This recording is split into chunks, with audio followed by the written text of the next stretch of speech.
To protect his beautiful sister, this boy risked his life, only to be beaten to a pulp, while the man he looked up to as a brother was thrown into a bottomless chasm by that monster. Helpless, he watched it all unfold, blaming himself for being too weak. In the end, that bastard strung him up on a tree, leaving him to be torn apart by wild beasts. Just then, an old man saved his life and took him in as a disciple. After enduring a hellish ordeal, he was finally reborn as an undefeated god of war, vowing that a blood debt must be paid in blood. The story begins in Kungia village. Thien Sa Vu had been living here with his father since he was 10, but after his father passed away, everyone turned on him, bullying and shunning him because of a rumor that his father was a deserter. From then on, he had a home but couldn't return to it, living a meager existence in the forest for many years. Then one day, his sister from the village came and called for Sa Vu to return. It turned out today was her coming-of-age ceremony, so she had asked the village chief for permission to let him come back for the feast. Sa Vu immediately agreed,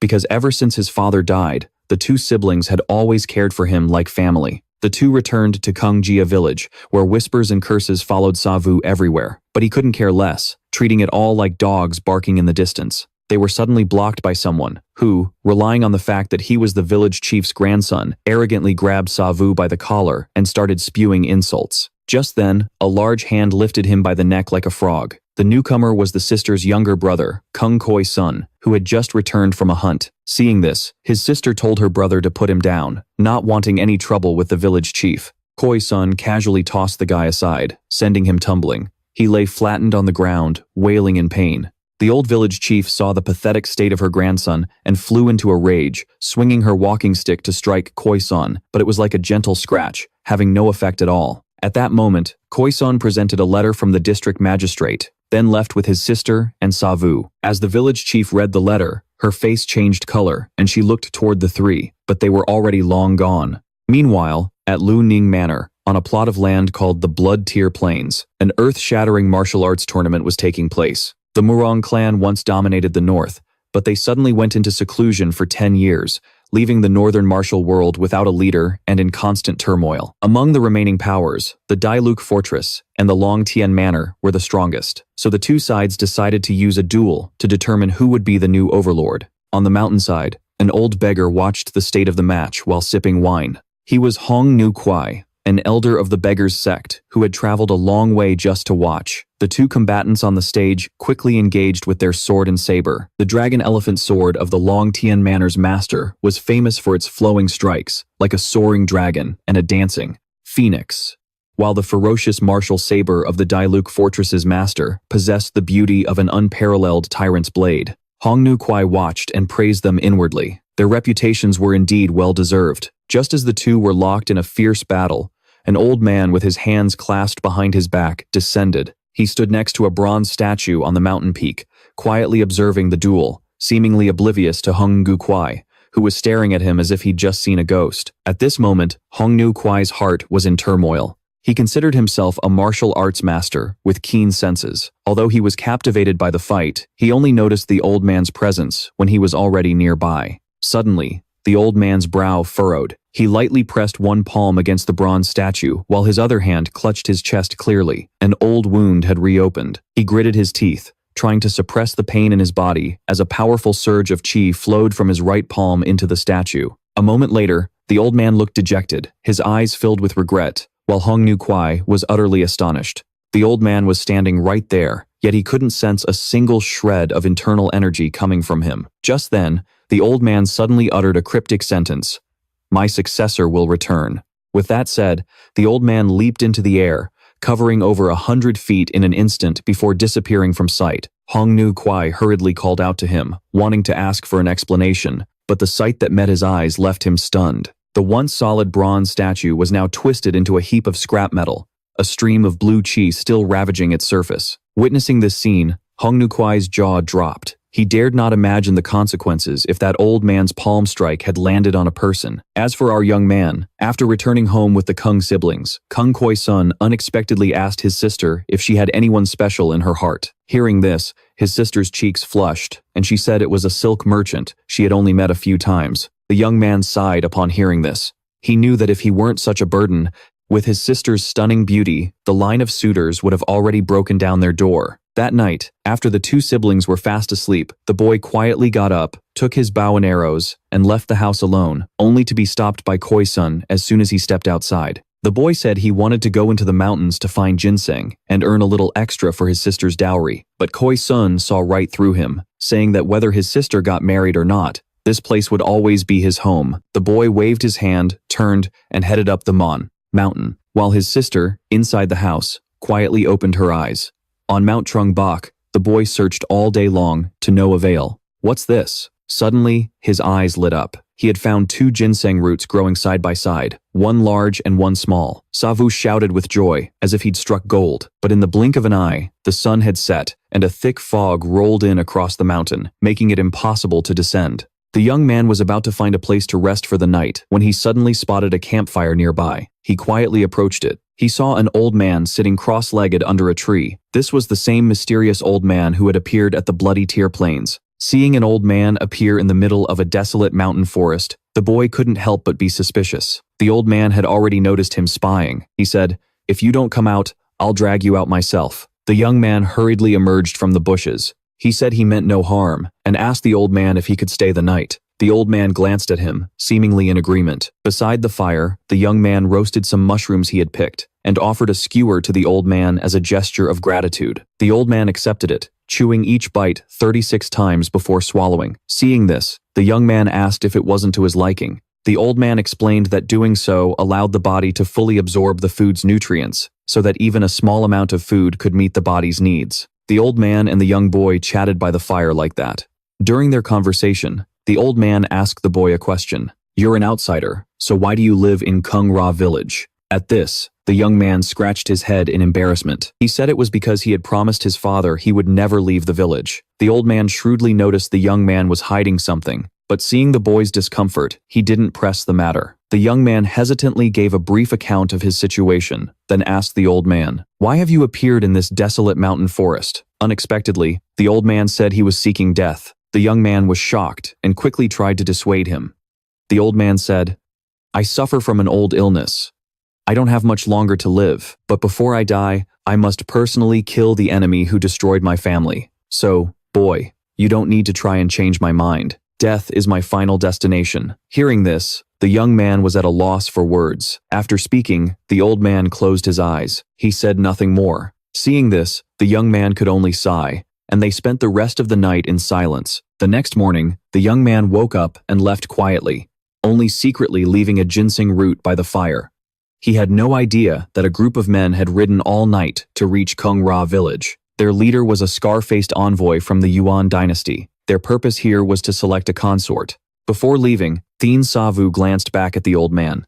Although he didn't know what the old man had been through, he hoped he would survive. Thanks to that ginseng root, he hoped the old man could fulfill his final wish. Shaking off his wandering thoughts, Thien Sa Vu headed towards the village. Arriving back in the village, he was shocked to find it completely empty. Startled, Thien Sa Vu failed to notice someone approaching from behind. The next second, a thug struck him hard on the back of the neck. The powerful blow sent him tumbling to the ground. He was immediately pinned down and restrained. The villagers who had been hiding in ambush then rushed out and surrounded him. The village chief stated bluntly that his sister would be chosen as a candidate for consort, to be offered to the UN envoy. The letter from the local official was to inform the village chief that the envoy was coming to Kung Ra village. "I know you and your sister are very close. We had to lock you up before the envoy arrived." Learning the truth, Thien Sa Vu gritted his teeth in fury. He struggled desperately, but the thug held him down tight. In a moment of desperation, Thien Sa Vu bit down hard on the man's finger. The thug cried out in pain and let go. But as soon as he did, Thien Sa Vu slammed an elbow into his face. Pressing his advantage, Thien Sa Vu drew his bow and arrow, first kicking the thug away. Then he stomped on the man's body, aiming the arrowhead right at his head. The thug trembled in fear, begging for his life. Seeing this, the village chief shouted that his actions would bring ruin to the entire village. But Thien Sa Vu, consumed by rage, let an arrow fly. The arrow grazed her, making her flinch in terror. It pinned her walking stick to the post behind her. The arrowhead had left a scratch across the village chief's face. Thien Sa Vu gritted his teeth, his voice ice cold. "No matter how you all bully me, I'll endure it. But don't you dare touch a single hair on my sister's head. I am taking my sister and leaving Kung Ra village now. Anyone who dares to stop me will get more than just a flesh wound." With that, Thien Sa Vu ignored everyone and ran straight home. The thug scrambled to his feet, shouting as he gave chase, but several warhorses suddenly stormed into the village. It was the Yuan envoy, arriving to collect the girl. The terrifying scar on his face seemed to writhe as he asked the village chief where the beauty was. Thien Sa Vu ran like the wind. His sister was happily greeting him, completely unaware of what was happening. Thien Sa Vu quickly explained the situation to her. Without waiting for her to react, he grabbed her hand and they ran towards the mountains. On their way, Thien Sa Vu suddenly froze. He saw a group of people heading towards his house, led by the Yuan envoy himself. Just then, the envoy's eyes met Thien Sa Vu's. A cold sweat broke out on his back as he saw the man's ferocious gaze. He quickly pulled his sister deeper into the mountain forest. The envoy ordered the two subordinates behind him, "Kill the boy, but keep the girl. She might just become a consort, concubines for us." Hearing this, the two underlings bowed and took their leave, hopping onto their horses. A moment later, to everyone's astonishment, they galloped off in pursuit. Before long, they had caught up to the fleeing siblings. Thien Sa Vu calmly drew his bow and fired. An arrow shot towards the two men. Unexpectedly, one of the underlings drew his sword, twisted in midair, and sliced the arrow in two. Seeing this, Thien Sa Vu's heart trembled. Before he could react, the underling charged forward and struck him across the face with a palm strike, sending him tumbling to the ground. His sister screamed in terror, but the other man quickly covered her mouth. The underling, named Gap, restrained Thien Sa Vu, his eyes filled with malice, as he drew his sword and aimed it straight at the boy's head. Just then, a giant fist suddenly slammed into his face. The newcomer was Gung Gisan, who had just returned from chopping firewood. Seeing his comrade sent flying, the other underling, Ul, who was holding the sister, had his face drain of color. Thien Sa Vu, now safe, quickly told Gisan what had happened. Learning that these men were trying to kidnap his sister, Gisan flew into a rage, pulling out his axe, ready to cut them down. Gisan swung his axe, throwing a 10-pound log at his opponent, but the one called Gap easily chopped it in half. At that moment, a glint appeared in Gap's eyes as he swiftly raised his sword to block Gisan's axe. Although Gisan was born with divine strength, his combat experience was far inferior. Gap parried the axe blow, using the momentum to spin, and the blade of his sword slashed across Gisan's neck. But at that very moment, a foot pressed down on Gisan's shoulder. Thien Sa Vu used him as a launch pad to leap into the air, two arrows already aimed at the enemy.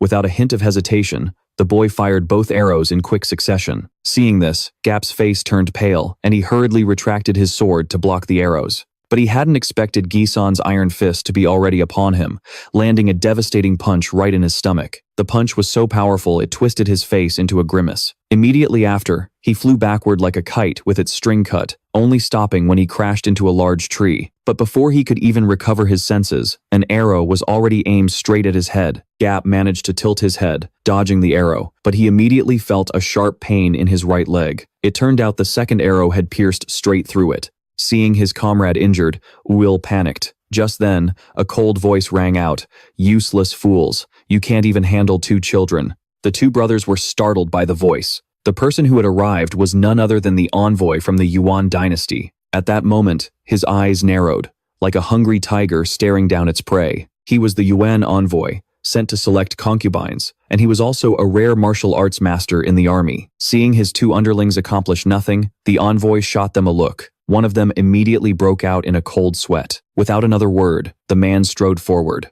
A powerful aura radiated from him, making the two brothers feel an immense pressure crashing down on them. Thien Sa Vu gritted his teeth, trying to resist this pressure, but Gisan couldn't bear it. He let out a loud roar and swung his axe at the man. But the envoy dodged with incredible speed. In the blink of an eye, a large hand was already pressed against Gisan's chest. The envoy channeled his power into his palm, and Gisan coughed up a mouthful of fresh blood. His massive, mountain-like body was instantly sent flying, soaring through the air like a broken kite for over a dozen yards before snapping a large tree in half. Luckily, the large tree broke his fall, and Gisan only stopped rolling when he reached the edge of a cliff. Seeing his brother sent flying and vomiting blood with a single palm strike, Thien Sa Vu was both worried and furious. He let out a yell, but the envoy had already glided right in front of him. Thien Sa Vu reacted quickly, instantly drawing his bow and knocking an arrow.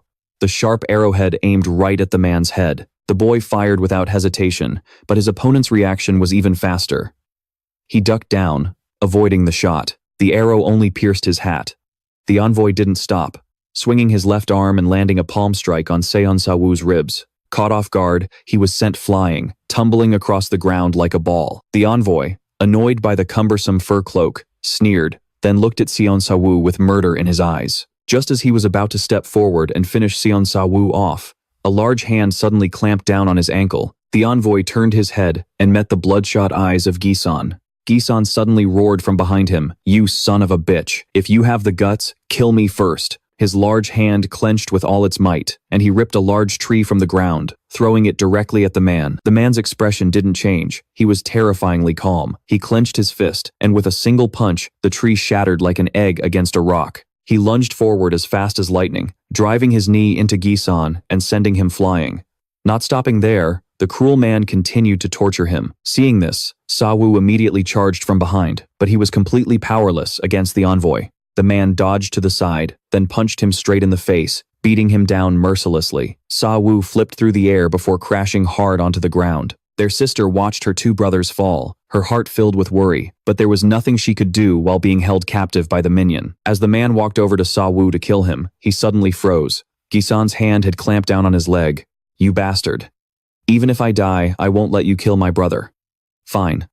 Then I'll grant your wish and kill you first." As he spoke, the envoy punched Gisan hard in the face, but Gisan seemed to feel nothing, still struggling to crawl back up. Seeing this, the envoy's pupils shrank in disbelief as Gisan, his face twisted with rage, spoke in a cold voice, "You bastard, I'll kill you." With that, Gisan shot up, grabbing the envoy's wrist and throwing a powerful punch at his head. Unexpectedly, the envoy jerked his arm free, and in a flash, slipped behind Gisan, his left hand reaching out to grab his spine. Then, he lifted the boy's body, as if he were a small mountain. Gisan let out a blood-curdling scream as the envoy applied pressure. The envoy paid him no mind, slowly walking to the edge of the cliff, a cruel smile playing on his lips, before letting go and throwing Gisan into the abyss. Thien Sa Vu screamed in anguish, struggling to rush forward, but by the time he reached the cliff's edge, Gisan had already fallen to the bottom. "Don't you be in such a hurry. I'll send you down to meet him." Thien Sa Vu didn't even hear the envoy's threat. He couldn't believe his brother had just died right before his eyes. Suddenly, Thien Sa Vu exploded in a fit of rage, slamming his head into the envoy with all his might. He sent the man tumbling to the ground. Then he leaped high into the air, bringing down a powerful kick on the envoy. Thien Sa Vu fought like a madman, raining punch after punch on the envoy's face. The two watching subordinates couldn't believe their eyes. Although Thien Sa Vu was fast, there was no way he could be a match for the envoy. Suddenly, an iron hand clamped down on the young man's wrist. No matter how much he struggled, he couldn't break free. The envoy laughed sinisterly, and the aura around him suddenly surged with power. Before Thien Sa Vu could react, he felt a force so immense it felt like it would tear his body apart. In the next moment, the envoy threw him through the air, and he crashed to the ground, unconscious. The envoy slowly walked over, wiping a trace of blood from the corner of his mouth. He spoke with a cruel voice. "You've got guts. For that, I'll grant you the mercy of an intact corpse." With that, the envoy pulled two chains from his belt and threw them towards Thien Sa Vu. The chains wrapped tightly around the boy's arms, hoisting him up to hang from a tree. If your sister had been lucky enough to be chosen as a concubine, you two brothers could have become royalty in the great Yuan Empire. But now your little brother is dead, and you'll be hanged from this tree until you die. You brought all of this upon yourself. After saying this, the envoy ordered his two men to drag Thien Sa Vu's sister away, leaving him hanging alone in the forest. Before long, a few hungry wolves caught the scent of blood and followed it to Thien Sa Vu. The pack looked at the suspended young man, their eyes glowing with greed. One wolf quickly climbed a low tree and leaped, intending to bite Thien Sa Vu. Just then, a figure slowly approached. It was the same old man Thien Sa Vu had met in the forest the day before. The old man held out his left hand, and a blast of blue energy shot out, striking the wolf that was lunging at Thien Sa Vu. Instantly, the powerful energy tore the wolf to shreds. At that moment, the other wolves charged, surrounding the old man. Then, they lunged forward all at once to tear him apart. The old man wasn't afraid in the slightest. He just smiled as a powerful surge of chi radiated from his body. As fast as lightning, he grabbed one of the wolves by the snout. The blue chi flowed into the wolf's body, instantly turning it into a pile of mangled flesh. Just then, another wolf silently circled behind the old man, leaping to bite his neck. But the old man had already anticipated it. He spun around and sent out a palm strike, hitting the wolf square in the back and killing it on the spot. The old man moved through the wolf pack as if he were strolling through a garden. In the blink of an eye, several more wolves were dead. Thien Sa Vu witnessed this scene. He couldn't believe his eyes. He never would have guessed that the old man he had met by chance was so incredibly powerful. At that moment, the old man looked up at the young man and slowly asked, "Do you want to live? Even if it means you'll have to endure a pain more terrible than death itself? My sworn brother is dead, and the sister who raised me has been taken from me." At this, Thien Sa Vu let out a bitter laugh. "Is there any pain greater than what I am already suffering?" Hearing this, the old man no longer hesitated. He raised his hand, and 2 streams of chi shot out, snapping the refined steel chains in 2. The old man caught Thien Sa Vu as he fell.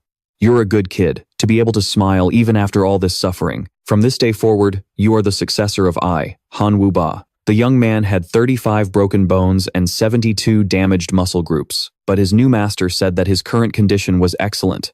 Thien Sa Vu looked at his master in confusion, watching as he took out the 100-year-old ginseng the boy had left for him. Then, he channeled his chi into his palm and transferred it into the ginseng, extracting a single, pure drop of its essence. The master let the drop of ginseng essence fall into Thien Sa Vu's mouth and slowly said, "The human body has 206 bones and 639 muscles. Understand them, and you can gain perfect control over your own body. Because you are completely immobile right now, your nerves will become extremely tense and sensitive."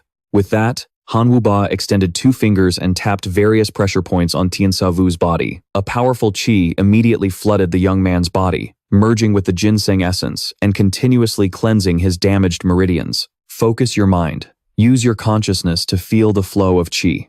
After I open the 36 major pressure points, you will be able to feel every state within your body. You will feel how your muscles intertwine, understand how your toes control the movement of your hands, and how your joints support one another, how powerfully it surges. You can even hear the blood rushing through your own veins. Once you fully understand all of this, you will have mastered the essence of our clan's martial arts. The excruciating pain forced a scream from Thien Sa Vu's lips. Han Obek watched it all in silence, his expression grim. There is an old saying, "Without destruction, there can be no creation. Break it all down to build anew. You will either be reborn or be crippled for life. It all depends on your will." A flicker of pity crossed the old man's eyes.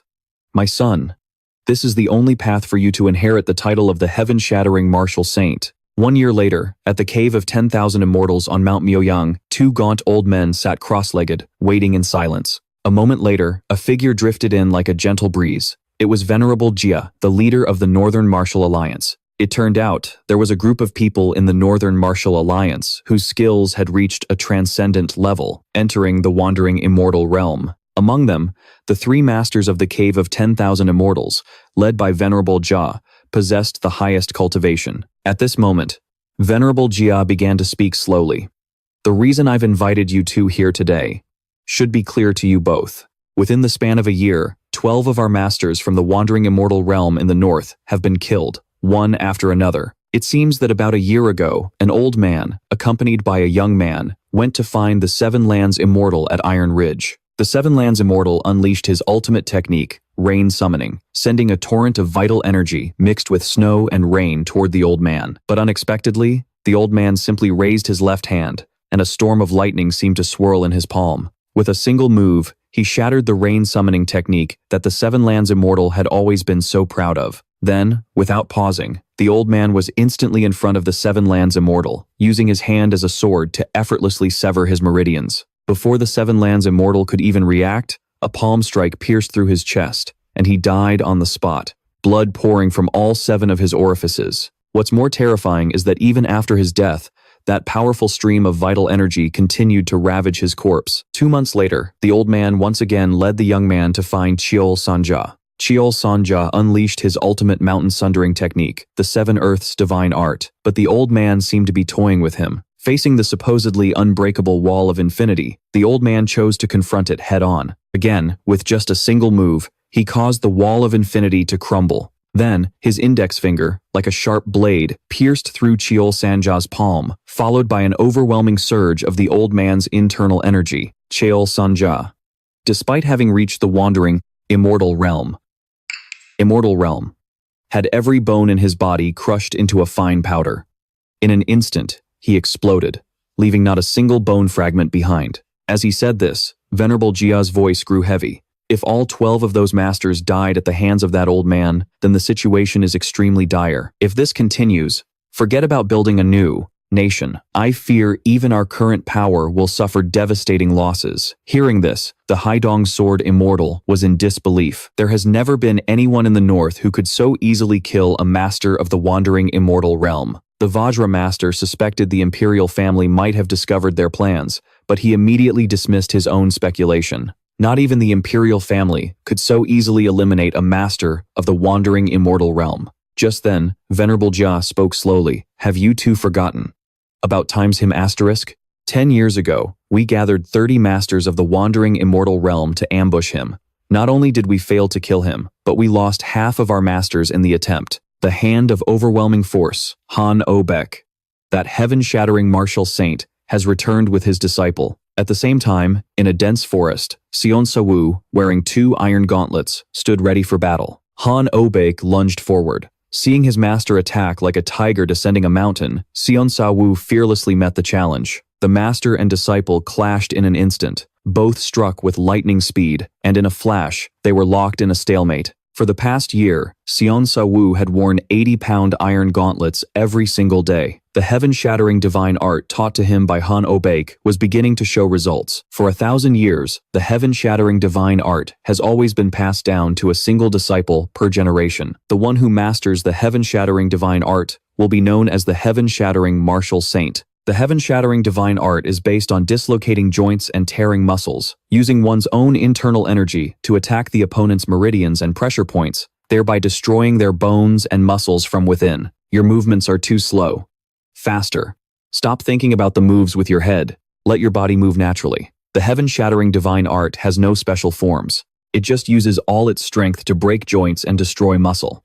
Thien Sa Vu quickly used 2 fingers to tap his own shoulder, using his internal energy to dispel the force on his arm. Unexpectedly, his master's 2 fingers were already there. A moment later, he was struck on the forehead and sent flying. Thien Sa Vu stumbled back several steps before regaining his footing. You may be tired, but your enemies won't be. If dozens of men surround you, are you just going to stand there and die of exhaustion? There was no gentleness in Han Obek's voice. Regulate your breathing. Again, the moment he finished speaking, the old man's eyes flashed an eerie blue, and in the next instant, he vanished on the spot. Thien Sa Vu's face went pale, but before he could react, his master's right palm was already pressed against his chest. Han Wuba poured his energy into his palm, sending Thien Sa Vu flying backward like an arrow. The young man gritted his teeth, desperately trying to suppress the force his master had driven into him. The 2 energies clashed within his body, causing the very ground beneath his feet to shatter. I wanted to teach you gently, my son, but I'm out of time.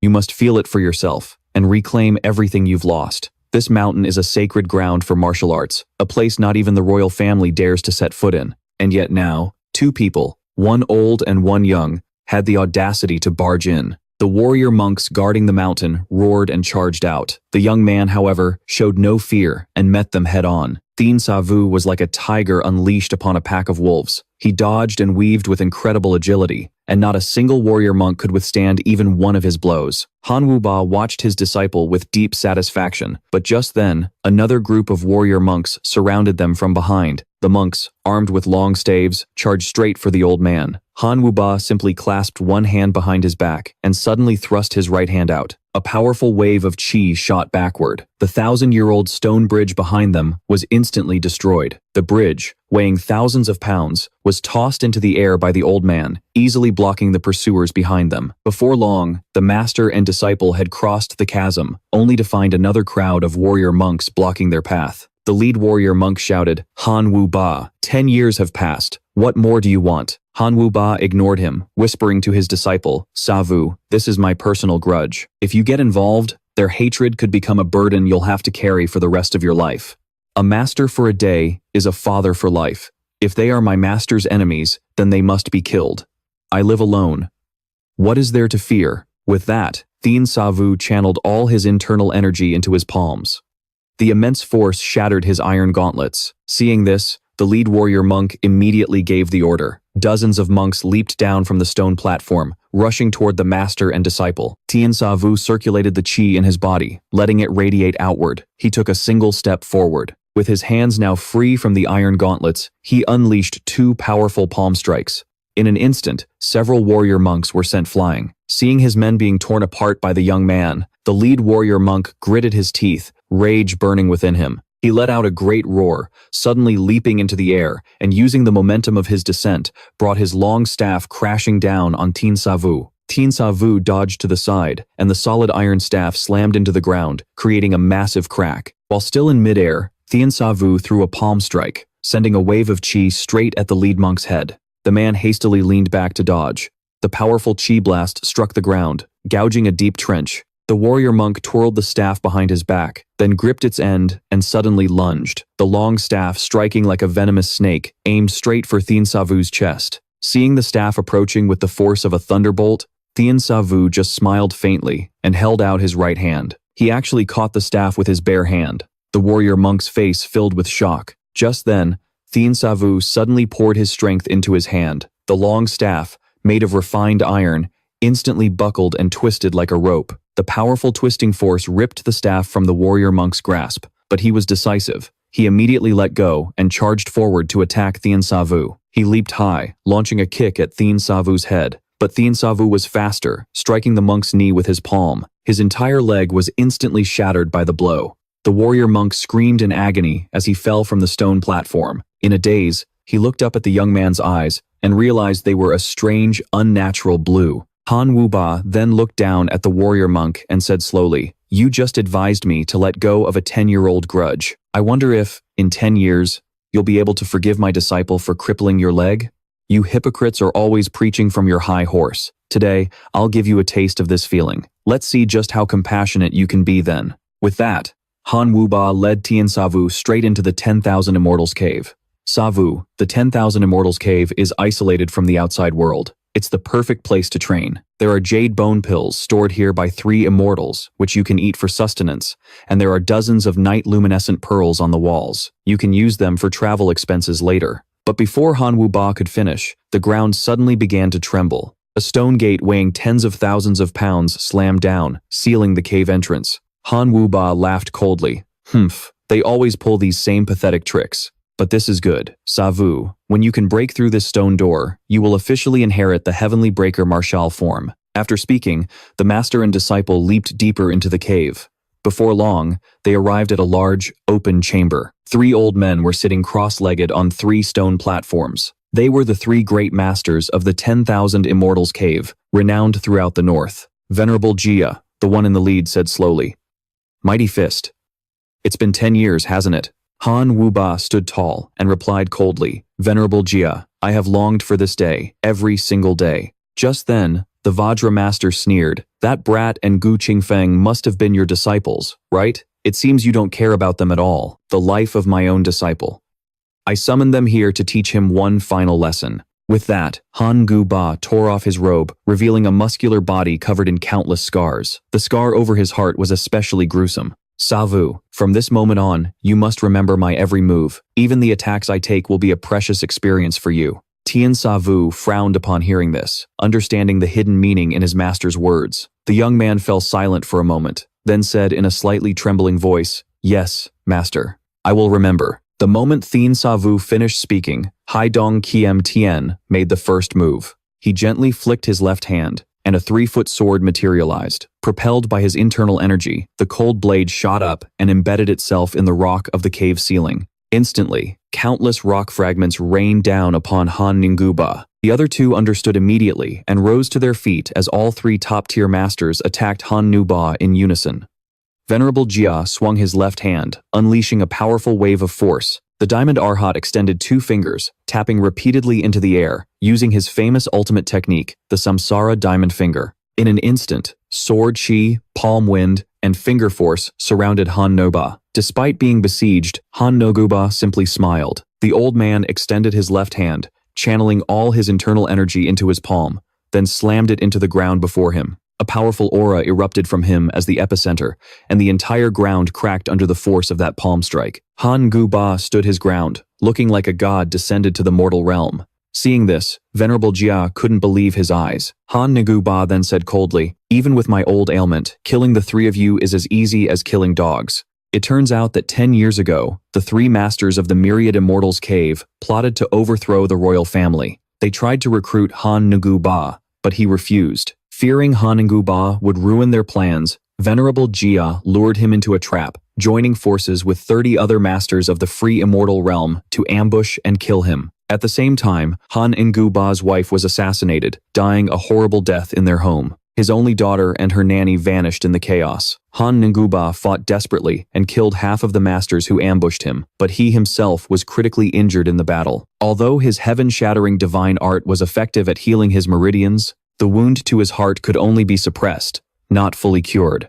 For the past 10 years, Han Nguba had searched all over the north, but still couldn't find his daughter. It wasn't until news spread that his daughter had gone to the Central Plains. Han Nguba then set out for the Central Plains to search for her, but while crossing the Blood Tear Plains, his old injury relapsed. Realizing he didn't have much time left, he had no choice but to return to the north to find a successor, and that was how he met Thien Sa Vu on Chungbai Mountain. Now, the enemies who had shattered his family were right before his eyes. Han Nguba's eyes filled with murderous intent as strands of true chi began to coil around the old man's arms. Haidong Kiem Tien, who was closest, hastily dodged, then lunged forward, thrusting his sword at Han Nguba's head. Unexpectedly, Han Nguba caught his wrist with his left hand. As the two passed each other, Han Nguba ripped off Haidong Kiem Tien's left arm in a single move. Haidong Kiem Tien screamed in agony. Seeing this, the other two rushed forward to attack. Han Nguba extended both hands simultaneously, shooting out two powerful streams of true chi. As the old man clenched his fists, the chi exploded in front of the two men. Even Haidong Kiem Tien, who was kneeling on the ground, was sent flying. Haidong Kiem Tien stabbed his sword into the ground, sliding several meters before coming to a stop. The other two hurriedly regulated their breathing, trying to use their own internal energy to suppress Han Nguba's powerful aura. Han Nguba sneered. The three masters of the Myriad Immortals Cave. Is this all you've got? Hearing this, Venerable Jia was instantly enraged. The Diamond Arhat was so furious, his hair and beard stood on end. As for Haidong Kiem Tien, who had lost an arm, he was filled with bitter resentment. At that moment, Venerable Jia clasped his hands together and channeled all his strength. He has a heart injury. He can't last much longer. Let's attack together and wear him to his death. With that, the three stood up and attacked Han Nguba in unison, only to see Han Nguba's aura suddenly skyrocket. The old man's tiger-like eyes blazed. I don't have much time left. Let's settle this in one move. Thien Sa Vu watched everything silently from the side. In the next moment, a powerful blast of energy shot toward the sky, and the entire cave was leveled by Han Nguba's single attack. The three masters of the Myriad Immortals Cave were blown to bits. A while later, Thien Sa Vu found his master in the rubble. Han Nguba was on the brink of death. Sa Vu, don't be sad. I have my revenge, so I can die without regret.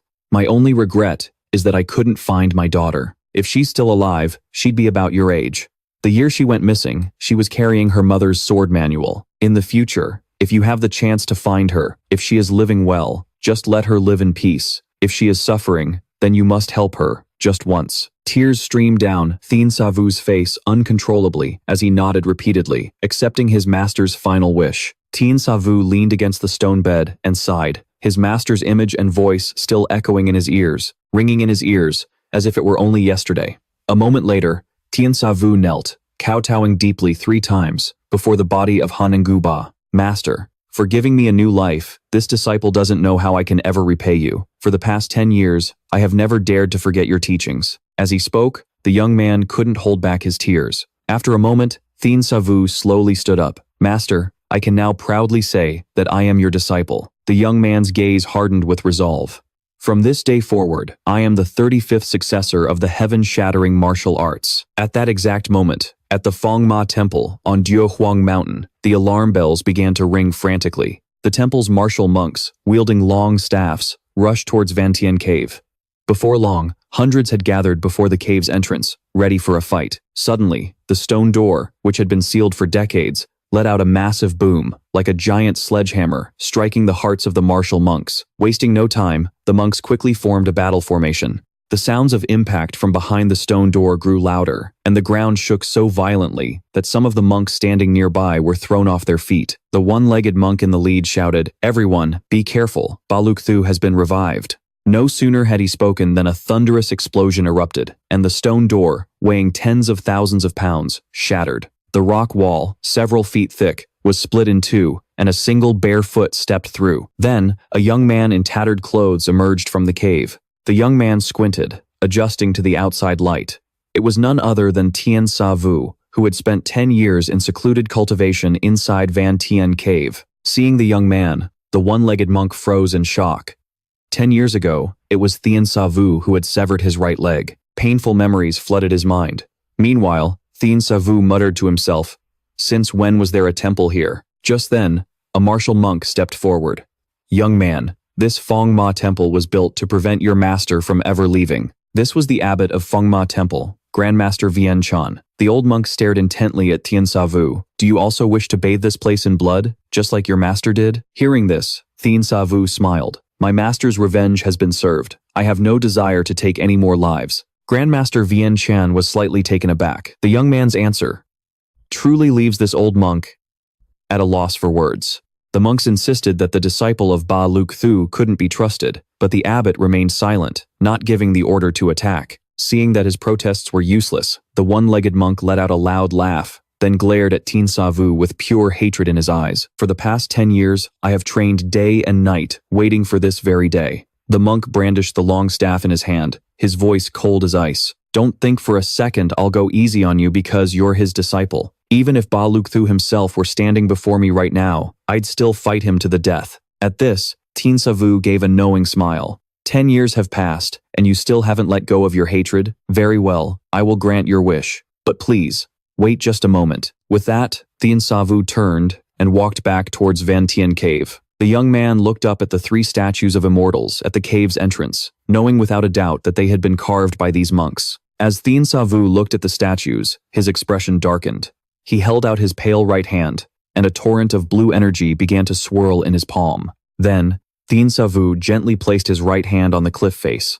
Instantly, all the energy within his body surged into his palm. A powerful wave of energy exploded against the cliff, and a formidable aura spread upwards, enveloping the entire rock face. Immediately after, an earth-shattering explosion ripped through the night sky. It was followed by another massive blast, and the 3 immortal statues on the cliff face instantly disintegrated into dust. The entire facade of Van Tien Cave collapsed in the blink of an eye. Seeing this, the one-legged monk broke out in a cold sweat. Grandmaster Vian Chan was also stunned, never imagining that the young man's heaven-shattering divine art had reached such an insane level. Thien Sa Vu turned back around and said casually, "Apologies for the wait. Now then, do you want to come at me one by one, or all at once?" Faced with the young man's calm tone, everyone fell silent. Among the hundreds of people in the clearing, not a single one dared to make a sound. After a moment, Grandmaster Vian Chan spoke with a trembling voice. Didn't you say you no longer wish to kill? If we let you go, what will you do?" Thien Sa Vu crossed his arms, looked at the old monk, and gave a faint smile. "That would save me a lot of trouble. I'd be most grateful." Grandmaster Vian Chan looked deeply at the young man. "Very well. This old monk thanks you for your mercy. You are free to go." The one-legged monk tried to object, but Grandmaster Vian Chan stated bluntly that with a mere 10 years of training, trying to defeat the heaven-shattering martial arts was nothing but a fool's dream. Not wanting to linger any longer, Thien Sa Vu turned and left. The hundreds of monks silently watched the young man depart, none daring to stop him. As he passed the one-legged monk, Thien Sa Vu said softly, "That year, you stood in the way of my master's revenge.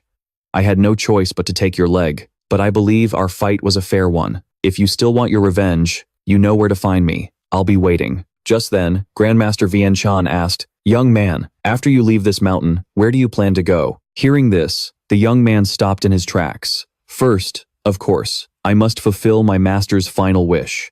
I'm going to the Central Plains to find my child, Amitabha." Grandmaster Yuanzhen sighed bitterly. It seems a great storm is about to descend upon the Central Plains. Thien Sa Vu glanced at the old monk without a word, then leaped into the air and vanished. Watching him go, Grandmaster Yuanzhen murmured, "This young man's aura is extraordinary. I fear he has already surpassed his master. Perhaps he will become the strongest martial godbreaker in history." By a small mountain stream, Thien Sa Vu violently shook his long hair, sending droplets of water flying everywhere. He hadn't bathed in 10 years. After finally washing himself clean, he pulled his clothes from the water, only to find they were tattered beyond repair. Several priceless luminous pearls fell from his clothes, rolling onto the grass. Thien Sa Vu picked up a jade pendant that had fallen out, along with the pearls. The young man stared at the pendant in his hand, lost in thought. A moment later, Thien Sa Vu snapped back to reality. The urgent matter at hand was finding something to wear. Just then, the delicious aroma of food drifted to his nose. Seems like someone's living nearby. With that thought, the young man coiled his legs and sprang forward. In the next second, a figure shot through the forest. Before long, a small, simple house appeared in his sight. In the yard, several sets of clothes were hanging out to dry on a line. Thien Sa Vu rejoiced inwardly. His toes tapped lightly on a fallen leaf as his body shot towards the small house. In the yard, a young girl was being called by her family to bring in the laundry. Annoyed, she was about to take the clothes down when a sudden gust of wind swept through the yard, snatching 2 sets of clothes off the line. As the girl wondered where the wind had come from, she saw a young man descend from the sky and swiftly put on the clothes. Thien Sa Vu was surprised at how perfectly the clothes fit. He tossed the girl a luminous pearl worth a fortune. "I'm taking these clothes. This pearl should be more than enough to pay for them." The little girl stared at the luminous pearl in her hand, utterly stunned. After a moment, she came to her senses and asked who he was, but when she looked up, the young man had already vanished. Under the setting sun, Thien Sa Vu stood atop a tree, just as he had many years ago. It was time to head to the Central Plains and fulfill his master's last wish. In a valley in Phoenix City, Liaoning Province, a convoy of torch-lit carriages made its way forward. Sect Master Situ Zhan of the Blue Sword Sect was vigilantly scanning his surroundings. A flock of startled birds taking flight from the cliff face briefly distracted him. The old man beside him offered reassurance. "Sect Master Situ, there's no need to worry. That man is Xiao Ziming, the 1,000-household commander of Phoenix City. Here in Phoenix City, who would dare to oppose the Blue Sword Sect?" Hearing this, Situ Zhan smirked. The Blue Sword Sect cannot remain cooped up in this tiny Phoenix City forever. It turns out that in the current martial world, the power of the Iron Wing Alliance is rising like an unstoppable tide. Situ Zhan's goal is to have the Blue Sword Sect join the Iron Wing Alliance, but to achieve that, he must first conquer Liaoning. After the Murang family went into seclusion, the great, mighty fortress, one of the 3 powers of the Lion Lake Alliance, became the hegemon of Liaoning. But recently, the Murang family has started to become active again. Thinking of this, Situ Zhan smiled faintly. "Our target is all of Liaoning. In terms of financial resources, the mighty fortress is far inferior to my Blue Sword Sect. As long as this mission is completed smoothly, the Blue Sword Sect will reach a new height." Behind them, countless chests were piled high with pure gold. Sect Master Situ wishes to defeat the mighty fortress and join the Iron Wing Alliance. In my humble opinion, that's not a difficult task. We will lend the Sect Master a hand, as long as we cooperate. But before he could finish his sentence, an arrow pierced straight through his heart. Xiao Ziming looked down at the arrow in his chest, his face a mask of disbelief, before the force of the impact knocked him off his horse. Situ Zhan was startled by this, and immediately after, he saw dozens of figures leaping down from the cliffs. It was the infamous White Dog Bandit clan. A night passed, and silence returned to the valley. 2 survivors looked at the devastating scene around them, without a word. The man in the lead spoke nonchalantly. They tried to deceive everyone and swallow the imperial gold for themselves, only to get wiped out by the White Dog clan. Those fools from the Blue Sword Sect truly overestimated themselves. Just then, the woman suddenly felt something was wrong. She zipped to the rear and warned her elder brother that they were being watched. They both looked up at the cliffs and saw a dark figure with a long spear hiding there. Realizing it had been spotted, the figure immediately leaped away and disappeared. The woman asked her brother if they should intercept the person, but the man said no. "It's not necessary. That's an assassination squad from the mighty fortress. The iron-faced judge must be nearby. We and the mighty fortress will have to fight sooner or later, but not now. Let's go. The White Dog clan has already taken the gold. If we don't find them quickly, it'll be hard to get it back." Meanwhile, at the North Deep Inn in Liaoning, the air was filled with boisterous noise. A huge man was chugging wine amidst the cheers of the crowd. He downed an entire jar of wine in the blink of an eye. Seeing this, his subordinates roared and applauded relentlessly. Luo Xia Chu, the leader of the White Dog clan, bellowed, "Brothers, tonight we drink our fill." Just then, a subordinate stepped forward, trembling. "Big brother, I was the one who provided the information about the gold. This time, the reward." Model. Lahathu let out a hearty laugh, promising he wouldn't treat them poorly.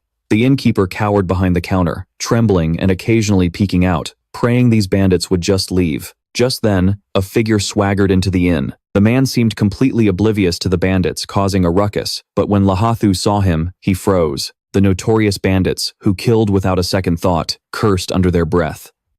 Damn it, what is he doing here? He recognized the man as Kevo Thui, the captain of the Dai Luk Bao's assassination squad. Kevo Thui found a table and sat down with an air of authority. One of Lahathu's underlings, not recognizing the man, approached and said that the Bak Min Inn had been booked out by the Bak Kuyen gang for the day, but Kevo Thui acted as if he hadn't heard a thing, suddenly shouting at the innkeeper, asking why no tea had been served. The innkeeper, still cowering in the corner, quickly brought over some tea.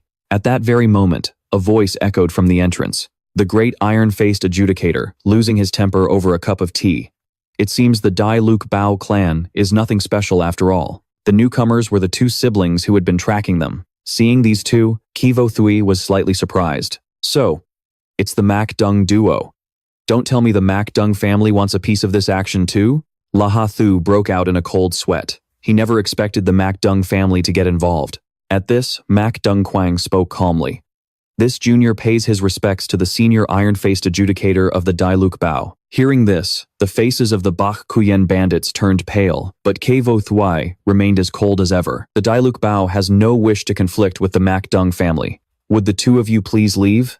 Mak Dung Chi replied coldly. If the Mak Dung family were to ask you, senior, to withdraw, would you consider it? Hearing this, Kevo Thui sneered. I never thought the high and mighty Mak Dung family would re-enter the martial world for a bit of gold and silver. As he spoke, a vicious glint appeared in Kevo Thui's eyes. In that case, I'll just have to kill everyone here and take the gold for myself. The moment he finished speaking, the aura around Kevo Thui shifted. The entire inn seemed to tremble from the pressure. But the Mak Dung duo were unfazed. The expressions on the siblings' faces turned grim. Our Mak Dung family has been in seclusion for 20 years. It seems you little rats have forgotten your place in the world. As they spoke, the Mak Dung duo drew their weapons in unison, their voices cold. The Dai Luk Bao? Who the hell do you think you are? Just then, Lahathu suddenly roared, not to be outdone. You bastards, you think we of the Bak Kuyen are easy prey? At the same time, a young man walked in, muttering to himself. They say, if you're in the area, you have to visit the Bak Min Inn. Thien Sa Vu was seen moving like a phantom, gliding right between the Mak Dung siblings. For the first time, Kevo Thu's expression turned grave. He couldn't even clearly see the young man's movements. Thien Sa Vu paid no mind to the hostile glares around him, casually strolling to an empty spot with his arms crossed, sitting down and ordering a bowl of noodles. The Mak Dung duo stared at the young man's back, momentarily stunned. At that exact moment, a vicious glint flashed in Kevo Thu's eyes. Taking advantage of their distraction, he struck instantly. Kevo Thui lunged forward with incredible speed. His gaunt left hand shot out, the cloth strip wrapped around his arm striking like a venomous snake, aimed straight for Mak Dung Chi's face. Seeing this, Mak Dung Kwang's eyes narrowed. With a slight movement of his right hand, the folding fan in his grasp snapped open. In a flash, he blocked the path in front of his sister, deflecting Kevo Thui's cloth strip attack.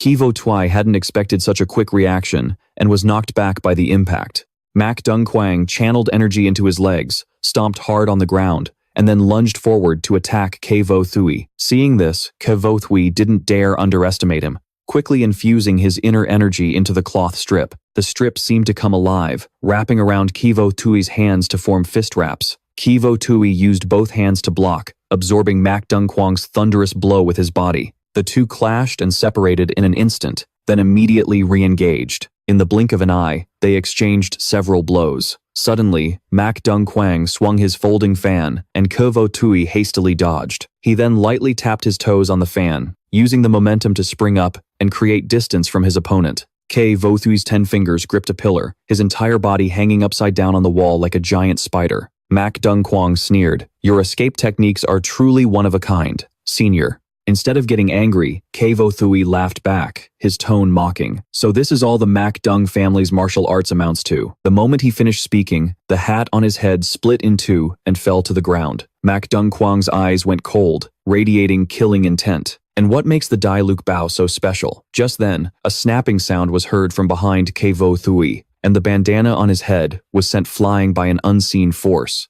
The The smile on Kevo Tui's face slowly vanished, while Mak Dung Kwang ordered his sister, "The Bak Ku Yen are yours. I'll handle this old geezer." Hearing this, Lahaxia exploded with rage. He had run rampant for years and had never been humiliated like this. "I don't care if you're the Murang family or the Great Strength Fortress. I'll slaughter every last one of you today." At his command, the White Dog bandits drew their blades and charged forward. At the same time, Ji Wushui also shouted, "Pursuit squad, hear my command. Kill them all, leave no one alive." Instantly, from the floor above, dozens of dark figures smashed through the windows and leaped down. It turns out, Ji Wushui had an assassination squad lying in ambush here all along. The squad descended and plunged into the bloody fray. They were all elites from the Great Strength Fortress. Even when facing a large number of enemies, they didn't flinch. In unison, they roared, "The gold belongs to our Great Strength Fortress." Hearing the shout, Shan Shayu, who was eating noodles, was suddenly startled. He turned, murmuring curiously, "Gold?" Inside the inn, the three factions were locked in a chaotic brawl. Shayu remained calm, eating his noodles, while the innkeeper advised him to leave because the place was dangerous. Shayu said he'd traveled from the north for 10 years and hadn't had a proper meal yet.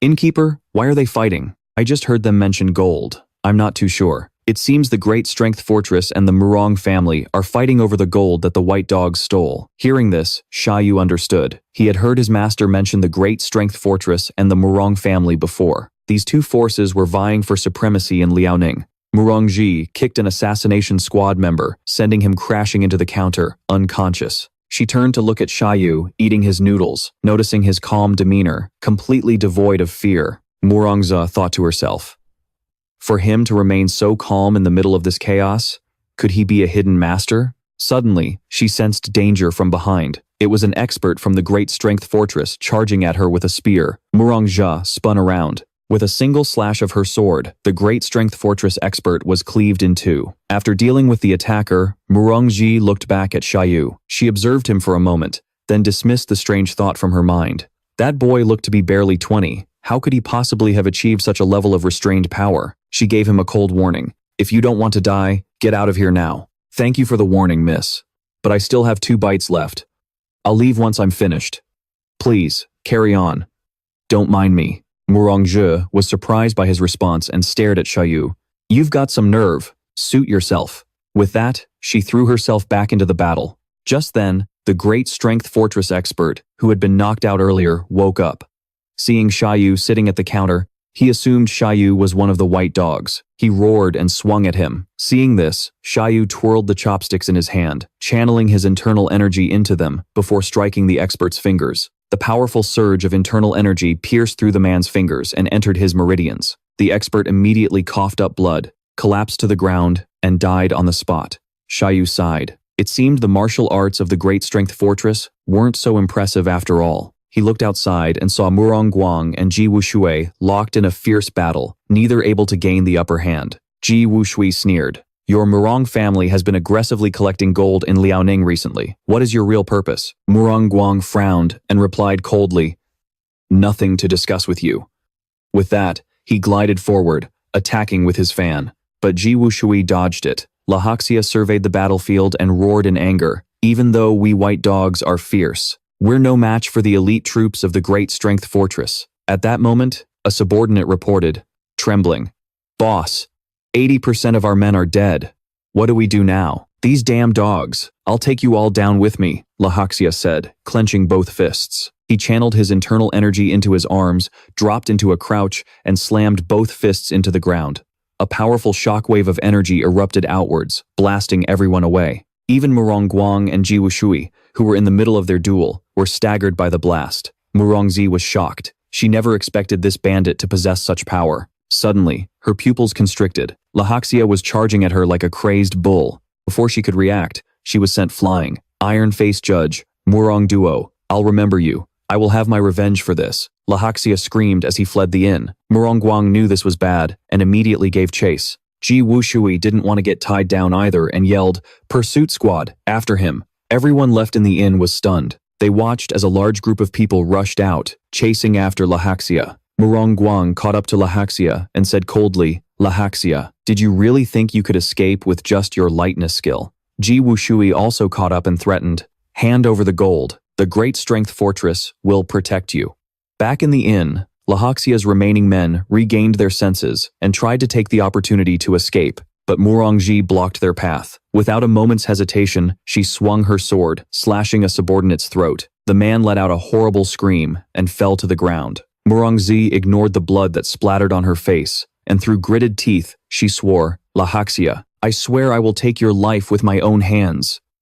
With that, the girl pushed off her feet and darted out of the inn. The inside of the North Star Inn had now turned into a battlefield, with bodies piled up like mountains. Shan Shayu slowly walked over to a subordinate who was on his last breath. With a weak voice, the man begged Shayu to save his life. "Saving people, I don't know how to do that, but killing them? I'm quite good at that." Shayu said this as he reached out with his left hand, lightly pressing 2 pressure points on the subordinate's neck. He then channeled his internal energy into the man's body. The subordinate felt the blood and energy within him churn violently, causing him unbearable pain, which he tried his best to endure. Looking at Sa Vu.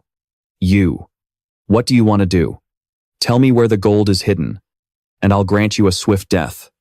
Otherwise, you'll wish you were dead. East Ming Mountain, Yinqua Ridge.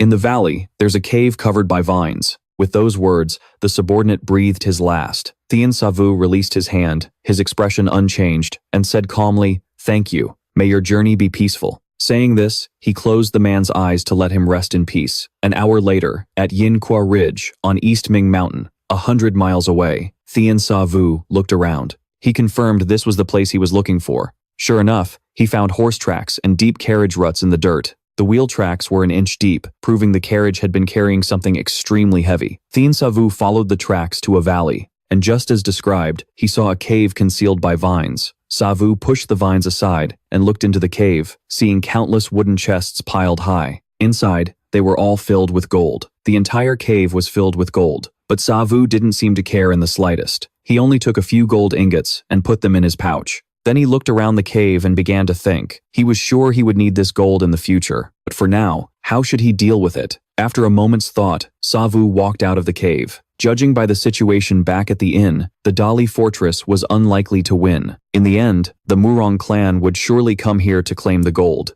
Thinking this, Sa Vu stretched out his hands, channeling all his true energy into his palms. His master once taught him that everything in the world has meridians, and if you can sever these connections, the heaven-shattering divine art could break anything. Sa Vu struck out with both hands to the sides, and 2 powerful streams of true energy shot out, smashing into the cliff walls on either side.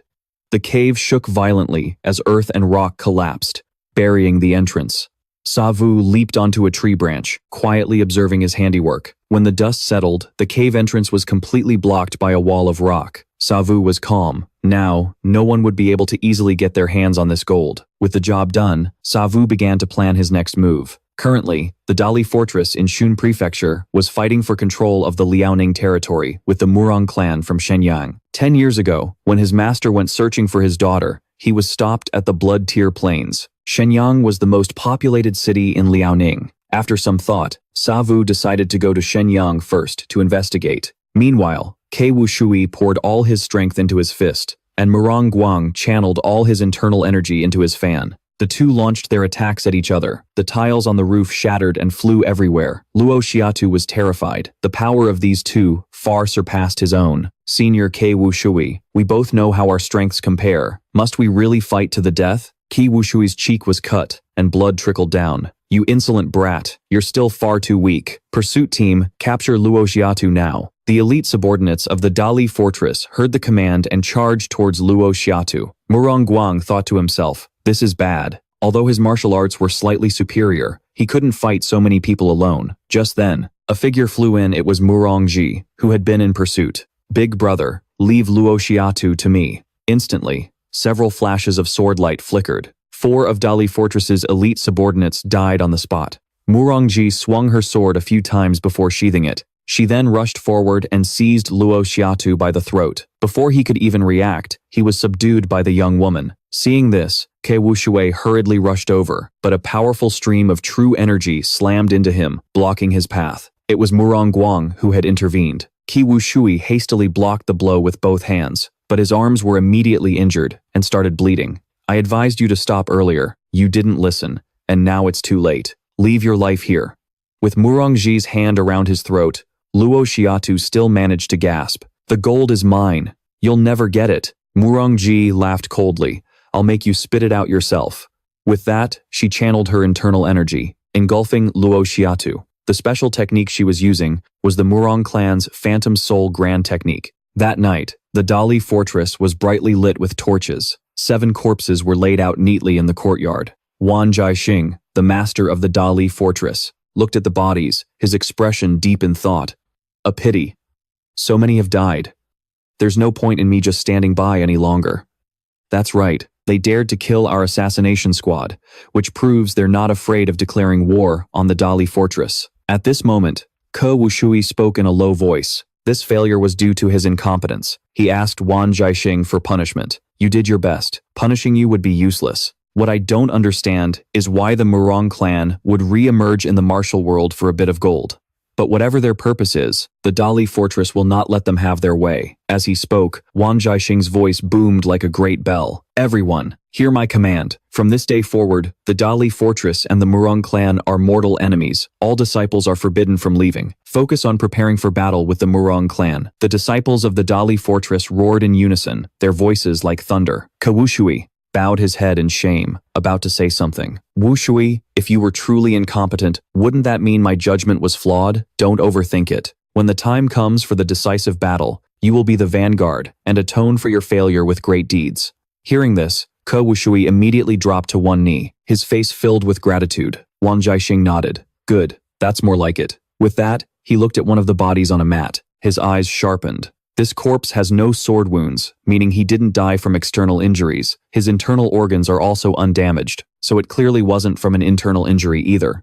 Wan Jiaxing placed 2 fingers on the corpse's wrist, careful inspection. Suddenly, his expression changed. The man's meridians had been shattered by an immense internal force, killing him instantly. Van Trick Tin turned back to look at Vo Tui. Vo Tui, when you fought the Murang twins, was anyone else there? Vo Tui said there was a young man around 20 years old there, but this person showed no unusual signs, nor did he seem like someone with such profound internal power. Van Trick Tin pondered.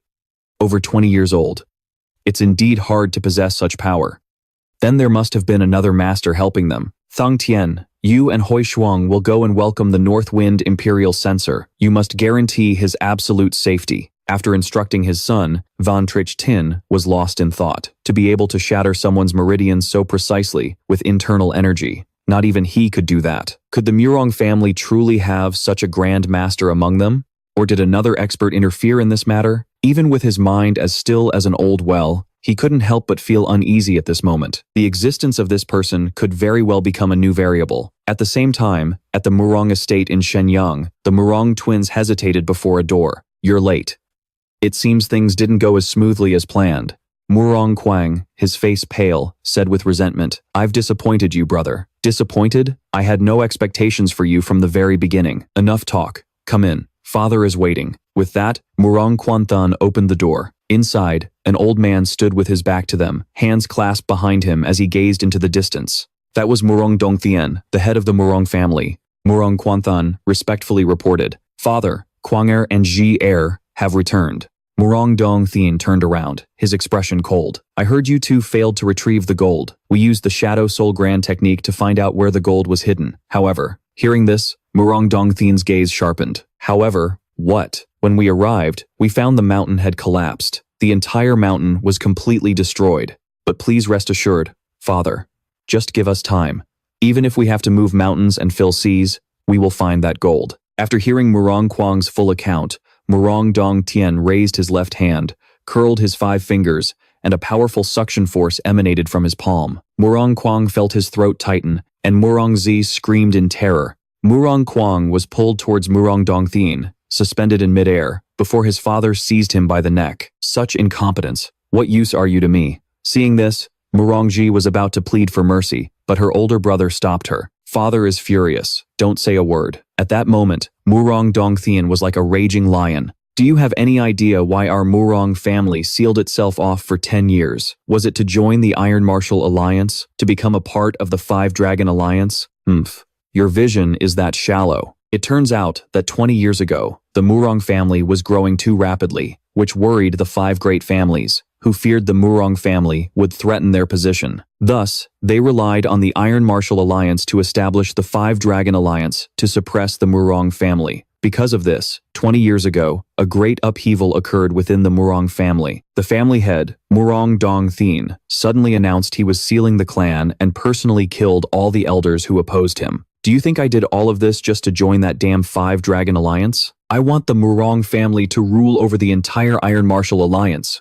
As he spoke, Murang Dong Thien slammed his son's head against the railing. Veins bulged on his forehead. Murang Quang, what do you see? Murang Quang, suppressing his pain, said tremblingly, I see the Northern Sea Cave. That's right, the Northern Sea Cave. As long as I obtain the inheritance of the great Emperor of the Northern Sea, what does the Five Dragon Alliance matter? All I needed was that gold to open the gate to the cave and fulfill my ambition. And now, because of your mistake, the plan I've meticulously crafted for 20 years is about to go down the drain. At this point, Murang Quan Thon gently advised, Father, please calm your anger. I believe Quanger didn't mean for this to happen. Besides, you need not worry. I've already prepared a backup plan. In a few days, the Iron Horse Escort Agency will be transporting gold. We will definitely be able to open the Northern Sea Cave. Hearing this, Murang Dong Tien's anger subsided. He said to his two children, You two, stay out of this matter. There's been news recently that the North Wind Imperial Censor of the Lion Tiger Alliance is on the move.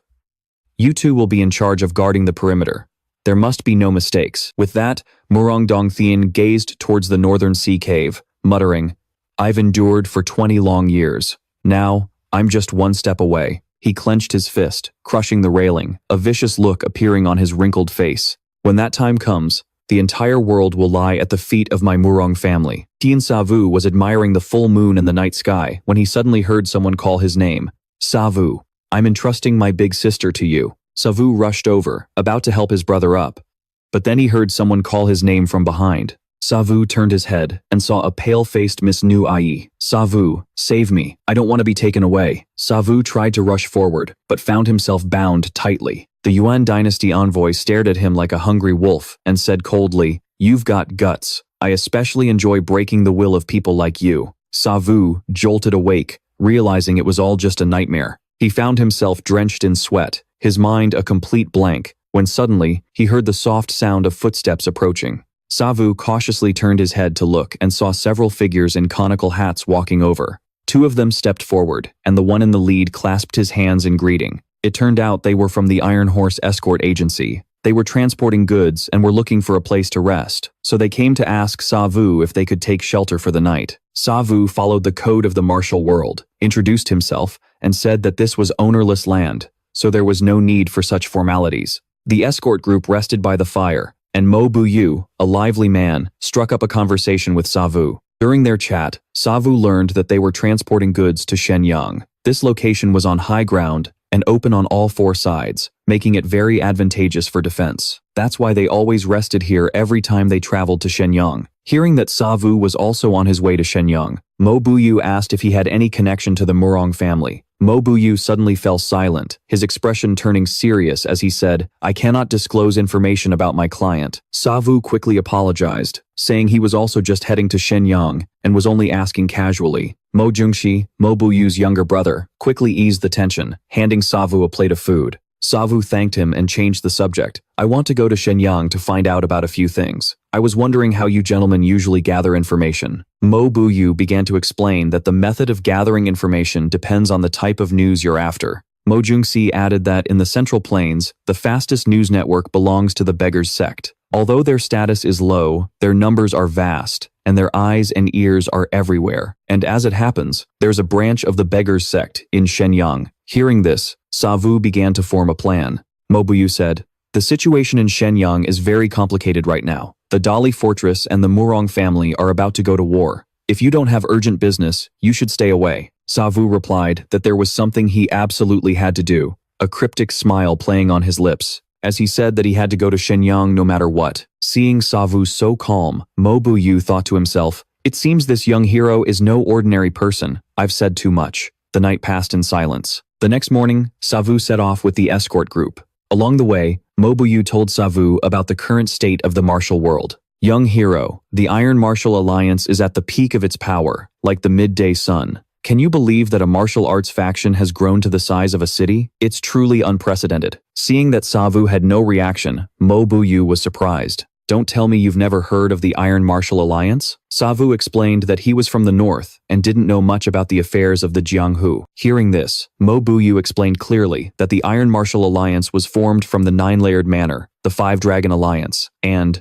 the Lion Tiger Alliance, gathering almost all the top masters of the Central Plains, led by the two saints, and below them, the three hegemons, the four venerables, and so on. One of the two saints is the Plum Blossom Sword Saint, Yunyezi, the head of the Nine-Layered Manor. The other is the Fist Saint, Huangfu Junyuan, leader of the Five Dragon Alliance. These two powers keep each other in check. It is said that the martial arts of the two saints and the three hegemons have reached the Xiaoyao realm. Hearing this, Sa Vu thought to himself, there was also a group of people in the north who reached the Xiaoyao realm, but they were all killed by my master. I wonder how these masters would fare against my master. No, that's not right. I wonder who would win if they were to fight me. Suddenly, a faint scent drifted over, cutting off his train of thought. This scent was very familiar to Sa Vu. It was the smell of fresh blood. Mo Jungshi galloped up to report, "Big brother, there are a lot of bodies up ahead. The martial world is treacherous, filled with killing. It's truly terrifying." Hearing that there were bodies ahead, Mo Buyu rushed to see. Seeing hundreds of corpses littering the roadside, Sa Vu couldn't help but shudder. Mo Buyu shouted an order. It seems the Dali fortress and the Murang family have already clashed. Everyone, pick up the pace. We must cross the blood-tier plains quickly. The escort group hastily spurred their horses and raced towards Shenyang. Sa Vu sat in the carriage, lost in thought. He noticed that most of the bodies were wearing northern-style clothing. Just then, Mo Buyu spoke up, breaking Sa Vu's train of thought. "Don't worry, we'll reach Shenyang today." There were rumors that Dali Fortress was sheltering a group of refugees from the north. It seems those rumors were true. They probably don't want to exhaust their forces so early. Hearing the word refugees, Sa Vu gave a bitter smile. If they had any other choice, who would want to die so far from home? But then, a glimmer of hope sparked within him. If there were so many refugees here, perhaps he could find news about his master's daughter and Wu Ai. At that moment, Mo Jungshi, who was riding ahead, suddenly shouted, "Big brother, I see the bronze black dragon statue." Sa Vu listened as Mo Buyu told him the story behind this black dragon statue. It turned out that after the Murang family closed its gates, this place was constantly plagued by war and chaos, and the land was stained red with blood, which is how it got the name Blood-Tier Plains. To commemorate the fallen, people erected two bronze statues here, but 10 years ago, one of them was destroyed. No one knows how the statue, which weighed tens of thousands of pounds, was destroyed. Sa Vu looked at the statue and frowned. Could it have been our master's doing?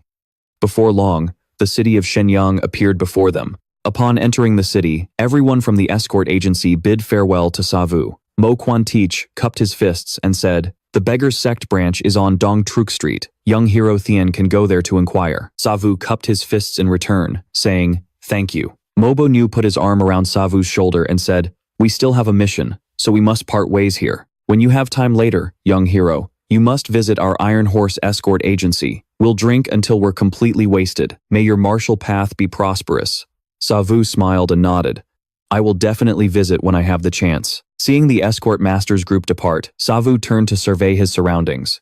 He bent his knees and leaped onto a roof. With a few more jumps, Sa Vu reached the top of the highest city wall. He observed for a moment and thought to himself, "I wonder where the Murang clan is located." Suddenly, Sa Vu smiled. It must be that fortress leaning against the mountain over there. Just then, Sa Vu's gaze froze. He saw two figures standing on the city gate. It was the Murang siblings he had met at the Bak Min Inn. It seemed his guess was correct. That was indeed the Murang clan's estate. Following the direction the two were looking, he saw a convoy of carriages passing through the city gate, and Sa Vu smirked. The goods from the Iron Horse escort agency were indeed being delivered to the Murang clan. Suddenly, Sa Vu heard a cry for help. He turned to look in the direction of the cry and saw three thugs beating a child. They cursed as they beat him, showing no mercy. "I told you, this is the Beggar's Sect's territory. Don't come here." Sa Vu frowned. He could tell from the child's voice that he was from the north. Sa Vu leaped down from the city wall, rushing towards the child. The child covered his head with his hands, crying and begging, "My mother is sick. I want to ask the Beggar's Sect to help find my father." "Do you think the Beggar's Sect accepts just any request?" the disciple said, raising his staff to strike. At that very moment, a figure moved like a phantom. Quick as lightning, Sa Vu appeared in front of the child and tapped the staff with his finger. A powerful stream of internal energy caused the staff to shatter into pieces. The beggar's sect disciples stared at Sa Vu in astonishment. Sa Vu coldly shouted, "3 grown men beating a child. Is this how disciples of the beggar's sect conduct themselves?" With that, he extended 2 fingers and struck the other 2 between the eyes. They were instantly sent flying. Sa Vu easily defeated the 3 thugs, but he was unaware that this entire scene had been witnessed by an old beggar on a nearby roof. It was Hong Nu-kwai. "You met his master 10 years ago?" the old beggar muttered. "Could this martial art be?" At this moment, another beggar's sect disciple scrambled to his feet. "You brat, who are you? How dare you interfere with the beggar's sect's business?" He lunged forward, his hand shaped like an eagle's claw, grabbing for Sa Vu. Unfazed, Sa Vu swung his arm to block the attack. Then, he used his thumb to strike the Shenmen acupoint on the man's wrist. A powerful surge of internal energy from Sa Vu's heart meridian coursed into the disciple's body. The man cried out in pain and collapsed to his knees. Sa Vu said coldly, "What did this child do wrong? Why are you treating him like this? I heard the beggar's sect upholds justice and righteousness, but now it seems that's just an empty reputation." Just then, an old voice rang out. "To blame the entire beggar's sect over such a small matter is perhaps a bit too much. We have refused that child many times, but he still wouldn't listen. This old man is Hong Nu-kwai, an elder of the beggar's sect. May I ask for the young hero's esteemed name?" Sa Vu looked at the old beggar coldly, neither arrogant nor humble. "I am Thien Sa Vu, from the north." Hong Nu-kwai grinned widely. "I wonder if young hero Thien would be willing to let him go? Although his actions were improper, there's no need to cripple him." Sa Vu's eyes were icy. Only those of equal standing have the right to set conditions. As he spoke, Sa Vu increased the pressure in his grip. He ignored the beggar's sect disciples' agonizing screams and said coldly, "And it seems we are not on the same level. The young hero speaks the truth. Then my condition is that the 100,000 disciples of the beggar's sect will not seek revenge against you, and we will also guarantee the child's safety." Sa Vu understood the old beggar's meaning, silently cursing the cunning old fox, but released his grip nonetheless. The beggar's sect disciple clutched his injured arm and collapsed to the ground. Hong Nu-kwai chuckled. "I knew the young hero was a reasonable person. Thank you for your mercy, young hero." Sa Vu paid no attention to the old beggar's flattery and turned to the little girl behind him. "What's your name? Are you also from the north?" The little girl nodded and said her name was No Thang Nam. "You just said your mother is sick. I'll go with you to see her." Sa Vu then led the little girl away. The beggar's sect disciple was resentful and asked the elder why he didn't teach that brat a lesson. "You should be glad you're still alive. If I hadn't stepped in just now, forget you. This entire beggar's sect branch could have been wiped out. Look at those other 2 disciples. If he had wanted to kill you, I couldn't have stopped him. Did you notice his hands just now? Fair, smooth, more beautiful than a woman's hands, but you can't imagine the terrifying power hidden within them." At this point, Hong Nu-kwai fell into a memory, his voice becoming distant. "Those hands are exactly like the hands of the old man I met 10 years ago. Those hands were also as beautiful as a woman's. But I will never forget the scene from that day. With just a single, gentle palm strike, he turned a bronze statue weighing tens of thousands of pounds into scrap metal." Hong Nu-kwai's voice trembled slightly. "I still remember that old man's last words," he said. "Success. His men would be back. It seems the Central Plains are on the verge of chaos. No one expected someone would dare to attack the Murang clan's patrol right here in Shenyang. A moment ago, a team of Murang clan disciples was patrolling the city. One of the subordinates suggested they go for a drink after their patrol, but the captain sternly refused. "We are at a time of war. Although the Dali fortress is unlikely to make a move against us in Shenyang, we cannot let our guard down." The words had barely left his mouth when a hand pierced straight through his chest. The captain's eyes widened in disbelief. He couldn't believe Ji Wushui of the Dali fortress had managed to infiltrate the inner city. Seeing their captain killed, the Murang disciples panicked and fell into chaos. Ji Wushui roared, "Kill them all, leave no one alive." His men surged forward, cutting them down. A short while later, 2 figures arrived on the scene. It was Murang Juncheng and Murang Guang. Looking at the countless bodies of the Murang disciples strewn about, Murang Juncheng asked coldly, "What is the situation in the city?" Murang Guang replied, "The situation is still unclear. Assassinations like this have been happening frequently in the city. They are very cunning. It seems they want to cut off our support from the outside." Just then, Murangzi flew in. "Big brother, the North Wind Imperial Censor of the Lion Tiger Alliance has appeared." Murang Juncheng and Murang Guang were both startled by the news. Murang Juncheng asked with a cold expression, Chu Muling has come to Shenyang. Is this information accurate? Yes, I've confirmed it. It's the Northwind Imperial Censor, Chu Muling. Murang Guang's face was grave. It seems the Lion-Tiger Alliance wants to get involved. Big brother, we have to act. The Dali Fortress is a subordinate of the Lion-Tiger Alliance. Chu Muling will definitely side with them. That's a given. But if we act rashly, it will be tantamount to declaring war on the entire Lion-Tiger Alliance. Here's the plan. I will go meet him and see what his purpose is. Guanger, you go to the North Ming Cave and report this matter to father. Perhaps tonight. It can be done. At the same time, in a city inn, a physician was checking a woman's pulse. After a long moment, the physician sighed. This is very difficult to treat. Her meridians are severely damaged, and her qi and blood are in chaos. Hearing this, the little girl burst into tears. Sa Vu immediately asked, difficult in what way? Is it because the medical fee isn't enough? Or is your skill simply not high enough? I am the best physician in Shenyang. How could my skills not be high enough? But to cure this illness, we need wild ginseng and other rare medicinal herbs. Before the physician could finish his sentence, Sa Vu placed a gold ingot on the table. No matter the cost or the time it takes, I ask that you do everything in your power to save her, old master. Staring at the heavy gold ingot on the table, the physician swallowed hard. Rest assured, young hero, I will definitely cure her. With that, the physician stood up to leave, saying he would return after preparing the medicinal ingredients. Knowing her mother would be saved, the little girl cried loudly, saying she didn't know how she could ever repay Sa Wu's kindness. Sa Vu walked over to the girl and comforted her gently. Cruel fate only seeks out the miserable, and demons only bully the weak. Promise your big brother, no matter what hardships you face, you won't give in to tears so easily. The little girl didn't quite understand, but she nodded in agreement. All right. Now, big brother wants to ask you a few things. What happened to your mother? In the inn room, Sa Vu sat by the window, lost in thought. Wu Ai was captured by the Yuan emissary, so it probably has nothing to do with the Murong clan. But the clue about his master's daughter. According to what the little girl just said, the Murong clan is highly suspicious. The girl's mother was injured while searching for her husband. The girl's father was a merchant who traveled between the north and the central plains.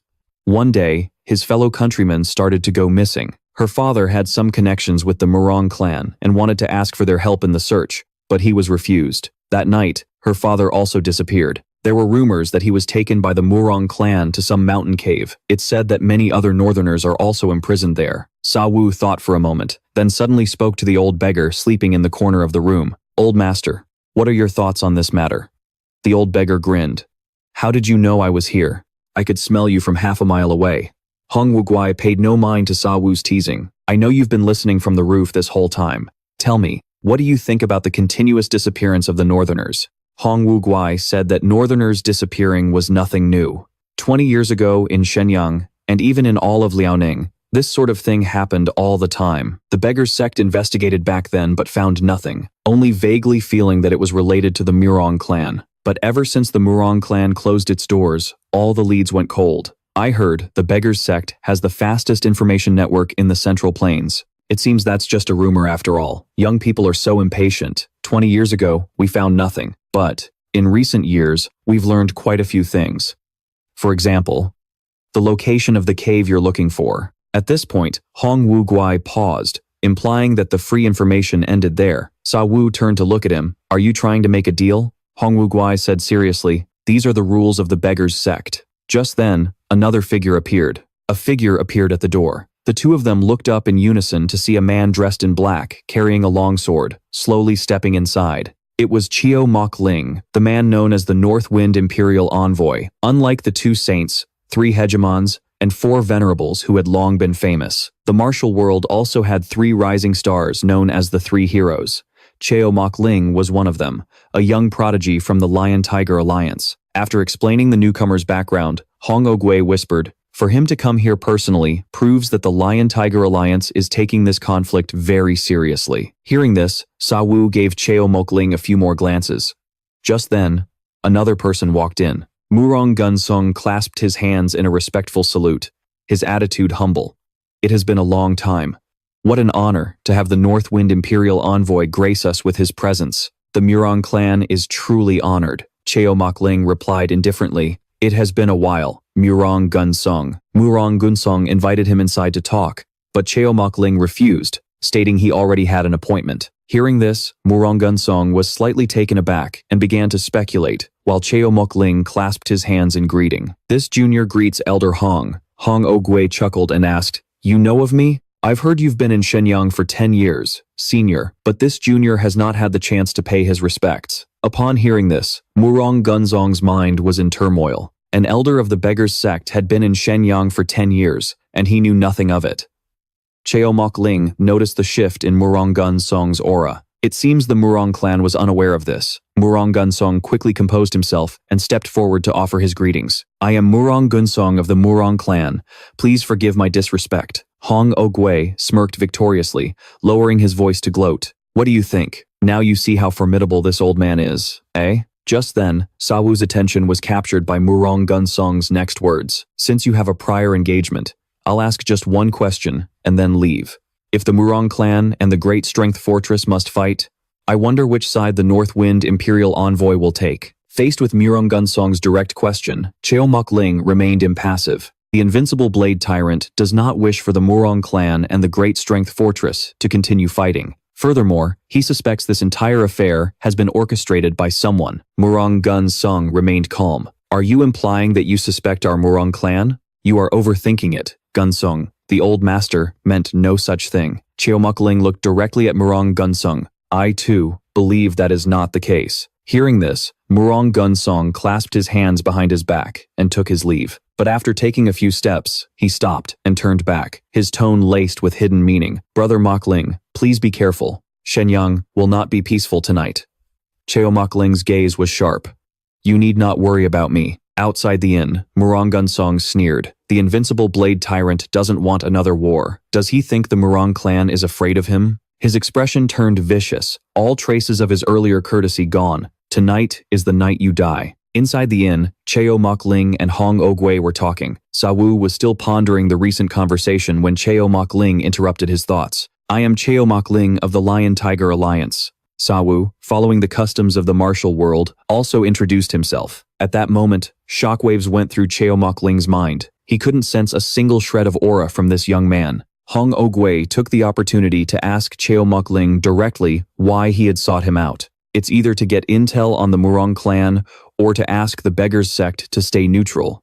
Cheo Mokling stated frankly. Hong Ogui had guessed correctly. The invincible Blade Tyrant was trying to prevent the conflict from escalating. If an all-out war were to break out, the Lion-Tiger Alliance would undoubtedly be forced to join, and lurking in the shadows is the Five Dragons Alliance. If that happens, both sides will suffer devastating losses. Since the invincible Blade Tyrant has spoken, this old man guarantees the beggars sect will not interfere. As he said this, Hong Ogui's tone suddenly shifted. "But if you have other plans, Senior, you jest. How could the Lion-Tiger Alliance have any ulterior motives?"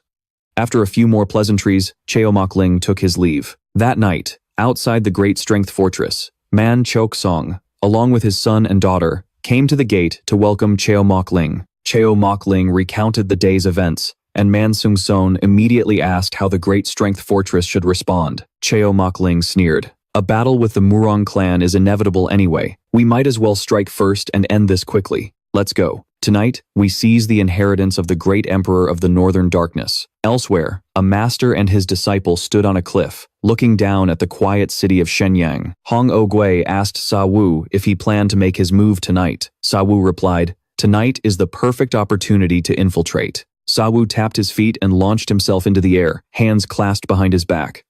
"I'm off.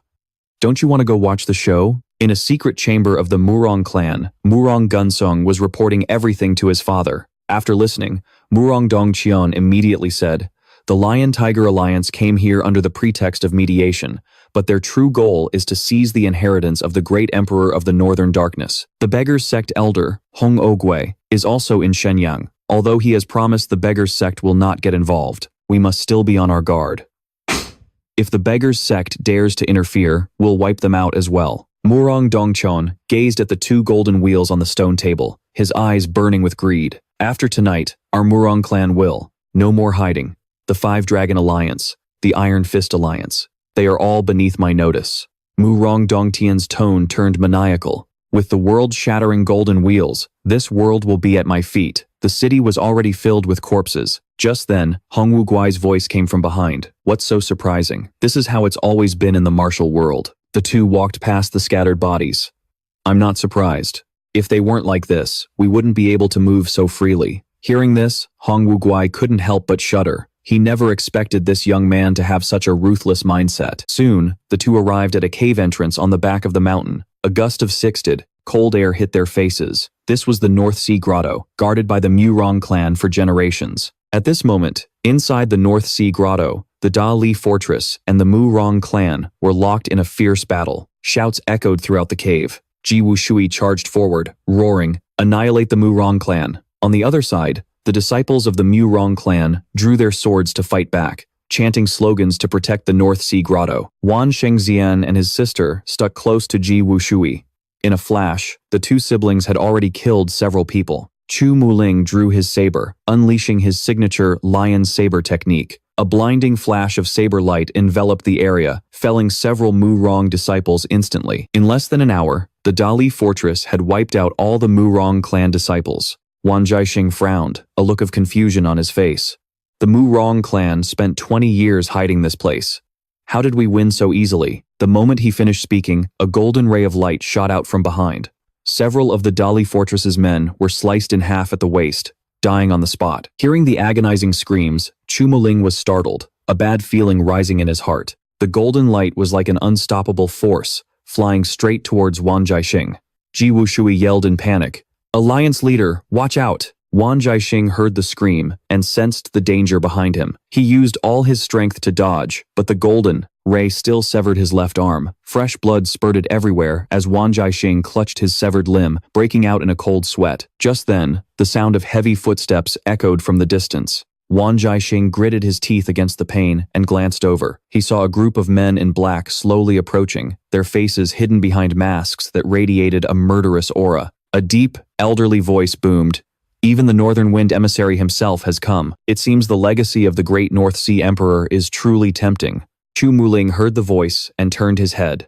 An old man stood there, exuding an overwhelming presence. Two golden wheels spun around him. It was Murang Dongtian, the head of the Murang clan, back with Sa Yu. As soon as they entered, the two saw countless corpses littering the passage. Sa Yu was startled to see many disciples of the Dali fortress riddled with arrows, clearly having fallen into traps within the passage. The two carefully ventured deeper. Hong Wuguai asked, "Are you also here for the legacy of the great North Sea Emperor?" Sa Yu answered bluntly, "I don't care about that thing." Hearing this, Hong Wuguai's eyes widened in disbelief. The legacy of the great North Sea Emperor is a treasure that everyone in the martial world dreams of. If you're not interested, then why did you come to the Murang clan? But before he could finish, the brick under Hong Wuguai's foot suddenly sank, triggering a mechanism in the passage. Startled, Hong Wuguai channeled all his internal energy into his hands to block the descending stone pillar. But the power of this mechanism was far beyond his imagination. Even with all his strength, he was being crushed against the wall by the pillar. Just as he was about to be flattened, a fair, slender hand appeared. Sa Yu glided in front of him, and, with a wave of his hand, the stone pillar, weighing tens of thousands of pounds, instantly shattered. Sa Yu smiled. The heaven-shattering divine art has never failed in 1,000 years. Hong Wuguai stared at Sa Yu, his jaw dropped in amazement. After saving Hong Wuguai, the two continued deeper inside. Soon, they reached an exit. Unexpectedly, there was another world beneath the North Sea Grotto. Hong Wuguai was stunned by the sight before him. It was a massive ice lake, hundreds of yards wide. On the lake's surface, a large crowd surrounded a group of people in the center. Hong Wuguai recognized Murang Dongtian standing on a stone platform. Could those two golden wheels be the legacy of the great North Sea Emperor? But Sa Yu couldn't care less about the so-called treasure. His gaze was fixed on a small house in the far corner. Sa Yu leaped towards it, leaving a confused Hong Wuguai scratching his head. Who would see a treasure right in front of them and just ignore it? Sa Yu landed as gently as a feather. Looking through the iron bars, he saw a group of people from the north being held captive inside. Hong Wuguai, who had followed him, saw this and couldn't help but be shocked. Sa Yu's eyes turned icy cold. He stretched out his left hand, and qi enveloped it. Then, a powerful burst of energy erupted, shattering the entire wall. Murang Dongtian heard the commotion, frowning as he turned to look. He saw an old man and a young boy standing there. He recognized the old beggar as Hongwu Guai, an elder of the beggars' sect. Murang Dongtian coldly ordered, Guang Ji take the Black Sword Squad and kill those two. Remember, no one leaves the North Sea Grotto alive. Murang Guang and Murang Ji immediately moved to carry out the order. After shattering the wall, Sa Yu calmly asked, Model, is anyone here Wu Shengnan's father? A man stood up, trembling, and walked forward, his voice shaking as he asked, I am Shengnan's father. Do you know Shengnan? How is she? Is my wife okay? Sa Vu nodded and said, They are both fine. I will reunite you with your family. Hearing this, the man burst into tears and fell to his knees. Thank you, young hero. If it weren't for you, we would have all died here for nothing, he sobbed. Hundreds of us are already dead. Murang Dongtian, he's a devil. Hongwu Guai was also choked with emotion, never imagining the old man was responsible for such a heinous crime. Sa Vu's eyes turned icy. I must see Murang Dongtian. Just then, a voice rang out. Who dares to free these northern slaves? You people have some nerve. Hearing the word slaves, Sa Vu's anger flared, and he turned to face the newcomers. It was Murang Guang and Murang Ji, whom he had met before. Sa Vu asked coldly, Who did you just call slaves? Seeing his aggressive stance, Murang Ji didn't dare to answer. Could this young man also be a northerner? Seeing this, Hongwu Guai's heart sank. Rumor had it the Murang clan had been training a team of swordsmen for 20 years. It seemed this was the legendary Black Sword Squad. Old sir, please help me look after these people. Hongwu Guai quickly asked what Sa Vu planned to do. I already told you, I want to meet that old bastard, Murang Dongtian. One of the black-robed swordsmen became enraged. Such audacity, to dare say the clan head's name directly. The young man was fearless. He took a step forward and said coldly, Get lost. The swordsman stepped forward, channeling chi into his longsword, which began to radiate with energy. Hongwu Guai was startled. Murang Dongtian had clearly invested a great deal of effort into them. Sa Vu showed no reaction to the swordsman's chi. He waved his hand, and streams of his own chi began to emanate from his body. Sa Vu sneered, stepped forward, and reached out to catch the tip of the sword. To the swordsman's astonishment, his steel longsword snapped in two. The smile on Sa Vu's face grew wider. To stop me, a heaven-shattering martial saint, you'll have to risk your life. With that, Sa Vu's fair hand landed on the swordsman's dantian. In an instant, a powerful torrent of chi flooded into his meridians. The swordsman coughed up a mouthful of blood as Sa Vu's hair whipped around him. He roared, Anyone who stands in my way dies. At that moment, the sound of a sword being drawn from its sheath was heard. Murang Guang and Murang Zi charged forward, weapons in hand, and attacked Sa Vu.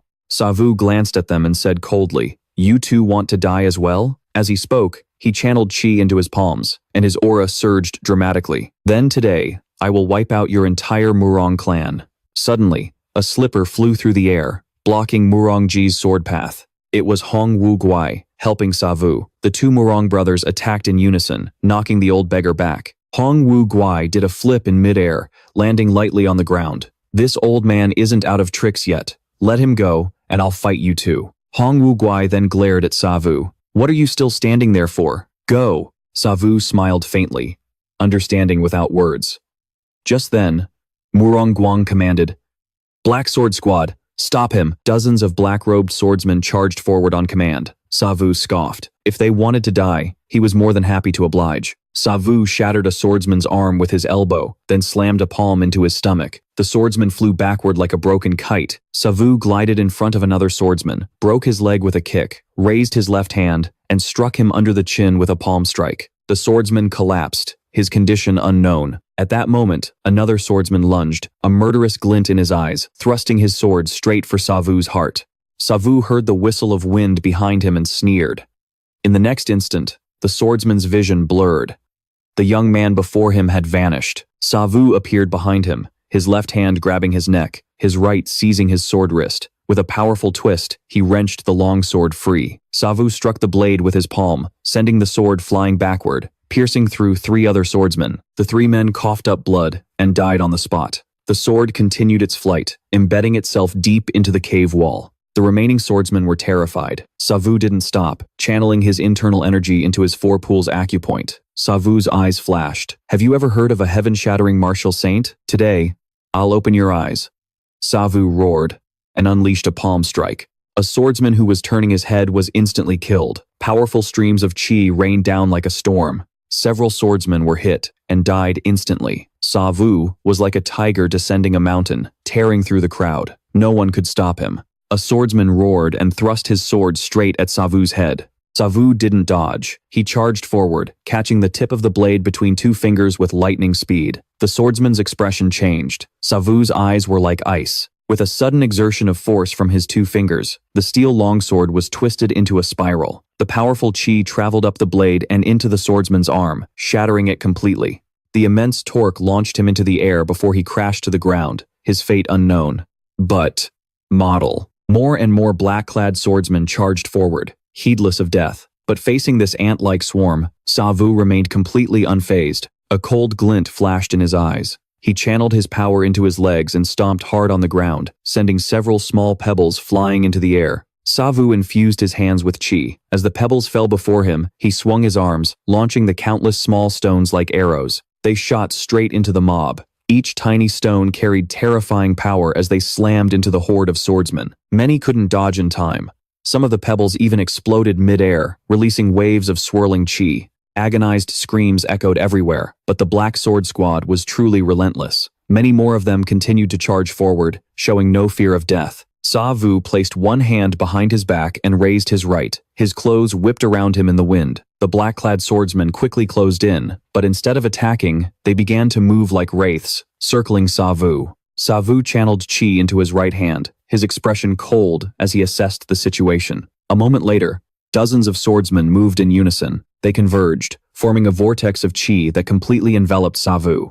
The vortex slowly tightened, sealing off all his escape routes. Seeing this, Sa Vu's expression remained unchanged, as calm as ever. Suddenly, from within the vortex, countless sword strikes lashed out at him. The Black Sword Squad was using the Big Dipper Immortal Execution Formation, a technique they had perfected over 20 years. A storm of blades shot directly toward him. Just then, a sharp glint flashed in the young man's calm eyes. He dropped into a crouch and slammed a palm into the ground. Sa Vu gave a faint smile as the qi in his palm erupted, unleashing a powerful and immense wave of energy in all directions. The Black Sword Squad's newly formed sword formation was instantly shattered, and the entire Bei Ming cave seemed to tremble. Hong Wu Guai and the two he was fighting had to stop their battle and turn to look. They saw a massive crater had appeared on the surface of the once calm lake. Murang Guang immediately gave an order. Jier, go deal with those northerners, then quickly return to father's side. I'll deal with this old man. With that, Murang Guang charged forward, attacking Hong Wu Guai with his fan. Hong Wu Guai glided through the air to dodge. It was clear the old beggar was now genuinely furious. I can take care of myself, but those northerners are innocent. With that, Hong Wu Guai drew a flexible whip from his waist. He spun in midair, using the momentum to lash the whip towards the Murang siblings. The whip struck like a dragon soaring from the sea, aimed at them both. The Murang siblings raised their weapons to block. When his attack missed, Hong Wu Guai retreated several steps, putting some distance between them. The old beggar flicked the whip in his hand and laughed heartily. Today, I'll show you two brats this old master's ultimate technique. Murang Dongtian swung his golden wheel, slicing Ji Wushui in half and killing him instantly. Seeing this, Chu Mulin was both horrified and enraged. With a furious roar, he charged at Murang Dongtian. He brought his saber down in a powerful overhead strike, but a flash of silver light intercepted his blade. It was Murang Juncheng, who had appeared just in time to block the blow with a silver wheel. Chu Mulin was stunned. He never expected Murang Juncheng to possess this kind of weapon as well. Murang Juncheng spoke coldly. Chu Mulan, I've always been curious about something. Why are you known as one of the three heroes? At the same time, Wan Shengxian and his sister also charged forward. The two of them attacked Murang Dongtian together, but before they could even get close, they were sent flying by two golden wheels. Murang Dongtian reached out and grabbed the nearby Wan Jiaxing, who was caught by the throat before he could even react. Murang Dongtian lifted Wan Jiaxing into the air and said coldly, "The Murang family's great ambition is nearly complete. But your Dali fortress remains a thorn in our side, especially since for the past 20 years, you've proclaimed yourselves the masters of Liaoning. I am very displeased."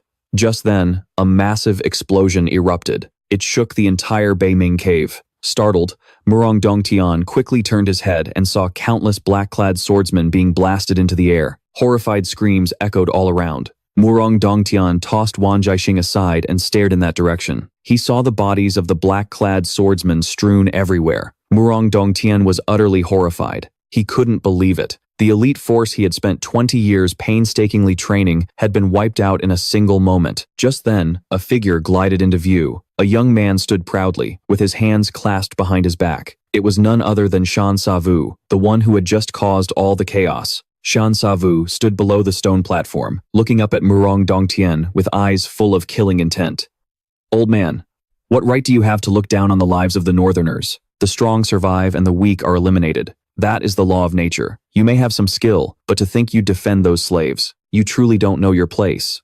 So, you're saying might makes, right? Fine then, let's see who's stronger." Murong Juncheng and Chu Mulin also turned their attention to the confrontation. Chu Mulin recognized him as Thien Sa Vu, the man he'd met at the inn. Then, his eyes fell upon the massive crater. It was 10 zhang wide. The handsome young man's expression shifted slightly as he felt a faint sense of dread towards Thien Sa Vu. And it wasn't just because he had single-handedly annihilated hundreds of members of the Black Sword Squad. It wasn't because he could create a massive crater with a single palm strike, but because of the extraordinary aura emanating from Thien Sa Vu. Cold sweat trickled down Chu Moklan's temples as a shiver ran down his spine. Just then, Murong Quanthan spoke up, "Your opponent is me." With that, Murong Quanthan charged forward, swinging his silver wheel down. Chu Moklan hastily raised his blade to block. However, Murong Quanthan's power was too immense, knocking him back several steps. Chu Moklan struggled to suppress the churning energy in his body, then glared at Murong Quanthan with the ferocity of an enraged lion. "Murong Quanthan, aren't you curious why I am ranked among the 3 great champions? Today, I'll show you whether or not I deserve that title." On the other side, Murong Dongtian heard Thien Sa Vu's words and sneered. "The annihilation golden wheel in my hands. I control it as if it were an extension of my own arm. You, a wet-behind-the-ears brat, dare to be so arrogant? I have inherited the legacy of the great emperor of the Northern Abyss. In this world, who could possibly be my match?" With that, Murong Dongtian channeled his internal energy into his left hand and raised it high. The golden wheel spun around him, emitting a brilliant golden light. Murong Dongtian swung his left arm, and the golden wheel shot forward, flying towards Thien Sa Vu with the force of a thunderbolt. Unexpectedly, Thien Sa Vu didn't even try to dodge. He slowly raised his left hand. The young man stood proudly with his hands clasped behind his back, then extended his left arm forward. On Thien Sa Vu's fair arm, a stream of blue inner energy flowed ceaselessly. He was going to catch the incredibly sharp annihilation golden wheel with his bare hand. In that instant, the two forces collided, creating a terrifying explosion. Murong Dongtian laughed maniacally. "I've poured 20 years of my heart and soul into forging this annihilation golden wheel, the legacy of the great emperor of the Northern Abyss. You, a mere brat, dare to block it with your bare hands? You truly don't know your own limits." A cloud of dust rose, and from within, Thien Sa Vu's calm voice echoed. "With just a couple of scrap metal wheels, you dare call yourself invincible under the heavens? Old man, you must still be dreaming." Hearing this, Murong Dongtian's eyes went wide in disbelief. When the dust settled, Thien Sa Vu was still standing in the same spot, and he said coldly, "So this is why the Murang clan has been hoarding gold?" Hearing this, Murong Dongtian was startled. "Could it be, you're the one who stole my son's gold?" Thien Sa Vu didn't answer, only sighing. "To kill so many people. Just for this toy? Old man, you really have too much time on your hands." The young man sneered, "I have no interest in this piece of trash. Here, take it back." With that, Thien Sa Vu slapped his palm against the golden wheel. The annihilation golden wheel flew back like an arrow, its power even greater than when Murong Dongtian had controlled it. It shot straight towards Murong Dongtian, who stood on the high platform. The old man didn't dare to block it directly, hastily summoning his other golden wheel. Murong Dongtian swung his right arm, throwing out the second golden wheel. The two golden wheels collided mid-air, creating a deafening clang of metal, like a massive bell. The sound echoed like thunder, and a torrent of inner energy erupted, sending rubble flying from the high platform. Murong Dongtian was horrified. He never imagined that Thien Sa Vu's power could be so terrifying. He desperately poured all his internal energy into his hands, trying to control the golden wheels, but it seemed he could no longer hold on. Murong Dongtian's old eyes filled with terror. Finally, the golden wheel was knocked back, stopping less than 2 feet away from him. Murong Dongtian looked at his trembling hands, his heart filled with dread. Just then, Thien Sa Vu's voice rang out again. As the head of the Murang clan, I should have given you a dignified death. Suddenly, Thien Sa Vu's tone shifted. But when I think of the people of the north and how much they suffered before they died, Thien Sa Vu channeled his internal energy, and powerful streams of qi erupted from his body. The young man's hair flowed in the wind, a cold smile playing on his lips. I can't let you die so easily.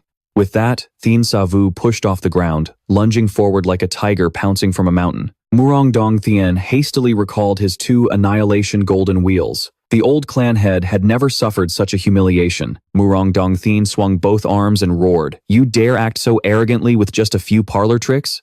Want to kill me? It won't be that easy to kill Murang Dong Thien. With that, he directed the 2 golden wheels to attack Thien Sa Vu. Thien Sa Vu leaped up, weaving between the 2 golden wheels like a butterfly fluttering through flowers. The young man landed gently on the ground, his voice cold and filled with killing intent. Old man, did you say my martial arts are just parlor tricks? Thien Sa Vu slammed his right hand on the ground, using the rebound force to launch himself up. Today, I will show you whether the heaven-shattering divine art is a parlor trick or not. With that, the young man spun around, launching a powerful kick towards Murang Dong Thien. Thien Sa Vu leaped into the air, bringing a kick down from above. Murang Dong Thien hastily used his arms to block, but the force of the kick left him utterly terrified. This brat is so young, yet his internal energy is this profound. Model. Thien Sa Vu continued to spin, landing a sweeping kick right on Murang Dong Thien's head. The old man was sent flying, as the young man's eyes turned cold. Old man, watch closely. This is the heaven-shattering divine art that you called a cat's scratch. With that, Thien Sa Vu lunged forward. Murang Dong Thien was no pushover, either. He immediately directed his annihilation golden wheels to attack. The golden wheels spun at high speed, aiming for Thien Sa Vu's throat, but Thien Sa Vu quickly ducked to dodge. He continued his assault, landing a palm strike on Murang Dong Thien's stomach. The old man was sent flying like a kite with its string cut. The relentless attacks enraged Murang Dong Thien to the point where he could no longer hold back. He roared, and his qi erupted around him. Murang Dong Thien poured all his internal energy into his hands, then swung them forward, directing the 2 annihilation golden wheels to attack Thien Sa Vu. The speed of the annihilation golden wheels suddenly increased several times over, appearing before Thien Sa Vu in the blink of an eye. But Thien Sa Vu effortlessly glided between the 2 wheels, completely unharmed. Murang Dong Thien hadn't given up yet.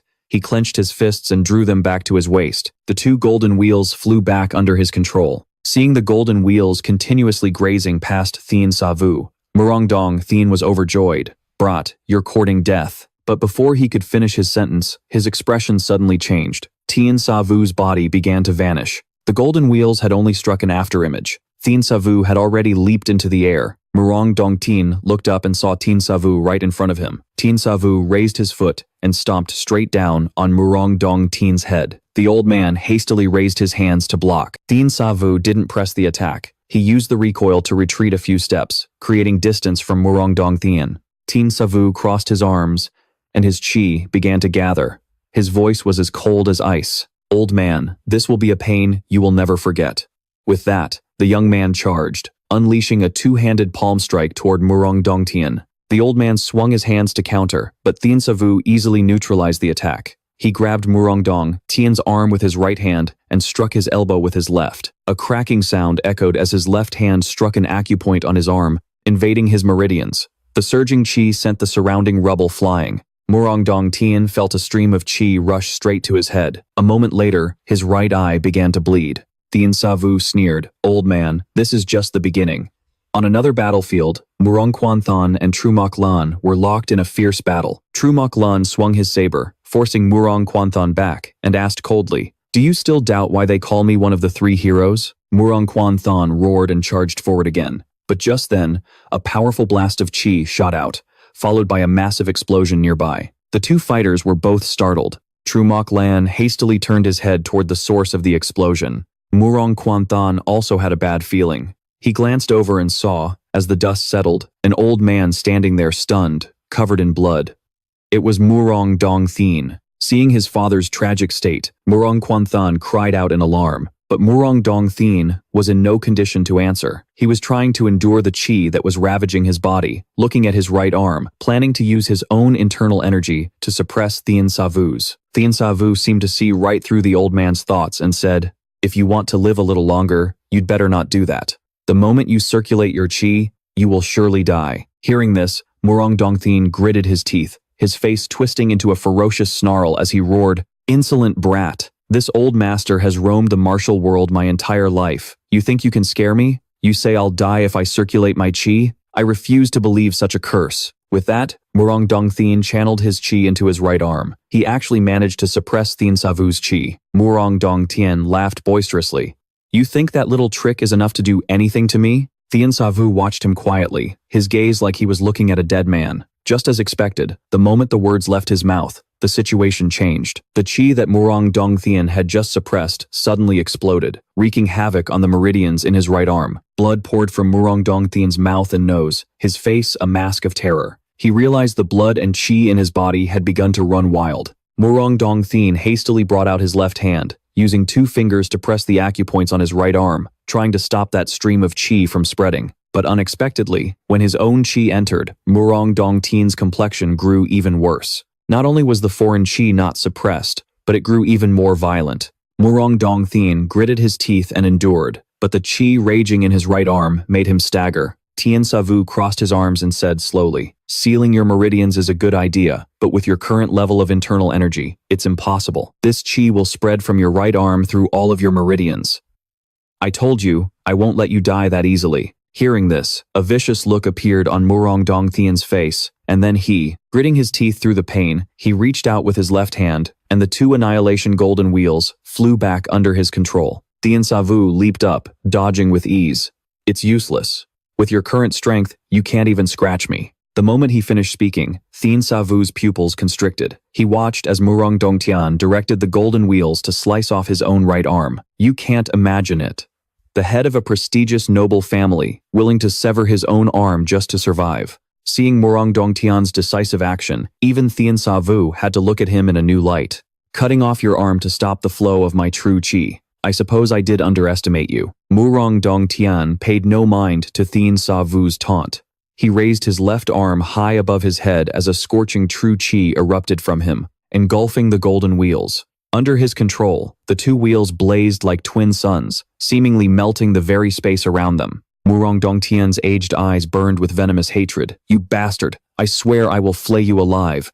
With that, Murang Dongtian's true qi exploded, sending the 2 golden wheels spinning at a terrifying speed, creating a sky-high sea of flames. Waves of searing heat radiated outwards, incinerating everything in their path. Seeing this, Thien Sa Vu's expression turned serious. He saw Murang Dongtian become like a sun at midday, unleashing rolling waves of heat that engulfed the entire North Deep Grotto. Even Chu Mulin and Murang Juncheng, fighting in the distance, were affected. This sudden change forced them both to stop, staring at the high platform with expressions of utter disbelief. "Brat, you dare ruin my Murang family's grand plan? You will pay for this with your life." Faced with this terrifying power, Thien Sa Vu calmly crossed his arms, completely unfazed. "If you had used this move earlier, you wouldn't have had to cut off your own arm."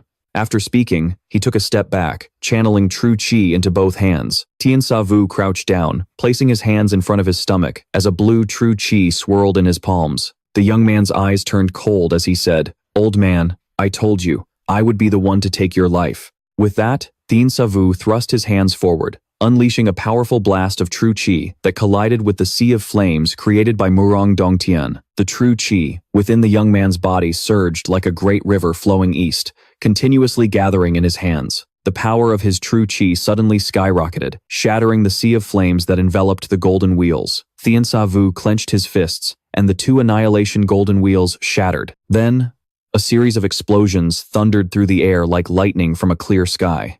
The continuous blasts shook the entire North Deep Grotto. In the distance, both Chu Mulin and Murang Juncheng had to channel their internal energy just to withstand the shockwaves. Murang Juncheng tried to scream, "Father!" The already heavily injured Wan Jiaxing was also caught in the blast. The master of the Great Strength Fortress was thrown back, coughing up blood. The other subordinates of the Great Strength Fortress met a miserable fate, launched into the air before crashing back down to the ground. Murang Dongtian circulated his true qi, desperately trying to defend himself. He still couldn't accept this reality. The annihilation golden wheels of the North, Deep Great Emperor, had been so easily destroyed by the boy before him. The patriarch, who was once the overlord of this region, trembled as he spoke.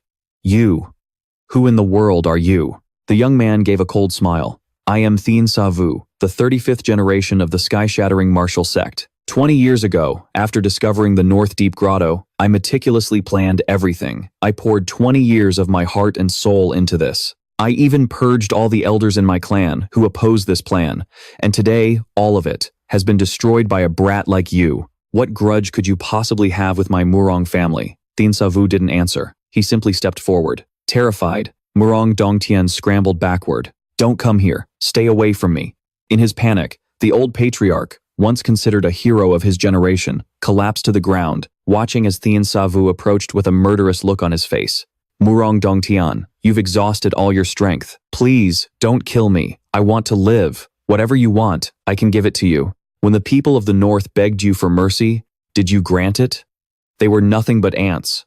They had no value. I'm different. I'm the head of the Murang family. Don't you want the inheritance of the North Deep Great Emperor? I can give you everything. Just, don't kill me. Meanwhile, Murang Juncheng tried to dodge, but the blade still grazed his face, drawing a few drops of fresh blood. Chu Mulin had just blinded his left eye. The young master of the Murang family is truly something else, daring to get distracted while fighting me. Murang Juncheng roared in fury. You dishonorable villain, how dare you launch a sneak attack? With that, he swung his right arm, sending the silver wheel flying straight for Chu Mulin's throat. Chu Mulin swung his saber down, clashing with the silver wheel, but Murang Juncheng was enraged, and his power was immense, sending Chu Mulin flying backward. Murang Juncheng pressed his advantage, channeling his internal energy into his fist. He then lunged in front of Chu Mulin and slammed a punch into his stomach. Chu Mulin was sent flying again.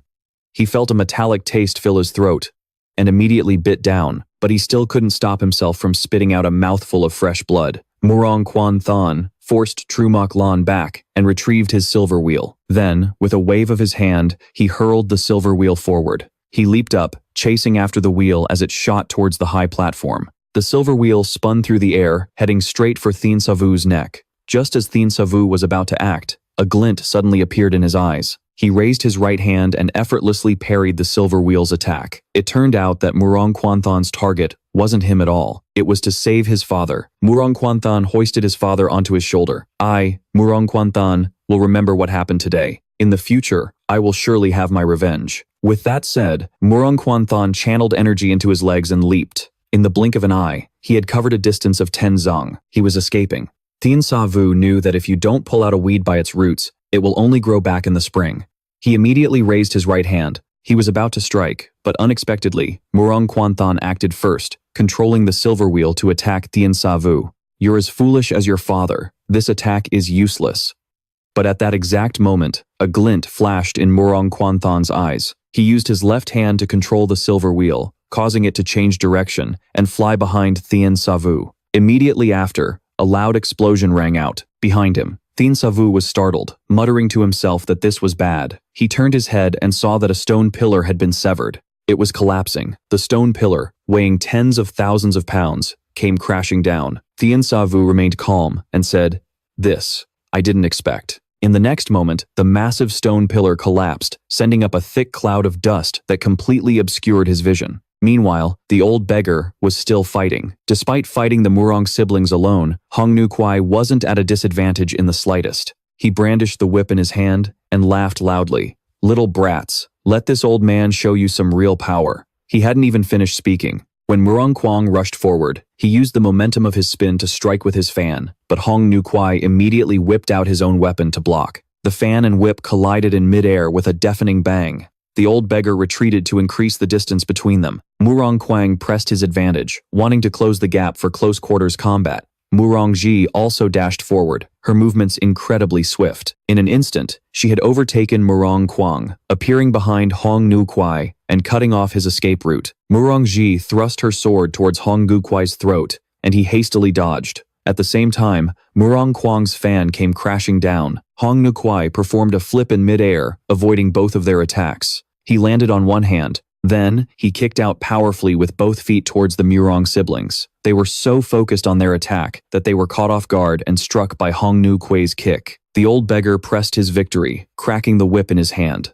Like a giant python, the whip coiled tightly around Murang Kwang. Honggu Kwai used his strength to yank Murang Kwang clean into the air. Murang Kwang was bound so tightly he couldn't break free. Honggu Kwai threw him towards Murang Zhu. The two of them collided in mid-air. The old beggar quickly retracted his whip, causing the Murang siblings to tumble to the ground. They struggled to get up, their faces pale and grim. Honggu Kwai sneered. The Murang family calls itself the greatest in Shenyang, and this is all the skill you have to show for it? Even my beggar sect wouldn't dare to casually decide the life and death of others.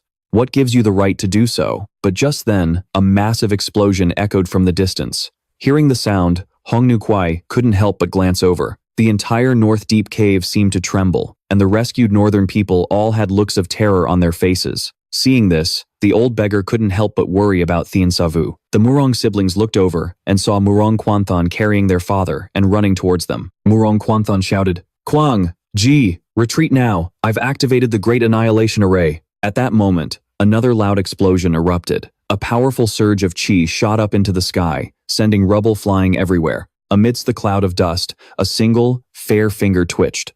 Murang Kwanthan heard the explosion and turned his head. He saw Thien Sa Vu standing there, his expression solemn. An immense chi radiated from Thien Sa Vu's body, shattering the massive stone pillar into dust. Murang Kwanthan couldn't believe his eyes. He had never witnessed such powerful martial arts before. Just then, Murang Ji shouted, "Big brother, don't activate the Great Annihilation Array. Wait for me and second brother." Hearing this, Thien Sa Vu's heart sank. At that moment, strange rumbling sounds began to echo from the ceiling of the North Deep Cave. Murang Ji looked worried. "Second brother, we have to go now." But Murang Kwang spoke like a madman. "I'm not leaving. Even if I have to die in North Deep Cave, I must settle the score with that old beggar." Murang Ji stared at her brother in disbelief. For a moment, she was at a loss for what to do. "You think you can possibly fight me with that pathetic level of skill?" Murang Kwang's hair was a mess, and his face was twisted with fury. "Old man, enough of your talk. I'm going to tear you to shreds, and then I'll slaughter every last one of these northern slaves right in front of you." But at that exact moment, an ice-cold voice rang out. Thien Sa Vu's eyes were like frozen daggers. "Just you?" The moment the words left his lips, Thien Sa Vu appeared in front of Murang Kwang and struck out with his palm. Murang Kwang was sent flying backward like a leaf in the wind. He slammed hard into the cliff wall, dozens of feet away. The force of the blow shattered the rock face. Seeing this, Murang Zi was filled with anxiety. Overcome with anxiety and anger, she rushed forward. Seeing Murang Kwang struggle several times without being able to stand, Murang Zhe quickly helped her brother up and asked worriedly, "Second brother, are you all right? Snap out of it." At that moment, a sarcastic voice rang out. "You can disregard the lives of others, but you treasure the life of your own brother?" Murang Zhu stared at the person who had just spoken. With a complicated expression, she asked, "Why must you constantly oppose our Murang clan?" "I'm opposing you? It's clearly you who are opposing me." "Nonsense. You were the one who stole the gold at Bangshi, weren't you? What is your true purpose?" "On my journey from the north to the central plains, I uncovered 2 clues, and both of them are connected to your Murang clan. First, 10 years ago, a group of Yuan dynasty envoys came to the north. They passed through Shenyang and entered Changbai Mountain. But at that time, the Murang clan was in seclusion, so perhaps this matter has nothing to do with you. But the second matter happened 20 years ago. Back then, your Murang clan secretly imprisoned a large number of refugees from the north. One little girl was brought to Shenyang through the Blood Tear Plain, and then she vanished. Do you dare say this has nothing to do with the Murang clan?" An old man in the crowd heard this, and his expression changed. Could it be that this young hero is here to find that little girl? The people talking still hadn't realized the danger that was closing in. Just then, a massive explosion erupted from above the North Underworld cave. Murangji's face went pale. She never expected her eldest brother to activate the Great Annihilation Formation before she and her second brother could get out. Countless buried thunder orbs detonated. The earth-shattering booms echoed throughout the North Underworld cave. Even a master like Hongwu Guai's expression changed drastically. Murangji seemed to have accepted her fate. She looked at Thien Sa Vu with a complex expression. "The first time I met you at the North Underworld Inn, I could tell you were no ordinary person. I never imagined you were a hidden master. But meddlers in the martial world rarely live long. Now, you're about to be buried in this very cave. Even if you're lucky enough to survive, I will find you and take my revenge." With that, Murangji hoisted Murang Kwang onto her back and leaped into the air. She paid no mind to the explosions around her, flying toward the cave ceiling. a massive blast resounded. The entire North Underworld cave collapsed. Half a month later, at the Murang clan estate, Murang Dongtian sat drinking to drown his sorrows. Under the setting sun, in just half a month, the old clan head seemed to have aged 10 years. Despite his cold heart, the loss of his son was still a heavy blow. Murang Dongtian drained the last cup of wine, smashed it on the ground, and muttered, "Kwanger, your death was just an accident. The men of the Murang clan do not fear death. I will avenge you. First, I will annihilate the remnants of the Great Strength Fortress. Then, I will conquer the surrounding factions. And one day, we will surpass the 5 great clans. Just give me a little more time. This time, no one will ruin my plans." Murang Dongtian rubbed his severed arm, which still ached faintly. The image of that young man still haunted his mind. The old clan head longed for the day he could restore his former glory. But who was that boy? To him, it no longer mattered. No matter which sect he belonged to, it was enough to know that he died in the North Underworld cave. In the middle of the night, the wind howled as dark clouds blanketed the sky. Murang Dongtian slowly opened his eyes, and suddenly, he was horrified to see the young man from his nightmares standing right in front of him. Thien Sa Vu looked down from above and said slowly, "Old man, I told you, I would definitely take your life." As it turned out, after the North Underworld cave was destroyed, Thien Sa Vu had used his heaven-shattering divine art to blast an escape route. The seemingly solid boulders were like tofu in his eyes. Hong Wu Guai, following behind him, sighed to himself. If it weren't for Thien Sa Vu, all of them would have been buried in there. Before long, everyone had followed Thien Sa Vu out of the rubble. At that moment, the old man from the crowd suddenly spoke up and asked Thien Sa Vu a question. He asked if the little girl he was looking for had the surname Han. Thien Sa Vu was a bit surprised to hear this, and he confirmed that her surname was indeed Han. She was about 5 or 6 years old at the time. The old man explained that he had been imprisoned in the North Underworld cave 20 years ago. During that time, the Murang clan had kidnapped many people, old, young, men, and women alike, but their main purpose was to excavate the North Underworld cave. Therefore, they sold off the weaker women and children to human traffickers. The old man said that the girl's name seemed to be Han Tuongnya, and she was a very bright and clever child. Not long after being captured, she was sold. The ledger recording the transaction from that time must still be in Murang Dongtian's possession. If you can find that ledger, you might find a clue to the girl's whereabouts. Hearing this, Thien Sa Vu immediately turned and said he would settle this debt himself. That was why he had infiltrated the Murang clan estate that night. After speaking, Thien Sa Vu extended 2 fingers. He tapped several pressure points on Murang Dongtian's chest. Instantly, a powerful stream of inner energy flowed into the old man's body. When he was finished, the young man said coldly, "I believe I told you. I wouldn't let you die so easily. It's time for you to pay for what you've done." Murang Dongtian stared at the young man with horrified eyes. Immediately after, a powerful aura spread throughout the room, taking a long time to gradually dissipate. Just then, Murang Quanthan's voice came from outside.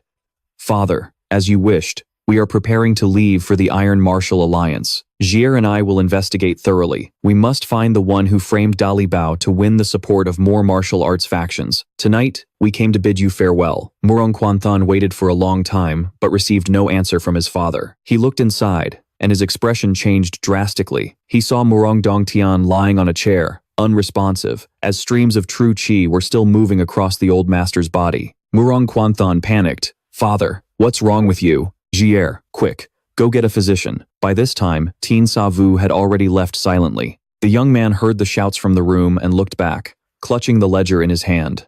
Thien Sa Vu raced back to the inn where he had stayed before. As soon as he jumped through the window, he heard a familiar voice. "Did you get what you wanted?" Thien Sa Vu landed on the floor, walked into the room, and saw Hong Wu Guai waiting for him. Murang Dongtian may have been a villain, but he was still a prominent figure. For him to die just like that, don't you have any regrets? Thien Sa Vu said he had no connection with that kind of person. Finding a clue about his master's daughter was all that mattered. Hong Wu Guai didn't seem to mind Thien Sa Vu's cold demeanor. He said that 20 years had passed, and that clue might not be enough to find the girl. Hearing this, Thien Sa Vu frowned and placed the ledger on the table. He looked at Hong Wu Guai and asked directly, "Actually, I want to ask for your help. Have you ever heard of the black commerce?" Hearing the words black commerce, the old beggar immediately became serious. He said that the black commerce is also known as the Dark Commerce Guild, but calling it a merchant guild isn't entirely accurate. It's rumored to be an alliance formed by many merchants, but no one knows who leads it, nor does anyone know how vast its scale is. There are only rumors that there is no place and nothing that the Dark Commerce Guild doesn't have a hand in, even the slave trade, which goes against the rules of the martial world. Only one thing is certain: the Black Commerce has close ties with the Five Dragons Alliance. So, besides knowing it's connected to the Five Dragons Alliance, are there no other valuable clues? That's right, but if I get involved, it's possible to find the Black Commerce. Thien Sa Vu stared at the old beggar. What method do you have? But Hong Wu Guai replied that the free information ends here. Thien Sa Vu smiled at this and took out an object, placing it in front of the old beggar. It was the luminous pearl he had obtained from the Myriad Immortals cave. When Hong Wu Guai saw the luminous pearl, he couldn't help but gulp. He had never seen such a beautiful luminous pearl, but after a moment, he gritted his teeth and pushed it back. Thien Sa Vu didn't understand why he did that, as it was clear he desperately wanted it. Hong Wu Guai then recounted a story from 10 years ago. It turned out that 10 years ago, when he met Han Wu Ba on the Blood Tier Plains, his confidence in his own martial arts was shaken after seeing the power of a single one of his palm strikes. It was Han Wu Ba's words before leaving that made Hong Wu Guai stay in Shenyang for 10 years, waiting for the old master's successor to appear. Through every season, no matter the weather, this elder of the beggars' sect stood guard beside the bronze black dragon statue, patiently waiting. It wasn't until a few days ago, when he saw the Iron Horse Escort Agency's convoy passing through the Blood Tier Plains, that he noticed a young man sitting on the carriage. When I first saw you, I knew you were the one I was waiting for, because your profound eyes are identical to that old man's. Hearing this, Thien Sa Vu couldn't help but frown, shocked that the old man had met his master 10 years ago. So, you want to obtain the heaven-shattering divine art. That's right, that is what I desire most. As I said before, to get information, you must pay a price. If you agree to this condition, we can help each other. Thien Sa Vu thought for a moment, then laughed heartily. He cupped his fists and said, "The heaven-shattering divine art has always been a secret art passed down through my family. I'm not sure if I have mastered all of it, but I guarantee I will teach you everything I know." Hong Wu Guai grinned from ear to ear at his words. He also cupped his fists and said solemnly, "No matter who you want to find, no matter how many people you're looking for, I, Hong Wu Guai, in my capacity as an elder of the beggars' sect, will do everything in my power to help." Under the moonlight, an old man and a young boy looked at each other and smiled. The deal between them was officially set. One was a young master just stepping into the martial world, the other a seasoned elder of the beggars' sect. The two, who had nothing to do with each other, would now travel the martial world together because of this pact. The next day, Thien Sa Vu woke up early and set off. According to the news, the Black Commerce was active in Taiyuan, Shaanxi. On the way, Hong Wu Guai took out a small booklet and gave it to Thien Sa Vu, saying that it recorded a list of famous figures in the Central Plains martial world. If he wanted to navigate this world, he should learn a bit about them. Thien Sa Vu immediately opened the booklet and began to read it intently. Hong Wu Guai, who was beside him, added some more information. In the registry, the first person mentioned was one of the two saints, known in the martial world as the Fist Saint, Huang Fu Tuen Vian. He is the leader of the Five Dragon Alliance, one of the three major powers of the Iron Martial Alliance. Next was the second saint, the Plum Blossom Sword Saint, Van Diep Tu, who guarded the Nine-Layered Mansion, a force directly under the Iron Martial Alliance, and a rival to Huang Fu Tuan Vian's Five Dragon Alliance. Hong Gu Kuai said that although these two were hailed as the strongest masters in the martial world, the three hegemons and four venerables were no less formidable. Following them were the three heroes and the three flowers. The three heroes consisted of the Iron Blade, Third Step, the Shadowless Saber, and the North Wind Emissary. The three flowers were the Blood Plum Blossom, the Snow Lotus Flower, and the Water Flower. All of them were famous young masters in the martial world. Hearing this, Thien Sa Vu thoughtfully muttered, "The North Wind Emissary. That's right. Tru Mok Lun, the one we met in Shenyang, is the North Wind Emissary. He comes from the Lion Tiger Alliance, another faction within the Iron Martial Alliance. The Great Strength Fortress in Fushun is also a branch of the Lion Tiger Alliance. The invincible Saber Hegemon, Tru Ho Sin, is known as the head of the three hegemons, with skills nearly on par with the two saints. And Tru Mok Lun is his disciple, the leader among the young masters. The three heroes and the three flowers are all around your age. If you get the chance, you could try to befriend them." Just like that, an old man and a young boy continued on their way to Taiyuan Manor. As night fell, the two found a place to rest on the outskirts. Hong Wu Kuai took a big gulp of strong wine, feeling much more relaxed. Thien Sa Vu was still studying the list of martial artists. After a moment, he suddenly asked, Old man, according to this list, is there really no one stronger than the two saints? Hong In-gu Kwai was a bit surprised. After thinking for a moment, he said that there might be one person stronger than the two saints. Upon hearing this, Thien Sa Vu's expression turned serious. It's said that in the northern plains, there's a master called Thien Dia. Not only are his martial arts supreme, but he's also ruthless. Rumor has it that not even the three hegemons combined could defeat him. As of now, there's no information about his true identity, so most people think it's just a baseless rumor. I only know of his existence, unless another master like you has emerged. Thien Sa Vu paid no mind to Hong Wu Guai's praise. His mind was filled with the image of that man from 10 years ago. Could Liu Thien Dia be the name of the UN emissary who captured Ngu Kwai? Hong Ngu Kwai glanced at Thien Sa Vu for a moment. Seeing that he remained calm, he suggested they start learning the heavenly shattering divine art. To be honest, I don't know much about the heavenly shattering divine art myself. My master only said it's a martial art, passed down through thousands of generations. Strike the void. Evade the real. Follow your heart's desire. There are no fixed forms. If you put it like that, isn't the heavenly shattering divine art just like a street brawl? It's probably not like that.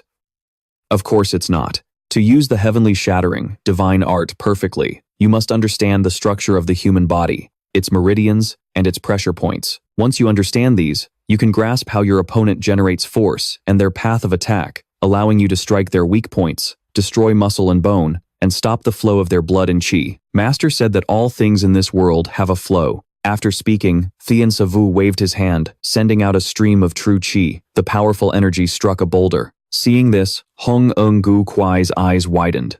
To use one's true qi to sever the flow of all things, then there is nothing that cannot be broken. Thien Sa Vu clenched his left hand into a fist. A powerful stream of true qi radiated out, and instantly, the boulder shattered into pieces. The ground around them trembled, and Hong Ngu Kwai, caught off guard, fell backward onto the ground, his face a mask of terror. Even though the old man had seen it with his own eyes, he still couldn't believe it. Suddenly, Hong Ngu Kwai realized his wine gourd had also been knocked over, spilling all the precious liquor he treasured. He angrily accused Thien Sa Vu of doing it on purpose. The old man and the young boy argued for a while before finally going to rest. Meanwhile, at the Great Strength Fortress in Fushun, there were two men who couldn't sleep. Van Trich Tin and Tru Mok Lan sat around a stone table, their expressions grave.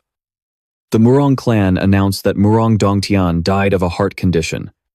What are your thoughts on this? Anyone who knows even a little about martial arts understands that a master like Murang Dongtian couldn't possibly die from heart failure. It was clearly Thien Sa Vu's doing, but the Murang clan just doesn't dare to admit it. Van Trich Tin mentioned that his pursuit squad had previously encountered Thien Sa Vu at Bangxi, and one of his subordinates had also died from having his meridians severed. The fortress master showed a hint of regret.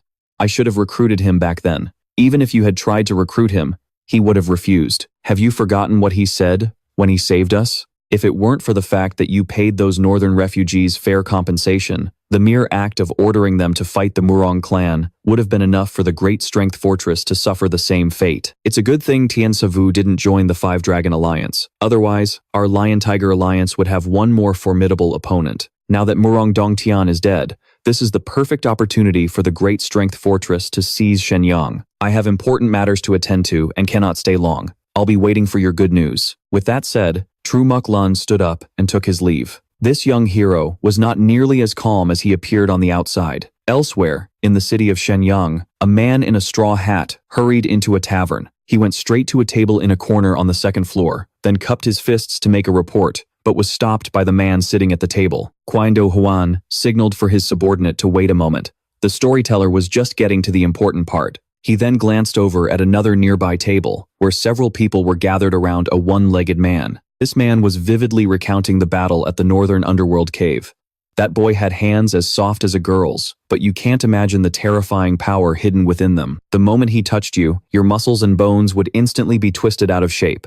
The entire Black Sword Squad was no match for him. With just a gentle palm strike on the ground, he transformed the entire frozen lake inside the northern underworld cave. When I came to, I saw that my leg had been broken, but I didn't feel any pain at all. Because that boy stood before me like a towering mountain, his overwhelming aura rendered me completely immobile. His presence was like that of a god of war, descended from the heavens. No one could stand against him. Hearing this, Qin Dohuan's heart trembled. He then calmly asked, Minhui, what do you make of this story? Heat Minhui replied that the one-legged man's tale was a wild exaggeration. How could any martial art in the world be so divine? Where there's smoke, there's fire. I must return to Taiwan immediately. You will go to the beggar's sect and investigate the origins of this god of war. Neep Minhui immediately cupped his fists and accepted the order. Now, tell me, what was the cause of Modong Dongtian's death? According to the Murang family, he died of heart failure, but it's unclear whether it was from illness or an external force. There are also rumors that he was assassinated. Qian Dohuan rubbed his teacup,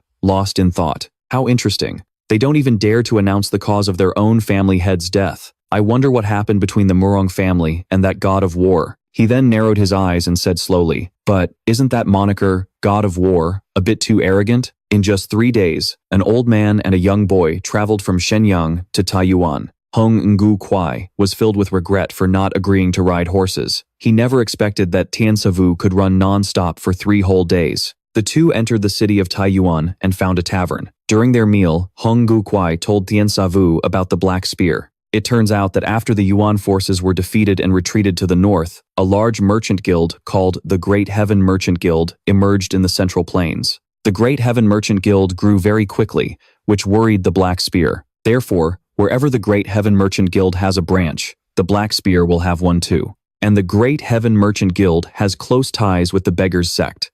Because of this, Hong Ngu Kwai confidently said that he would definitely find information about the Black Spear. Just then, a commotion erupted on the street. They saw 3 guards blocking a man's path. Thien Sa Vu glanced over, his pupils constricting. The man being blocked had a face filled with killing intent. Thien Sa Vu could feel a terrifying murderous aura radiating from him. Hong Ngu Kwai also looked over curiously, and his expression turned grim. The situation didn't look good. At that moment, the man who was blocked spoke up. Well, if it isn't the great young master Hoang. I've heard you use your father's influence to run rampant and do as you please. Dozens of girls have taken their own lives after being dishonored by you. As he said this, the man's killing intent grew even stronger. The Yuan forces were driven out not long ago, and already you heretical demons have started running wild again. Hearing this, the 3 guards became furious. They drew their sabers, ready to strike, but suddenly a voice from behind made them stop. Huang Yivon stepped forward, saying he was willing to pay a large sum to hire Kong Vi to work for him. Kong Vi scoffed at this. Young Master Huang, I fear you've never heard of my title, the Hell's Demon Blade.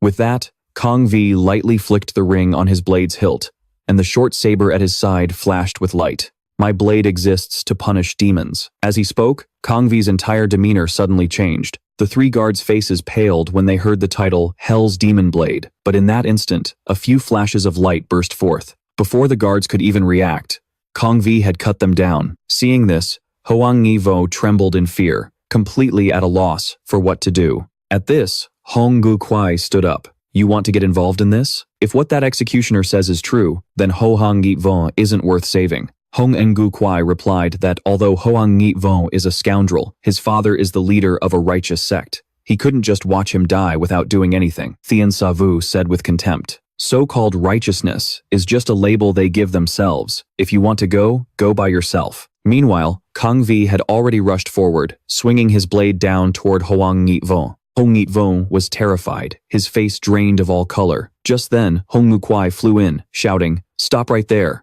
Kong Vi saw only a blur before Hong Ngu Kwai appeared in front of him, launching a kick. Kong Vi hurriedly raised his arm to block. His first attack missing, Hong Ngu Kwai immediately unleashed a flurry of kicks. Kong Vi used his short blade to parry. With a few slashes, the two exchanged several blows in an instant, evenly matched. Suddenly, Hong Wu Guai saw an opening and launched a palm strike. Kang Wei couldn't dodge in time and took the full force of the blow to his chest, flying backward. He staggered back several steps. He hunched over, his expression turning serious. Then, he hooked a finger onto the ring of his dagger's pommel and pulled it free. He fiercely threw the short dagger at Hong Wu Guai. The blade tore through the air, heading straight for Hong Wu Guai's throat.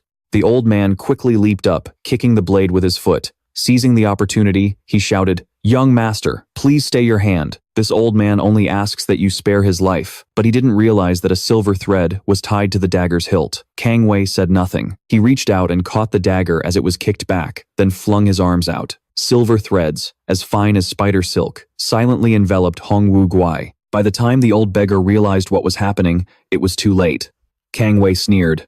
Got you. With that, he tightened his left hand, binding the old man so he couldn't move. Kang Wei then channeled energy into his legs and lunged toward Hongwu Guai. Thien Sa Vu, who had been watching the situation, narrowed his eyes. He channeled his internal energy into his palm. Then, he picked up a pair of chopsticks from the table. With a flick of his wrist, the two chopsticks shot out like arrows. Instantly, the chopsticks severed the silver threads. Hongwu Guai quickly broke free from the restraints, then stared at his opponent in terror. Kang Wei lost his balance, stumbling back several steps. The executioner couldn't believe it. Even the azure treasure sword would have had difficulty cutting his silver threads. Yet they were severed by a mere pair of chopsticks. The thought filled Kang Wei with rage. Who dares to launch a sneak attack? If you have any guts, come out and face me. He looked toward the direction the chopsticks came from, but saw only an empty window. Just then, a hand landed on his shoulder, and a calm voice sounded in his ear. A direct fight? So does you using a hidden weapon count as a direct fight? Thien Sa Vu said slowly, his gaze indifferent. How about we just let this matter drop for today? Startled by the person who had appeared behind him, Kang Wei quickly drew his dagger and stabbed backward. It seems you're determined to fight me. Thien Sa Vu twisted his body to dodge the dagger. Using the momentum to pivot, he launched a sweeping kick. Before Kang Wei could even see Thien Sa Vu's move, the kick connected with his face, sending him flying. Before he even hit the ground, Thien Sa Vu was already on him, his left hand grabbing Kang Wei's wrist and his right hand seizing his shoulder. Then, with a sharp twist, he broke his arm. Ignoring Kang Wei's screams, Thien Sa Vu slammed a palm into his back. Kang Wei crashed to the ground, rolling several times before stopping. The executioner gritted his teeth against the pain and struggled to get up. Kang Wei was terrified. The young man's techniques were completely unpredictable. He couldn't grasp them at all. Just then, his own dagger flew back towards him, aimed straight between his eyes. Kang Wei mustered all his strength. He ducked his head to dodge the incoming blade. Seeing this, Thien Sa Vu smiled, brought two fingers together, as a green aura of qi wrapped around his fingertips. Thien Sa Vu flicked his fingers, and the qi attached to the dagger suddenly exploded. Kang Wei hastily raised his arms to block, but he was still blown away, rolling several times on the ground before coming to a stop. Hongwu Guai stared at the silver thread. Lost in thought, he realized the thread was made from adamantite. The beggar's sect elder was stunned. An idea flashed through his mind. Meanwhile, on the other side of the battlefield, before Kang Wei could even catch his breath, he saw a cold glint in Thien Sa Vu's eyes. In the next instant, he rushed in front of Kang Wei. Thien Sa Vu clasped his hands before his chest, channeling all his internal energy into his palms. Seeing this, Kang Wei's face turned pale. He thought to himself, I'm a dead man. But just then, Hongwu Guai suddenly shouted, Young Master Thien, please show mercy. Hearing this, Thien Sa Vu's expression changed slightly, but it was too late to retract his palm strike. A blow carrying earth-shattering power was unleashed. The wall behind Kang Wei crumbled, and a thick cloud of dust billowed up. Hongwu Guai watched, his jaw dropping in astonishment. With a strike like that, he feared the man would have been blown to bits. But unexpectedly, Thien Sa Vu had managed to pull back some of his power at the last moment. As a result, Kang Wei only suffered minor injuries. Having narrowly escaped death, Kang Wei stared at Thien Sa Vu in pure terror. Thien Sa Vu said slowly, Today's business ends here. Then, his tone shifted. Or, are you still looking to be sent to your grave? Hearing this, Kang Wei's face changed. When did you find out? At that same moment, on a tall building miles away, a man in a conical hat stood on a rooftop, holding a bow and arrow.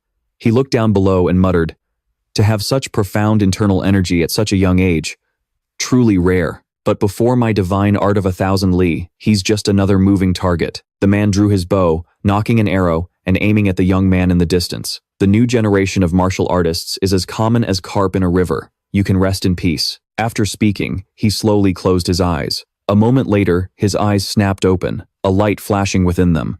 A torrent of internal energy poured out from his body, spreading out in all directions. Within a radius of several dozen yards, everything became clear in his vision. He could even sense the auras of people far away, hundreds of miles. But just then, a voice echoed in his ear. I advise you to stop right there. The man in the hat was startled. That kid can actually use voice projection. Perhaps you still don't understand. I've already spared you once. Don't test my patience. Hearing this, the man in the hat's eyes widened in disbelief. But he didn't give up, preparing to shoot an arrow through the young man's head. Thien Sa Vu glanced back at him with an icy stare. A cold glint flashed in Thien Sa Vu's eyes, and in the next moment, the aura around him suddenly surged. A powerful stream of true energy erupted, with Thien Sa Vu at its center. The man in the hat felt a wave of force slam into his face. It knocked him off balance, sending him tumbling backward. The hat on his head fell to the ground as the man struggled to his feet, terrified. After a moment, he burst out laughing. Then, he clasped his hands and replied, also using voice projection, "I was far too arrogant. Your martial arts are truly superb. I am humbled. I will come to learn from you another day." Thien Sa Vu just looked at him, saying nothing. Just then, Hong Nu Kwai walked over. Thien Sa Vu was staring intently at a rooftop in the distance. The old beggar saw the serious look on the young man's face and asked, "What's wrong?" Thien Sa Vu was silent for a moment before saying, "It's nothing." Seeing this, Hong Nu Kwai didn't press further and led Thien Sa Vu up the mountain. On the way, Thien Sa Vu asked why the old man had told him to hold back earlier. Hong Nu Kwai explained that it was because of the silver thread Kong Vi used. "You don't understand.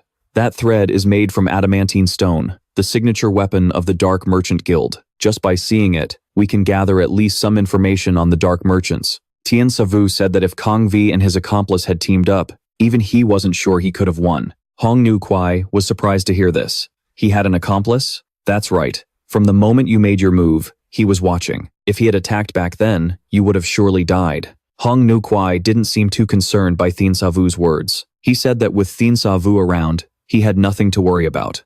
Under Hong Nu Kwai's guidance, the two arrived at a large gate on the mountain. Reaching the foot of the mountain, Thien Sa Vu looked up and saw that the sign above the gate was blank. Hong Nu Kwai explained that this was the Taiyuan branch of the Beggars sect. The sign was blank because the Beggars sect champions justice and righteousness. Anyone without a place to stay can find shelter here. The two went inside, coming to a dilapidated old temple, where the old man pressed a brick on the wall. Instantly, a secret stone door opened.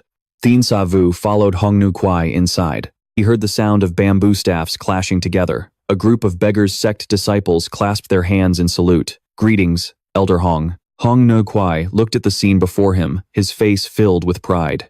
In the vast plaza, thousands of Beggars sect disciples were gathered. On the outside, it was just a ruined temple, but no one would have guessed that a formidable power was hidden behind it. Not in his wildest dreams did Thien Sa Vu imagine this was a branch of the Beggars sect. Hong Nu Kwai led Thien Sa Vu to a secret room. Then, he explained the situation here. It turned out the Taiyuan branch was responsible for gathering all intelligence from the Central Plains. They would then verify it and report it to the main headquarters. Since the Yuan emissary's kidnapping of Ngu Ai happened 10 years ago, the relevant information had already been sent to headquarters.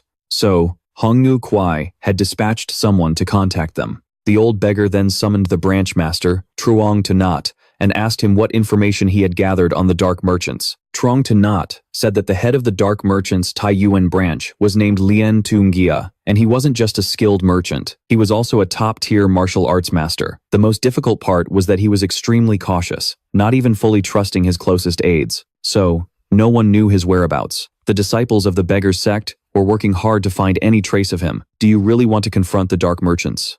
They have very close ties with the Five Dragon Alliance. If you make an enemy of them, things will become very difficult for you later. Hearing this, Thien Sa Vu smiled. "Are you worried I'll go after them directly?" Hong Nu Kwai said that given Thien Sa Vu's personality, it was highly likely. "Also, we have information on that executioner I asked you to investigate. It really is the underworld's demon blade, Kong Vi. He's currently being held in prison, awaiting trial." When Hong Nu Kwai heard this news, his expression changed. If it's really him, then we're in big trouble. At the same time, in the dark prison of the Taiyuan government office, Kong Vi sat cross-legged, muttering, "Heretical demons must be purged. Not a single one will be spared." Veins bulged on the underworld demon blade's forehead, his expression growing more and more frenzied. Suddenly, Kong Vi's eyes shot open, and he roared, "Heretical demons must be purged." As he spoke, Kong Vi's scrawny arms suddenly bulged with muscle. His frail body swelled to several times its size. A prison guard heard the strange noise and was slightly startled. Just then, inside the cell, Kong Vi flicked his wrist, and a silver thread shot out. Two guards walked over to investigate, but they failed to notice a silver thread wrapped around the cell door. In the next instant, the prison door was sliced apart by the silver thread. It shattered, sending shards of wood flying everywhere. Kang Wei continued to mutter, "Anyone who hinders the extermination of demons is also a demon." Seeing this, the two jailers were so terrified, they collapsed to the ground. Like a demon straight out of hell, Kang Wei coldly said, "All of you heretical demons deserve to die." Seeing the grave expression on Hong Wuguai's face, Tian Xiaoyu asked, "Have you heard of him before?" "Yes, he's very well known in the martial world. They say the netherworld demon blade, Kang Wei, is over 7 feet tall and wields a 5-foot-long sword. He's one of the 5 grand retainers of the 5 Dragon Alliance. His martial arts rank within the top 5 of the 5 Dragon Alliance. The problem is, he's a bit unhinged. He pursues justice to an extreme degree, and what's more, he has his own definition of what justice is. He judges good and evil based on his own subjective views and shows no mercy to those he deems heretical demons." Kang Wei broke out of the prison, killing every guard in his path. A man in a hat, holding a bow and arrow, stood there, majestically. Seeing him, the netherworld demon blade calmed down a little. The Iron Cavalry Divine Bow, Yin Daoyang, said coldly, "I had no choice. It was an urgent situation." After speaking, he threw the longsword from his back to Kang Wei. Kang Wei caught the sword and asked, "What's so urgent?" "Lian Ziyi is looking for you. It seems to be related to the 5 Dragon Alliance and the Black Spear." Kang Wei drew his sword and said coldly, "They just want me to clean up their mess for them. Tell him to wait. I have something else I need to do." With that, Kang Wei swung his sword and left. Meanwhile, at the Hua Tuong sect, Huang Yiwu slammed the table, roaring with anger. "Father, your son was almost killed, and yet you do nothing. What's the point of just locking him up? Wouldn't it only take a single word from you to have him killed?" The sect leader, Huang Duzheng, scolded him. "Weren't you the one who started all this trouble? Do you have any idea how much chaos you've brought upon our Hua Tuong sect? Those useless fools brought death upon themselves. What does that have to do with me? Am I even your real son?" Seeing his son act like this, Huang Duzheng sighed and slumped into his chair. At that moment, a vicious glint appeared in Huang Yiwu's eyes. He turned to leave, shouting, "Disciples of the Hua Tuong sect, hear my command. I am your young master. That bastard dared to insult me, which is an insult to the entire Hua Tuong sect. Everyone, follow me to the prison. We'll tear that scum to pieces." With that, Huang Yiwu led the way out. The disciples of the Hua Tuong sect followed behind, but as soon as he opened the sect's main gate, he saw a mountain of a man blocking the entrance. Kang Wei grinned menacingly. Before Huang Yiwu could even react, a cold flash of light rushed toward him. The young master of the Hua Tuong sect was sliced in half. The sharp blade energy didn't diminish, sending everyone behind him flying. Huang Duzheng, who was in the main hall, witnessed this and was overcome with unbearable grief. He let out a roar, drew his sword, and lunged out to attack Kang Wei. Kang Wei laughed while holding his sword. "Huang Duzheng, you're the one who gave birth to this thing. You are the true source of the heretical demon." Huang Duzheng stepped on the wooden debris, his portly figure soaring lightly into the air. He then used the momentum of his fall to bring his sword down in a powerful slash. Unafraid, Kang Wei raised his sword to block. The two blades clashed with a deafening screech of metal. Kang Wei laughed loudly. "As I thought, the Hua Tuong sect are all heretical demons. Today, I shall exterminate you all." With that, Kang Wei poured strength into his arm, sending Huang Duzheng flying backward. Huang Duzheng flipped several times in midair and planted a hand on the ground to steady himself, his face contorted with rage. "Our Hua Tuong sect has always acted with integrity. Everyone in Taiyuan knows this well." Kang Wei scoffed. "I only trust my own judgment." Seeing this, Huang Duzheng said no more as qi erupted from his body. Under his control, the qi condensed into swords of pure energy. Seeing this, Kang Wei's pupils constricted. He hadn't expected this sect leader to possess such a technique. Huang Duzheng clasped his hands together and pointed into the air. The swords of qi flew towards Kang Wei like a swarm of locusts. Kang Wei didn't dare to be careless. He used a backhanded sword technique to block the qi sword aimed at his back, while simultaneously spinning to shatter the ones flying toward his face. Kang Wei looked at Huang Duzheng and said coldly, "Old man, is that all you've got? You started this, so you better be ready to face the consequences." As the qi swords flew towards him, Kang Wei swung his blade like a whirlwind, blocking every single one. Seeing Kang Wei completely unharmed despite Huang Duzheng's relentless assault, the Hua Tuong disciples were stunned, their faces pale with shock. At this point, Huang Duzheng was also drenched in a cold sweat. He gritted his teeth, the corner of his mouth twitching, and then poured all his remaining qi into his longsword. A powerful aura of qi enveloped the blade, transforming it into a gigantic sword of pure energy. Seeing this, Kang Wei frowned slightly. At that moment, Huang Duzheng pushed off with his legs, launching himself into the air and charging straight for Kang Wei. Kang Wei smirked. "Now, this looks a little more interesting." He took a step back, then lowered his stance, holding his long sword horizontally. No. The demon blade of the underworld let out a hearty laugh, but that alone wasn't enough. With that, Kang Vi roared, twisting his body and channeling power through his waist as he unleashed a horizontal slash. A powerful, tyrannical blade aura tore through the air. Huang Do Qin was midair, with no way to dodge. The blade aura sliced through him, cutting him in two. The sharp energy, losing none of its momentum, went on to demolish the entire building behind him. A massive explosion echoed out, shattering the silent night of Thai Nguyen Prefecture. Elsewhere, at a branch of the Beggars sect, Thien Sa Vu and Hong Ngu Kwai were sitting around a campfire. The old beggar was proudly introducing the Beggars sect's special delicacy. Meanwhile, Thien Sa Vu frowned at the concoction in the pot, his face filled with disgust. Just then, a disciple of the Beggars sect approached Trung To Nut and whispered a report. After hearing it, Trung To Nut's expression changed. Noticing this, Thien Sa Vu and Hong Ngu Kwai looked over and asked, "What's wrong?" With a grave expression, Trung To Nut said, "The Hua Tuong sect has been completely wiped out by Kang Vi."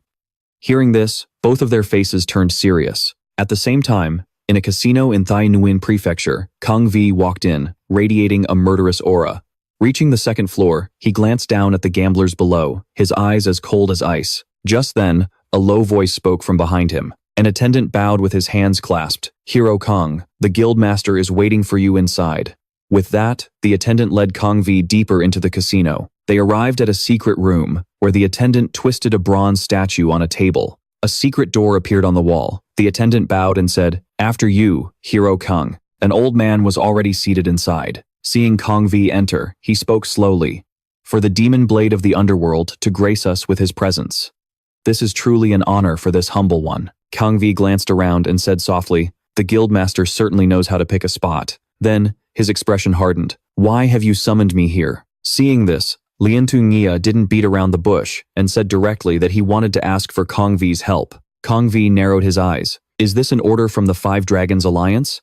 Lien Tungia replied that this was his own personal matter, but it would also benefit the Five Dragons Alliance. Hearing this, Kang Vi understood perfectly and turned to leave. "If it's not an order from the Five Dragons Alliance, then I have no reason to listen to you. Goodbye." But Lien Tungia quickly said, "Hero Kong, please wait. I've heard that Hero Kong has made it his life's mission to eliminate evil heretics. Right now, a group of northerners are brazenly plundering the wealth of the Central Plains. Surely, a great hero like yourself won't just stand by and watch?" Lien Tungia continued, his words like a demon tempting a human heart. "From what I know, the Great Heaven Merchant Guild was established 10 years ago by a couple from the north. Every year, they earn tens of millions of silver taels from the Central Plains, which has significantly impacted the business of us black merchants." Hearing this, Kang Vi turned back, a look of disbelief on his face.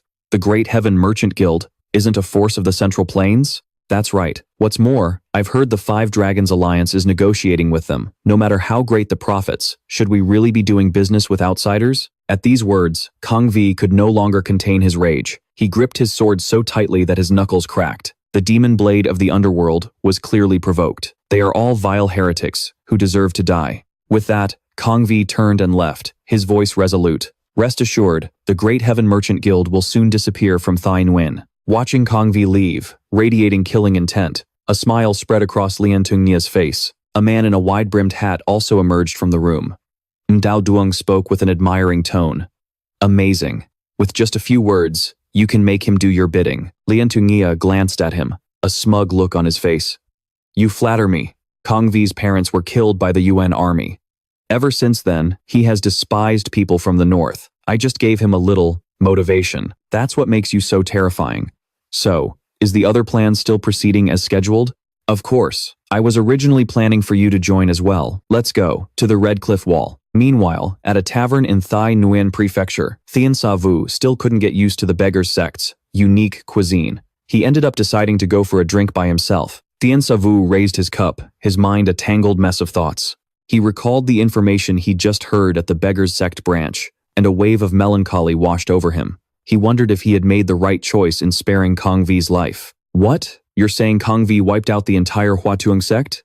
"That's right. Not a single person from the Hua Tuong sect survived. The bodies of their leader, Huang Do Qin, and his son, Huang Yi Va, were even strung up for display." Hearing this, Hong Ngu Kwai's face went pale. Even he couldn't understand why Kang Vi would do such a thing. Branchmaster Trung, pick a few skilled members to secretly tail Kang Vi. Don't miss a single detail. Trung To Nut immediately clasped his hands and accepted the order. Thien Sa Vu snapped back to reality and began connecting the clues. According to Hong Ingu Kwai, the black merchants operate in extreme secrecy. Therefore, his immediate goal was to approach the Great Heaven Merchant Guild. Just then, several figures appeared, catching Thien Sa Vu's attention. He looked up to see a woman and two men coming up the stairs, carrying long swords. Thien Sa Vu recognized the pattern on the men's robes at a glance.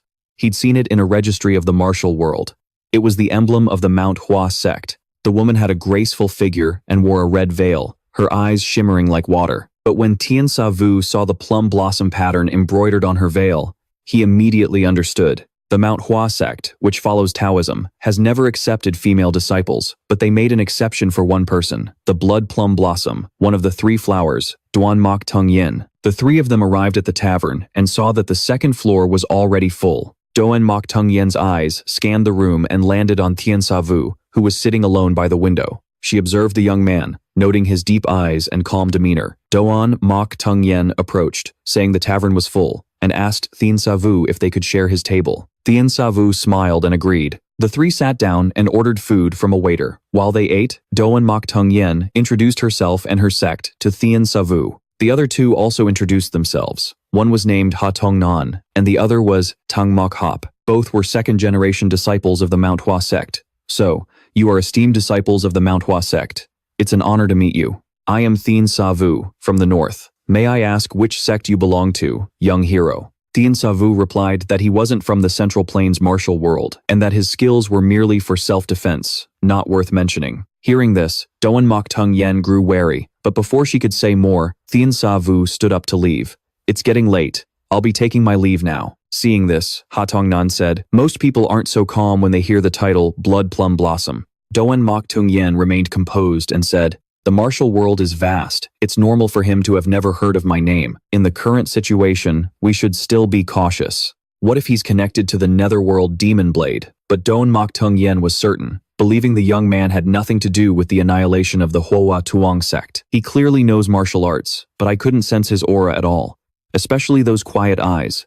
They're the eyes of someone detached from worldly affairs. Tang Mok Hop had a different opinion, arguing that no matter how strong the netherworld demon blade was, he wouldn't dare challenge the largest guild in Taiyuan alone. From what I know, Kang Vi is a man who acts on his own convictions. He wouldn't, and couldn't, cooperate with anyone else. There's no need for you two to guess anymore. Everything will become clear after we meet with Qian Dao Hoan of the Great Heaven Merchant Guild tomorrow. That night, the three stayed at the inn. The next morning, as Duan Mok Tung Yen was practicing her swordplay in her room, she suddenly saw Thien Sa Vu walking across the street. Duan Mok Tung Yen was slightly surprised, then looked closer and realized it was the same young man she had met at the tavern last night. Duan Mok Tung Yen felt a little uneasy. For some reason, Thien Sa Vu always gave her a sense of anxiety. With that thought, Duan Mok Tung Yen sheathed her sword and leaped out of the window. But just then, a knock came from outside the door. Senior sister, we have to go to the Great Heaven Merchant Guild today, so let's leave now. After waiting a moment without a reply, Tang Mok Hop and Ha Tong Han pushed the door open and entered. But when they stepped inside, they found the room empty. At the same time, in another inn in Taiyuan, Kang Vi sat in his room, muttering to himself. The netherworld demon blade's eyes turned vicious. They are all evil demons.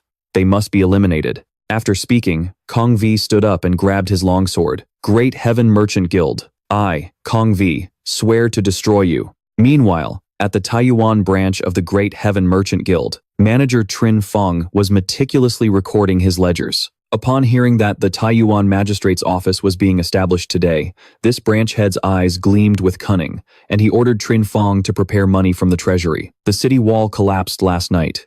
We, the Great Heaven Merchant Guild, must secure the contract to repair it. Qian Dao Hoan sneered. If we're going to spend money, we must go big. Let's give that magistrate enough to be completely satisfied in one go. The manager memorized every word of Qian Dao Hoan's instructions, then clasped his hands, ready to make the arrangements. I heard Min Hui has returned from Shenyang. Go and bring him here. Not long after, Min Hai arrived at the study to report what he had investigated. According to what he knew, Murang Dong Thien died at the hands of the god of war, but for some reason, the beggar's sect was unwilling to reveal any information about him. Hearing this, Quian Dao Hoan frowned, feeling that the beggar's sect wouldn't act like this without a reason. As for the Black Spear, they still haven't made any moves.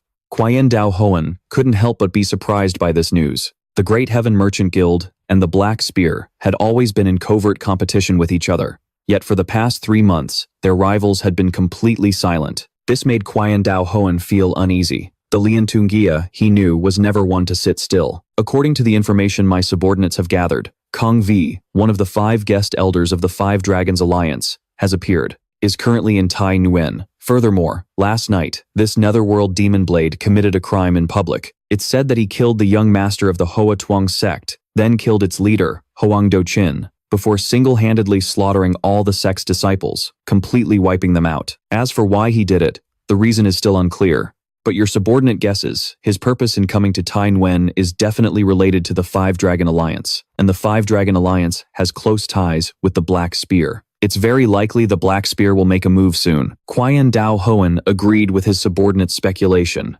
but even though he had fought Lian Tungia many times, he couldn't guess what that old fox was plotting. If only the young miss were here, with her intelligence, she would surely figure out their plan. Just then, a subordinate ran in from the front courtyard, panting as he announced that a letter from the young miss had arrived. Quian Dao Hoan was overjoyed at the news and quickly ordered the letter to be brought in. The branch master skimmed through the letter, but the more he read, the uglier his expression became. A moment later, he slammed the letter on the table, silencing the entire study. After a while, Min Hai finally dared to ask about the letter's contents. The young miss's negotiations with the 5 Dragon Alliance were unsuccessful. They demand that we not make a move against any other faction. Furthermore, at this point, Quian Dao Hoan's face contorted with fury. They also want the young miss to marry one of them. The night before, the young woman and the young man had just met at a tavern. Doan Mok Tung Yen followed Thien Sa Vu, keeping a moderate distance. Looking at the young man slowly retreating back, Tung Yen wondered to herself,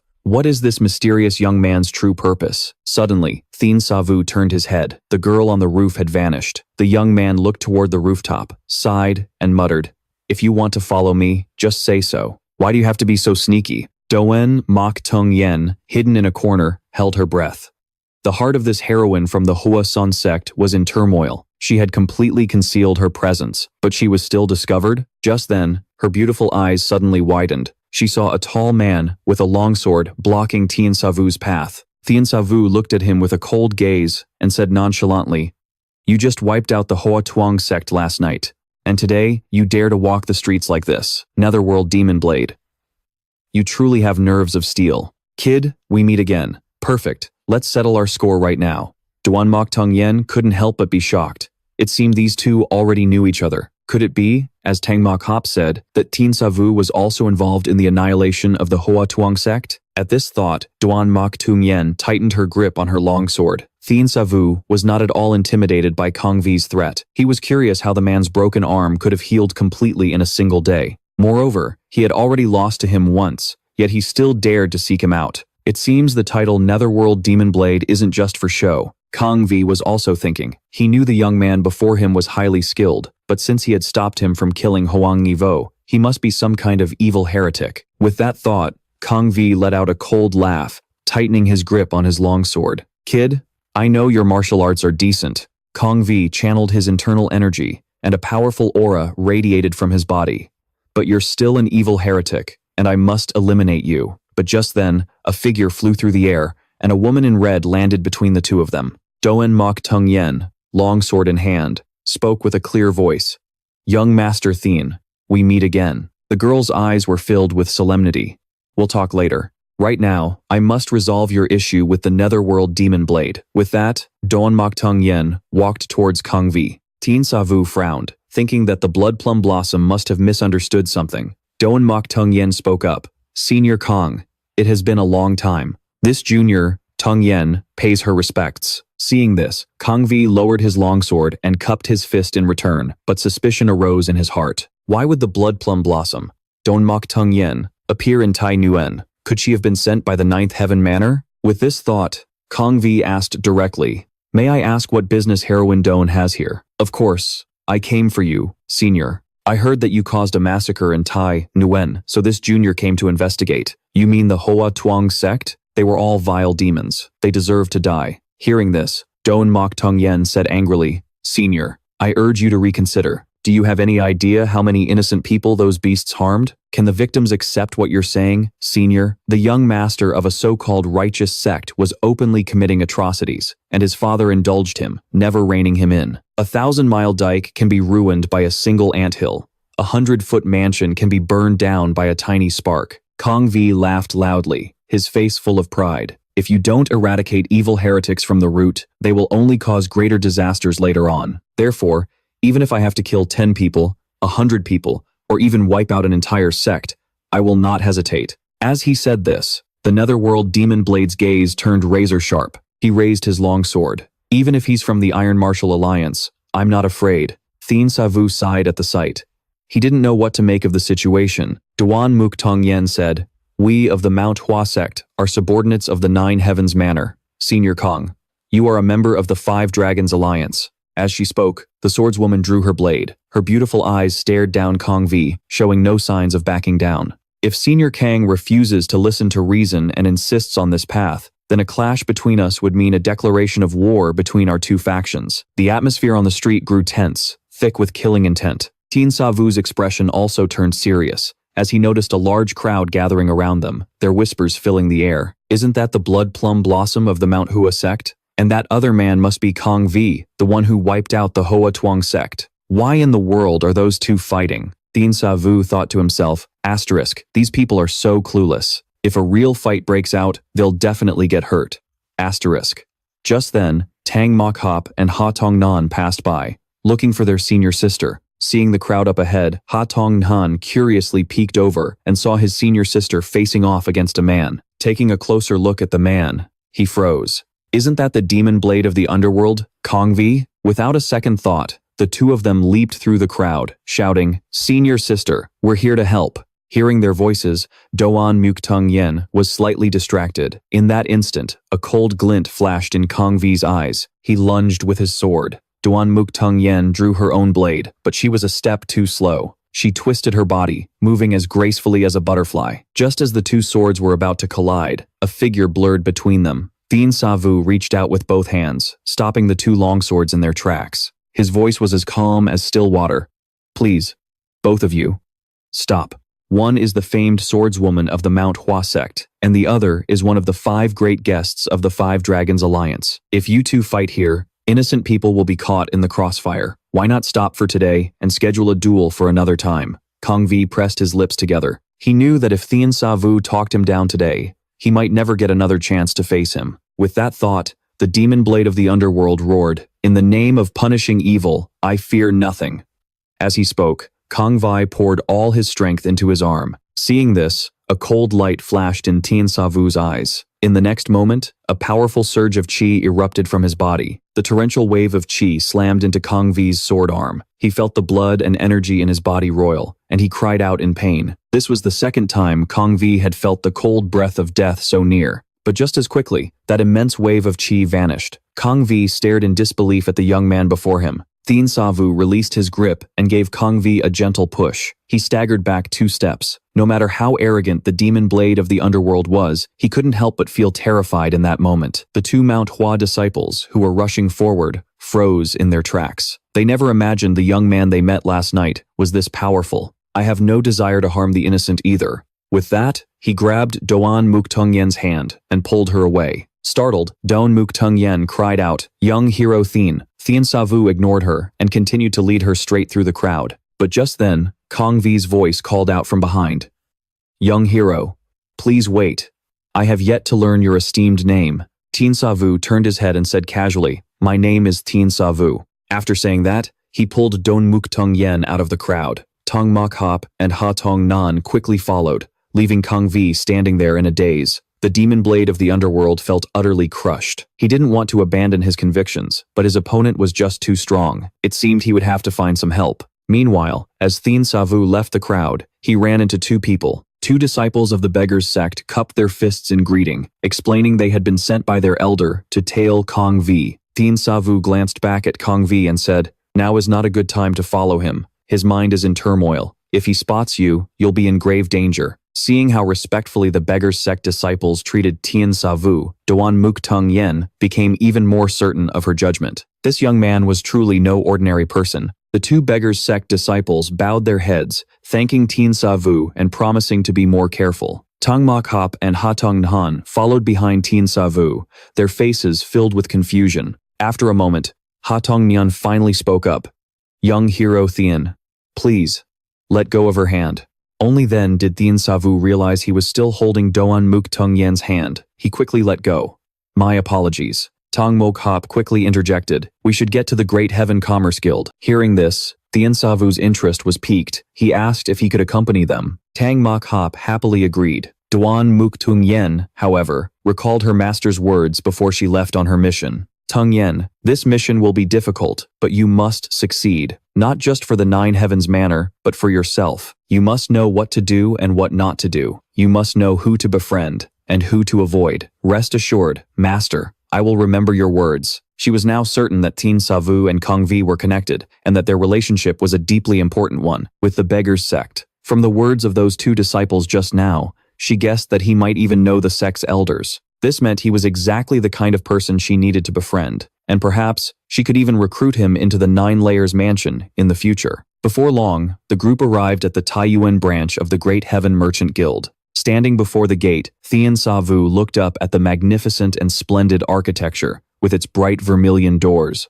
For just a branch office, it was incredibly luxurious. It was a clear sign of just how wealthy the Great Heaven Merchant Guild truly was. Doan Mok Tung Yen took out a jade pendant and showed it to the gatekeeper. She said she wanted to see the branch master. Standing behind her, Thien Sa Vu's sharp eyes caught a glimpse of the butterfly-shaped jade pendant in the girl's hand. The young man paused, reaching into his chest to feel around for a moment. He also had a butterfly-shaped jade pendant, though his was a little smaller. It was a gift from a young girl named Tutu Ha, given to him more than 10 years ago when he was still in the north.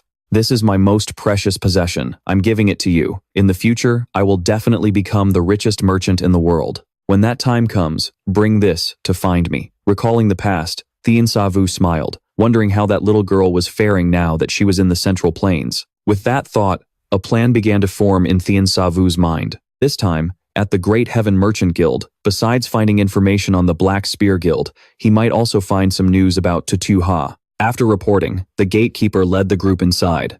Soon, they reached the inner courtyard of the branch. General Manager Trin Fong clasped his hands in greeting. "So, it is the Blood Plum Blossom, one of the 3 flowers, 7 mirrors. Since you bear the young Mrs. Token, you are an honored guest of the Great Heaven Merchant Guild. Please, come inside." With that, Trin Fong led everyone to a small pavilion. Along the way, the halls and pavilions were arranged with exquisite taste. It left Thien Sa Vu in awe, but for some reason, a strange thought crossed his mind. Was the little girl from all those years ago now living in such a luxurious place? Just then, Doan Mok Tung Yen's voice cut through his thoughts.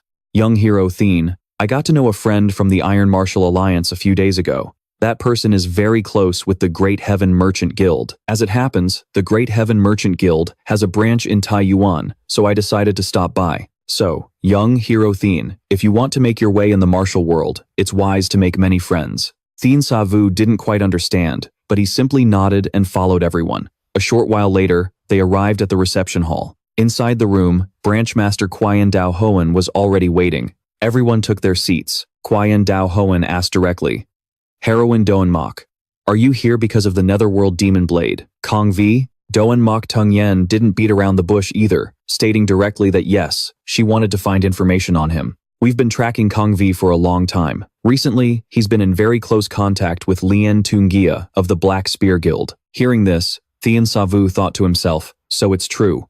"Manager Trin, bring the ledger for heroine Doan Mok to see." In it was recorded all the information about Lien Tungia, including his business dealings and his relationships with the government officials. It even included details on other martial arts sects.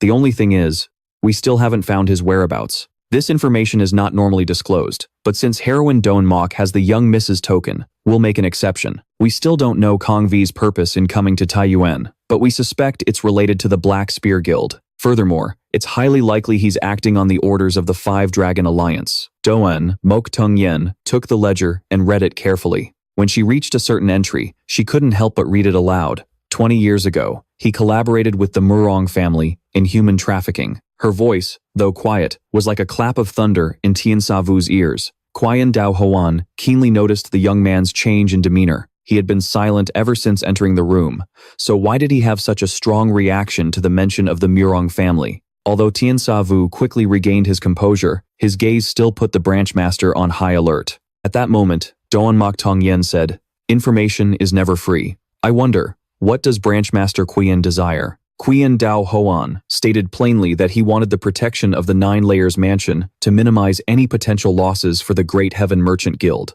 The Great Heaven Merchant Guild is protected by the government.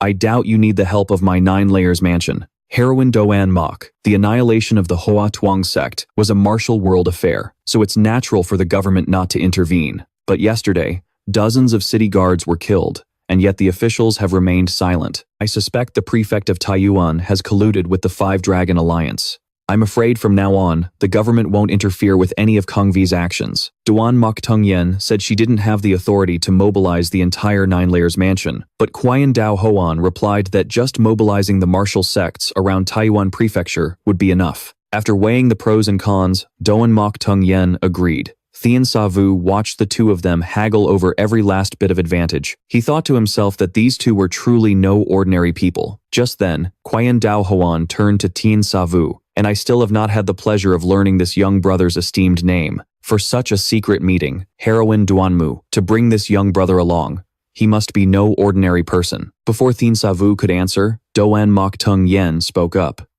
I invited young hero Thien to come with me because I have a favor to ask. Ever since Murang Dong Thien's death, the Beggars sect has completely sealed off all information. Not just the 9-layered mansion, but even the Iron Martial Alliance has heard nothing. Hearing Doan Mok Tung Yen mention this, Qian Dao Hoan couldn't help but steal a few more glances at Thien Sa Vu. Young hero Thien, I know you have an unusual relationship with the Beggars sect. If you can help us get some information, the 9-layered mansion will certainly reward you handsomely. Hearing this, Thien Sa Vu closed his eyes. So, they were following me just because I have a connection to the Beggars sect. Thien Sa Vu opened his eyes, and the aura around him suddenly changed. Heroine Duanmu, my relationship with the Beggars sect is not as close as you seem to think. At that moment, Thien Sa Vu said coldly, I can pass on your message, but don't expect too much. With that said, Thien Sa Vu stood up. I won't disturb your conversation any longer. Farewell. The two disciples from the Mount Hua sect were both terrified by the young man's aura. Even Qian Dao Hoan, a seasoned veteran of the Jianghu, couldn't help but break out in a cold sweat. This kid is not to be trifled with. A true hero emerges from the young. Doan Mok Tung Yen regretted being too hasty and quickly called out, Young hero Thien, please wait. But Thien Sa Vu had already walked out. Duan Mok Tung Yen regretted her impulsive action. She had only met Thien Sa Vu once, yet she had already overstepped her bounds, breaking a taboo of the Jianghu. On the surface, Qian Dao Hoan criticized Thien Sa Vu for being too sensitive, but deep down, he made a mental note of the boy. For years, my young mistress has been searching for a young boy. I heard he was my lady's childhood sweetheart. Judging by his accent, he seems to be from the north, and especially his eyes. They are exactly as the young mistress described. Could he be the one my lady has been searching for all this time? Thien Sa Vu left the Great Heaven Commerce Guild alone. He had obtained information about Lien Kungia. The next step was to find out where this member of the Black Spear was residing. But just as he stepped out the door, a disciple from the Beggars sect ran up to him. He said he was sent by Elder Hong to invite Thien Sa Vu back to the sect. Meanwhile, on Five Ancestors Mountain, a figure was moving silently through the forest. It was Kong Vi, the man who had been defeated by Thien Sa Vu. Two Beggars sect disciples, tasked with tailing Kong Vi, were following him from a distance. Suddenly, one of them felt a sharp pain in his heel. You keep following him. I have a terrible stomach ache. I'll just be a minute. But when the other disciple returned, Kong Vi had vanished. The Beggars sect disciple scratched his head, unsure what to do. He didn't realize that a figure was silently approaching him. Suddenly, a voice rang out from behind him. He spun around to see Kong Vi standing there, his eyes cold as ice. Looks like you were searching for me. Seeing Kong Vi's sudden appearance, the Beggar sect disciple was so frightened he fell to the ground. At that very moment, a silver thread, as thin as a strand of hair, flew through the air. Before he could react, the silver thread had wrapped around his neck. A flash of light, a spray of fresh blood, and the body of the Beggar's sect disciple collapsed to the ground. Kong Vi walked towards two figures in the forest. The man in white didn't understand why Kong Vi would kill a mere beggar. Kong Vi explained that a common beggar could never have tailed him from such a distance. He was obviously sent by the beggar's sect to watch me. Amdao Duong agreed with Kong Vi's assessment, then gave a cold command. You, go search this area thoroughly. See if he had any accomplices. The location of the Crimson Cliff Wall must not be exposed under any circumstances. Ma Dai Nguyen, hiding in a nearby bush, clamped his hand over his mouth. Tears streamed down the face of this beggar's sect disciple as he silently vowed to avenge his brother. Kong Vi and Amdao Duong walked to a mountain trail, and after crossing a mountain range, a magnificent and splendid building appeared before them. This was the Crimson Cliff Wall, the secret base of the Black Spear. Inside the building, Lien Tungia was sitting under the eaves, looking out at the plaza. A subordinate in black was kneeling and reporting, "Master, those slaves have been completely brainwashed. They can now follow any command with absolute obedience. In 5 days, they can be handed over to the Five Dragons Alliance. If we were to train them in martial arts for a few more years, their strength would increase immensely." Hearing this, Lien Tungia nodded, then sighed. "I always feel that something is still missing." The subordinate said that the slaves' physical constitutions had been improved to their peak. Once they are trained in martial arts, they will become a formidable force. Lien Tungia shook his head. "That's not what I mean. I'm saying their innate aptitude is not good enough." Speaking of which, he recalled that 20 years ago, there was a little girl with exceptionally high aptitude. It was a pity she managed to escape. Just then, Kong Vi and Amdao Duong walked in. Kong Vi got straight to the point, saying he had come to ask for Lien Tungia's help. Amdao Duong recounted their encounter with the beggar. Hearing this, Lien Tungia was startled. The old fox immediately thought they might have been followed. Kong Vi, however, appeared indifferent, saying it was just one beggar, and he had already dealt with him. "It's settled. Yin Daoyang said he couldn't find anyone else either, so you don't have to worry." But Lien Ziyi was much more cautious, saying it was time to leave Red Cliff Wall. Hearing this, they were both stunned. They knew Lien Ziyi had painstakingly built this place up over 20 years. 20 years of his life's work. If he hesitated now, he feared disaster would follow. If the beggar's sect could come once, they could come a second time. "Great hero Yin, tomorrow morning, you will take those slaves to the Five Dragons Alliance. I'll have everything ready. As long as the martial arts sects are fighting amongst themselves, and as long as the Ming and the Northern Yuan are at odds, our business will never dry up. There's no need to worry about a temporary loss." After speaking, Lien Ziyi looked at Kang Wei. "What business brings you here to find me?" The Netherworld Demon Blade gave a cold laugh. "I just need your help finding something for me." Meanwhile, at the beggar's sect branch, Ma Dayuan was on his knees in the main hall, wailing in despair. The disciples of the beggar's sect gathered around. Hong Wuguai's expression grew heavy as he listened to Ma Dayuan recount the incident. The beggar's sect disciple slammed his head on the ground, kowtowing repeatedly. "Elder, I was useless. I just stood there and watched as Li Yan was killed. Please, punish me according to the rules." Shan Shayu crossed his arms and sighed. "I can't believe what he said the other day actually came true." Hong Wuguai explained that Li Yan's death was Kong Wei's doing and told Ma Dayuan not to blame himself. Meanwhile, Zhang Suyi speculated that Five Ancestors Mountain must be Lian Siyi's hiding place. "Elder, we have to catch Lian Siyi before he gets away. I've already sent our best trackers to investigate. We'll have news soon." Hong Wuguai nodded in agreement. He never expected Lian Siyi to be hiding in the mountains outside Taiyuan City. Just then, a beggar's sect disciple came running, shouting, "Reporting to the Elder. We have news from Five Ancestors Mountain. Elder, we've found a secret base on Five Ancestors Mountain. Please give the order so we can avenge our brother, Li Yan." Hearing this, Hong Wuguai immediately shot to his feet and gave a cold command. "Branch leader Zhang, you stay here and guard the branch. And keep a close eye on the Great Heaven Trading Guild.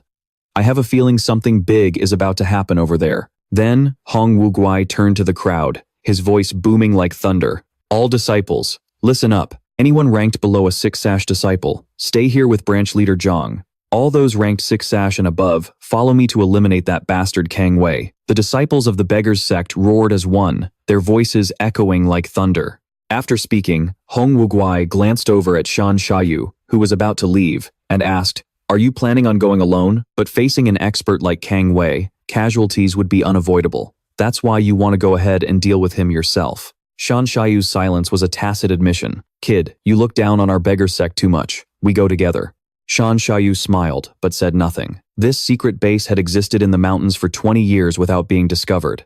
Yet tonight, an old beggar showed up asking for food in the middle of the night. Hong Wuguai intentionally feigned astonishment, catching the attention of 2 black commerce guards. Hong Wuguai stepped forward, saying he only wanted a bite to eat, and promised that if the 2 ever fell on hard times, they could join the beggars' sect. Upon hearing the words beggars' sect, the 2 guards immediately tensed up. One of them drew his sword, about to strike, but the old beggar stopped him. "I'm just asking for some food. Is there really a need to draw swords and kill someone?" After saying that, Hong Wuguai let out a cold laugh. Instantly, the 2 guards were sent flying, slamming into the main gate before crashing to the ground, their fate unknown. Hong Wuguai gave the order, "Brothers, move in. Finish this quickly." The moment he spoke, the disciples of the beggar sect surged forward. They charged in like hungry tigers, wielding their bamboo staves. Seeing this, the black commerce guards drew their own swords to fight back. The 2 sides clashed violently. In an instant, Red Cliff Wall was filled with the sounds of screaming and slaughter. In the midst of the chaos, an old man and a young man moved through the crowd, as if it were empty space. Hong Wuguai looked at Shan Sheyu with a proud expression. "So, our beggars sect disciples aren't just good at gathering intelligence. Their martial arts are pretty impressive too, eh?" And just as Hong Wuguai had said, in less than 15 minutes, the beggars sect had gained the upper hand. Just then, a guard with a sword lunged at the 2 of them. Hong Wuguai, completely unfazed, clasped his hands behind his back and shot a kick straight at the man's face. Toes that hadn't been washed in 30 years dug straight into the guard's nose. Hong Wuguai grinned, putting force into his leg. Instantly, the guard was kicked away like a ball. Upstairs, Lian Ziyi slammed his fist on the railing. The leader of Black Commerce was now seething with rage. He'd planned to secretly move the slaves tomorrow morning, but he never expected the beggars sect to launch a surprise attack tonight. Lian Ziyi angrily demanded to know where Kang Wei was. Yin Daoyang replied that he had gone to deal with the Great Heaven Trading Guild. "Great hero Yin, are you just going to stand by and watch? If we let these beggars continue their slaughter, our 5 Dragons Alliance will suffer heavy losses. I'm no match for that kid. I can only wait for an opportunity. Besides, why weren't you prepared beforehand? I am truly disappointed in you." At this, Yin Daoyang set down his teacup, his voice cold. "And you should know your place. Whether the Red Cliff Wall is destroyed or you die here, it won't affect the cooperation between the Dark Commerce Guild and the 5 Dragons League in the slightest. Everything that happens here has nothing to do with the Black Commerce Guild or the 5 Dragons League. It's all your own doing." Hearing this, Lian Ziyi gritted his teeth, his gut churning with rage. He understood that Yin Daoyang was trying to wash his hands of the situation. Once the human trafficking was exposed, the righteous sects of the martial world would attack, and he would become the sacrificial lamb. He stepped forward, staring daggers at Hong Wuguai and Shan Sheyu. Lian Ziyi tried to remain calm and said, "The Great Beggars Clan, breaking into someone's home in the middle of the night? If word of this gets out, I'm afraid you'll become a laughingstock. Lian Ziyi, a disciple of the Beggars Clan, died here. This old man has come to demand justice." Hearing this, Shan Sheyu looked up. Today, he finally laid eyes on this mysterious leader of the Black Commerce Guild. 20 years ago, this was the man who kidnapped his master's daughter. "Humph, you claim I killed a Beggars Clan disciple? Do you have any proof?" "It seems to me, the Beggars Clan is simply using its strength to bully the weak." Hong Wuguai stated they had a witness, and if Lian Ziyi was innocent, he should let the Beggars Clan search the premises. "So, the Beggars Clan is determined to make an enemy of me." Hong Wuguai's brow furrowed, his eyes turning icy. "You killed a Beggars Clan disciple first, so what if I make an enemy of you?" Lian Ziyi let out a cold laugh, then took out a short whistle and blew into it. A bizarre whistle pierced the air. Immediately, the sound of frantic footsteps echoed as a large crowd swarmed in from all directions, surrounding the Beggars Clan members. These people were dressed in sackcloth, their faces completely devoid of expression. It turned out they were the slaves Lian Ziyi had been training for the 5 Dragons League. Seeing this, the Beggars Clan disciples' faces turned pale. After a moment, one disciple charged forward with his bamboo staff, swinging it through the air towards a slave's head. But the slave seemed to feel nothing, not even attempting to dodge. The Beggars Clan disciple was stunned, unable to believe his eyes. In an instant, the bamboo staff came crashing down, knocking the slave's hood off. Beneath the hood was the innocent face of a child. Shan Sheyu and Hong Wuguai were both horrified by the sight. Just then, Lian Ziyi's maniacal laughter rang out. "Don't be so surprised. They've been trained to no longer feel pain. Doesn't the Beggars Clan call itself a righteous sect? I'd like to see if you have the heart to strike down these children." Hearing this, Shan Sheiyu's killing intent flared violently. This old bastard truly deserved to die. At this point, Yin Daoyang also spoke up. "Lian Ziyi, you violated our agreement, using these slaves as shields. That's a bit against the rules, isn't it? My life is on the line. Who gives a damn about rules? If you don't want all these slaves to die here, you'd better make your move. Otherwise, how are you going to explain this to the Five Dragons League?" Hearing this, Yin Daoyang's face darkened, the corner of his mouth twitching. After a moment of silence, he finally spoke. "Blood Sword guests, hear my command." Instantly, a ghostly figure appeared. It was a Blood Sword guest, an elite warrior from the Five Dragons League. At Yin Daoyang's command, the Blood Sword guest leaped onto the railing. With a flash of light, he drew his sword and then jumped down from the second floor. Several other swordsmen appeared from the surroundings and followed suit. Shan Shaiyu watched them. There were only 12 of them, but their presence felt as overwhelming as an entire army. The 12 Bloodsword guests quickly joined the battle. The leader leaped into the air, swinging his sword down. A Beggar's Clan disciple was sliced in half. Fresh blood sprayed from the wound, dripping down the longsword, causing the other disciples to recoil in terror. The fresh blood splattering on the swordsman's white robe made his face look even more terrifying. The lead Bloodsword guest said coldly, "Kill them all." His subordinates obeyed instantly, charging forward.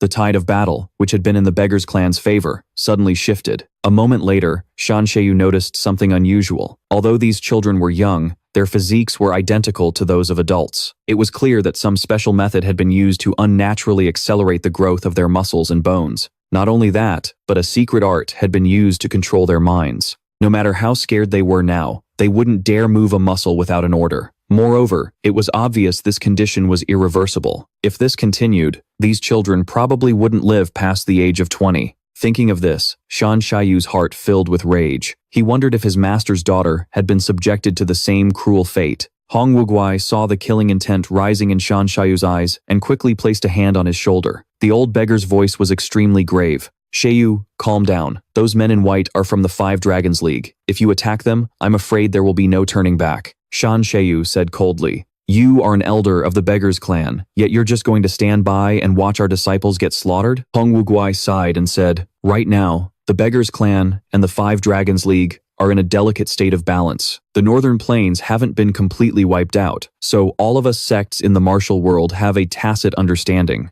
In the end, we might have to compromise. That's just how the martial world is. Everyone talks about righteousness, but when it comes to their own interests, how many still remember what that means? But you're different. You're not from the Central Plains martial world, nor do you belong to any sect. If you interfere, the Five Dragons Alliance will not let you off the hook." Thien Sa Vu sneered. "Elder, can you hear the cries of these children? They're scared to death, yet they don't dare to retreat. Can you hear the screams of the beggar sect disciples? They are who they are, so why must they come here to spill their blood in vain?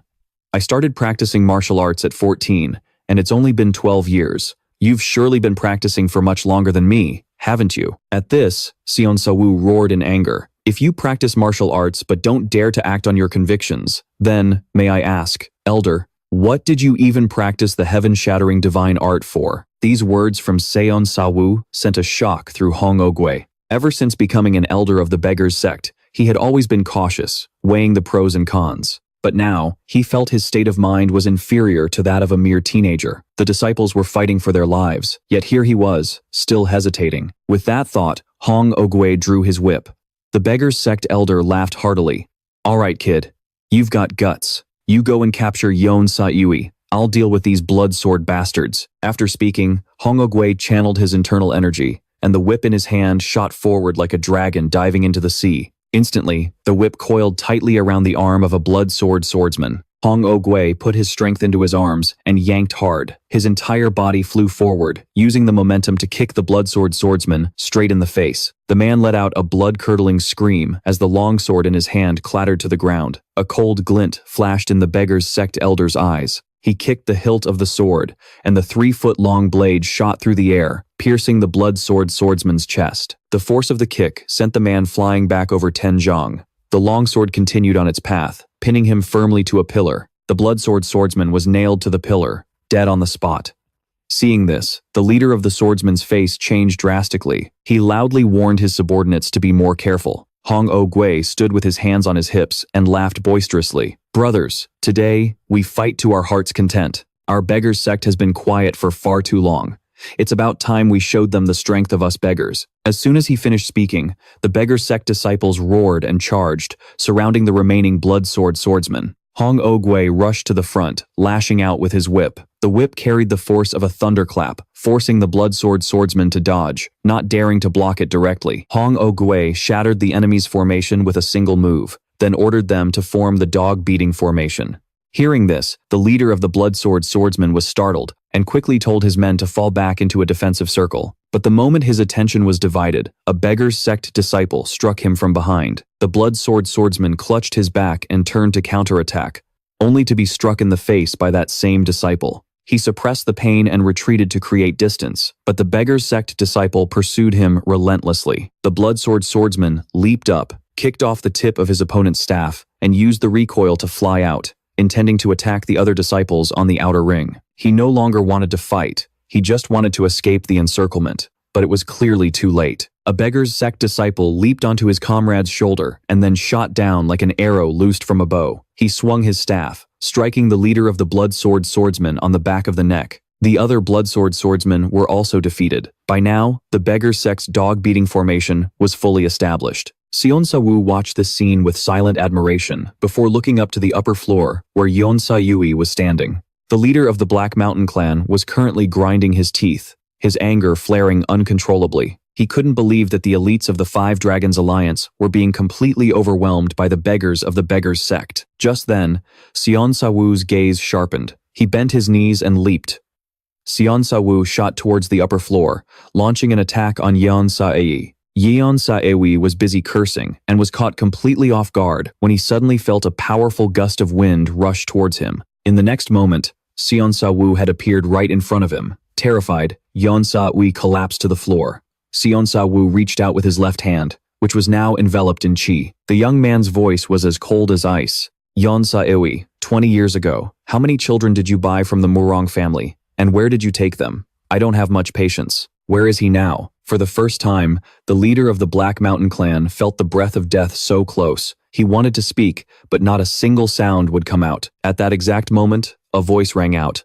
Young master, I didn't expect we'd meet again so soon. Aum Doyang slowly drew his sun-breaking bow, a cold smile on the face of the divine Iron Cavalry art master. This time, the winner isn't so certain. As soon as he finished speaking, an arrow was fired at a terrifying speed.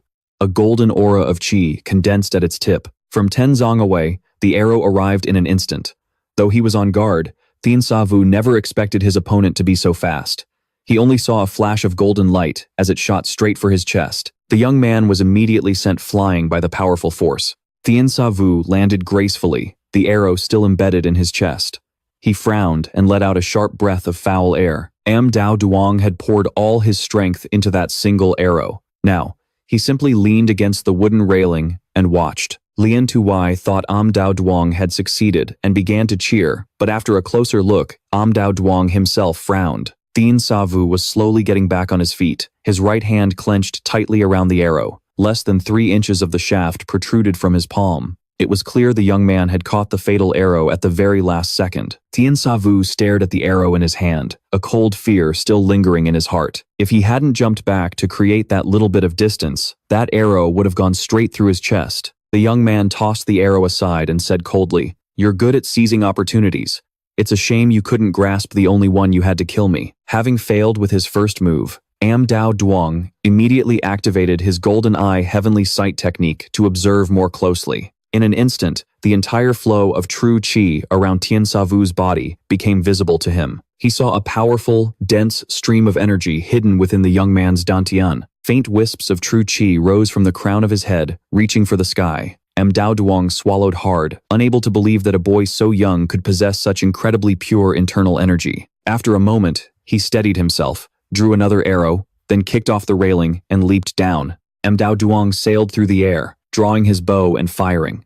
A stream of golden true chi condensed on the arrow as it hurtled towards Thien Sa Vu. The boy simply stepped back, effortlessly dodging the shot. Thien Sa Vu frowned, filled with suspicion. His opponent was a master archer, so why was he closing the distance instead of maintaining his range? Just then, Amdao Duong charged forward right behind his arrow, the eyes of a divine iron cavalry skill master glowing brightly as true chi surged through his body. Amdao Duong raised his hand, his movements fluid and decisive. This time, he unleashed a volley of 10 arrows. Thien Sa Vu moved like the wind, continuously dodging, his speed so great he left only afterimages behind. Amdao Duong maintained a distance of 10 zong from the young man, his hands never stopping. In an instant, his bow roared like thunder, unleashing a storm of arrows that tore through even the foot-thick stone wall. From the floor above, Lien Tuwai stared down at the situation below. Even though Amdao Duong was one of the 5 great elders of the 5 Dragons Guild, he couldn't seem to lay a single finger on the young man. The leader of the Black Mountain Gang thought to himself, "This is no place to linger. I'd better leave now." Thien Sa Vu continued to dodge the arrows, but the young man knew if this kept up, he'd be nothing but a sitting duck. Seeing a large banner up ahead, Thien Sa Vu reached out and grabbed the flagpole. The young man's speed was already incredible, but after grabbing the pole, he spun his body sharply, then used the momentum to launch himself like a cannonball straight at Amdao Duong. Seeing this, Amdao Duong immediately kicked off the ground and retreated. Thien Sa Vu's attack missed, but he landed solidly, then pushed off hard with his toes, shooting forward again. In an instant, the young man had switched from defense to offense. Alarmed, Amdao Duong's hands became a blur as he fired another 10 arrows in quick succession. Thien Sa Vu moved like a phantom, appearing and disappearing to dodge every single arrow. The chase continued, and before they knew it, they had arrived at a small building. Amdao Duong flew into the building without a moment's hesitation. Thien Sa Vu refused to let him go and immediately followed. Just then, Amdao Duong suddenly thrust out his right hand. Silver threads shot from his wrist, instantly weaving a dense spiderweb inside the room. Caught off guard, the young man flew straight into the trap. Thien Sa Vu knew he was in trouble, and quickly planted his right foot to steady himself. "You little brat," Amdao Duong sneered. "It's too late to realize it now." As he spoke, Amdao Duong yanked his right hand, and the silver threads instantly tightened, wrapping around Thien Sa Vu's neck. But the young man was faster. He shot back towards the door in an instant, though a few strands of his hair were still sliced off by the razor-sharp threads. "The moment you started closing in on me, I knew something was wrong. So this was all just to lure me here. It was supposed to be quite fun, but it's become boring now that you've seen through it." Hearing this, Thien Sa Vu's gaze turned icy. "You think this is fun?" The young man extended 2 fingers, concentrating a massive amount of powerful energy at their tips, then flicked a single silver thread nearby. A powerful and overwhelming force traveled along the thread. In the blink of an eye, dozens of the silver threads snapped under the pressure. The smell of splinters filled the air as the young man's voice rang out. "Those children looked to be only 13 or 14 years old, and you people tortured them into this state." Amdao Duong stared at the scene before him, utterly horrified. These silver threads were forged from adamantite. They couldn't be broken by profound internal skill alone. He never imagined that the young man before him, at such a tender age, could control his internal energy with such exquisite precision. With killing intent clear in his eyes, Thien Sa Vu continued, "Fighting scum like you is just disgusting." The moment he finished speaking, the young man's figure vanished. Horrified, Amdao Duong hastily retreated. Thien Sa Vu was right on his tail, relentless in his pursuit. The young man kicked off a corridor pillar, but as he rounded the corner, he found his opponent was already aiming for him. Thien Sa Vu's eyes were ice cold. He suddenly raised his right hand and slammed a powerful palm strike into the nearby pillar. With a mighty surge of energy erupting from the young man's palm, a formidable force was unleashed. In an instant, the entire small building collapsed. Amidst the rubble, Amdao Duong's eyes widened in disbelief. He couldn't fathom how a single palm strike from his opponent could hold such terrifying power. Through the thick cloud of dust, Amdao Duong was blasted out of the small building. The master of the Iron Cavalry Divine Arts had nearly been buried alive in the wreckage. Before he could even regain his footing, a figure was on him like a shadow, in hot pursuit. Seeing this, Amdao Duong let out a self-deprecating laugh. He was one of the 5 great guest elders of the 5 Dragons Guild, yet he was being cornered like this by some nameless kid. With this thought, Amdao Duong spoke slowly. "To think we'd fight to the death without even knowing each other's names. I am Amdao Duong, known to the world as the Iron Cavalry Divine Arts. I am Thien Sa Vu, from the northern border, and today, I will absolutely take your worthless life." Hearing this, Amdao Duong gave a faint smile and said nothing more, simply pulling 10 arrows from his quiver. The master of the Iron Cavalry Divine Arts took a firm step forward with his left foot. His eyes, now back to normal, suddenly flashed with a sharp glint. 10 arrows, controlled by his energy, floated eerily in front of him. Dao Duong channeled his body's full power, infusing it into every arrow. Each one spun relentlessly, propelled by his true energy. The peerless archer drew and fired as smoothly as flowing water. In the next moment, the 10 arrows merged into one, carrying the force of thunder and storms as it shot straight towards the young man. Thien Sa Vu was unfazed. He extended his left hand, and a powerful, surging wave of energy blasted from his palm. In an instant, waves of energy enveloped the arrow, shattering the force that coated it into fragments. Immediately after, a deafening explosion echoed as their energies collided, sending rubble flying everywhere. Before the dust could even settle, Thien Sa Vu lunged forward, his fair hand descending like Mount Tai, striking straight for the top of Dao Duong's head. Seeing the young man's hand strike down, Dao Duong was utterly terrified. How could the master of the Iron Cavalry divine arts just sit and wait for death? He hastily poured all his remaining power into a single arrow and fired. The distance between them was less than 3 meters. It was impossible to dodge. The arrow shot towards Thien Sa Vu's head like a shooting star. Seeing Dao Duong fire an arrow straight at his face, Thien Sa Vu used his core and waist to abruptly twist his body in midair. The young man's fair hand reached out, and a powerful energy stopped the arrow in its tracks. Thien Sa Vu seized the arrow, then continued his descent. In a flash, the two passed each other.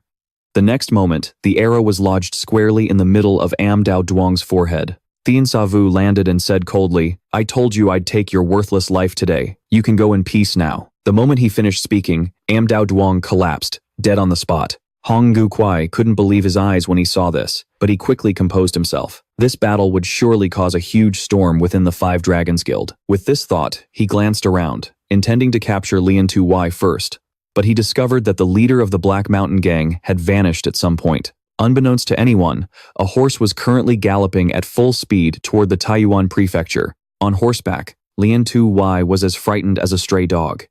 He knew the Beggars sect must have blocked all exits. He had to get to the Great Heaven Trading Guild and find Kong Vi. Only Kong Vi could escort him safely out of Taiyuan. Meanwhile, at the Great Heaven Trading Guild, a cruel smile spread across Kong Vi's face. Immediately after, the main gate of the Great Heaven Trading Guild was destroyed. What followed were blood-curdling screams from within the estate. Tong Mok Hua and Doan Mok Tung Yen were startled in the middle of their discussion. Just then, Steward Trin Fong ran up, panting as he reported, "Chief Tong, Kong Vi, has broken through the gate. The guild's guards are fighting for their lives, but they can't hold him back. I advise the acting captain to retreat first." "Silence! If I leave, this branch is finished. The young miss is still at the Five Dragons Guild. She'll surely be in danger." Hearing the news, Tang Mok Hoa and Doan Mok Tung Win were both confused.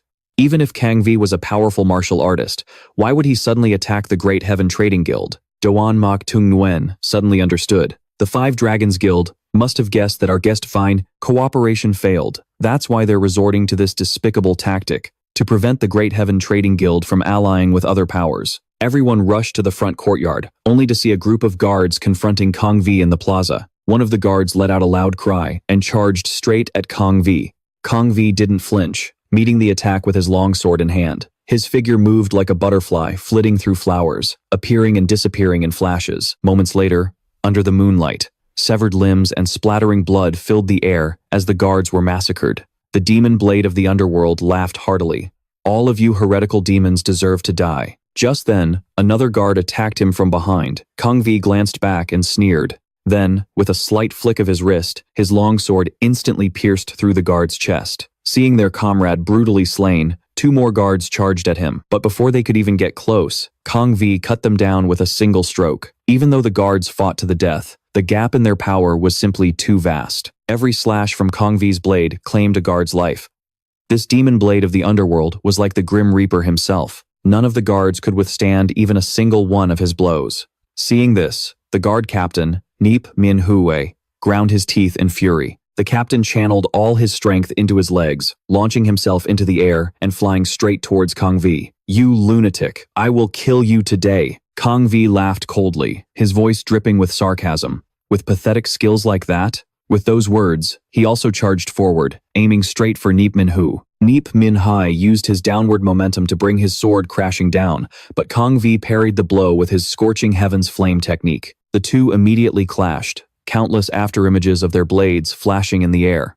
Kong Vi's swordsmanship was powerful and decisive. Each and every one of his techniques was overwhelmingly powerful. Neep Min Hai struggled to defend himself, gradually losing ground. After 10 exchanges, Kong Vi knocked Neep Min Hui back and said coldly, "Is that pathetic display all you have? I don't have time to play games with you." After speaking, the demon blade of the underworld's aura suddenly erupted. Immediately after, he hurled his scabbard toward Neep Min Hui. As the scabbard flew towards him, Neep Min Hai quickly raised his sword to block it, but at that exact moment, Kong Vi appeared before him in a flash. Neep Min Hui's pupils shrank. He knew this was bad, but before he could even react, Kong Vi had already swung his blade. In the next instant, a fountain of blood sprayed from Neep Min Hui's waist. The guard captain had been sliced in half by Kong Vi. Seeing this, Qian Do Huan's face went pale with disbelief. Neep Min Hui was his most trusted man, yet he had been killed so horribly. Neep Min Hui ground his teeth and uttered his final words. "Kong Vi, you won't get a peaceful death." "That's right," he retorted. "I don't expect a peaceful death either. But it'll be long after I've killed you." With that, the demon blade of the underworld launched himself forward. He aimed straight for Qian Do Huan, who was still reeling in shock. Laughing manically in midair, Kong Vi roared, "You accomplice of heretical demons, die." He brought his sword down on Qian Do Huan's head, but when the blade was just a foot away from its target, it stopped dead in its tracks. It turned out that Tong Mok Hoa and the other person had managed to block Kong Vi's fatal strike. "Kong Vi, enough of your rampage. We of the Mount Hua sect will not stand idly by." Hearing this, Kong Vi flew into a rage and pushed down with more force. Sparks flew from the point of impact, but his sword still wouldn't move. Just then, a figure landed lightly on the tip of his blade. Doan Mok Tung Yin, her face as cold as ice, yelled, "Someone of your caliber thinks you can lay a hand on my aunt?" With that, Doan Mok Tung Yin leaped into the air, her longsword whistling as she thrust it straight at Kong Vi's throat. He hastily leaned back to dodge, pulling his own sword back to parry. Seeing this, Tang Mok Hoa and the other person also swung their swords down, aiming for Kong Vi's lower body, but he retreated gracefully, easily dodging the attack. Forced back by a single blade, Kong Vi roared with hatred. "It was your 9-layered mansion that attacked first. You'll bear the consequences for this. This is the pot calling the kettle black. Senior brother, don't waste words on him. Let's just kill him first." As soon as he finished speaking, the three of them rushed in to attack Kang Vi together. At that moment, Doan Mok Tung Yin seized an opening and lunged forward with a thrust. Kong Vi tilted his longsword just half an inch. He managed to parry with the edge of his blade, but the sheer force behind her strike sent him flying back several yards, crashing hard into the wall behind him. He collapsed to the ground. Kong Vi narrowed his eyes, his expression turning serious. So, the reputation of the blood plum bone-melting wave wasn't just an empty rumor. Suddenly, the demon blade of the underworld's eyes shot wide open, and the muscles all over his body bulged to several times their original size. Fueled by his internal energy, thick veins pulsed across his skin, and his muscles rippled like those of an ancient demon god. This sudden transformation terrified Tang Mok Ha and his companion. Even Doan Mok Tung Yin's eyes widened in shock. It was unbelievable. In the next moment, they all felt an immense wave of force slam into them, instantly sending all three flying. Doan Mok Tung Yin lightly tapped a piece of debris with her toe, her body moving as gracefully as a swallow as she glided away. The female warrior twisted in midair to neutralize the force of the blow, then landed safely on her feet. It turned out she had used the Mount Hua sect's unique lightness skill, drifting dark fragrance. Tang Mok Hua and his companion, however, had a much rougher landing. Both had to stumble back several yards before they could steady themselves. The three retreated to a safe distance, their guards up. Kong Vi sneered. That was the drifting dark fragrance, wasn't it? As exquisite as the rumors say. But right now, the three of them weren't focused on Kong Vi's technique. They had once heard their master speak of a secret art that existed in the martial world, an art that could force the development of one's bones and muscles, multiplying their strength exponentially. To witness it with their own eyes, they were utterly stunned. Kong Vi laughed coldly and retorted, "What's the matter? Are you scared just from seeing this? If you knew what the Five Dragons Alliance was planning, I wonder what you'd do." Fainting from fear, Kang Wei forced back Duanmu Songyan's group of three and said coldly, "That's all I'm going to tell you. If I say any more, the Fist Saint will kill me before you do." Hearing this from a distance, Quan Duhun's heart trembled. Could the plan Kang Wei mentioned have been orchestrated by Huangbo Gunwol himself? But right now, Kang Wei was not nearly as calm as he appeared on the surface. He had already gotten a taste of Duanmu Songyan's martial prowess, and the other 2 disciples from Mount Hua were nothing to scoff at either. If this fight dragged on any longer, the outcome would be uncertain. With that in mind, Kang Wei switched his long sword to his right hand. He then stepped forward with his left foot, lowered his stance, and prepared to strike. Seeing this, Duanmu Songyan's brow furrowed. Kang Wei had been fighting with the sword in his left hand this whole time. He never expected this bastard from the demonic blade underworld alliance to actually be right-handed. Meanwhile, in the courtyard of the Mount Wuzu temple, the few surviving blood swordsmen were preparing to break through the encirclement in a desperate, last-ditch effort. With a stone-cold expression, Hong Wu-guai flicked his long whip. It shot out like a python, instantly coiling tightly around a blood swordsman's neck. Hong Wu-guai yanked on the whip, launching himself through the air like an arrow fired from a bow. He delivered a brutal knee strike directly to the blood swordsman's face. Afterwards, the old beggar moved with the fluid grace of a swimming dragon. In the blink of an eye, the 3 remaining blood swordsmen were struck down.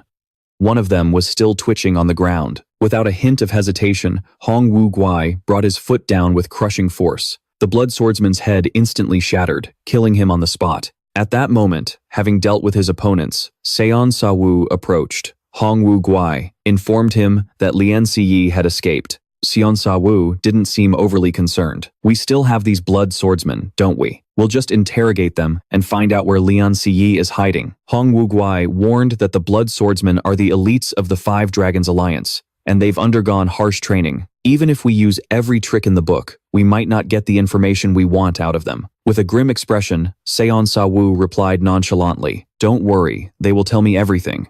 The disciples of the beggar's sect tied up the surviving blood swordsmen. They were dragged forward. Out of 12 blood swordsmen, only 6 were left. Just then, Hong Wu-guai turned his attention to the children standing nearby. The old beggar thought to himself that if they could capture Lian Ziyi, the beggar's sect would have a powerful bargaining chip against the 5 Dragons Alliance. And if they could help these slaves regain their minds, the children themselves would serve as direct evidence to expose the crimes of the traffickers. Hong Wu-guai gently patted one of the children on the shoulder. "Hey there, little one. The beggar's sect will protect you until your bodies and minds have completely recovered." But who could have predicted that this simple gesture from the old beggar would utterly terrify the child? The enslaved child reflexively drew a sword from its sheath, the short blade flashing with a cold light. Hong Wu-guai's expression changed. The blade was already upon him, aimed straight for his face. The old man leaned back, narrowly dodging the horizontal slash, and then gracefully retreated, putting distance between them. At that moment, as if triggered, the other enslaved children went into a frenzy, all charging toward Hong Wu-guai. They attacked relentlessly. Thien Sa Vu stepped forward, shielding Hong Wu-guai. The boy's eyes were calm, and his voice was steady. "Let me handle this. It seems they've misunderstood your good intentions." Hong Wu-guai was a bit startled to hear this. "Young Master Thien, they're only children. Don't worry, I won't be too hard on them." As he spoke, Thien Sa Vu channeled power into his leg and stomped forcefully on the ground. A 3-foot-long bluestone paving stone cracked beneath his foot. The boy held out his left hand, which was enveloped in an overwhelming aura of power. Thien Sa Vu then gently tapped the stone with a single finger. Instantly, the bluestone tile exploded, sending a spray of fragments in every direction. The shards flew like a torrential downpour, striking the pressure points of all the attacking children. Over 100 children were instantly subdued, unable to move. Seeing this, the disciples of the beggar's sect began to whisper in awe. They never imagined the young man their elder had brought along would possess such profound skill. Thien Sa Vu slowly walked forward. He embraced one of the paralyzed children, just as Han Wu-ba had once saved him. "From now on, no one will ever control you again. You're free now." Whether the child understood or not, tears began to stream down their face. Hong Wu-guai dragged the few surviving swordsmen aside. After neutralizing the children, Thien Sa Vu turned and walked over. He asked, "Where exactly did Lian Ziyi go?" The swordsman retorted, "In your dreams. I'm not telling you anything." Hearing this, a cold glint flashed in Thien Sa Vu's eyes. In the next instant, his fingers struck 3 pressure points on the swordsman's chest like lightning. The man's hand suddenly began to move against his will. Thien Sa Vu thrust a short sword into it. The short sword slowly moved. A look of horror crossed the swordsman's face.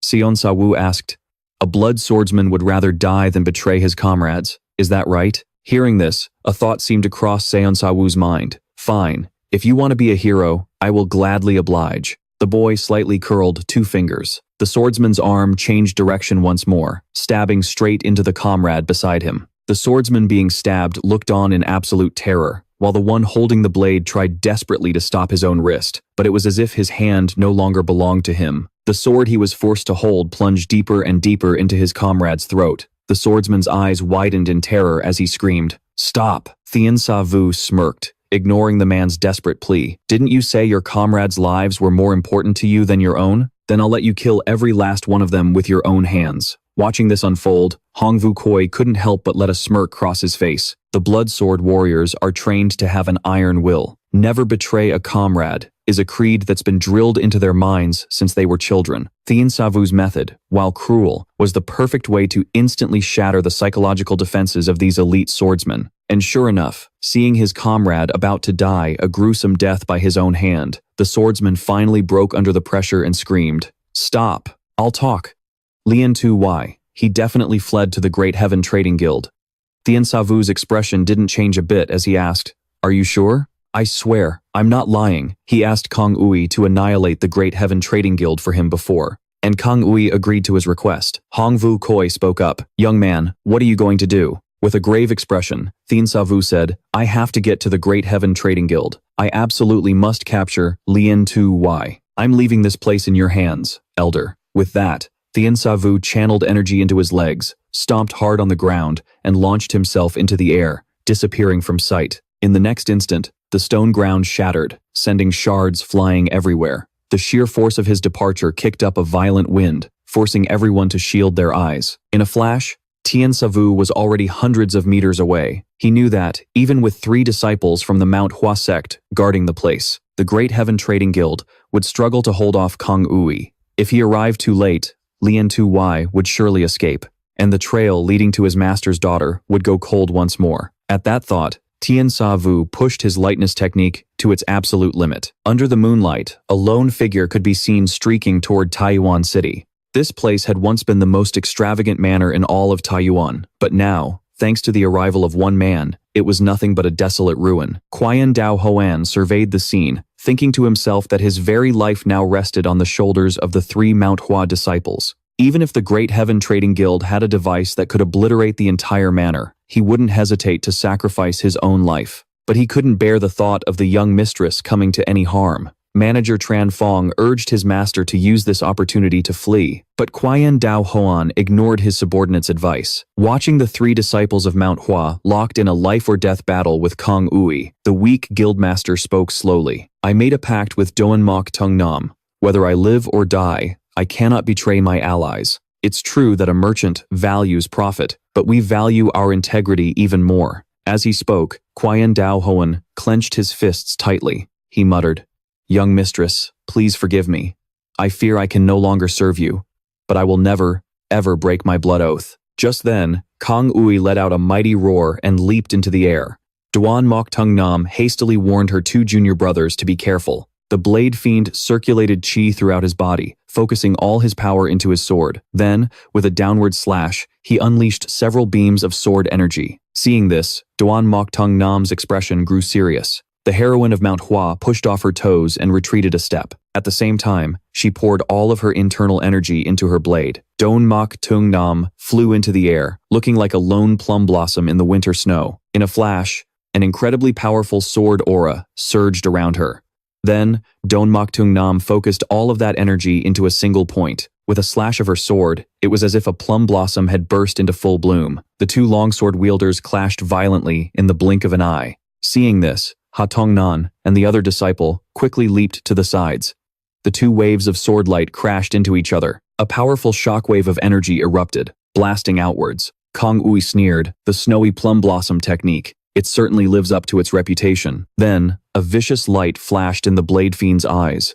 "But if you think a little trick like that is enough to stop me, you're dreaming." Kong Ui roared, plunging his sword into the earth with both hands. The aura around him suddenly exploded in intensity. He continuously poured immense energy into the blade, and moments later, the solid ground began to splinter and crack. The technique he was using was his signature move, heavenly descent, sky shatterer. In the blink of an eye, a violent torrent of sword energy, churning with rock and debris, surged toward them. Doan Mok Tung Nam's eyes widened in disbelief at the sight. The wave of sword light was like a tidal wave, crashing down on them with earth-shattering force. Ha Tong Nyan and the other disciple hastily channeled their energy to defend themselves, but the immense pressure of the attack felt like Mount Tai crashing down upon them. Their power levels were far too low. They were on the verge of being crushed. Doan Mok Tung Nam knew full well she couldn't possibly block this move on her own. The snowy plum blossom made a quick decision, calling out to her junior brothers, Tong Nyan, Mak Hoa, form the 3 talents sword formation and lend me your strength. The 2 Mount Hua disciples instantly understood their senior sister's command and swiftly retreated to her side. The 3 of them instantly took their positions in the sword formation, their auras linking as one. Channeling their power in unison, they generated their own massive beam of sword energy. The 2 powerful forces collided violently in midair. For a moment, the entire manor seemed to shake from the impact. When the dust finally settled, Kang Ui staggered back a step. The demonic swordsman stood with his hands on his hips, panting heavily. A moment later, he raised a hand to his nose and took a sharp breath, a stream of fresh red blood trickling out. This demon blade had clearly suffered internal injuries in the last exchange, but the 3 on the other side were in a much worse state. Tang Mu and the other man were bleeding from all 7 orifices. Their breathing stopped. They knelt on the ground, devoid of life. Duanmu Songyan's clothes were in tatters. She leaned on her sword, desperately trying to stay on her feet. Kang Wei smirked coldly. Duanmu Songyan, you can't blame me for bullying the weak. As he spoke, a vicious glint flashed in Kang Wei's eyes. You brought all of this upon yourself. Meanwhile, on a street not far from the Great Sky Trading Guild, a group of beggars' sect disciples, bamboo staffs in hand, were patrolling the area. They were under orders from Hong Wukui to blockade all major routes in Taiyuan Prefecture. The beggars' sect's unusual actions made passers-by turn and stare. Hall Master Zhang Suyi was listening to a subordinate's report when suddenly, a deafening explosion echoed from the distance. Zhang Suyi's expression changed in alarm. He recognized that the sound came from the direction of the Great Sky Trading Guild. Just then, the thundering sound of hooves approached from behind, and Zhang Suyi and his men couldn't help but turn to look. They saw a man on horseback galloping through the crowded street. It was Lian Siyi, frantically fleeing towards the Great Sky Trading Guild. A beggar sect disciple shouted, "Don't let him get away, that's Lian Siyi." But by then, Lian Siyi had already galloped out of sight. Zhang Suyi hurriedly ordered everyone to give chase, and the beggar's sect disciples immediately pursued him towards the Great Sky Trading Guild. Little did they know, the guild had already turned into a battlefield. They saw Kang Wei slowly advancing on Duanmu Songyan with a ferocious look on his face. The demon blade's smile grew more sinister. The great Mount Hua sect, colluding with these merchants from the northern steppes, even conspiring with them to plunder the wealth of the central plains.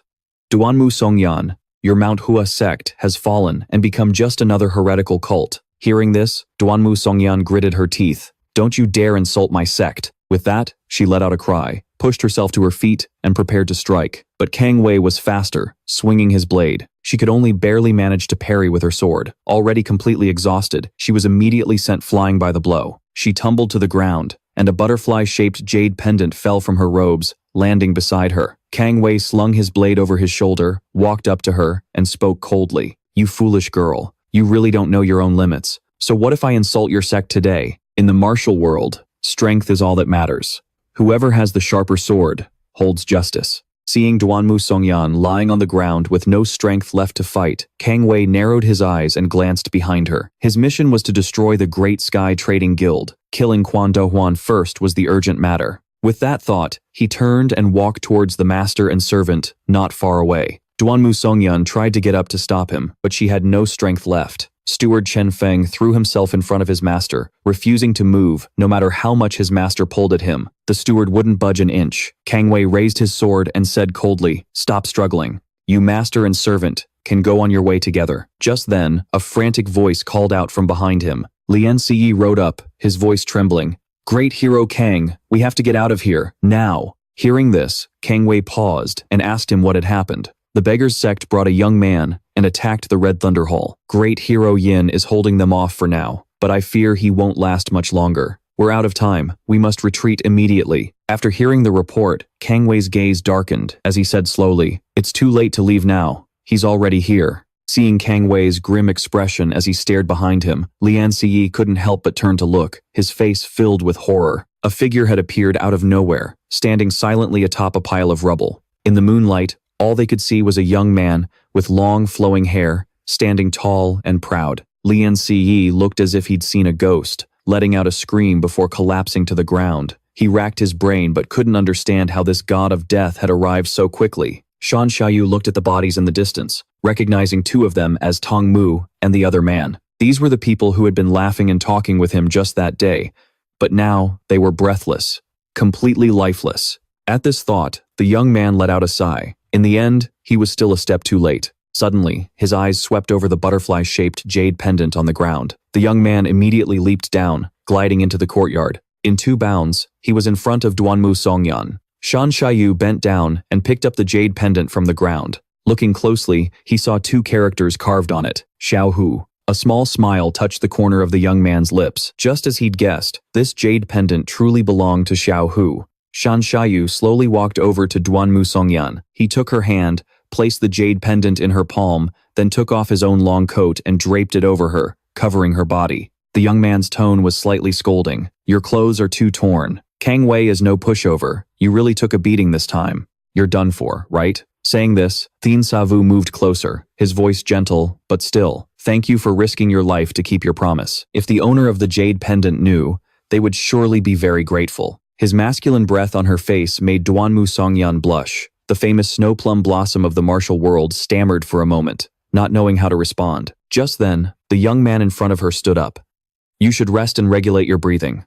Leave Kang Ui to me." Hearing this, Duanmu Songyan quickly cried out, "You need to get out of here. You're no match for him." But Thien Sa Vu paid no attention to her warning. The young man looked at the destroyed merchant guild and said coldly, "He will pay the price for what he's done today." After speaking, the young man slowly walked up to Kang Ui, facing him directly. "You did all this just because the Great Sky Merchant Guild was founded by someone from Takbak? That's right. Everything in the Central Plains belongs to the Central Plains. We just drove out the UN army. I can't just stand by and watch outsiders come here to plunder our wealth. The death of that fist fighter Hoenn was just the beginning. That little brat from Takbak will be punished too." Hearing this, the martial energy around Thien Sa Vu surged. Streams of true qi radiated from his body, and the young man's eyes filled with an icy chill. "Very well. That reason is enough to kill you." Faced with the young man's overwhelming killing intent, Kang Ui's face turned pale. The demon blade wielder hurriedly tried to stop him. "Wait. Don't attack just yet." He had suffered internal injuries in the previous battle. If he fought Thien Sa Vu now, he would surely die a gruesome death. It seemed he would have to use that thing times, to have any chance of survival. Speaking of which, we must recall a hidden detail from the 30th chapter. At that time, at the Red Thunder Wall, Kang Ui had asked Lian Tu-yi for something. Lian Tu-yi. "As far as I know, you're holding on to a divine pill, aren't you? An ordinary person who takes it can prolong their life. A martial artist like you would see their power increase. Now, give it to me." Great Hero Kong said, "You must be joking. If I had such a thing, wouldn't I have become a supreme master long ago? Many years ago, Toan Thang lost a divine pill. 20 people lost their lives because of it. You were one of the suspects. However, in the end, they couldn't find the thief, and the matter was forgotten. But I happen to know a few inside details. If I were to report this to Toan Thang." Hearing this, Lian Tuya's expression darkened. "Are you threatening me? Not at all. I just want you to live a more peaceful life."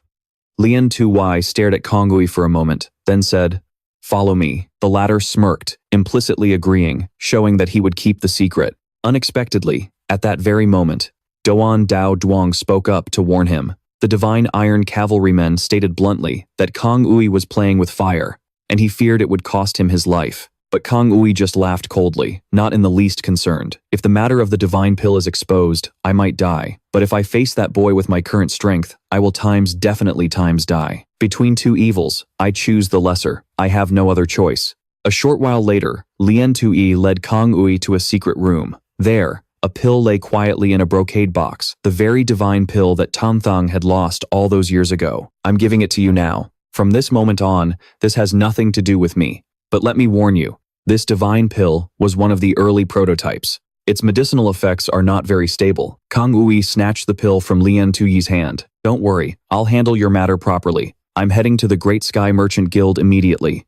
Kang Ui looked at the divine pill in his hand as if gazing at a lover. To defeat that young man, he was willing to pay any price. Seeing Kang Ui take out a black pill from his robes, Thien Sa Vu was momentarily confused. Kang Ui swallowed the divine pill without a second's hesitation. As he gulped it down, Kang Ui felt a surge of abundant power rush straight to his head. The demon blade wielder threw up his arms and let out a long laugh towards the sky, as immense power instantly spread through his limbs. Seeing this, Thien Sa Vu frowned. He could feel that his opponent's internal energy had multiplied in an instant. Kang Ui casually swung the longsword in his hand, unleashing a fierce beam of sword light.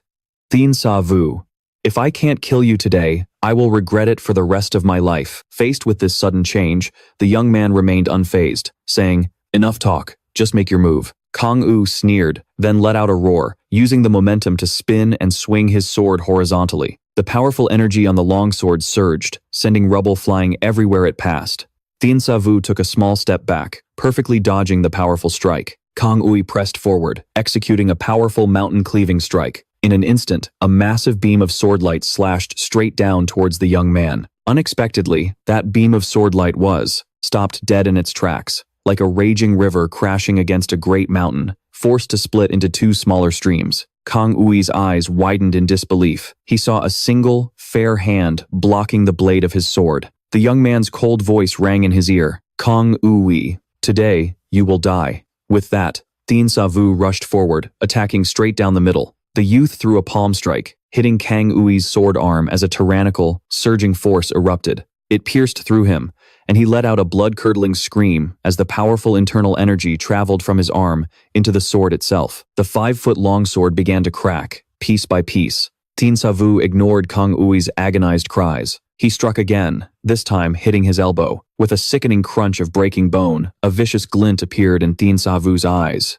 "You're the demon blade, aren't you? Today, I'll be the one to send you to hell." After saying this, Thien Sa Vu grabbed Kang Ui's wrist. He spun, using his own momentum to fling the large man through the air. In mid-air, Kang Ui tried to channel his energy to stabilize himself, but he found his internal chi and blood in complete chaos, making it impossible to mobilize his true energy. Just then, a figure shot towards him. Seeing this, Kang Ui's face instantly changed. After sending Kang Ui flying, Thien Sa Vu immediately charged forward. The youth channeled a domineering vermilion sparrow force into his palm, then slammed it into Kang Ui's dantian. He let out a pained cry, flying backward like a leaf in the wind. But Thien Sa Vu pressed on, pursuing him relentlessly. The youth leaped into the air with a kick, stomping down hard on Kang Ui's left arm. The immense force instantly focused on his opponent's elbow. The entire arm was immediately shattered. Thien Sa Vu delivered 2 consecutive strikes, his body never ceasing its motion. With ghost-like speed, he closed the distance. Thrusting both hands forward, a powerful double palm strike slammed into Kang Ui's spine. Once again, he was sent flying like a kite with a broken string. Every bone in his body shattered from top to bottom. His muscles were completely destroyed. Seeing Kang Ui fall to the ground like a pile of mangled flesh, Thien Sa Vu retracted his hands. He suppressed the surging power within his body, then slowly walked up to his opponent and said coldly, "When you get to the underworld, you can be their demon blade." With that, the youth turned to leave, but unexpectedly, the situation suddenly changed. Kang Ui, who seemed to have no hope of survival, was slowly getting back up, his body still in a twisted, contorted posture. It looked incredibly bizarre. As the sound of bones grating and popping echoed from his body, the so-called demon blade burst into crazed laughter. "Do you know why they call me the demon blade? Even if every bone in my body is shattered, every muscle fiber torn apart by your force." As he said this, he sprang up like a coil. "I am an immortal being returned from hell, sworn to eradicate all the evils of this world."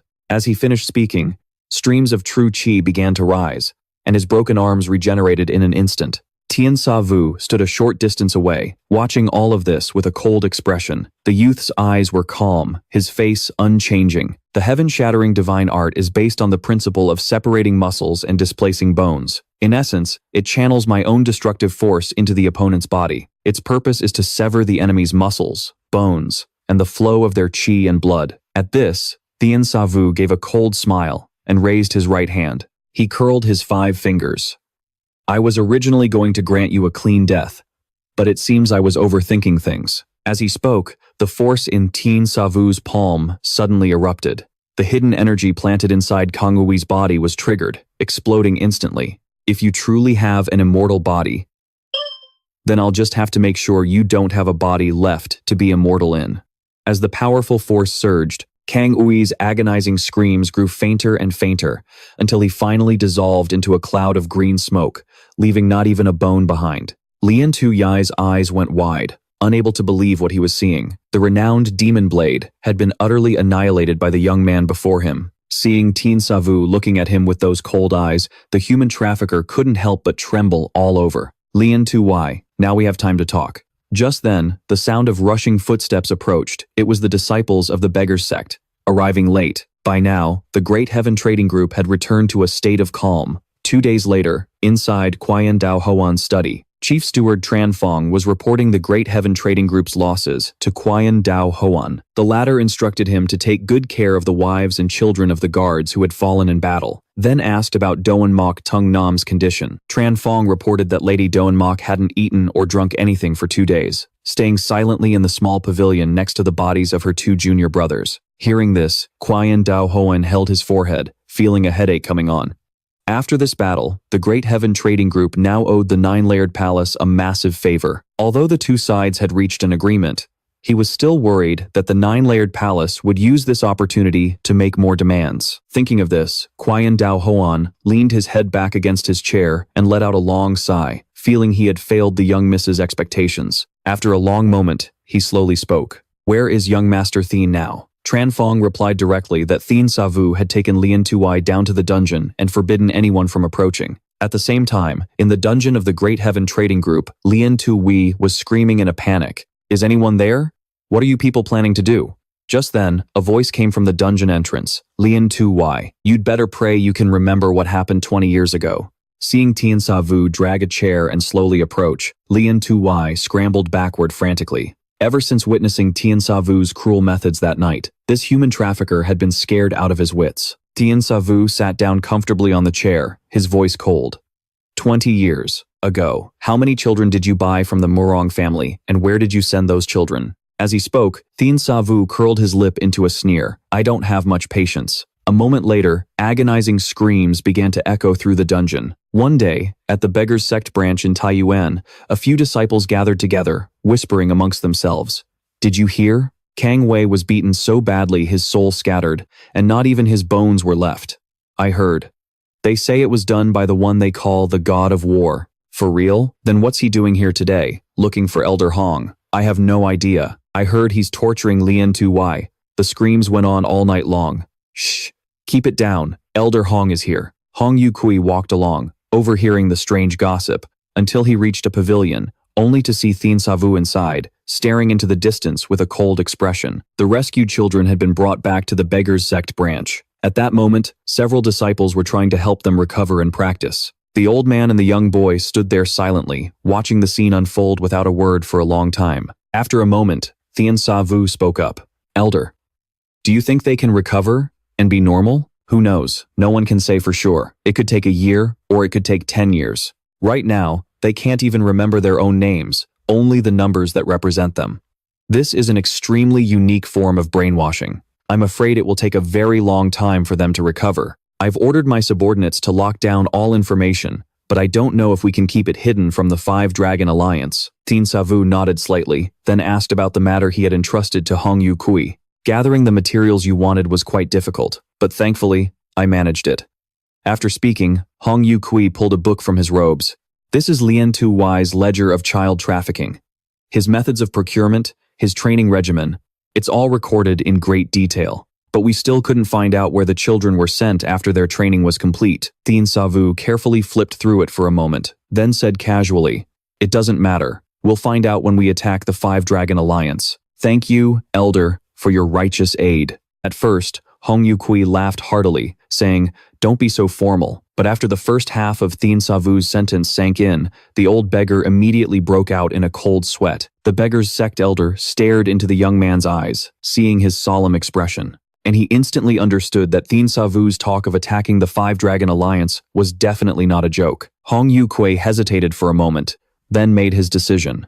He considered Thien Sa Vu a kindred spirit, so of course, he would stand with him. Just then, Thien Sa Vu stood up. We're leaving. These children will be taken to Quan Du Huan's place. Hearing this, Hong Yukui couldn't help but be taken aback, saying, Quan Du Huan might not be trustworthy. Whether he's trustworthy or not, I can't be sure. But I trust Su Xiaohu. You know the young master of the Great Heaven Trading Group, right? You could say Su Xiaohu and I are acquainted. We knew each other when we were just kids. I hope that in the future, these children won't be controlled by others. What are you trying to say? Are you implying you don't trust our beggars sect? Of course, I trust you as a person. But your sect leader, I can't say the same. Faced with a group of mindless killing machines like this, any power in the martial world would find it hard to resist temptation. Hearing this, Hong Yukui scratched his head, momentarily at a loss for words. Then, he changed the subject, asking where they planned to go. We're heading south, to Anhui. According to Lian Tu Wai, my master's daughter is there. She's only 28 years old, but she already leads the entire Great Heaven Trading Group. The 10 branch heads under her command hold her in the highest regard and are completely loyal to her. I've summoned everyone here today because I have a favor to ask. If, in the future, any of you meet a man from Kunbei carrying my token, you are to report to me immediately and assist him with all your strength. This was my father's command, and it is also my personal request. This matter is the supreme order of the Great Heaven Trading Group. I expect no one to delay. In the reception hall, Quan Du Huan watched as Thien Sa Vu took his leave, the young Mrs.'s words from years ago echoing in his mind. As Su Xiaohu's most trusted subordinate, he was always careful and thorough. That night, when Thien Sa Vu had found the young Mrs.'s token, the subtle shift in the boy's expression was still etched in his memory. As far as he knew, after coming to the Central Plains, the young miss had only given out 3 tokens, and none of them had been given to a man. Thinking of this, Quan Du Huan got straight to the point, asking Thien Sa Vu if he was from Kunbei. Thien Sa Vu admitted it frankly, saying that was correct. Hearing this, Quan Du Huan immediately sat up straight. Then, young Master Thien, do you know my young miss? Thien Sa Vu didn't hide it either. Has Xiaohu been well these past few years? Hearing this, Quan Du Huan clenched his fists in excitement, but he remained cautious and asked if he had the young Mrs.'s token. Thien Sa Vu reached a hand into his robes, fumbling for a moment, and before long, he pulled out a piece, an exquisite butterfly-shaped jade pendant. Seeing this item, Qian Dao Hoan's pupils constricted.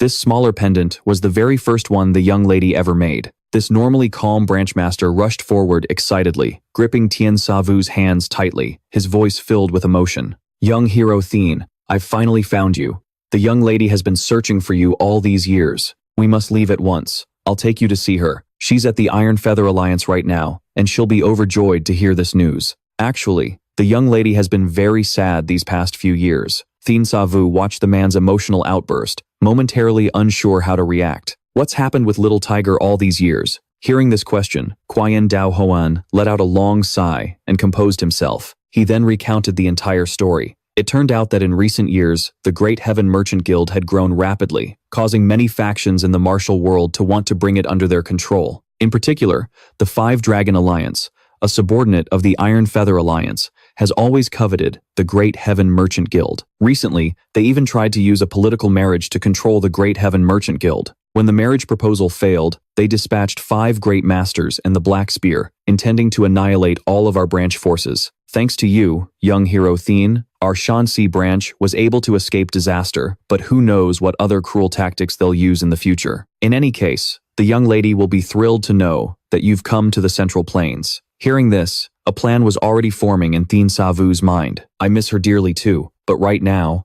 I have an urgent matter to attend to and must leave immediately. Seeing the young man's serious expression, Qian Dao Hoan knew he couldn't hold him back, so he asked Thien Sa Vu where he was headed. I must set off for Anhui immediately. Once everything is settled, I will go find little Tiger myself. With that, the two stood up and bid each other farewell with a cupped fist salute. Watching the young man's figure fade into the distance, Qian Dao Hoan was lost in thought. He never imagined that the person the young lady had waited 10 years for was this very young man. His martial arts are incredible, perhaps unmatched by anyone else his age.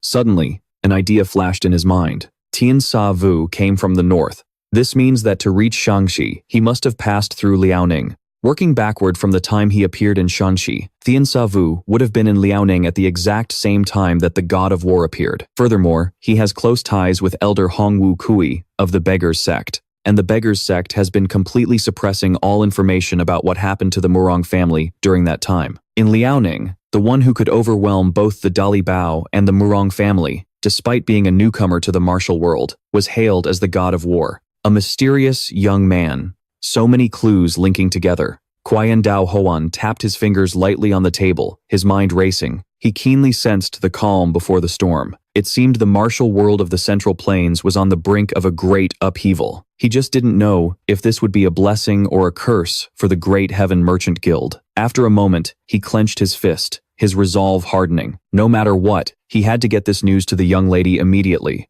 The god of war is Thien Sa Vu. At the same time, a boat was gliding across Tai Lake. A silver-haired man stood at the bow, gazing into the distance. As the boat passed, the beautiful scenery of the 72 peaks and 48 islands came into view. Amidst the scent of incense, the boat arrived at Tuoshan Island. By then, many small boats were already moored at the pier. Tuoshan Island is the smallest of the 48 islands, so it rarely draws attention. Ever since the Black Spear established a secret base here, outsiders have been strictly forbidden from approaching. The boat docked, and the silver-haired man slowly disembarked. A group of subordinates knelt respectfully, greeting him in unison. "We pay our respects to the leader." With his hands clasped behind his back, the man walked at a leisurely pace without a word, and soon arrived at the main hall of the secret island base. The silver-haired man took the head seat, listening as the Black Spear branch masters from various regions reported their recent earnings. "Thanks to your efforts, the total income of our Black Spear has increased by 40%. If it weren't for the Great Heaven Merchant Guild causing trouble, our income would be even higher." The silver-haired man gave a slight nod, seeming to reluctantly accept this figure. The Black Spear branch masters then began to complain, saying that many of their business deals had been stolen by the Great Heaven Merchant Guild. The silver-haired man pondered for a moment before speaking slowly. "It seems it's time to make a move on the Great Heaven Merchant Guild." One branch master spoke up, stating that the threat wasn't just them. Many new merchant guilds were emerging, and the Black Spear's position was being severely challenged. At this moment, he noticed the leader tapping his fingers lightly on the armrest. This branch master couldn't help but ask, "I wonder what is troubling our leader?" The leader replied that the operation against the Great Heaven Merchant Guild was already underway. "The effects might not be visible immediately, but in due time, I will certainly provide everyone with a satisfactory answer." At this point, his tone shifted. "Have any of you happened to hear the title God of War recently? Not long ago, the head of the Murang family in Liaoning was killed. And just a few days ago, I received word that Lian Tuyi in Shanxi has gone missing." Hearing this, the Black Spear branch masters were all in disbelief. Unbelievable. Lian Siyi was always so careful. How could he suddenly go missing? "I heard both incidents are related to that god of war. What's more, 2 great masters of the 5 Dragon League also died at his hands. I don't care about their deaths, but the 100+ slaves that were supposed to be delivered to the 5 Dragon League have vanished. This will seriously damage the reputation of our Black Spear Guild." At that moment, a Black Spear branch manager stood up, clasped his hands, and said, "I request permission to investigate. Our Henan branch is close to Shanxi. I believe it won't take long to get to the bottom of this." As he spoke, a vicious glint flashed in the branch manager's eyes. "I will make him pay the price, and I will thoroughly investigate his identity and background. If he can be recruited, we will do everything in our power to bring him to our side. If not, we will eliminate him swiftly." Meanwhile, at Taiyuan Prefecture, Thien Sa Vu was leaning against the city gate, waiting for Hongvu Koi. Just then, a noodle stall across the way caught his eye. A sign next to it read, "The best noodles under heaven." The young man rubbed his stomach, only now realizing how hungry he was. Just as Thien Sa Vu ordered a bowl of pork trotter noodles, preparing to eat his fill, a beautiful figure quietly approached him from behind. The newcomer was one of the 3 flowers, Doan Mok Tung Nam. The girl was incredibly grateful for Thien Sa Vu's heroic act. She then took out a butterfly-shaped jade pendant from her robes and asked gently, "Young hero Thien, it seems you are acquainted with the owner of this jade pendant." Hearing this, the young man smiled and gave a slight nod.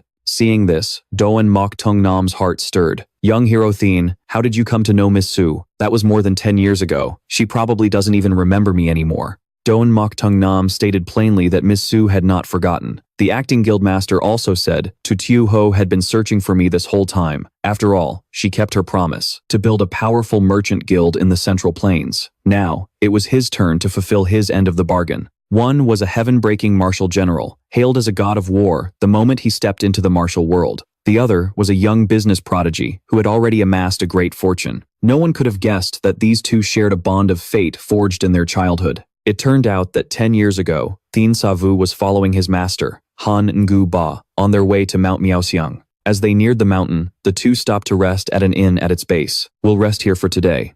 Tomorrow, I, your master, will teach you your final lesson. Hearing this, Thien Sa Vu couldn't help but clench his fists. He understood his master's meaning, but still, he respectfully acknowledged his words. Not long after, the master and disciple had finished their dinner. Just then, a figure came skipping over, and a small hand slapped the dining table. A little girl, as cute as a doll, appeared before them. She stared intently into Thien Sa Vu's eyes, her face full of wonder. "Hey, mister, why are your eyes blue? They're so beautiful." The little girl was very bubbly and immediately struck up a conversation with Thien Sa Vu. A moment later, Han Ngu Ba spoke up. "Little one, is there something you need from us?" The girl turned to look at the old man beside her and saw that his eyes were also blue, and she couldn't help but admire them. Then, she flashed a sweet smile, explaining that she and her father had come to eat and rest, but the inn was full, so she came to ask if they could share their table. Thien Sa Vu looked to his master for approval. Han Ngu Ba was silent for a moment before nodding in agreement. "Father, over here. See, I told you the old man would definitely agree." After speaking, the girl plopped down next to Thien Sa Vu, grumbling as she used her small fists to massage her tired legs. Finding the girl clever and adorable, Thien Sa Vu took the initiative to talk to her. "Hey kiddo, how old are you? Where are you from?" The girl replied that she was already 12 years old, not a kid anymore. "Mister, your eyes are so pretty. What's your name?" Thien Sa Vu smiled and told her his real name. "That's a nice name. It just sounds a little sad. My name is Tu Ho. From now on, let's be friends." As they chatted, time flew by, and the moon had already risen high in the sky. Tu Ho let out a big stretch, a happy look on her face, for his young daughter to have to travel all over with him. Tu's father couldn't help but feel a pang of guilt and offered an apology, but Tu Ho comforted her father in a childish voice, then pouted and grumbled, saying that if it weren't for that uncle who betrayed them, their family wouldn't be in this situation. Tu's father could only sigh and gently comfort her. He had no other choice. Who could withstand the pressure from the merchant guild? Han Ngu Ba, having overheard the father and daughter's conversation, looked over with curiosity. The father explained that he was originally a Tahan merchant who had suffered heavy losses due to a failed business and was now preparing to go to the Central Plains to start over. Han Ngu Ba said bluntly, "The Central Plains are in chaos right now. It will be very difficult to build a fortune from nothing there. I'm aware of that. I heard a general named Zhu Yuanzhang is leading an uprising, and they've already driven the Yuan army back to the north. Now is the perfect time for rebuilding, which is why I decided to go to the Central Plains and try my luck." Hearing the news that the Yuan dynasty was being overthrown by the Ming, Thien Sa Vu's expression subtly changed. Years ago, his good brother, Kung Koi's son, had fallen off a cliff, his fate unknown, and Ingo I Kiet had been kidnapped by Yuan envoys, his whereabouts still a mystery. Now that the Yuan dynasty has been driven back north, I wonder how Wu Iji is doing. Ho Tio Ho, though young, was very wise and quickly noticed the change in the young man's emotions. "Big brother, don't you worry. When I become the richest man in the Central Plains, you can come to me with any problem you have." Seeing her confident expression, Thien Sa Vu was stunned for a moment. Then the corners of his mouth curved into a smile as he instinctively reached out to pat her head. "Thank you, little Hu. Then I'll have to rely on you in the future." This sudden, intimate gesture shocked the little girl, and her cheeks flushed red. But just a moment later, To Tiu Ho cried out in annoyance, "If you pat my head, I won't grow taller. If I can't grow taller, who will marry me? Can you bear that responsibility?" The little girl's strange logic left Thien Sa Vu completely flustered. The young man raised his hands, breaking out in a cold sweat. "Seeing as you're handsome, I'll forgive you. Just don't pat my head again." Even the ever-serious Han Ngu Ba was amused by the little girl. What an interesting child. That night, because the inn was full, the four of them had to share one room. Han Ngu Ba intended to give the bed to the To father and daughter, but the two of them were already leaning against the wall, sound asleep. Gazing at the young man's handsome face, with his sharp, sword-like brows and bright eyes, a strange feeling stirred in To Tio Ho's heart. Just then, her father's voice came from behind her. "Little Hu, the way you're staring could burn a hole right through his face." Hearing this, To Tio Ho flew into a rage out of embarrassment and started roughhousing with her father. "Sa Vu, let's go. I didn't realize you were so popular with the young ladies." Thien Sa Vu was embarrassed, then stood up to leave with his master. To Tioho chased them to the door and asked where the young man was going. Thien Sa Vu said they had to continue their journey and bid her farewell. Hearing that, a bitterness filled her heart, and her diamond-bright eyes were suddenly veiled with a layer of mist. The master and disciple traveled through the night toward Miao Huang Mountain, but just then, the little girl's voice called out from behind them. It was To Tioho, who had chased after them all by herself. She forced a smile and handed Thien Sa Vu a jade pendant shaped like a butterfly. Big brother Sa Vu, this is my most prized possession. It's the same color as your eyes. I'm giving it to you now. One day, I will definitely become the wealthiest merchant in the Central Plains. As she said this, To Tioho became incredibly solemn. You have to promise me that you'll come find me in the future. Looking at the little girl's earnest face, Thien Sa Vu smiled softly. All right, I promise you. When that time comes, I will absolutely come and find you. Seeing the master and disciple gradually disappear into the night, To's father, who had chased after her, couldn't help but ask, isn't that what a girl treasures most? Why did you give it to that kid? I'm not wrong about people. He and that old man are no ordinary folk. They have a special kind of aura about them. I'm certain that Big Brother Sa Vu will become a great hero in the future. This is the first investment I've ever made. Is it really just an investment? I don't think it's that simple. Father, don't meddle so much in your daughter's personal affairs. Meanwhile, on the other side, Han Inguba suddenly smiled. That little girl has quite good features. Her eyebrows are full, and her eyes are bright as stars, which proves she is exceptionally intelligent. Her forehead is wide and flat, her heavenly court is full, the features of someone destined for wealth and nobility. Furthermore, her lips are full and thick, showing she is a person who deeply values relationships. Sa Vu, you must cherish this fateful connection. The young man looked at the butterfly-shaped jade pendant in his hand and replied softly.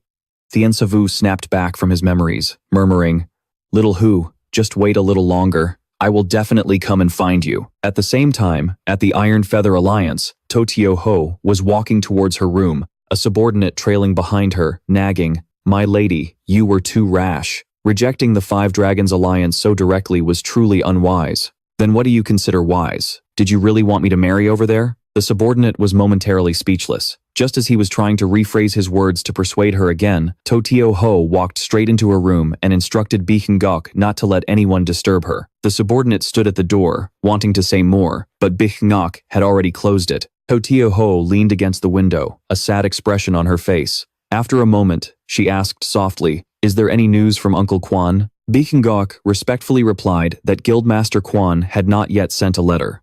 Hearing this, To Tieho couldn't help but frown slightly. She had given the token to Doan Moktung Nam that day to request a partnership. By all rights, the Taiyuan branch should have sent news by now. Could something have gone wrong along the way? Just then, a subordinate reported from outside the door. My lady, Hoang Fu Van Suyen, and Nam Kung To Kyo of the Five Dragons Alliance request to see you. Hearing this, To Tioho frowned and gave a cold command. Show them to the main hall to wait. I'll be right there. Hearing that Hoang Fu Van Shuyen and his companion had come for an audience, To Tioho immediately headed to the main hall. Hoang Fu Van Shuyen showered To Tioho with praise, but she remained rather indifferent. After they were seated, To Tioho asked the purpose of their visit.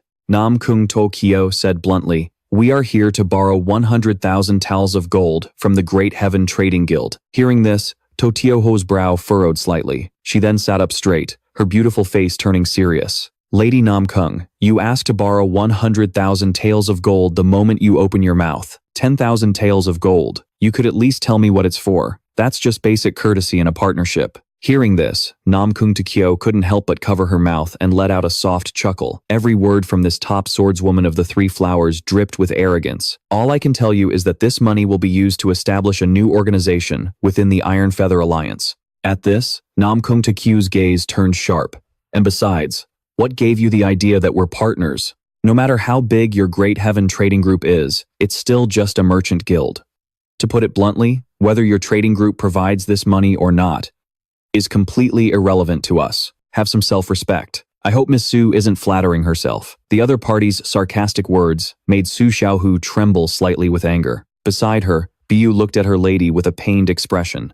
A moment later, Su Xiaohu managed to suppress her anger, speaking in a tone that was neither arrogant nor sycophantic. Thank you for your kind offer, Miss Nangong, but I still cannot give you this sum. After all, 100,000 taels of gold is no small amount. and I have only just finished negotiating with the Five Dragons Alliance. I want to wait until the negotiations with the Nine-Layered Mansion and the Lion Alliance are complete before I decide." Huang Fu Yunxuan watched the two girls subtly clashing, but his mind wasn't on their conversation at all. One was one of the three flowers of the Nangong family. The other was the head female merchant of the Great Heaven Merchant Guild. This second young master of the Total Victory family had a whole drama playing out in his head. Could it be that these two women were fighting for his attention? Su Xiaohu's airtight response left Nangong Suqiao at a loss. After exchanging a few more pleasantries, she could only stand up and take her leave. Before departing, this Blood Lotus intentionally warned, "I hope Miss Su thinks carefully and doesn't miss out on a good opportunity." Su Xiaohu replied that she would definitely consider it carefully. Huang Fu Yunxuan grabbed Su Xiaohu's hand, feigning reluctance to part. Faced with the abruptness of this second young master of Total Victory, Su Xiaohu showed no anger, but skillfully withdrew her hand and politely bid him farewell. After the two had left, a cold expression immediately appeared on Nangong Suqiao's face. Su Xiaohu's mention of the Nine-Layered Mansion and the Lion Alliance was definitely intentional. Thinking of this, the Blood Lotus's heart filled with even more hatred. She secretly vowed that one day she would make her rival kneel and beg her. Meanwhile, in the adjacent room, Su Xiaohu rubbed her throbbing temples and let out a sigh. She knew very well that what Nangong Suqiao said was true. No amount of money could overcome martial power. But fortunately, the Iron Wing Alliance was currently split into 3 factions, and these 3 factions were of equal strength. It was precisely because they all wanted to control the Great Heaven Merchant Guild that she was able to maneuver between them. Suddenly, an image from 10 years ago flashed in her mind, and a sweet smile appeared on the face of this business prodigy. At the same time, at the city gates of Taiyuan Prefecture in Shanxi, Shan Xiaoyu and 2 others were bidding farewell to Quan Do Huan. Watching the young man's back disappear into the distance, everyone was lost in their own thoughts. Quan Du Huan ordered his chief steward, Chen Feng, to send letters to all branches, stating that whenever Shan Xiaoyu needed help, they must assist him with all their might. As for Duanmu Songyan, she was filled with mixed emotions. She had previously offered to travel with Shan Xiaoyu, but he had politely refused her. "I know you approached me with a purpose. If I traveled with you, I would certainly have to be more on guard. That would be a burden to me." This snowplum Blossom silently regretted her actions. That young man would only open his heart to those who treated him with sincerity. Speaking of Shan Xiaoyu, as the two traveled south, upon learning their destination was Hefei, the old beggar remarked that the place was a dragon's lair. "I'm only going there to verify some information. I have no intention of fighting them. The tree wishes for calm, but the wind will not subside. Just because you don't provoke others, doesn't mean they will leave you alone." As dusk fell, the two found a place to rest in the forest. Hong Wukui chewed on a piece of dried meat and said meaningfully, "You rotten kid, tell me, how many people have you offended since coming to the Central Plains?" After speaking, the old beggar glanced toward the forest behind them, his gaze as sharp as a blade. In an instant, he had heard strange noises from the woods. A group of men in black were rushing toward them. Shan Xiaoyu said calmly, "I didn't want this either. Perhaps this is just fate." Hong Wukui chugged a mouthful of strong liquor. Judging by their movements, these are all experts this time. Shan Xiaoyu nodded slightly. A total of 18 people, each carrying a longsword. "It seems we won't be resting peacefully tonight. Might as well get some exercise after eating." Not long after, a group of assassins silently surrounded the two. They first exchanged glances with each other, then one assassin leaped down from a tree. A cold glint flashed in this assassin's eyes. Like an arrow, he kicked powerfully off the ground, shot forward, and thrust his sword straight at the young man's head. Shan Xiaoyu held out 2 fingers and casually flicked, and the refined steel longsword was instantly bent out of shape. The assassin was horrified. He only felt an immense force rebound from the sword's body. In the next moment, he flew backward like a kite with its string cut. After spinning a few times in midair, he crashed heavily to the ground, the arm holding the sword already twisted like a rope by the young man's internal energy. The other assassins saw their comrade fall and also leaped down from the trees, only to see Hong Wukui chugging another mouthful of strong liquor. The old beggar puffed out his stomach and let out a tiger-like roar, and in the next second, he spat out a mist of alcohol. The potent force carried the liquor, spraying out in all directions, descending upon the assassins. like a torrential downpour. The assassins screamed in agony as they fell from the sky, and at that very moment, a glint flashed in Shanshayu's eyes, flashed in his eyes. The young man stomped his foot on the ground, and the fire in front of him was instantly extinguished. The burning logs shot out like sharp arrows, easily piercing through the assassins' bodies. Some were struck in vital spots, dying instantly, while others were burned alive by the alcohol they carried. Seeing this, the assassin leader was utterly horrified. In a flash, they had lost half their men. The leader immediately gave the order. The ambush failed. Kill that brat now. The moment he finished speaking, he saw the ground in front of him suddenly bulge. A split second later, a sword shot up from the earth, aiming straight for the boy's throat. The young man held out his right hand, his 5 fingers curling into a claw. A domineering force surged from his palm, stopping the assassin's longsword dead in its tracks. Thien Sa Vu's face was devoid of emotion as he said coldly, "You want to kill me with a pathetic skill like this?" Seeing this, a glint flashed in Thien Sa Vu's eyes. He then extended his right hand, and a tyrannical power gathered in his palm. A moment later, the sharp sword was snapped by him as if it were paper.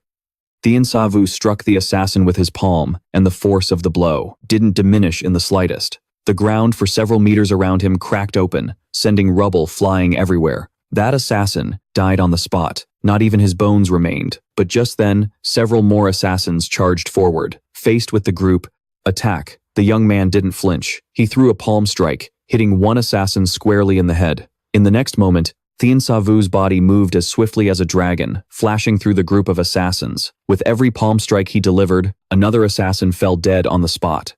The leader of the assassins watched in horror, then turned and fled.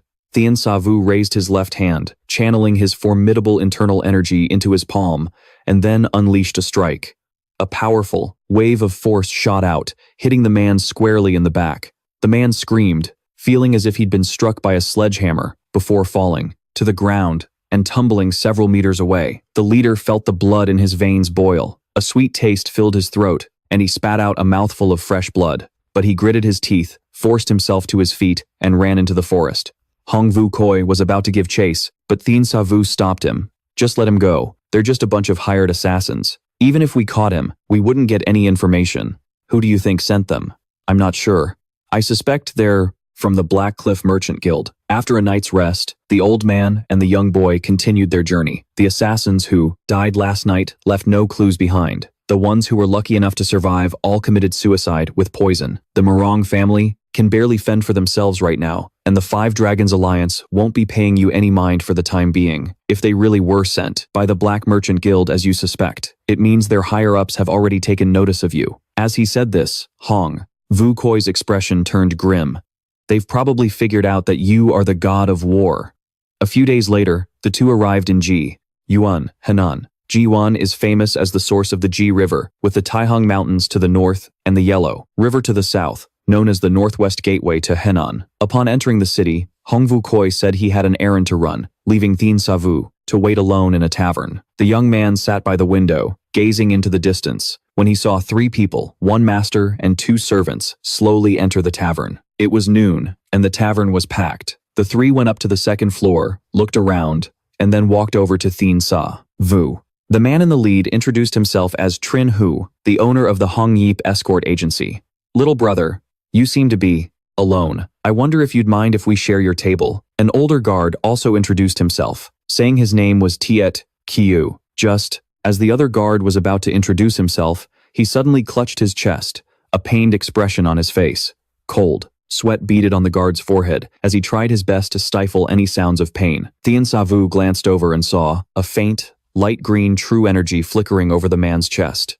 The young man let out an unreadable smile, then cheerfully invited the 3 to sit down. During their conversation, Thien Sa Vu commented that the 3 of them didn't seem like a master and his servants. Trin Hu stated, "Frankly, although they are my servants in name, we are as close as brothers in reality. Little brother, are you really drinking that watered-down wine? This is Dukang wine I brought from Yicheng. The flavor is exquisite." With that, Trin Hu handed Thien Sa Vu a flask of wine, and the latter, without a hint of suspicion, immediately poured himself a cup. All the while, the 2 guards stared intently at the young man's every move, their faces filled with concern. Trin Hu, on the other hand, narrowed his eyes, a triumphant glint flashing within them. "Thien Sa Vu, lifted the cup, sniffed it gently, and praised, "It truly is fragrant wine, with a very special flavor." After speaking, the young man tilted his head back and drained the cup. Seeing his target drink the wine, the corner of the guard named Tiet Kyo's mouth curled into a slight smirk. Just then, Thien Sa Vu's ears twitched.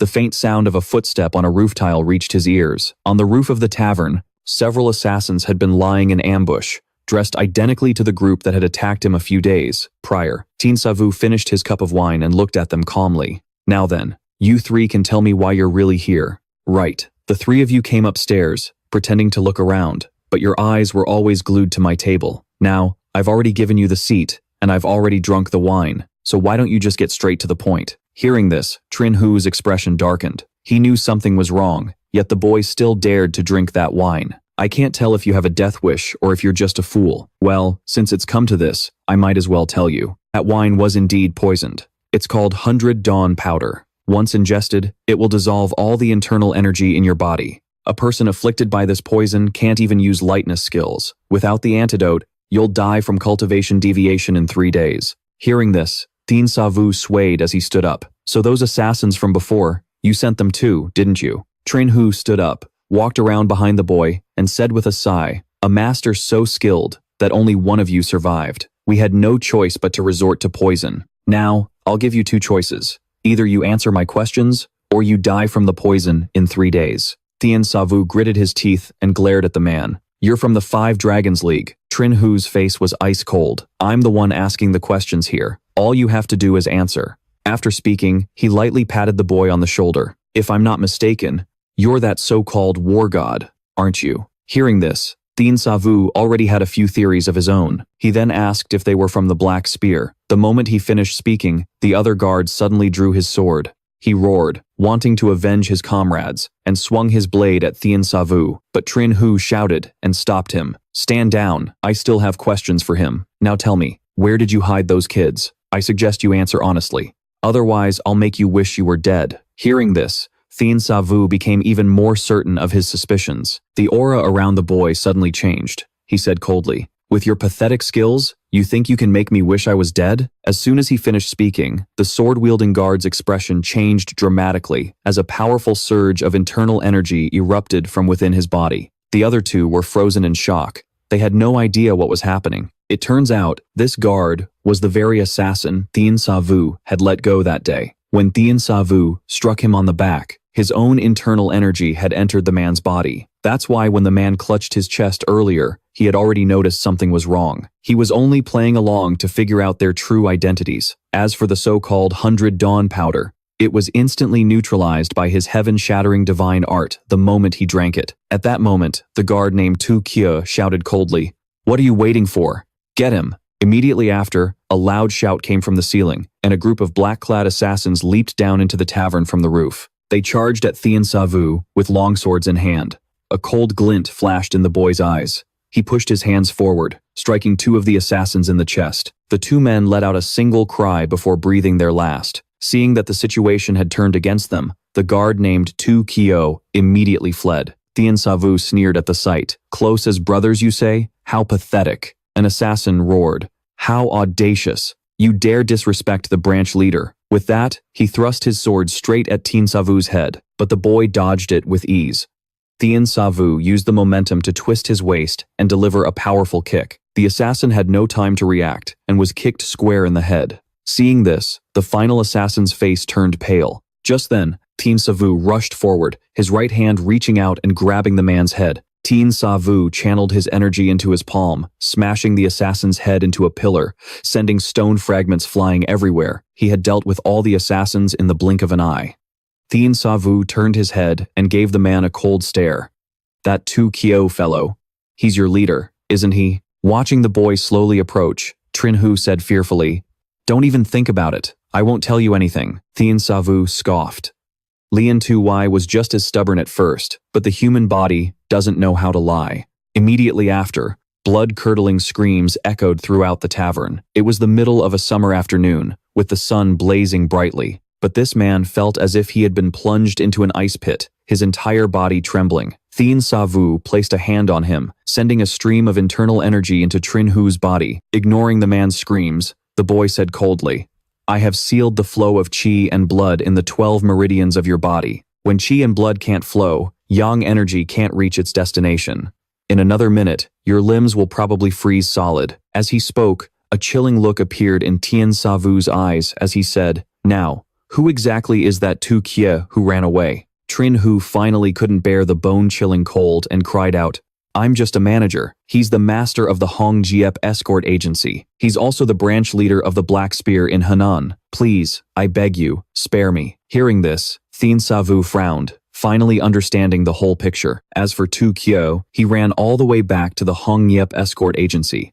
A subordinate suggested gathering all their manpower to rescue manager Trin, but Tu Kyo rejected his subordinate's proposal, saying that it wasn't worth sacrificing all their manpower for Trin Hu alone. This branch leader of the Black Spear put his mask back on and said coldly, "That kid's martial arts are too powerful. We need a long-term plan." With that, Tu Kyo gave the order to abandon the Hongjiep escort agency entirely. They retreated. An hour later, Thien Sa Vu and Hong Vu Koi arrived at the Hongjiep escort agency, only to find the place completely empty. Hong Vu Koi said they shouldn't get involved any further and suggested they head to Anhui immediately. Thien Sa Vu gave a slight nod. He knew the trail had gone cold, and staying here was pointless. "There's a horse market nearby. We need to get moving. By the way, what were you busy with this morning?" "I went to the Henan sub-branch and dug up some information. Guess what I found out?" "Stop being so mysterious. If you have something to say, just say it."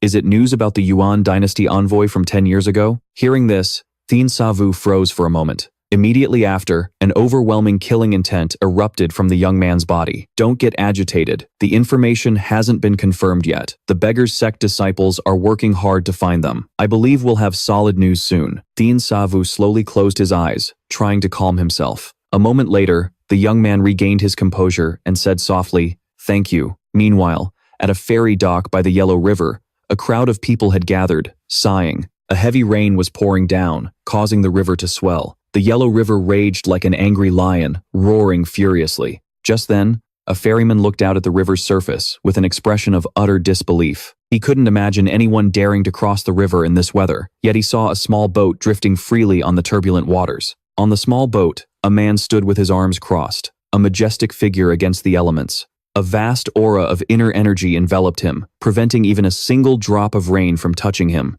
The man's eyes were deep as he muttered, "Sooner or later, we must reclaim the lost lands of the Central Plains." Just then, a 30-foot-high wave rose from the river, crashing down on the small boat. The man snapped back to reality, a sharp glint in his eyes. "Mere waves dare to block my path?" With that, the man lowered his stance, concentrating his qi in his dantian. Using the 1,000 Jin drop technique, he stabilized the small boat amidst the raging current. Then, he pushed his hands forward, channeling his formidable inner strength into his palms. Suddenly, the man's hair stood on end as he roared, "In all of heaven and earth, I alone am the honored one." As he spoke, the force around him erupted, and a powerful wave of inner energy radiated outwards with him at the center. Wherever it passed, trees bent, and the massive waves were obliterated. Within a radius of several dozen yards around the small boat, the wind died down and the waves became calm. Even the dark clouds in the sky were dispersed by this wave of energy. Bright sunlight pierced through the clouds, shining down on the man's resolute face, further highlighting his domineering aura. The small boat headed north, arriving at a dock in Jiwen, where a man in a red robe was already waiting respectfully. Seeing the man from the boat approach,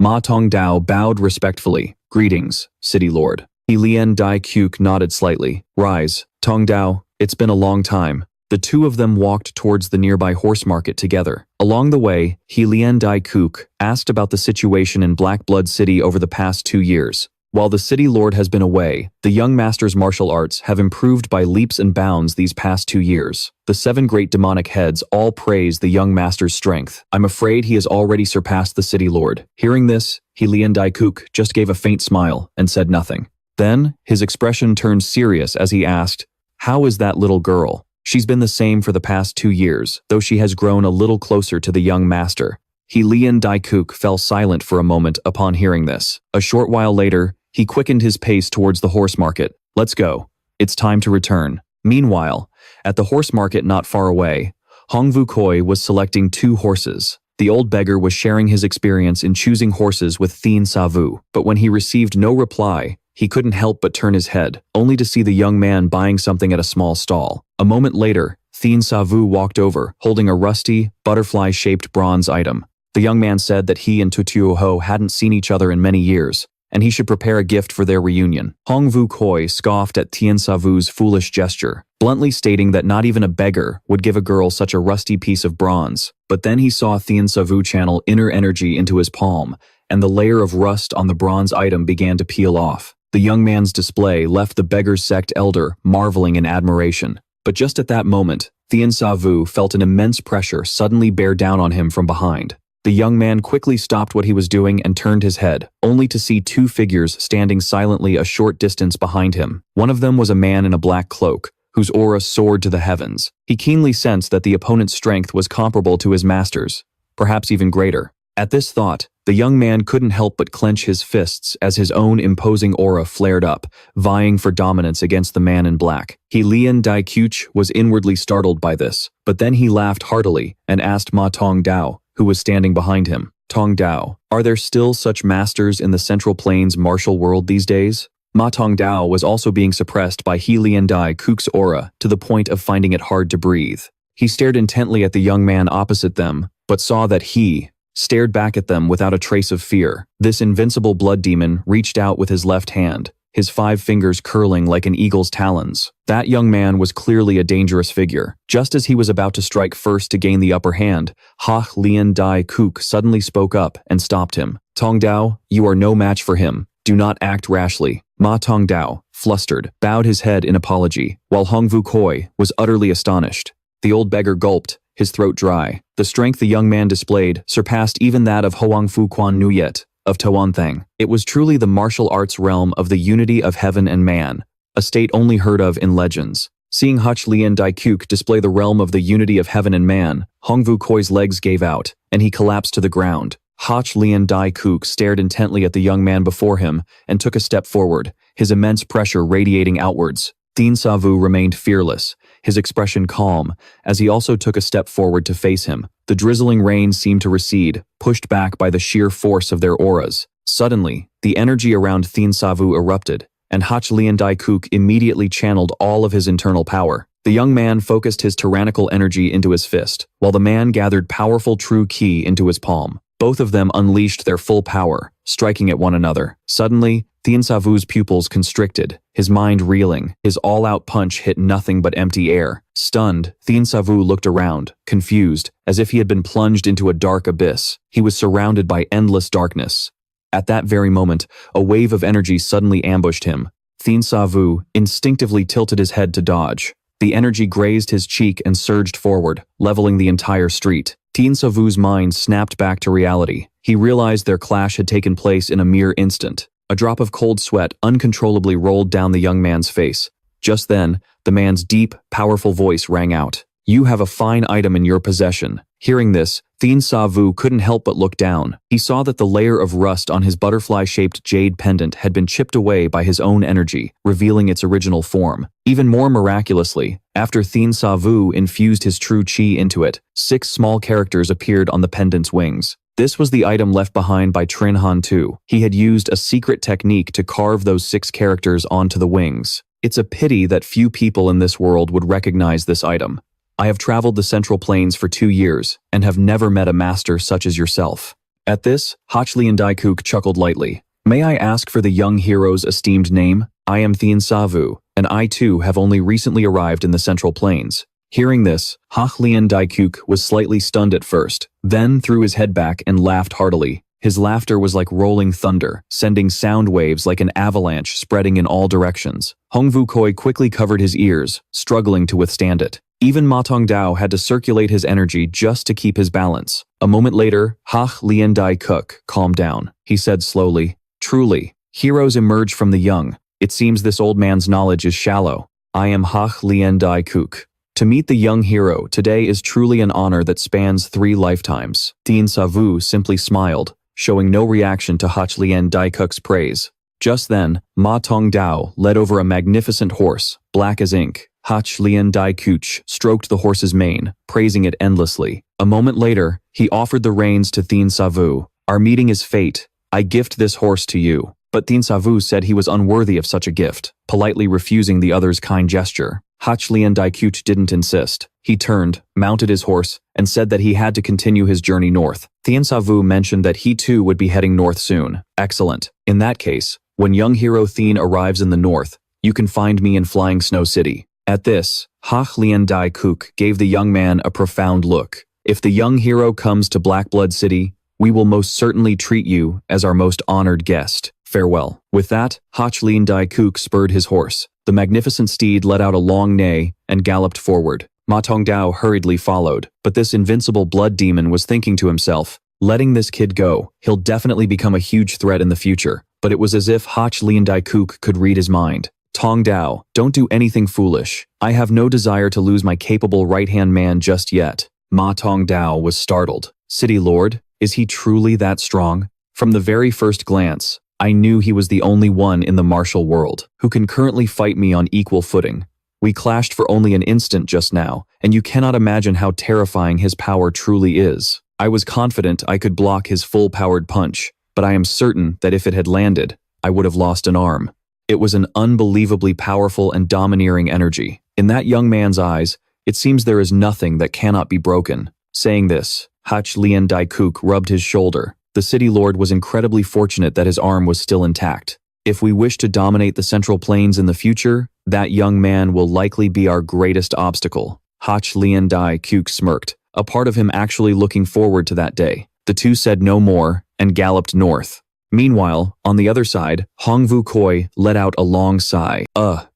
This beggar's sect elder was feeling embarrassed about his performance just now. Seeing Thien Sa Vu standing there in a daze, Hong Vu Koi asked if it was because of the lingering poison in his body. Thien Sa Vu replied that he had already completely neutralized the Bak Hyo Tan. The young man slowly tightened his grip on the butterfly-shaped jade pendant, explaining softly, "Ever since 10 years ago, when I learned the sky-shattering divine art, Hach Lian Dai Kuch was the first person to ever make me feel this tense." Hong Vu Koi advised Thien Sa Vu not to overthink it, saying that rain was coming and they should get moving. At the same time, over at the Iron Feather Alliance, a carrier pigeon flew into the courtyard.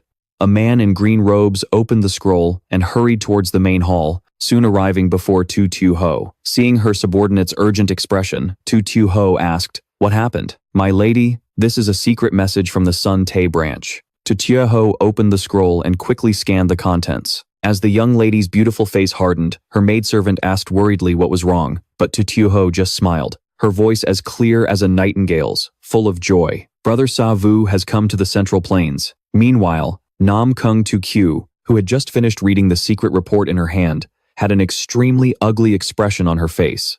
This esteemed daughter of the Nam Kung family frowned, her eyes burning with fire. Seeing this, Jiang Sun couldn't help but ask, "The Demon Blade and the Iron Cavalry, divine art, they're both dead?" The latter was stunned upon hearing this, unable to believe they were killed by someone named the God of War. Kong Ui's body wasn't even found. I don't know when Tai Nguyen produced such a master, but I'm sure he's not one of the 9-layered mansion's people. After all, the Five Dragons Alliance suffered a huge loss because of him this time. Nam Kung Tu Kyo put down the report and ordered coldly, "I've never heard of this God of War title. You need to investigate this immediately." Jiang Sun said that investigating wouldn't be difficult, but if this person could defeat 2 great masters of the Five Dragons Alliance, I'm afraid I wouldn't be a match for him myself. Nam Kung Tu Kyo stated bluntly, "We can ask the Vu Kwang Am family to help." Hearing this, Jiang Sun nodded lightly. If they agree to act, we'll definitely get results. But there's one thing you must pay attention to. The Five Dragons Alliance needs people right now. If he knows what's good for him, we can recruit him. If not, Jiang Sun understood her meaning and said coldly, "I understand. If not, kill without mercy." At that moment, Jiang Sun brought up another piece of news. He had just received a report that Tu Kyo of the Black Spear was in Hanam, ambushing and killing people. The quick-witted Nam Kung Tu Kyo immediately guessed that the Black Spear was likely also hunting the God of War. Correct. Looking at the current situation, it's highly likely. Moreover, this was an order from the Black Spear's upper echelon, but they were utterly defeated. The whole group has gone into hiding. At this point, Jiang Sun suddenly changed the subject. "Lady Nam Kung, there is something I need you to confirm for me. I heard that Protector Bok Fong of the Lions Alliance died last night. I believe everything stems from the incident in Lu Nin. Protector Bak Fong surely knew the full story. I hope Lady Nam Kung can step in and inquire a little about what exactly happened in Lu Nin. Outwardly, Nam Kung Tekyu nodded in agreement, but inwardly, she had her own plans. She knew that Mo Dongdong Tien and Huang Fu Quan Guayet had a secret pact. Now that Mo Dongdong Tien was dead, only Tuan Thang knew the contents of that pact. And, as far as she knew, before he was assassinated, Mo Dongdong Thien had entrusted something to a small escort agency to be delivered to Tuan Thang. It was for this reason that she had kept the people from that agency alive. After the tasks were assigned, Jiang Sun stood up to take his leave. This master from the Five Dragons Alliance was lost in thought. Nam Kung Tekyu is capable, but she lacks patience. And that Vu Quang Am family, they're a notorious clan of assassins in the martial world. The entire clan, hundreds of them, are all highly skilled assassins. Is it really worth using such a force? For a god of war with an unknown background? Thinking this, he couldn't help but scoff at himself. Without the protection of the Five Dragons Alliance, the Vu Quang Am family would have become an enemy of the entire martial world long ago. Besides, this is their dirty work. Anyway, this master of the Five Dragons Alliance looked up at the sky and sighed softly. God of war, you're like a shooting star that has fallen into the martial world. In the end, you'll disappear just like 1, 2. As for Nam Kung Tekyu, back in her pavilion, she wasn't concerned about the god of war at all. This martial heroine, known as one of the Three Flowers, stared intently at a certain room, her gaze icy. That little wench, Tu Ho, is too cunning. How am I supposed to take over the Dai Thien Merchant Guild? After thinking for a long time with no solution, the martial heroine muttered to herself in anger, "You should consider yourself lucky you weren't born into a martial arts family. Otherwise, you would have died by my hand long ago." At the same time, on the outskirts of Lushao City, an old man and a young man reined in their horses. "So, you came here looking for Han Huangya, one of the Three Flowers?" "That's right. According to Lian Tuang Wai, she might very well be my master's daughter. Tui Hua Han Huangya is the daughter of Han Qin Vu, the head of the Han family. Rumor has it her strength has already surpassed the other two of the Three Flowers and the Three Heroes. Some even say she has reached another realm entirely, with one foot in the realm of a sword immortal. The Han family was once a great clan in the martial arts world, but ever since the Namgung family rose to power, they have slowly fallen into decline. The two entered the city, hiding out at a local branch of the Beggars sect. Hongvu Koi diligently reviewed the intelligence reports coming in from all over, but he still found no news related to the emissary from the Yuan dynasty. The old beggar looked at the young man, a bit embarrassed. He said that perhaps Thien Sa Vu should take some time to rest. Thien Sa Vu said he had something he needed to do, telling Hongvu Koi not to worry about him. Hearing this, the old beggar's expression turned serious. He advised Thien Sa Vu to be careful. This was the Namgung family's territory. The young man smiled and said he would try not to cause any trouble. Night fell. In the grand hall of the Namgung family estate, flickering candlelight illuminated the entire room. In the middle of the hall was an elaborately displayed 100-year-old purplewood tree, a large portion of its bark stripped away. On it were carved 4 gilded characters, with staff and sword, "Bring justice to the world." A white-haired old man asked, "Su Qiao, what's the status of the person from the Iron Wing Alliance? He's still being interrogated. I believe we'll get a lead out of him soon." Namgung Yugong frowned. "We need to hurry. If we miss this chance, we'll have no hope of catching up to the Huangbo family." Namgung Qigong replied in a low voice, "Don't worry, elder brother. I won't let Su Qiao's efforts go to waste." Meanwhile, in the gloomy dungeons of the Namgung family, the clanging of iron chains echoed as a man hung suspended. He was barely breathing, his entire body covered in wounds. The brawny interrogator shouted, "What did Murang Dongtian give to Huangbo Guanwol?" The man's eyes were as unyielding as iron. This was Mo, the master of the Iron Horse Escort Agency. Back in the Grand Hall, Namgung Qigong stood up to take his leave, saying he had to visit the Han family to discuss a marriage proposal. That old man, Han Jong-u, is always so hesitant. If it weren't for his daughter, I wouldn't even bother forming a marriage alliance with him. Don't worry, brother. I've been patient all this time. But tonight, he must give me a clear answer. The moon rose high. Under the cover of darkness, a phantom-like figure glided through the city. The young man landed softly on a rooftop. Looking into the distance, he saw a magnificent and imposing estate not far away, the renowned Namgung family manor. Thien Sa Vu pulled his gaze away, looking instead at the dilapidated house before him. This was the Han family home he intended to visit tonight. He saw dozens of disciples guarding the entrance to the Han residence, which puzzled the young man. According to Hong Vu Koi, the Han family's strength was a shadow of its former self. Could these men be disciples from another sect? Shaking off his suspicion, Thien Sa Vu slipped inside the compound. He landed on the roof as silently as a cat. The young man carefully lifted a single roof tile. Peeking through the gap, he saw two people sitting and talking inside. Family head Han, this marriage alliance between our families can only benefit the Han family. I don't understand what you're still hesitating for. That may be so, but Hyanga is currently with the Iron Wing Alliance.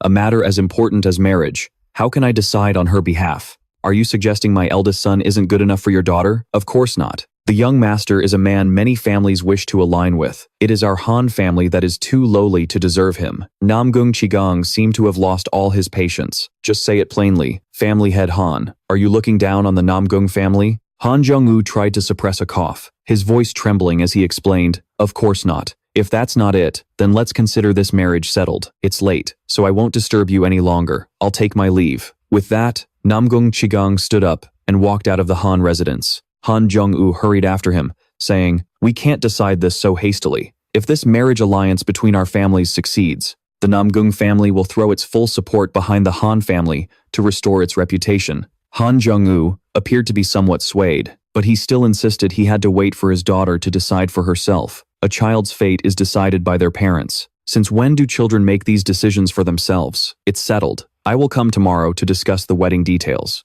Having said his piece, Namgung Chigang mounted his horse and left, a group of Namgung family disciples following behind him. Thien Sa Vu had heard every word of their conversation. Han Hyanga was currently with the Iron Wing Alliance. Did that mean he had come here tonight for nothing? Han Jong-woo returned to his room and sighed. He never expected the Namgung family to be so coercive. The thought of his daughter having to sacrifice herself for the family's sake made the sickly family head break into a violent coughing fit, nearly fainting. After a moment, he caught his breath. No matter what, this marriage would be a cage for his daughter. Just then, a voice spoke from beside him. There's no need to suffer like this. Just talk to your daughter directly. Startled, Han Jong-woo reached out with his gaunt left hand, and a longsword from 10 feet away flew into his grasp. The Han family head intended to draw his sword and fight back, but the young man's movements were like a flash of lightning, appearing before him in an instant. Han Jong-woo was horrified, his pupils shrinking. The young man's fair hand was already gripping the hilt of his sword, stopping him cold. Using all his strength, he still couldn't draw the sword.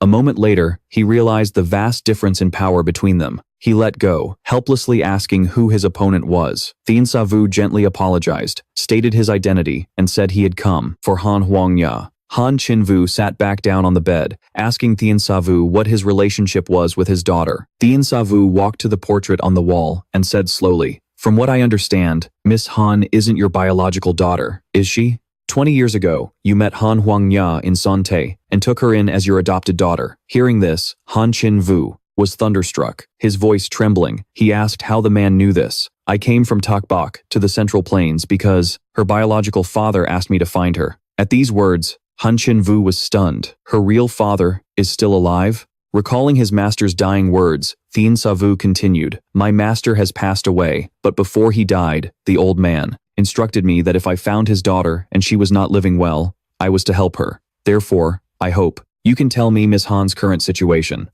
Han Chin-vu pondered for a moment before slowly recounting the whole story. 20 years ago, Han Huangya was sold by the Murang family to Lien Tu Wai and was specially raised at Shich Loi Tuang in Sante. Huangya was exceptionally clever and found a chance to escape. I happened to be passing by at that time, so I rescued her and brought her home. All these years, I've also been searching for her birth parents, but Huangna suffered so much that she lost all her previous memories. Then why did the Namkung family come to force a marriage tonight? They don't care about Huangya at all. They just want to exploit the girl's martial arts. That's also why I've always opposed this marriage. But Huangya is currently at Thiate Vu Min, 800 miles from here, and the Namkung family is immensely powerful. If what you say is true, young hero, I beg you to lend your aid and help her regain her freedom. Thien Sa Vu moved like the wind, catching up to the Namkung family's procession. He followed behind a disciple, who only felt a light breeze pass by before a hand suddenly covered his mouth and nose. He then felt his body go light as he was lifted off the ground. The entire process happened in the blink of an eye, and none of the other disciples noticed a thing. Thien Sa Vu struck the man's pressure points, then stripped off his clothes and put them on. The young man looked at the Nam Kung family's compound, silently vowing that he would uncover the real reason why the Nam Kung family was so desperate to get their hands on Han Huangya. A group of Nam Kung disciples entered the main courtyard when one of them felt a blur in his vision and turned his head, only to see a figure had suddenly appeared beside him. Seeing the young man's unfamiliar face, he immediately demanded to know who he was. But Thien Sa Vu simply raised his right hand, and several streams of internal energy shot from his fingertips, instantly embedding themselves in the necks of the disciples behind him. These men didn't even have time to cry out. In an instant, they became as stiff as wooden puppets, marching forward mechanically. This technique was the human puppet's secret art, a variation of the heaven-shattering divine art. Master, what kind of martial art is this human puppet? Secret art? The heaven-shattering divine art has been passed down for 1,000 years. During that time, our predecessors fought against countless masters, learning from their opponents' techniques and making them our own. And this so-called human puppet, secret art, is one of them. To put it simply, it's using your own internal energy to control an opponent. But the terrifying thing about the human puppet secret art is that it can control not only an opponent's actions, but also their consciousness at will. If you can master this art, infiltration and assassination will become as easy as flipping your hand. Thien Sa Vu followed the group into the inner courtyard, unaware that a black-clothed swordsman had Dobli End of Lie already snuck in before him. Just as Thien Sa Vu was surveying his surroundings, that same swordsman was silently making his own calculations. The Nam Kung family's security was tight. If he were to charge straight into the inner courtyard, he would surely be discovered. At that moment, Nam Kung Thiet Quang asked a subordinate about the situation in the dungeon. The subordinate reported that the third master was still conducting the interrogation. Hearing this, Nam Kung Thiet Quang was secretly surprised. He never expected someone could last this long under his third brother's methods.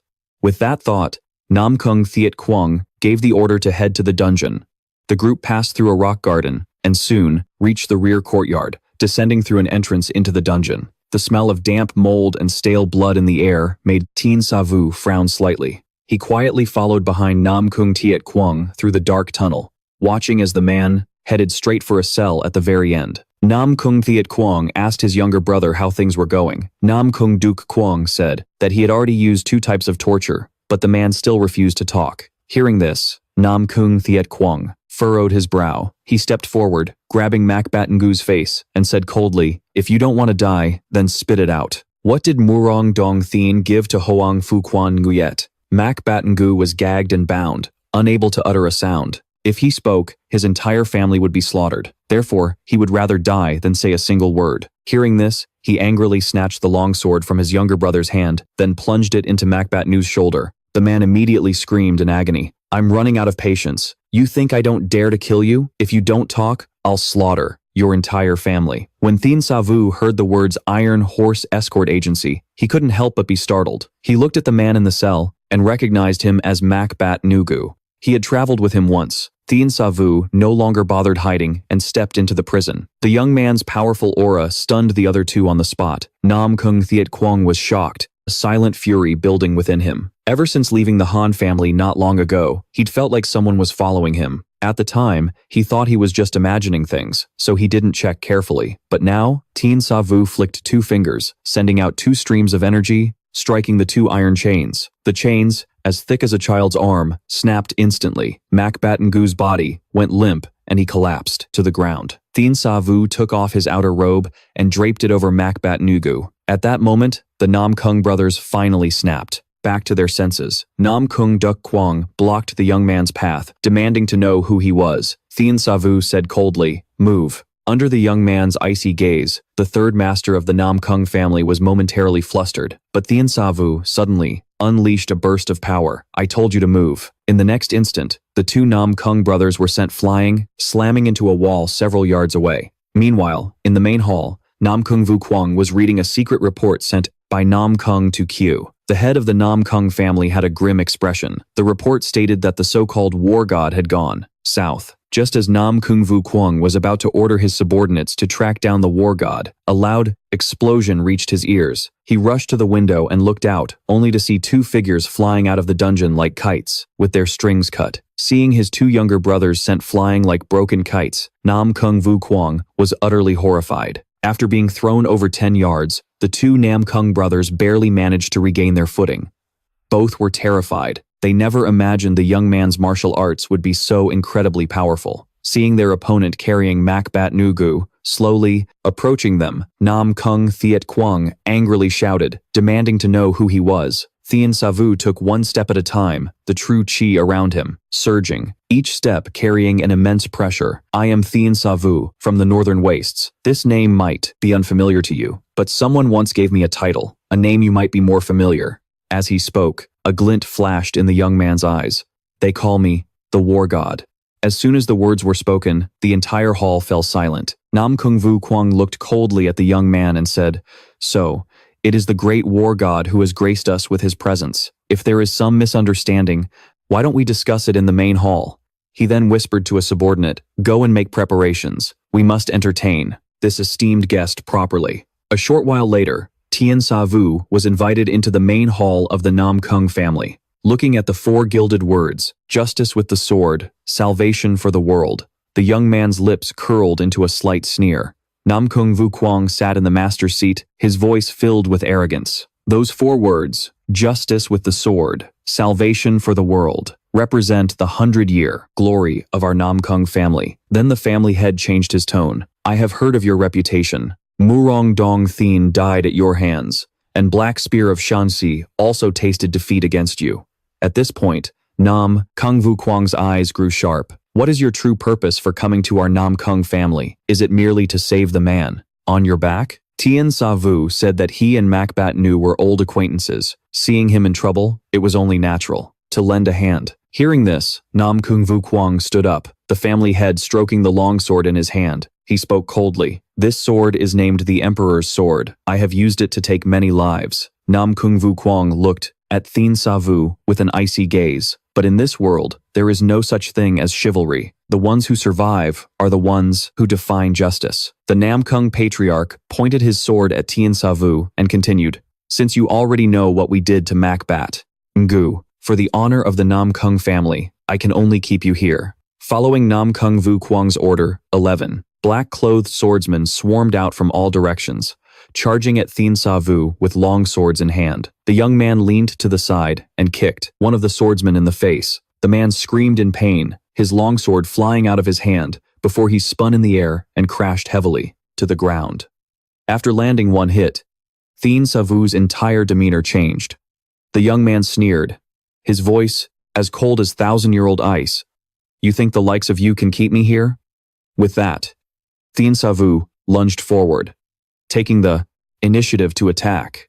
The young man threw a palm strike, and a force like a rainbow piercing the sun shot straight forward. In an instant, several swordsmen were pierced through and died on the spot. The Nam Kung Thiet Kwang brothers were terrified by the sight. The two of them drew their long swords, preparing to join the fight, but just then, a secret message reached their ears. It was the voice of their elder brother, Nam Kung Vu Kwang. "Fools, do you still not understand my intention of the siege?" Murang Dongtian was a major figure in Liaoning, yet he died quietly at the hands of this god of war. Either his power was enough to completely overwhelm Murang Dongtian, or his martial arts are exceptionally unique. He's so young, how much inner energy could he possibly have? It must be that his techniques are special. The two of us just need to observe carefully, wait for the right moment, and seize the opportunity to strike if we want to win. Seeing the three Nam Kung brothers standing still, Thien Sa Vu figured out their plan in an instant. The young man channeled energy into his legs and stomped hard on the ground. His body shot into the sky like a hawk. Thien Sa Vu gathered a tyrannical force in his palm.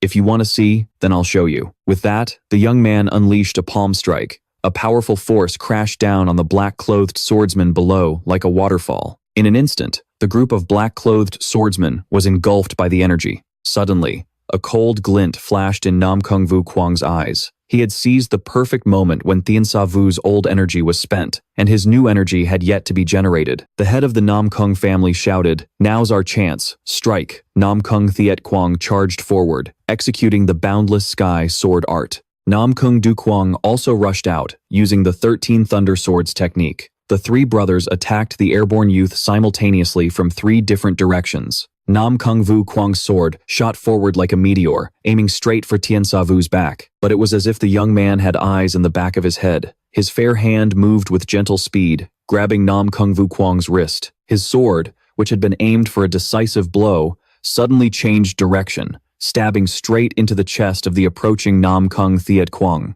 Thien Sa Vu used the same trick, striking Nam Kung Thiet Quang's armpit and using the force to redirect the now out-of-control longsword. It plunged straight into Nam Kung Du Quang's chest. The young man didn't stop there, tapping 2 fingers on Nam Kung Du Quang's shoulder. His longsword immediately changed course, thrusting towards his own older brother. In the blink of an eye, the 3 Nam Kung brothers had stabbed each other. Nam Kung Thiet Quang was struck through the heart, dying on the spot. Nam Kung Du Quang was also pierced through the heart and drew his last breath. Only Nam Kung Vu Quang was lucky enough to avoid a fatal blow, but he still lost an arm. Watching Thien Sa Vu carry Mo Batangu into the distance, the head of the Nam Kung family stood frozen in place. Even after weathering countless storms in his life, he couldn't comprehend what had just happened. Suddenly, Nam Kung Vu Quang reached out with his right hand, pulling the Green Emperor sword towards him with his energy and gripping it tightly. The Nam Kung family head took a moment to regulate his breathing, then channeled all of his remaining inner energy into the blade. Thien Sa Vu heard a strange noise from behind and couldn't help but stop and turn, only to see Nam Kung Vu Quang channeling power to his legs and charging towards him. The young man frowned, not expecting the old man to be so reckless. He saw his opponent swing the sword with enough force to split mountains and rivers.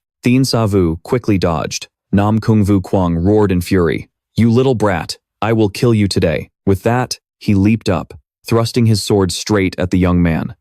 But just then, a sharp, cold glint flashed in Thien Sa Vu's eyes. The young man brought his hands out, twisting them slightly in front of his chest. The next moment, the long sword plunged directly into Nam Kung Vu Quang's own chest. Nam Kung Vu Quang cursed hoarsely. "You've completely offended the 5 Dragon Alliance today.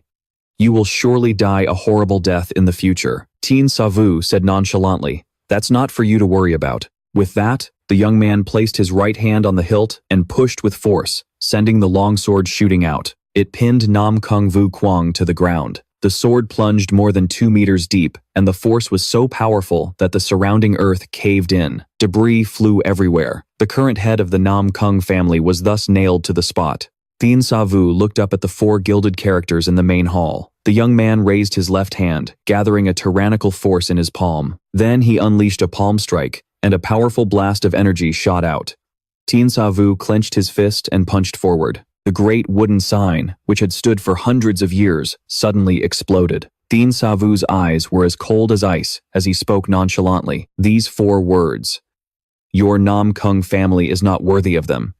This small house was built on a perilous cliff, hundreds of meters high, yet it was considered forbidden land by the people of the Jianghu, because this was the residence of one of the 2 saints, the omniscient saint, Huang Fu Quan Nuyet. Under the corridor, Huang Fu Quan Nuyet sat alone at a table, while a subordinate knelt on one knee about 10 meters away. He was respectfully reporting that God of War first caused a huge disturbance at the Murang family's estate in Liaoning. A few days ago, he single-handedly stormed the Nam Kung family estate, killing without mercy. The number of disciples killed or injured is countless. Among them, the 3rd master, Nam Kung Du Quang, died on the spot. The 2nd master, Nam Kung Thiet Quang, was also sent to meet his maker, and the family head, Nam Kung Vu Quang, was nailed to the floor of the main hall and died. It's said that before his death, the family head witnessed a truly devastating scene. He watched as the God of War destroyed the plaque that his family had preserved for generations.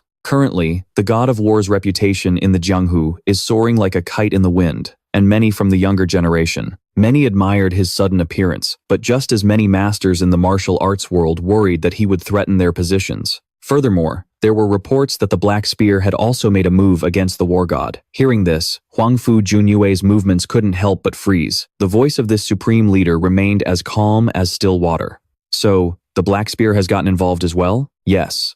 The Henan branch master of the Black Spear personally led his men to ambush and kill the war god in Henan, but they failed miserably. Huangfu Junyue stopped what he was doing and raised his head to the sky. A moment later, he gave a command in a low voice. Send a letter to that girl, Su Qiao. I want to see her. Meanwhile, over at the Iron Wing Alliance, Nangong Su Qiao was reading a letter delivered from 800 miles away. The pupils of this top female martial artist of the Three Flowers suddenly constricted. Then, she angrily crumpled the letter on the table. Nangong Su Qiao gritted her teeth and cursed, War God, I swear I'll tear you to shreds. At the same time, in a room within the Iron Wing Alliance, Su Xiaohu also received the news of the Nangong family's destruction. She was both shocked and worried for Shan Xiaoyu. With the Nangong family severely wounded, the Five Dragons Alliance will definitely not let this opportunity pass. Thinking of this, she immediately gave an order to Bu Bilian. I want you to immediately send a message to all branches of the Great Sky Merchant Guild. Order them to spread the news of the war god annihilating the Nangong family. Remember to emphasize that the Nangong family imprisoned innocent people,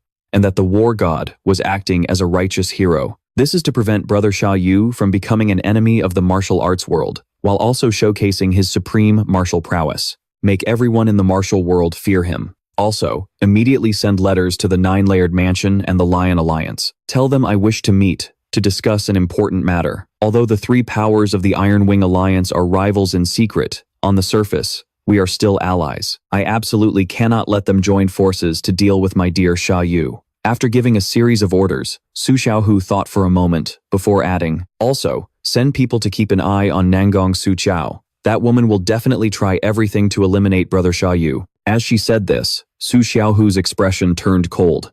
We must act quickly. That night, Jiangshan received Nangong Su Qiao's letter. He had been ordered to go to Henan to assassinate the war god. To ensure success, aside from mobilizing the Wu Gangyin family, he had also hired assassins from the Green Sun Gate. But after receiving Nangong Su Qiao's letter, he realized he'd been mistaken. The war god had gone to Luzhou Prefecture and annihilated the Nangong family.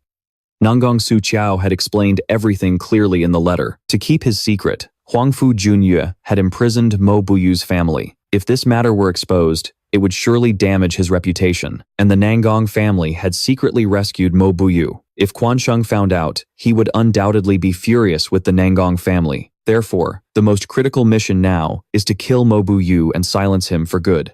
He absolutely cannot be allowed to expose the Nangong family. If the war god comes to the Iron Wing Alliance to save Mo Buyu's family, then he and Huangfu Junyue will certainly have to fight. That would be the perfect opportunity to kill him. After reading the letter, Jiangshan couldn't help but admire this female martial artist. Despite her family just suffering a major catastrophe, she remained calm, and her thinking was meticulous. The Yin family head beside him spoke up. What happened? Jiangshan stated plainly that the war god was not in Hainan but had gone to Luzhou, and their mission had now shifted to prioritizing the death of Mo Buyu. Suddenly, Jiangshan sensed someone quietly approaching. This master from the Five Dragons Alliance was about to draw his sword when he heard the person speak in a gloomy voice. You made us waste so much time. The newcomer was none other than Yin Du Yuan of the Wu Gang Yin family. At this moment, another woman walked over, saying they should still be cautious. They currently knew nothing about the war god. This job didn't have much profit to begin with, and yet you still invited assassins from the Green Sun Gate to join in.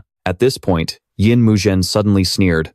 But if it's just killing Mo Buyu, then we won't lose out too much. Elsewhere, a horse-drawn carriage was speeding towards the Iron Wing Alliance. Hong Wukui grumbled as he drove. He'd only looked away for a moment, and Shan Xiaoyu had already caused such a huge mess. Seeing that no one in the carriage was talking, Hong Wukui lifted the curtain to peek inside. He saw Shan Xiaoyu circulating true qi in his palm. Each drop of refined life essence was carefully dripped into Mo Buyu's mouth. Seeing this, Hong Wukui quietly asked about his injuries. I've done everything I can. The rest is up to fate. Besides, his meridians have been completely severed. Even if he survives, he'll never be able to fight again. Hearing this, Hong Wukui couldn't help but sigh, though he was curious about Huangfu Junyue's secret. A moment later, Mo Buyu regained consciousness, extremely grateful to Shan Xiaoyu for saving him. Shan Xiaoyu asked Mo Buyu what exactly he was escorting that would make Quansheng go so far as to imprison his family. Mo Buyu recounted the entire incident. It turned out that they had received a new mission from the Murang family that day, and they had escaped just before the Dali fortress stormed the Murang family's home. But the Iron Horse Escort Agency always abided by the rules of the martial world. A transporter of goods never asks about a client's secrets. All he knew was that it seemed to be a red-painted coffin, bound with iron chains and talismans. According to the Murang clan, the coffin was discovered during an excavation at the Beaming Cave. It was said that whoever could properly wield it could dominate the martial world and become invincible. At this thought, Mobuyu suddenly grew excited. Young hero Shan, my family is still with the Taewoo League. I have to go save them. We're on our way to the Taewoo League now, so just focus on recovering and don't worry too much. Hearing this, Hong Wukui couldn't help but frown. He knew that once Shan Xiaoyu made up his mind, not even a team of wild horses could drag him back. But their beggars sect had always stayed out of the conflicts of the martial world. If they got involved, it would undoubtedly implicate the entire sect. When that happened, the beggars sect would be in big trouble. So, he secretly decided that he must report this to the sect leader. Just then, Shan Xiaoyu's question cut through his thoughts. Elder, what is that rope in the carriage for? That's a lifeline, used for anchoring a boat or rescuing someone who's fallen into the water. If you think it's in the way, just throw it out. Shan Xiaoyu nodded slightly, understanding completely. I'll keep it for now. It might come in handy. Hong Wukui grumbled at Shan Xiaoyu, then urged the horses on, speeding towards the Taewoo League. But they had no idea that danger was silently closing in. At that moment, a group of people lay in ambush in a nearby forest. Jiang Shan and the others had guessed that Shan Xiaoyu's destination was the Taewoo League. So, they had been lying in wait on this road since last night. Yin Muzhen turned her head to look at the ghostly figure behind her. Sect leader Qing Yang, who among us will strike first? The Qing Yang sect leader stood with his arms crossed, his expression indifferent. Do as you please, just don't get in the way of my Qing Yang sect. Yin Jiao was infuriated by the sect leader's arrogant attitude, but Yin Muzhen reminded her that their opponent was over 60 years old and not someone to be taken lightly. He might just stab them in the back when they least expect it. Just then, the sky suddenly opened up and rain poured down. Yin Muzhen sneered, "It seems the heavens are helping us prepare to strike." At that moment, inside the carriage, Shan Xiaoyu's pupils suddenly contracted. He thought he heard the sound of people moving through the rain. The young man tilted his head and listened for a moment, becoming even more certain. There was indeed a group of people rapidly approaching them. With a loud clap of thunder, dozens of black-clad assassins burst out of the forest. They charged straight towards them. These assassins moved without a sound. They were clearly no ordinary fighters. Just then, there was a sudden noise from the carriage. The lead assassin had already jumped onto it, but in the next instant, Shan Xiaoyu burst through the window, landing a swift kick right under the assassin's chin. With a successful first strike, the young man glanced around and saw several more assassins had leaped onto the roof. Shan Xiaoyu placed his hands on the carriage,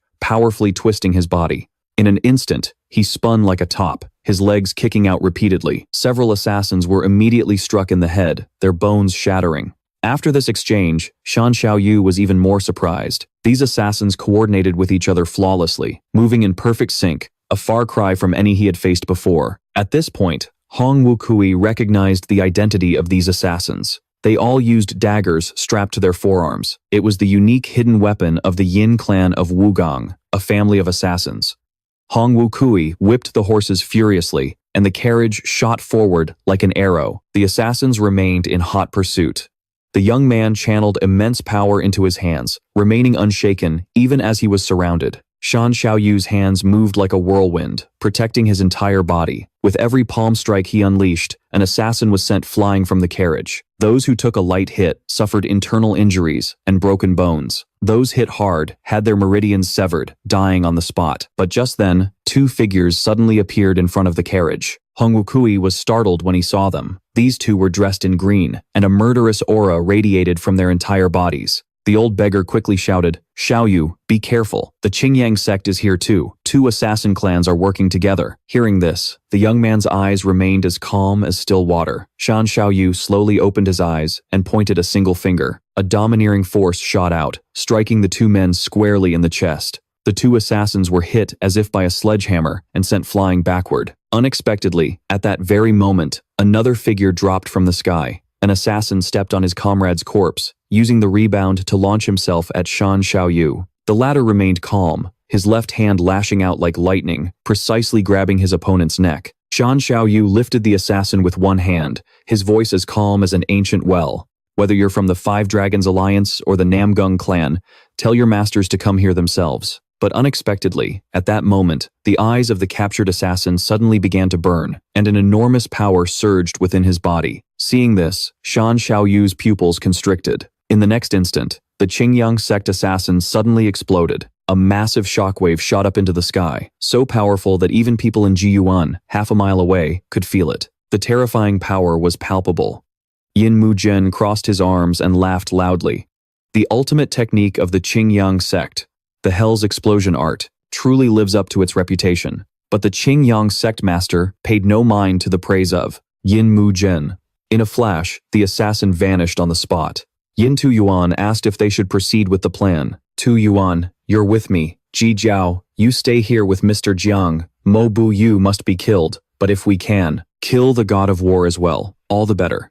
Ji Jiao, whether our Wu Gangyin clan can make a name for itself is all up to you. Sa Yu, becoming a Heavenly Breaker martial general means you must walk over the corpses of others. Although the Heavenly Breaker divine art is known as the greatest under heaven, fate has its ways. Every martial art has a counter. For thousands of years, the path of the Heavenly Breaker martial general has been paved with the lives of over 500 people. Whether you wish for it or not, from the moment you became a Heavenly Breaker martial general, you set foot on this path of blood. This fear is the destiny of a Heavenly Breaker. Are you willing to accept it? The young man didn't rush to answer, instead asking, then, Master, how did you overcome this fear? Han Wuba laughed proudly and declared, against an army of thousands, I still move freely, as if taking a stroll. A massive explosion erupted, blowing half the carriage apart.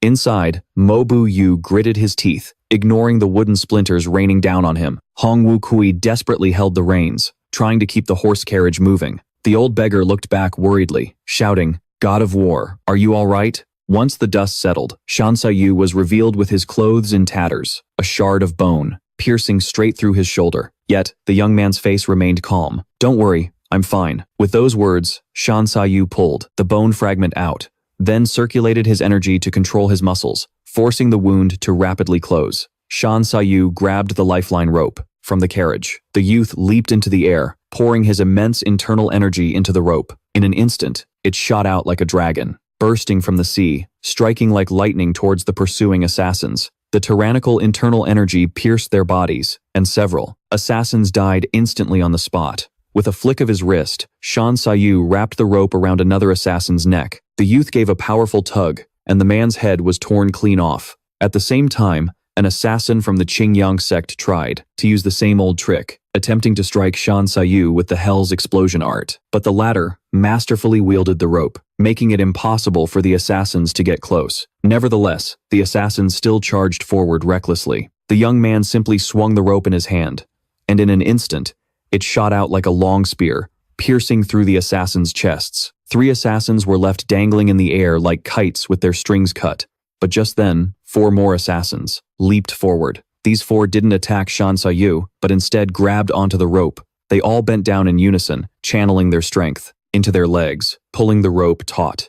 Even with his profound internal energy, Shan Xiaoyu was pulled off balance. At that moment, an assassin from the Qingyang sect leaped onto the rope. Seeing this, the young man immediately understood his opponent's intention. He simply extended the index finger of his right hand and tapped the rope sharply. A powerful wave of energy instantly shot along the rope's length. The force entered the assassin's body through the Yongquan acupoint on his foot. The man was immediately blasted into the air, before his entire body was ripped in two. The Hell's Explosion art he had been preparing was triggered prematurely, and in an instant, it annihilated several assassins from the Wu Gangyin clan. Just then, another assassin from the Wu Gangyin clan fell from the sky, the dagger in his hand aimed straight for Mo Bu Yu's throat. Have you ever heard of a sword art that descends from the heavens? Seeing the Wu Gangyin clan assassin lunging towards Mo Bu Yu, the usually calm expression on Shan Xiaoyu's face finally changed slightly. The rope in his hand suddenly lashed out and instantly sliced the man in two. But he didn't know that at this very moment, Yin Ji Jiao, who was hiding in the forest, suddenly let out a cry. The pupil of her normally seductive right eye suddenly turned blood red. Ha! I'm using the Wu Gangyin clan's secret art, the blood pupil curse, which allows me to share my vision with my fellow clansmen. At the same time, Yin Muzhen, who was lying in ambush somewhere else, using the tortoise breath art, had his heartbeat and breathing nearly vanish, his entire body as still as a hibernating snake. Suddenly, the Yin clan master's eyes also turned blood red, having clearly received Yin Jijiao's secret transmission. Every one of Shan Sa Yu's movements was now under his watch. At this point, the horse pulling the carriage was drenched in sweat, clearly exhausted after such a long, frantic gallop. Yet, the assassins still swarmed after them like a relentless ant colony. Hong Wukui whipped the horse desperately, forcing the carriage to surge forward. Shan Sa Yu whirled the rope in his hands, trying to fend off the assassins. Both the pursuers and the pursued were pushing themselves to their absolute limits. Along the road, the sounds of explosions and agonizing screams were endless. Hong Wukui turned back and asked worriedly, "Sa Yu, are you all right?" Shan Sa Yu yanked the rope hard, signaling that he was fine, but the young man's heavy, ragged breaths betrayed him, showing he was completely exhausted. Hong Wukui's expression was grave. Driving the carriage in the heavy rain was already difficult enough. Thien Sa Vu also had to fend off a horde of assassins, making things even harder. If this continued, no matter how skilled the young man was, he would eventually die from exhaustion. "Sa Vu, just hold on a little longer. We're almost out of this forest." Just then, the old beggar's expression suddenly changed. Ahead of them wasn't the exit of the forest, but a massive abyss. Horrified, Hong Wukui yanked hard on the reins. Seeing the carriage about to plummet off the cliff, Thien Sa Vu channeled energy from his dantian and powerfully swung the rope in his hand. The rope shot out instantly, wrapping around a huge, ancient tree. The force was so immense that it squeezed the tree until its bark cracked and sawdust flew everywhere. Thien Sa Vu gritted his teeth, pulling with all his might with both hands, and the carriage screeched to a halt right at the cliff's edge, continuing to race along the precipice. At that moment, a few assassins seized the opportunity to catch up, only to see Thien Sa Vu channel power into his palms, completely uprooting the massive tree. The rope dragged the tree trunk, sweeping it sideways, and the assassins were immediately sent flying. At the same time, another assassin from the Than Duong sect used the Hellfire Burst art. The life-saving rope, which had already taken the lives of over 100 people, could no longer hold and snapped in two. It was then that Thien Sa Vu suddenly noticed the pursuing assassins had vanished. "Sa Vu, have those bastards stopped chasing us?" The young man didn't answer the old beggar's question, instead turning his head to look deep into the forest. He constantly felt a pair of eyes staring right at him. The gloomy, blood-red gaze grew brighter and brighter. This master assassin, an expert in secret arts, thought to himself, "God of War, this is only the beginning." Sure enough, in the next moment, Thien Sa Vu's pupils contracted. A towering figure, like an iron fortress, appeared in the middle of the road. When he got a clear look at the man's face, Hong Wukui's face paled. He recognized this person as Yin Tu Vien of the Vu Quang Yin family. Yin Tu Vien bent over and roared, "God of War, your life ends here." With that, an iron-like fist slammed down on the head of the running horse. Hong Wukui felt as if the carriage had crashed into a small mountain. The old beggar managed to tilt his head, barely dodging the incoming shockwave of energy, while Thien Sa Vu quickly pulled Mac Bat No into his arms. Just as his opponent's mountain-leveling punch was about to connect, the young man swiftly leaped into the air to dodge. Seeing this, Yin Tu Vien shouted, trying to run. The muscles in his legs bulged, and his massive body shot forward like a cannonball. Thien Sa Vu was shocked that despite his opponent's huge frame, his lightness skill was so advanced. Seeing Yin Tu Vien channel immense power into his fist, the young man also had to circulate his energy to block the blow. In the sky, a bolt of lightning tore through the clouds. Just as the two were about to clash in a true battle, a grim voice suddenly echoed from above Thien Sa Vu. This person was Yin Mo Trin, who had been lying in ambush here all along. He had used the turtle breath grand art to minimize his presence to an almost undetectable level. So even with Thien Sa Vu's sharp senses, he couldn't detect his existence. "God of War, I have been waiting for you."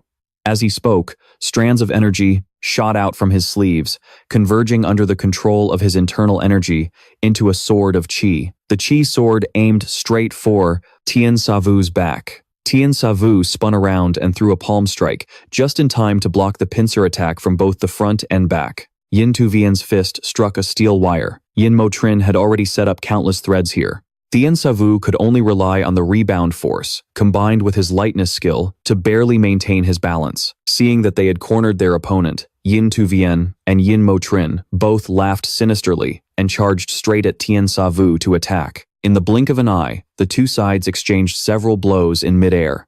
Surrounded by the two men, Thien Sa Vu was constantly in peril. Yin Tu Vien's fist style was powerful and decisive, truly ferocious. Yin Mo Trin's strikes were vicious, his attack angles cunning. Furthermore, both men used their true chi to protect their arms and weapons, clearly having anticipated the special properties of the heavenly soul divine art. The young man silently resolved that he would have to use a deadly move to have any chance of winning in a single strike. Hong Vu Koi watched the three of them fight back and forth in the air for a long time, with no clear winner. The beggar's sect elder was horrified. He never expected the Vu Kuang Yin family to be this powerful. Ever since meeting Thien Sa Vu, he had never seen the young man struggle so much. At that very moment, Thien Sa Vu, who had been on the defensive, suddenly had a glint in his eyes. The young man extended his left hand, his 5 fingers curling into a claw. The tyrannical, hard energy in his palm surged like waves, but unexpectedly, he didn't know when, strands of golden thread had silently attached themselves to his arm.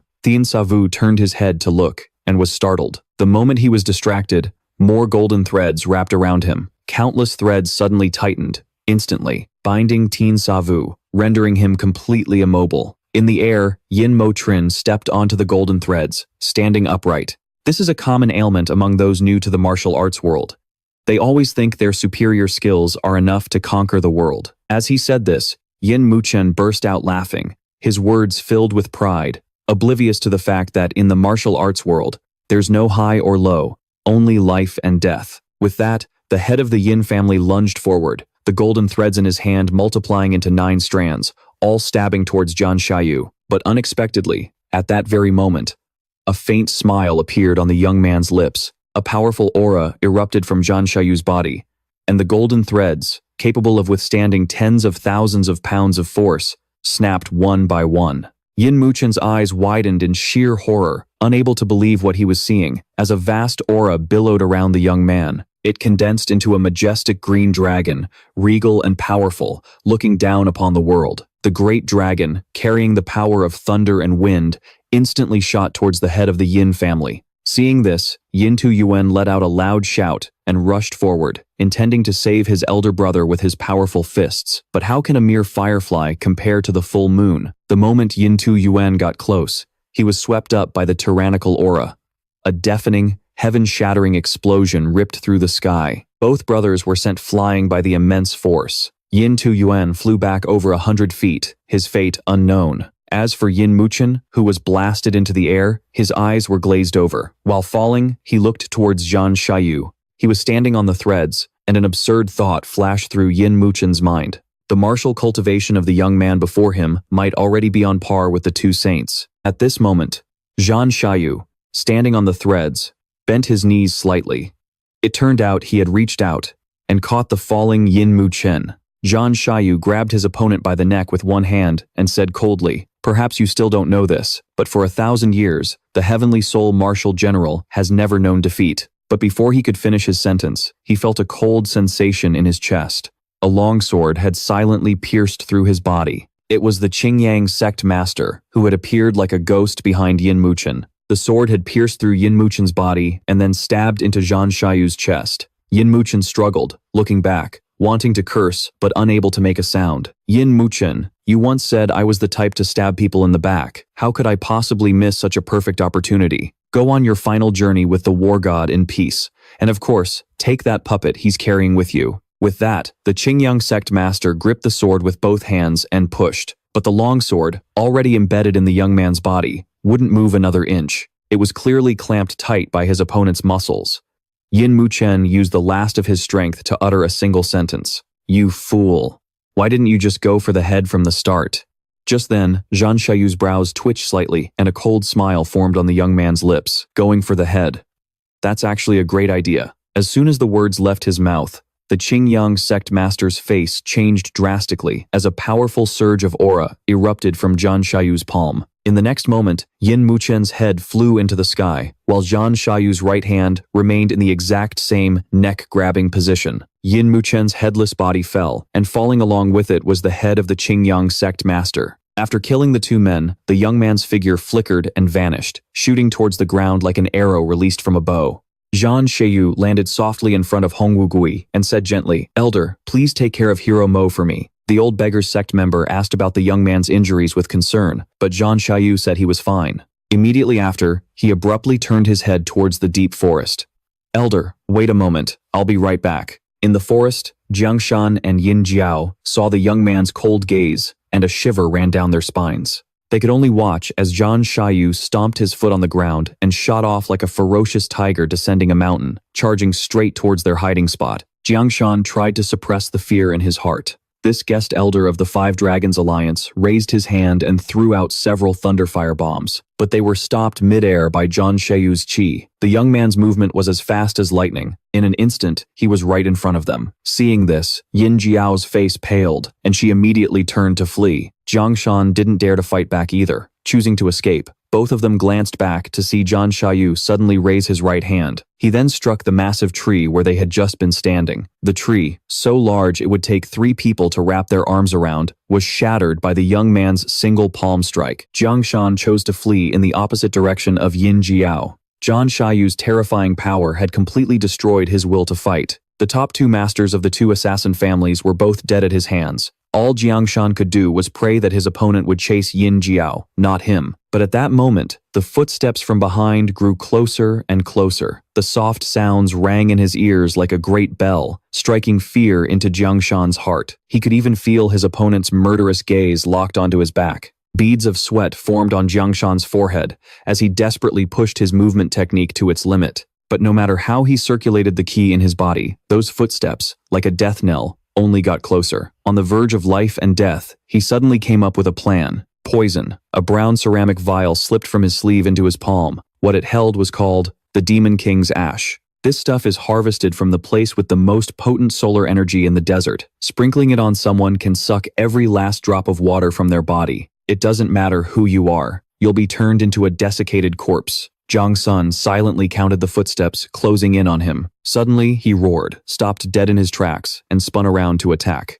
But found no trace of Thien Sa Vu behind him. Clutching the Demon King's ash, Jiang Sun froze, completely stunned. He had no idea that Thien Sa Vu had just launched himself into the air, and was now landing silently right behind him. Jiang Sun spun back around, ready to hurl the ceramic vial. But the young man had already predicted his every move, unleashing a powerful punch. Thien Sa Vu's right fist smashed into Jiang Sun's left arm, and in the next instant, his left hand shot out and seized it. Jiang Sun cried out in agony. Gripping his arm tightly, Thien Sa Vu took advantage of the opening and shoved the ceramic vial straight into his mouth. With the assassin subdued, the young man asked coldly, "So, you're the one behind this assassination attempt. Spit it out. Who sent you?" When the man refused to answer, the young man's expression grew even colder.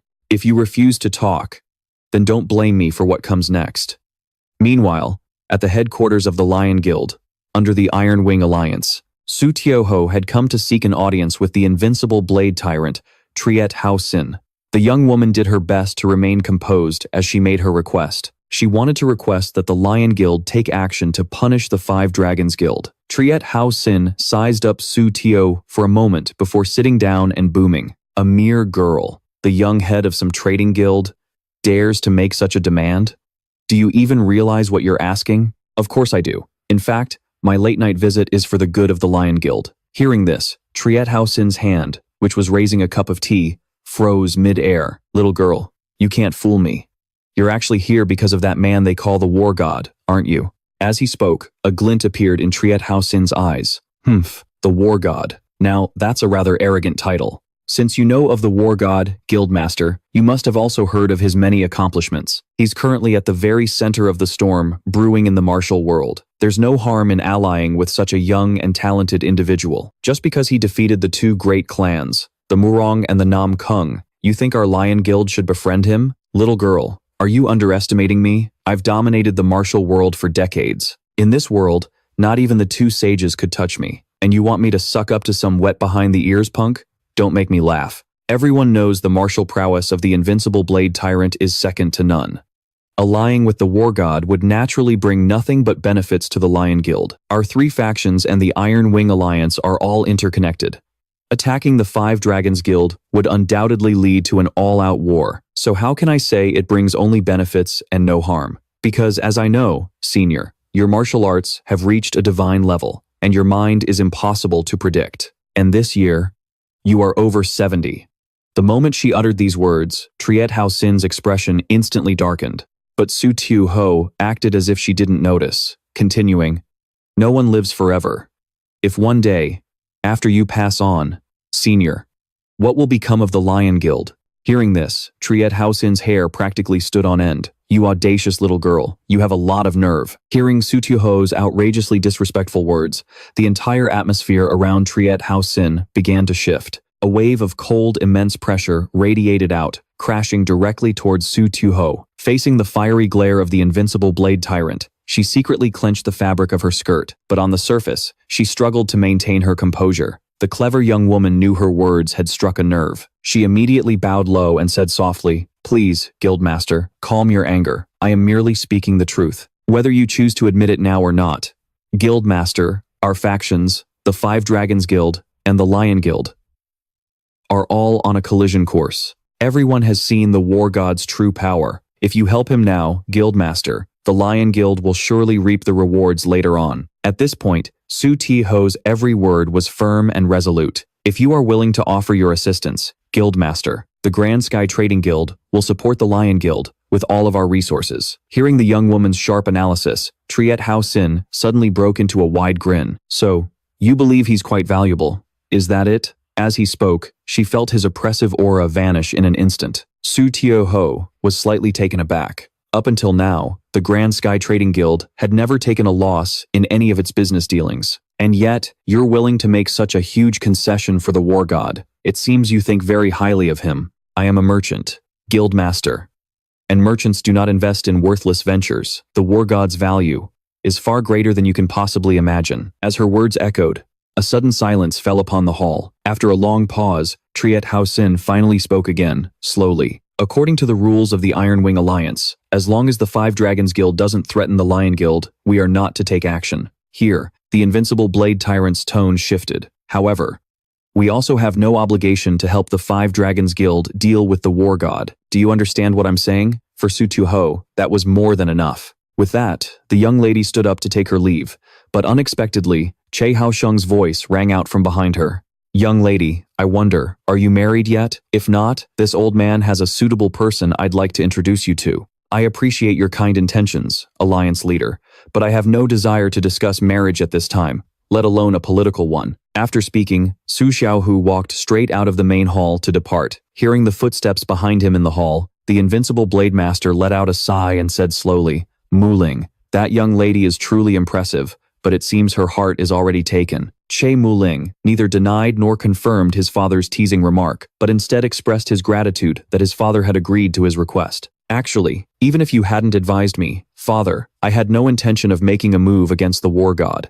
That young lady didn't come here demanding we punish the Five Dragons Alliance. Her real purpose was to stop us from getting involved." What a sharp young woman. Not only does she possess extraordinary courage, but her perception is far beyond her years. In truth, the more chaos there is between the Five Dragons Alliance and the War God, the better. We have no need to wade into these muddy waters. Shortly after, Che Haosheng told his son that Wan Zhanxiang of the Great Strength Fortress had also recently sent a letter. The master of the Great Strength Fortress pleaded earnestly, saying that if the Lion Alliance were to confront the War God, they would surely suffer heavy losses. Che Muling stated frankly that both he and Wan Zhanxiang had witnessed the War God's methods firsthand, but what made him most cautious was the attitude of the Beggar's Sect elder, Hong Wugui, towards the War God. Hong Wugui stayed in seclusion in Shenyang for 10 years just to wait for him, and he even went to great lengths to help the War God. After hearing this, Che Haosheng sighed softly. The Beggar's Sect has always acted alone, never getting involved in these disputes. Yet, this War God managed to make a Beggar's Sect elder change his usual ways. It seems this War God truly cannot be underestimated. Meanwhile, at the Five Dragons Alliance, the perfect saint, Huangfu Junyue, had also summoned a woman for a late-night meeting. "Su Qiao, do you know what kind of flower this is that I've planted in the garden? It's called the revenge herb. It's said that women of the southern borderlands will bite on one while waiting for their husbands to return from a hunt. If a woman discovers her husband's heart has changed or that he has betrayed the tribe, she will secretly give him water infused with the revenge herb to drink. The one who drinks it won't die immediately, but his meridians will rupture, and his entire body will break out in festering sores. Only after suffering 3 days and 3 nights of extreme agony will he finally stop breathing. Standing behind them, Huangfu Yunxuan wiped the smirk off his face. He knew his father was truly enraged. As for Nangang Suqiao, she was breaking out in a cold sweat. She understood that the perfect saint was implying she should hand over the puppet. At this thought, she immediately admitted her fault. This subordinate knows her mistake. I beg the alliance leader for forgiveness. Unexpectedly, Huangfu Junyue tilted his head, his tone laced with confusion. Suqiao, why do you say that? At his words, Nangang Suqiao froze on the spot, momentarily unable to guess the alliance leader's thoughts, only to hear Huangfu Junyue's tone suddenly turn severe. Didn't your father already atone for his sins with his death? Or is there something else you're hiding from me? Facing Huangfu Junyue's suddenly intensified pressure, Nangang Suqiao felt so crushed she could barely breathe. Only now did she understand that even if the war god hadn't acted, this perfect saint would have personally eliminated the Nangang family himself. Just then, Huangfu Junyue suddenly pointed a finger, and a burst of energy shot out, enveloping Nangang Suqiao. In an instant, the female warrior was lifted into the air by that blast of energy. Seeing this, Huangfu Yunxuan's heart trembled. Could his father have already reached the half-step martial saint realm? A moment later, Nangang Suqiao landed safely, and Huangfu Junyue said slowly, "Get up. Only a fool would cling to the past." The perfect saint turned around, his hands clasped behind his back. "Suqiao, if you wanted the puppet, you could have just asked me. Why did you have to beat around the bush? Could it be that you have so little faith in me?" At this moment, Huangfu Yunxuan spoke up in her defense. Suqiao is already doing her best to handle it. She won't bring shame to the Five Dragons Alliance. You two handle it yourselves. I'm getting old. I can't be bothered with these trivial matters. After saying this, Huangfu Junyue turned and left, returning to the main hall. The perfect saint sat cross-legged and asked coldly, "What have you found out about the war god?" As soon as he finished speaking, a figure quietly appeared. The subordinate knelt on one knee and reported respectfully, "His real name is Zhan Sheyu. He belongs to no sect or school. Tracking his movements, it seems he comes from beyond the borders." After hearing the report, Huangfu Junyue began to calculate in his mind. The Nangang family, though severely wounded, still has remnants. If they can eliminate the war god, it proves they still have some value to be exploited. If they are completely wiped out by the war god, then that's one less worry for me. At this thought, a cold smile crept onto the perfect saint's lips. Meanwhile, Huangfu Yunxuan was escorting Nangang Suqiao down the mountain. The second young master said, "There's been no word from the Yin family of Wuyang. They must have failed." Nangang Suqiao said she thought so as well. "We've received news that the war god is on his way to the Yangtze River. She has already entrusted this matter to the local powers for handling." Huangfu Yunxuan reverted to his usual flippant demeanor and said bluntly, "If Nangang Suqiao finds it too difficult, he could step in and eliminate the war god for her." Nangang Suqiao turned to look at him and said, "The war god's strength is immense. He is not to be underestimated." Hearing this, a glint appeared in Huangfu Yunxuan's eyes. Could it be that his martial arts are even greater than mine? With a solemn expression, Nangang Suqiao gave a slight nod. Seeing this, Huangfu Yunxuan suddenly broke into a wide grin. This second young master, who was always joking around, was now filled with fighting spirit. Meanwhile, on the upper Yangtze River, within the Green Water Camp, one of the 18 camps of the Yangtze, Camp Master Dugu Qing was discussing a secret order from the main headquarters with his subordinate. The subordinate said that the war god's strength was unfathomable. Although the head chief promised a handsome reward, it could very well plunge the Green Water Camp into grave danger. Having said this, Fan Ti urged his master to think carefully before acting. The imposing-looking man listened in silence for a moment, the pair of iron balls in his hand rotating ceaselessly. This revealed his inner hesitation. Although the war god's skills are supreme, if they were to fight in the water, he normally wouldn't be able to exert even half of his strength. Furthermore, if we manage to eliminate him, the Green Water Camp's prestige among the 18 camps of the Yangtze will surely soar. After saying this, Dugu Qing gave a cold smirk. This arrogant man had made up his mind to ambush and kill the war god. A young man risked his life fighting to save his friend, only to have that friend question him upon waking. "Young hero Zhan, I feel terrible for getting you injured. You should have just left on your own back then." At this, Mo Gu looked at the young man and asked, "Why did you save me? In that prison, you were willing to die to protect your family without saying a word. I respect you as a man of honor. Besides, we're acquaintances now. Both of us people of the martial world.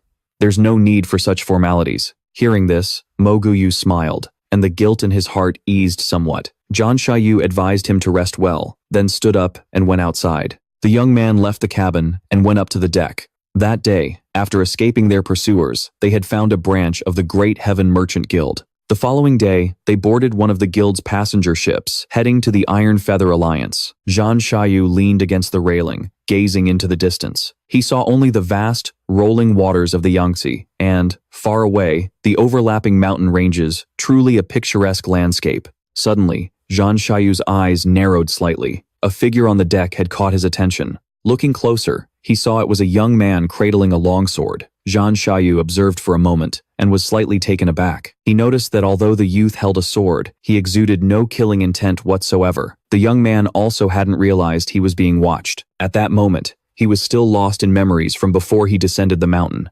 "Hansu, since you wish to descend the mountain, I won't stop you. Take this. It may be an old sword, but it's sufficient for self-defense." Hansu looked at the long sword his master had given him. Its scabbard was mottled, clearly having weathered many years. The wrapping on the hilt was frayed in many places, faintly revealing two characters. "Zhongnan, my disciple, you must remember. What a swordsman needs is not the blade itself, but the spirit of the sword."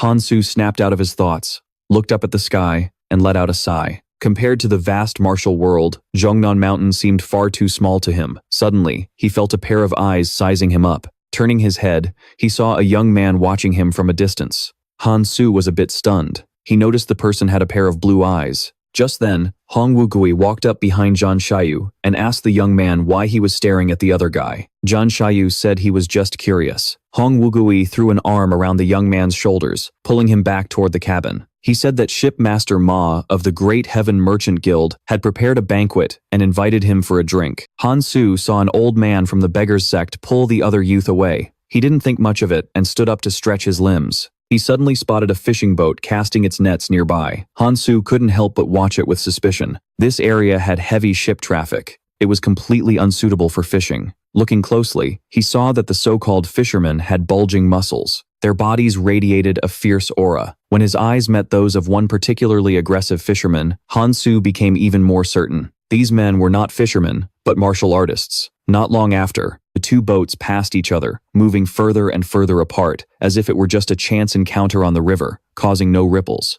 That night, 3 warships from the Green Water Camp waited silently on the river's surface. Through a spyglass, they saw the large ship drawing ever closer. Du Guqing asked in a low voice if they had confirmed the target was on board. Fan Tai reported that he had seen the war god and Hong Wugui on deck with his own eyes, but he wasn't certain if Mo Guyu was on the ship. After finishing his report, he still advised the camp master to reconsider, especially if the war god was truly as powerful as the rumors claimed. Rumors. It's clear the Green Water Fortress is no match for them. Hearing this, Du Guqing flew into a rage. What are you worried about? No matter how powerful his martial arts are, if the ship sinks, he'll still end up buried at the bottom of the river. With that, he brandished the long spear in his hand and roared, "Brothers, our chance for fame and glory is here." The pirates responded in unison, each one brandishing their blades and swords, their morale soaring. Meanwhile, on Zhang Xiaoyu's ship, inside the cabin, Hong Wukui was clinking glasses with the ship's captain, Ma Yaomen. Captain Ma said that being able to serve the 2 great heroes was the honor of 3 lifetimes for his family. Hong Wukui replied, "All men within the 4 seas are brothers. No need for formalities." The 2 drank merrily, even calling Mo Guyu to join them, completely unaware that danger was silently approaching. The only one who sensed it was Hansu, who stood by the railing, lost in thought. He had been suspicious of the fishing boat from earlier, believing it was tailing them. Just then, a calm voice spoke up from behind him. Hansu turned his head and saw that it was indeed the young man from earlier. "You also noticed someone was following this ship?" Zhang Xiaoyu asked nonchalantly, his gaze fixed on the reeds along the river. "They could be pirates. Or they could be assassins." Before he could finish his sentence, the entire massive ship began to shake violently. In the cabin, Hong Wukui and the captain were instantly sobered up. Mo Guyu turned to look out the window, only to see a burly man leap up from the river, followed by several other figures charging straight for their vessel. Seeing 3 pirates leap onto the deck, Hansu quickly gripped the hilt of his sword, preparing to draw it and fight back. But he found that his arm felt like it wasn't his own. No matter how much strength he used, he couldn't draw the sword even a single inch. Zhang Xiaoyu silently watched the young man beside him, This was the first time he had ever seen a swordsman who didn't know how to use a sword. Seeing the enemy approaching, Zhang Xiaoyu extended his right hand, a powerful and domineering energy enveloping it. Then, he was seen delivering a light palm, strike, and a formidable force shot out. The three pirates were struck in the chest and died instantly. Han Su watched this scene unfold, completely stunned. The young man said coolly, "Friend, hesitation leads to failure." At the same time, inside the private cabin, several sailors were desperately trying to plug a hole in the hull. Hong Wu Kui asked, "Did we hit a hidden reef?" Captain Ma said, "There were no reefs on this route." Just then, a sailor who had investigated the situation returned to report, saying there was a chain stretched across the river, blocking their ship's path. Hearing this, Captain Ma's face turned deathly pale, stating bluntly, "This is a classic tactic of the Green Water Fortress." Hong Wu Kui understood immediately. He knew the Nangong clan, and the 18 fortresses of the Yangtze River were closely connected. Today's events had to be the work of the Nangong clan. The old beggar instructed Captain Ma to repair the ship quickly, then ran up to the deck, preparing to fight off the pirates. At this moment, Hong Wu Kui's heart sank to the abyss. If all 18 fortresses of the Yangtze River attacked at once, there would be at least 1,000 men. Even a god of war with peerless martial arts couldn't possibly kill them all. The old beggar ran onto the deck and leaped to the top of the mast to survey the surroundings. Seeing 3 warships turning towards them, Hong Wu Kui felt a small sense of relief. It seemed that tonight, only the Green Water Fortress was acting alone. The old beggar then jumped down beside Zhang Xiaoyu. "Sa, my boy, they're from the Green Water Fortress, part of the 18 fortresses of the Yangtze River. Their leader, Dugu Qing, is cruel and vicious. This is likely the work of the 5 Dragon Alliance." The 18 fortresses, the 5 Dragon Alliance. It makes no difference.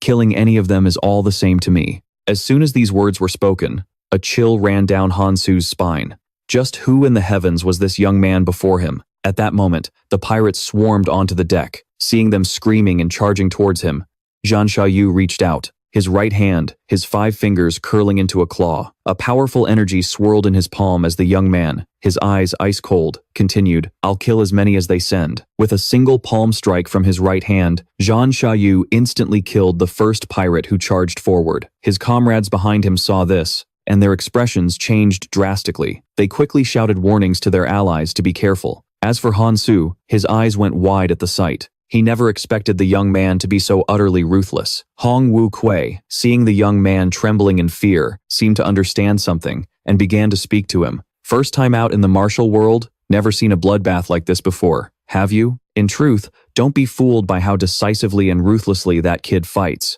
He's only been in the martial world for less than 2 months, and he just turned 26 this year.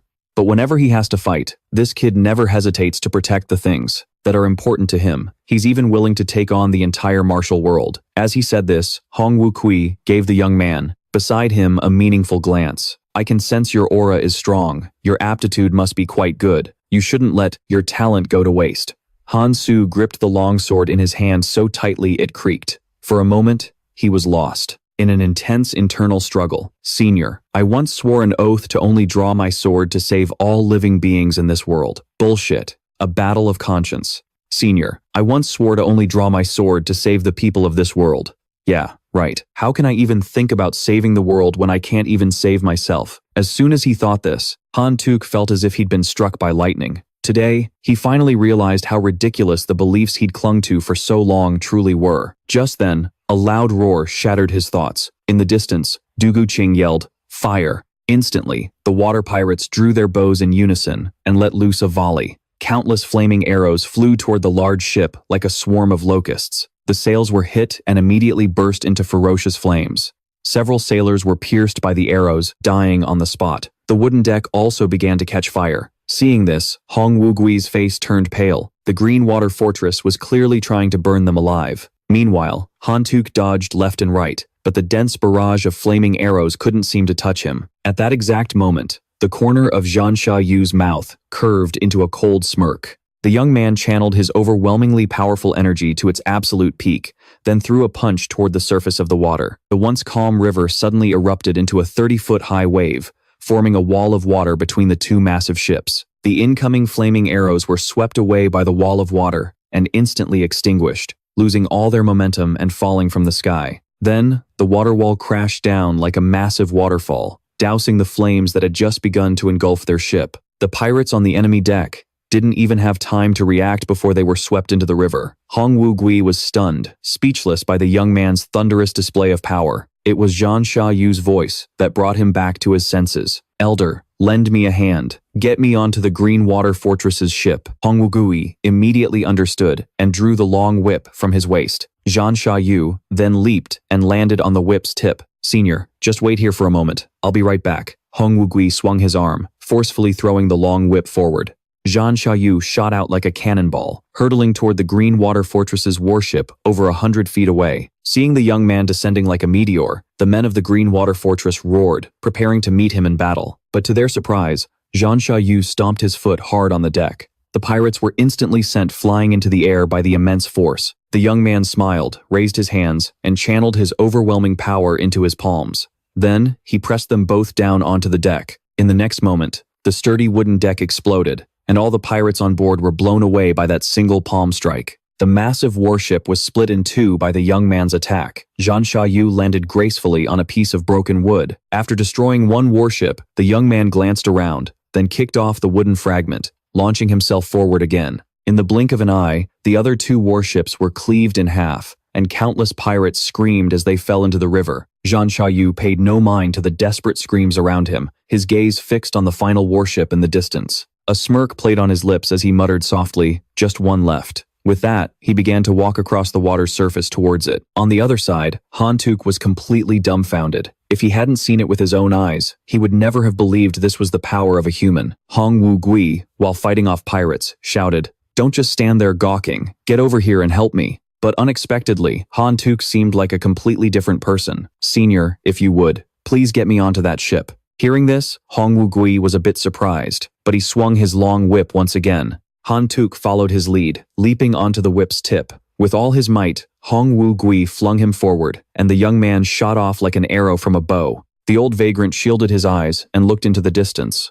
Could it be that kid has finally seen the light? Aboard the last Green Water Fortress warship, Dugu Ching was frozen in shock by the scene before him, his hands trembling as he gripped his trident. Pham Triet, standing behind him, said, "We should retreat immediately." But before he could finish his sentence, a figure was already seen walking across the water towards them. When they could finally make out the approaching figure, Dugu Ching, standing at the bow, turned pale. Pham Triet, however, looked up into the sky and shouted a warning. "Great Chief, watch out above." Seeing a sword-wielding young man leap down from the sky, charging straight for him, Dugu Ching swung his trident, preparing to strike. But Zhan Xiaoyu unleashed a punch carrying the force of a thunderstorm. A powerful wave of energy blasted forward, striking the bow of the ship. The sturdy warship was shattered by that single punch. In this moment of crisis, Chief Dugu Ching roared in fury, pouring all his inner energy into his trident. The chief brandished his trident with incredible speed, intending to use every martial art he knew to challenge this god of war. Pham Triet drew the longsword from his waist, preparing to intercept the other young man in the air to support his chief. Dugu Ching charged straight at Zhan Xiaoyu with his trident, while Pham Triet leaped up, swinging his sword towards Han Tuk. At this moment, Han Tuk closed his eyes, Zhan Xiaoyu's advice echoing in his ears. Hesitation means defeat. Immediately after, the sound of a sword rang out, like a dragon's roar from the highest heavens. Han Tuk's eyes snapped open, glowing brightly as a longsword engraved with the two words Qi Xin materialized. In that instant, the two fighters flashed past each other in midair. Pham Thiet's sword-wielding right arm was severed, while on the other side, Thien Sa Vu's eyes were cold as he unleashed a palm strike. Dak Ko Kin's trident instantly snapped in two, and the palm's force, without losing momentum, struck him squarely in the chest. Dak Ko Kin felt a powerful surge of energy wreak havoc inside his body, and in the next moment, Thien Sa Vu's palm pierced straight through his chest. The immense force continued unabated, hitting the pirates behind him as collateral damage, instantly flinging them into the air, dead on the spot. The entire warship was shattered by this force, ultimately becoming a pile of floating debris on the river's surface. After killing Dak Ko Kin with a single palm strike, Thien Sa Vu turned his head to look at Han Tuk. Although the boy's swordsmanship was still clumsy, his blade hummed whenever he struck. He never expected that this young man had already reached the state of unity between man and sword. With one arm severed, Pham Thiet knelt on the ground, gritting his teeth and saying, "Impressive sword skills." but your experience in the martial world is still far too shallow. With that, he picked up his longsword and suddenly unleashed a sword shadow that moved like a silk ribbon. It slashed towards Han Tuk's head. Caught off guard, Han Tuk tried to tilt his head to dodge, but the hat he was wearing was still sliced in two. Han Tuk stumbled back 2 steps in alarm, putting distance between them, only for Pham Thiet to press forward again. He swung his sword straight down at the boy's head.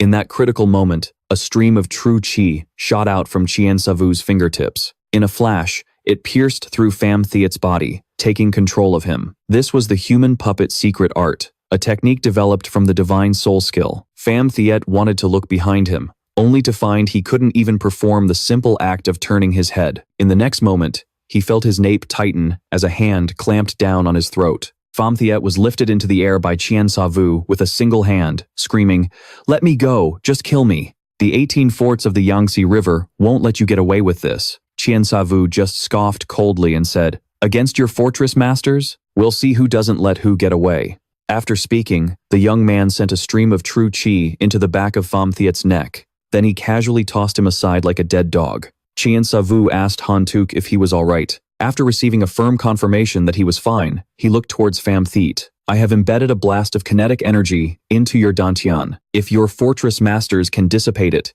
you have a chance to live. If not, you will die from your dantian exploding. Remember, you only have 2 days." Hearing this, Pham Thiet was scared out of his wits as the demonic young man slowly continued. "Also, deliver a message to your fortress masters. If they are still determined, they can come and find me. I will be waiting." The surviving pirates, as if granted a great pardon, scrambled to jump into the river, cursing their parents for not giving them more legs as they desperately fled for their lives. Just then, Han Tuk stepped forward, clasped his hands in a salute, and said, "I am Han Tuk, the lead disciple of the Zhongnan sword sect. Thank you, young hero, for saving my life." "Young hero Han, you're too kind. I should be the one thanking you for your righteous intervention. My name is Thien Sa Vu." Soon after, the two returned together, saying they would drink until they were completely smashed that night. Only Hong Nu Kui was left on deck, still fighting the remaining pirates. Elsewhere, within the Thiet Vu alliance, located on the Dongting Lake archipelago, an old man stood leaning against a railing, gazing into the distance with a sorrowful expression. He had received news of the 6th Waterfort's defeat,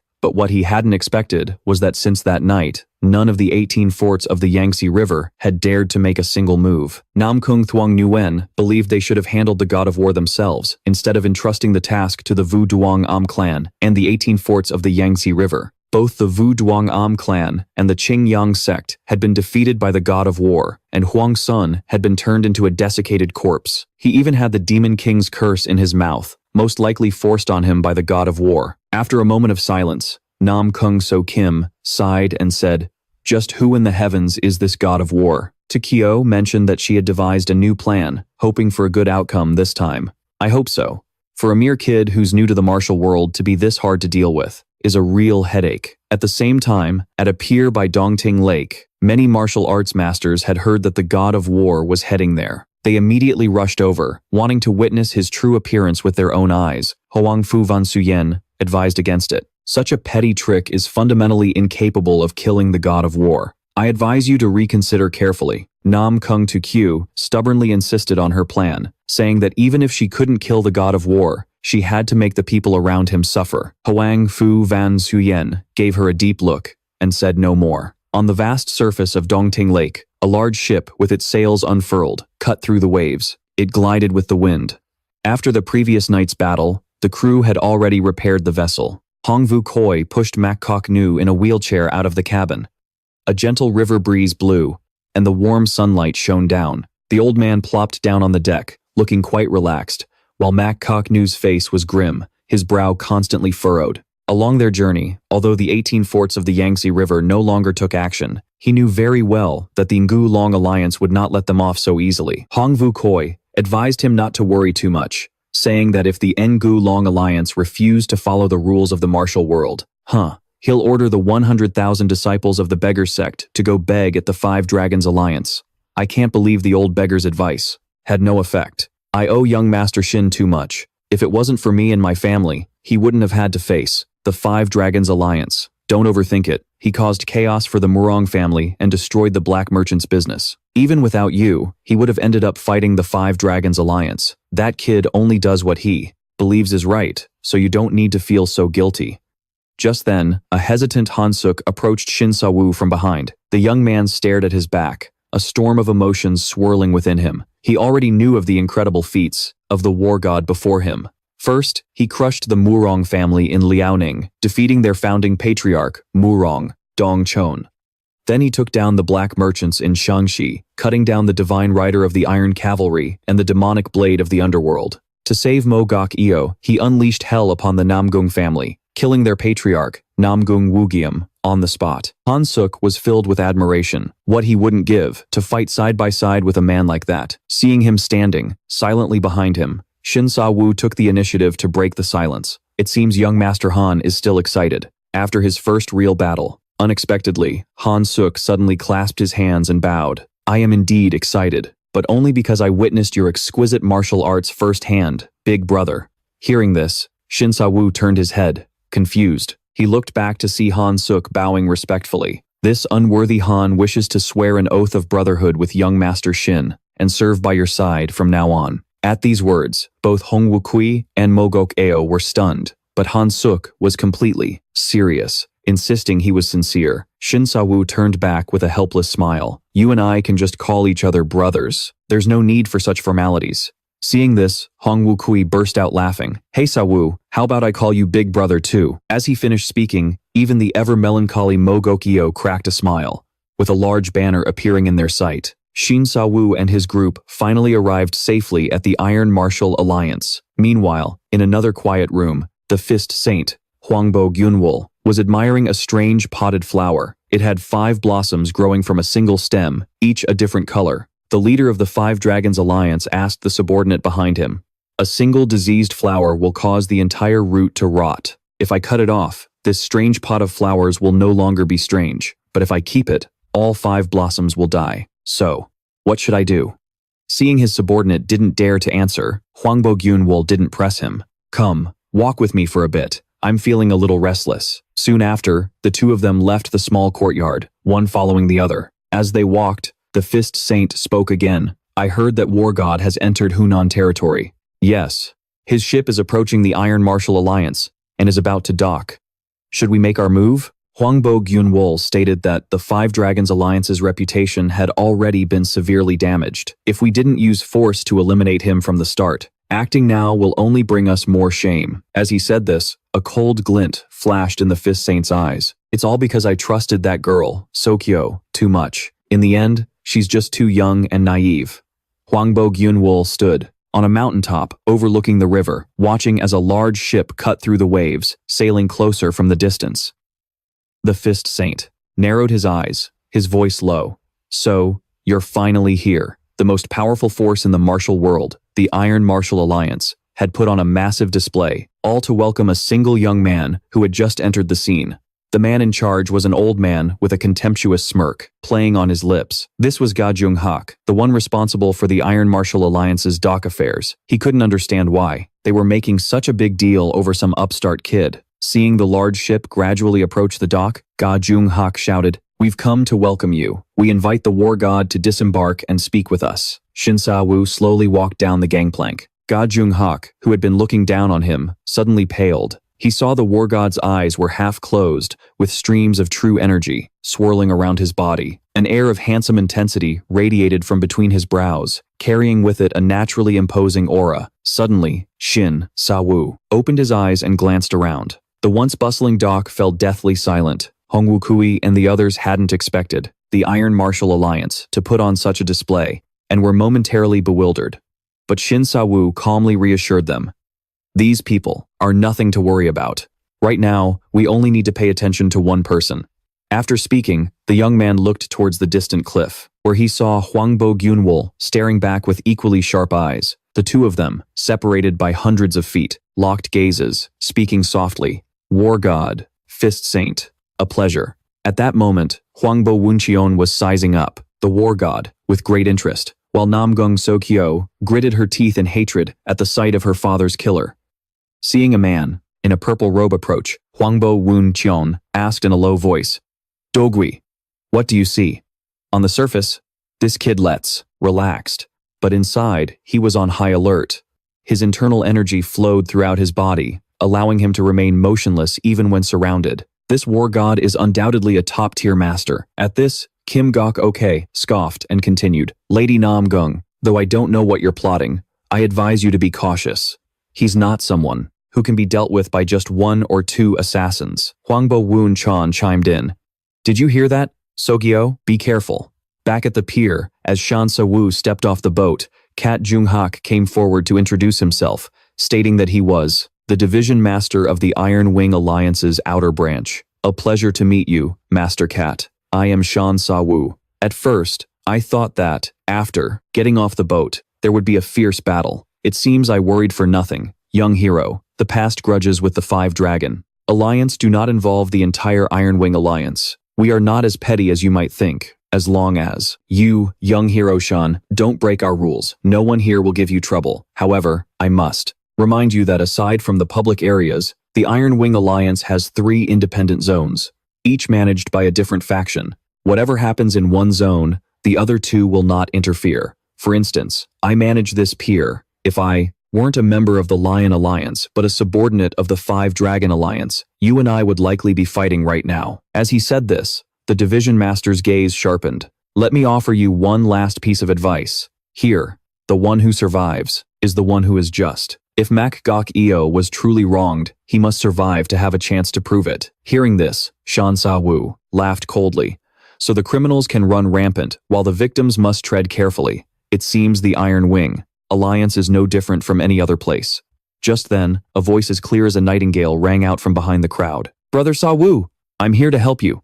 I'll help clear Master Mok's name. As soon as she spoke, the crowd erupted in murmurs. No one expected the young mistress of the Great Heaven Trading Group to publicly support the war god. Even the seasoned Hong Wu Kuei was stunned for a moment. Meanwhile, Thien Sa Vu slowly walked up to So Ho. The young man looked at the beautiful girl before him and said gently, So Ho, is it really you? It's been a long time. After speaking, Thien Sa Vu reached out and gently patted her head, just as he did when they first met as children.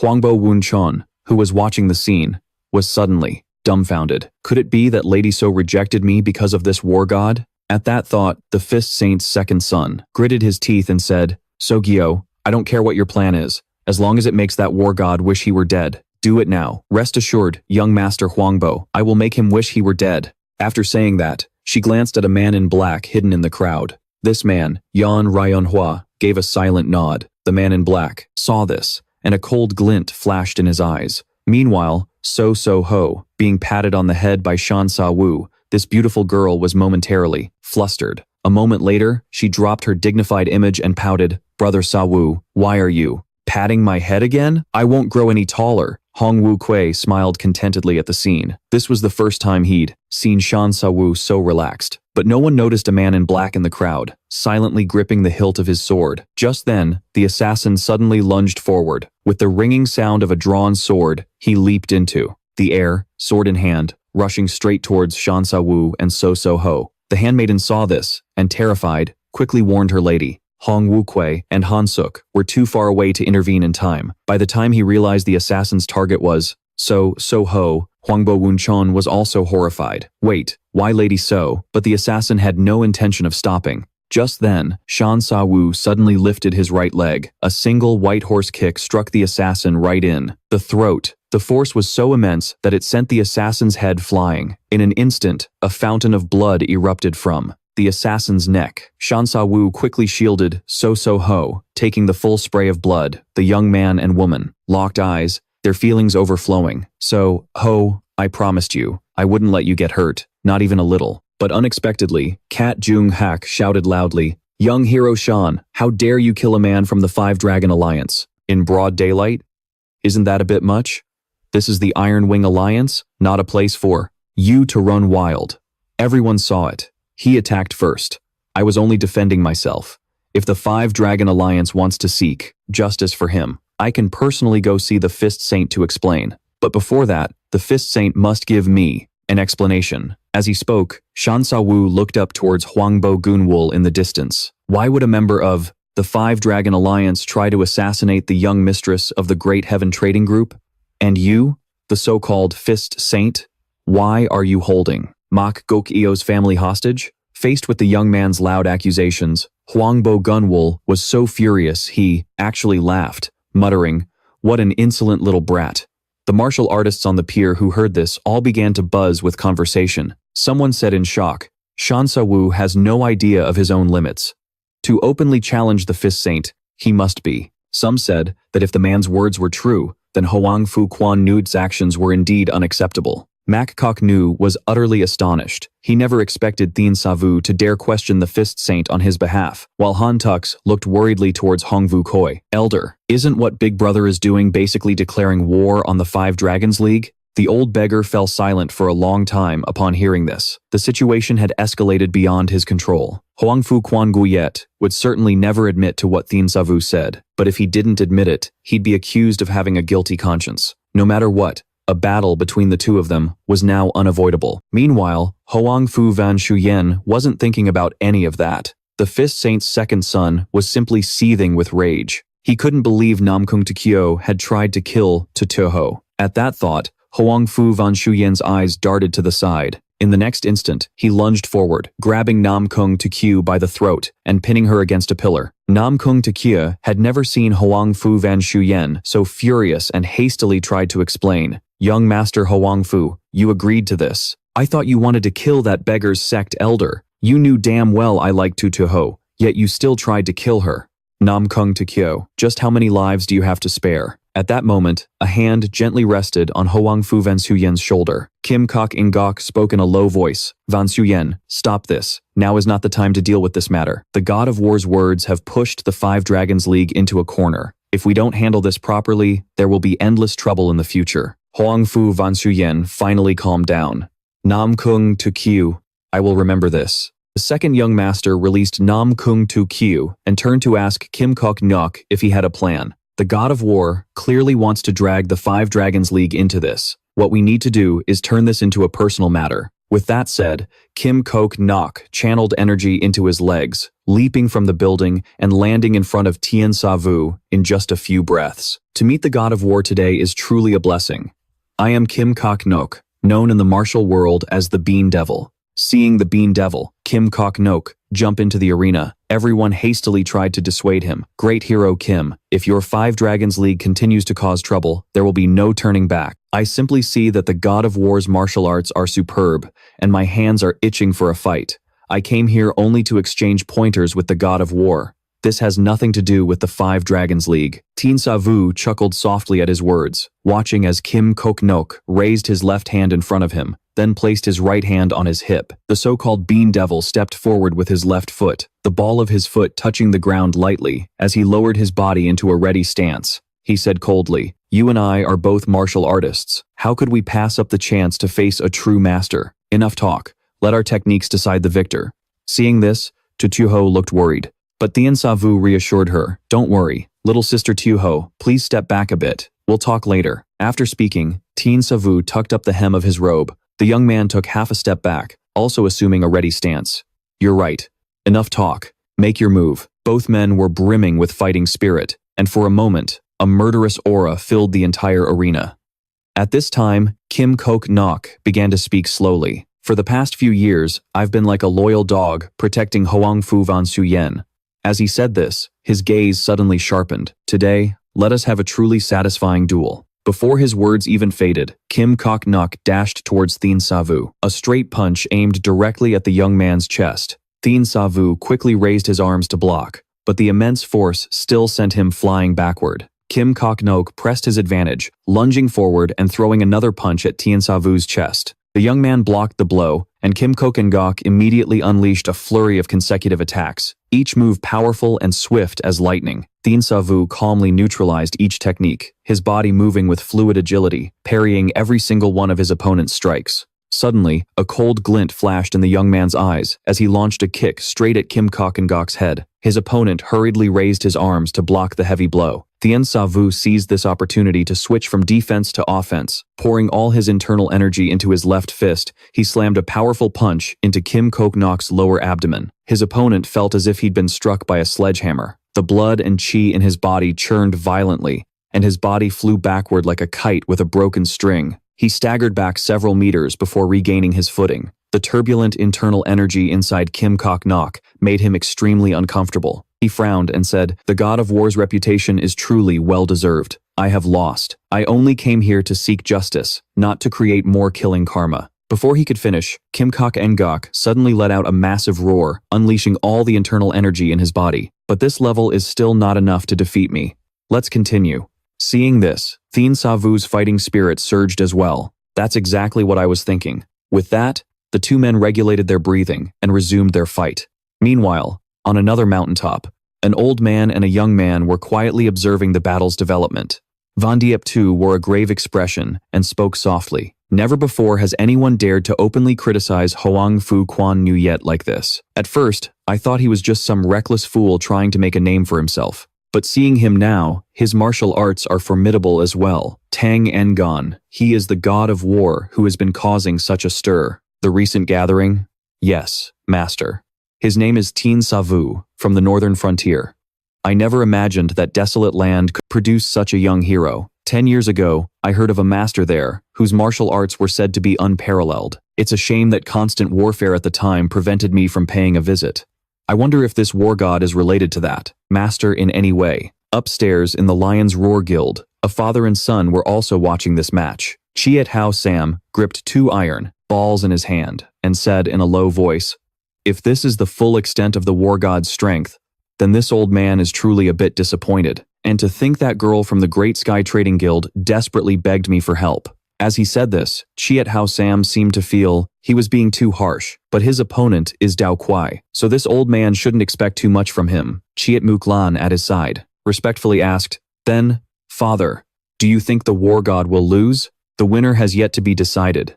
But Dao Kwai is not an easy opponent. What do you know about him?" Chiet Muklan replied that he had only heard the man was incredibly strong, but there had been no news of Dao Kui in the martial world for years. 5 years ago, Kim Kok Nok appeared in the martial world, like a shooting star, earning the name Dao Kui. From then on, he began traveling everywhere, seeking out masters to challenge. Among them was the once famous swordsman, Vu Chi Kiem of the Azure Sea. During his match with Dao Kwai, he was sliced in 2. There was also Dong Thuong Hai, the Iron Fist Master from Shandong, who was killed by a single punch from Kim Kok Ngok that shattered his meridians. Many said if he continued to grow, he would surely become one of the 4 sovereigns. But this old man never expected he would become Hoang Fu Van Shuyen's son-in-law. Humph, that old geezer Hoang Fu Quan Yuet still keeps that high and mighty act of his. Just because he's the Fist Saint, he thinks he can throw money around for his subordinates.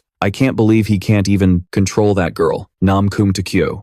Meanwhile, Hoang Fu Quan Nu Yet and his subordinate had different ideas. The subordinate asked, "Should we make our move?" This Fist Saint replied, "Anything we do now would be useless." Chiet Hao Sam of the Lions. Roar Guild has always been indifferent to us, and Van Diep II of the 9-layered mansion is just hoping I run into trouble. After a moment of contemplation, Hoang Fu Quan Nu Yet gave a cold command.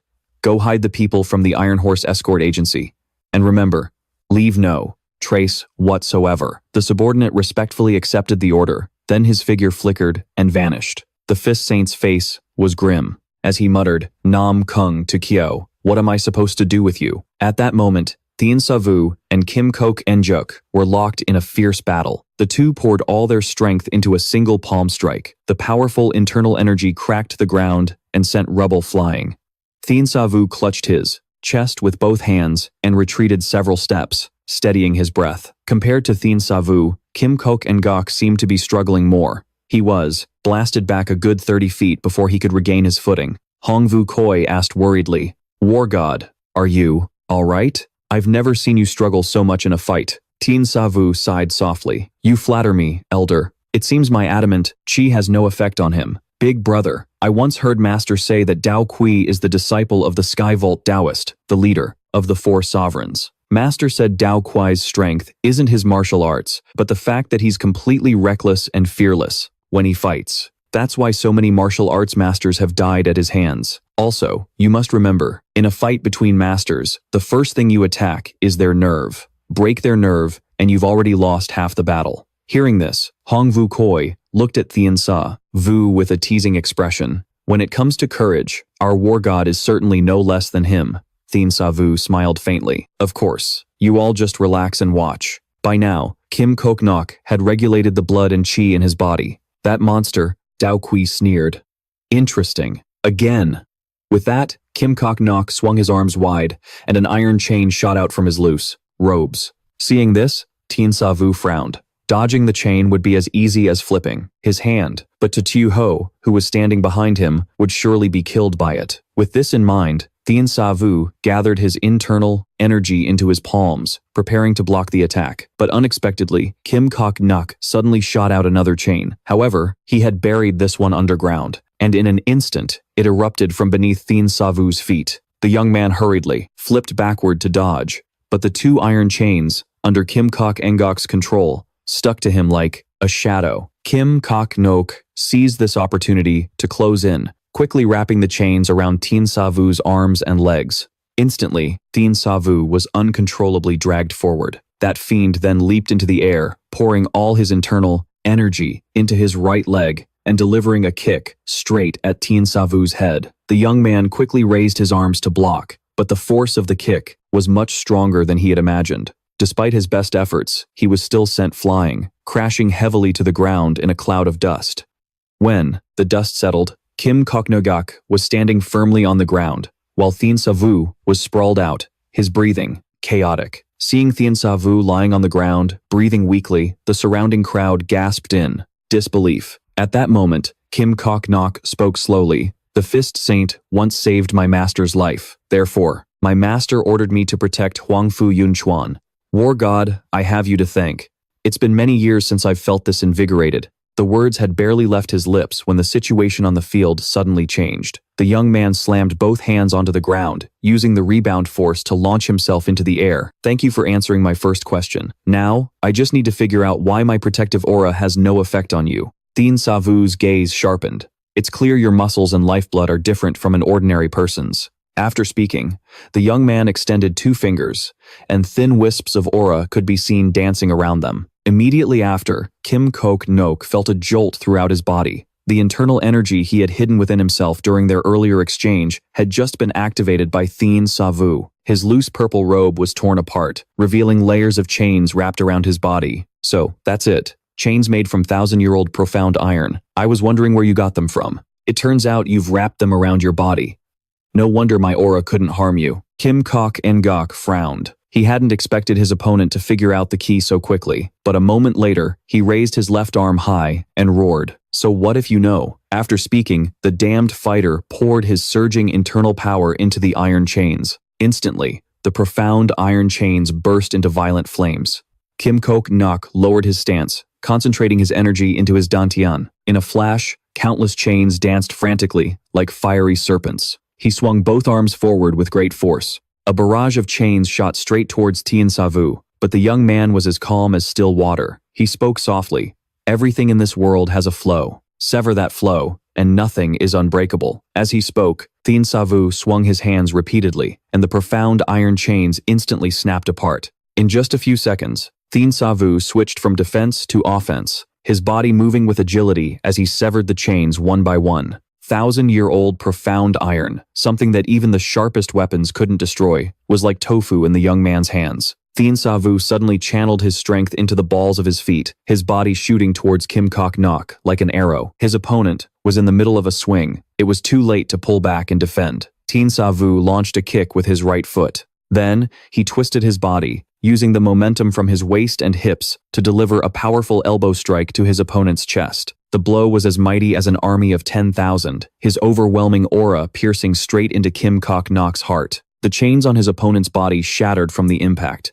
Thien Sa Vu then raised his left fist, pouring his internal power into it. The young man threw a powerful punch right where the elbow had landed. The dense, profound iron chains no longer offered any protection. They immediately exploded, shooting outwards in all directions. Ignoring the searing pain in his chest, Kim Kok Nok threw a punch at Thien Sa Vu's head, but the young man retracted his move just as quickly, raising his own fist to meet his opponent's. The two fists collided with immense force. A sound of shattering metal rang out as the profound iron chains wrapped around Kim Kok Nok's arm broke apart. The damned fighter was thrown backward by the shock. Kim Kok Nok stared at his two bare arms with a dazed expression. After a moment, he regained his composure and said with a tremor in his voice, "I finally understand why so many masters have died at your hands. The title of War God is truly well-deserved."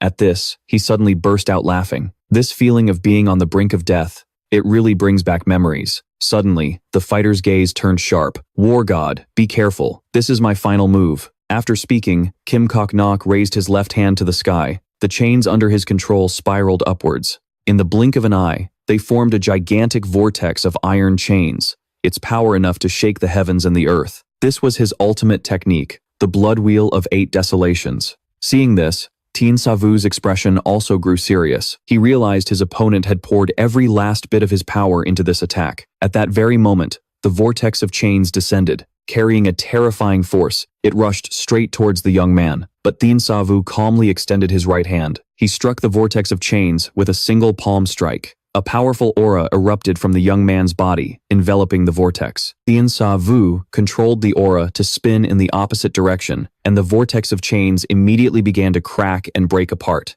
Accompanied by a massive, sky-shattering explosion, Kim Kok Njok was stunned into silence by the sight. Countless broken chain fragments rained down from the sky. At that moment, a strange thought flashed through his mind. The fighter found the scene incredibly beautiful, but he knew perfectly well that behind this beauty lay death itself. Suddenly, Kim Kok Nok's pupils constricted. The young man's fair hand had pierced through his chest. Thien Sa Vu spoke softly.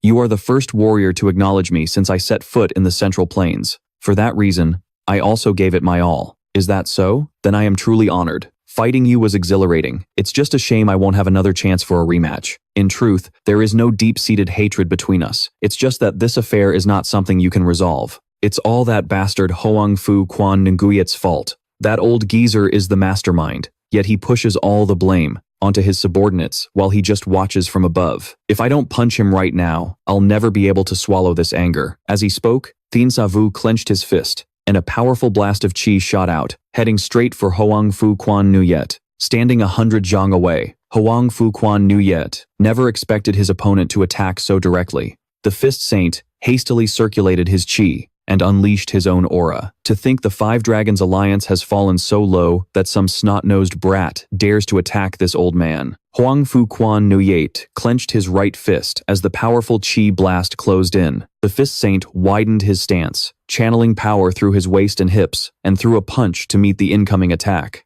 The two forces collided, instantly kicking up a cloud of dust. With a sharp cry, Hoang Fu Quan Nguyet unleashed his internal energy, causing the clashing forces to disperse to the east and west. The residual chi from their exchange swept over the lake's surface, causing steam to billow up. Hoang Fu Quan Nguyet suppressed the turbulent chi boiling within his body, and slowly retracted his fist. A bit of steam still lingered on his right hand, a clear sign that the punch had cost him a considerable amount of energy. After steadying his breath, Hoang Fu Quan Nguyet gave a cold smirk and used a secret voice transmission. "Welcome to the Iron Feather Alliance. I'll be sure to give you a proper reception, War God." Hearing this, Thien Sa Vu smiled faintly. The young man stood tall and coldly sent a message back. "I'm very much looking forward to your performance.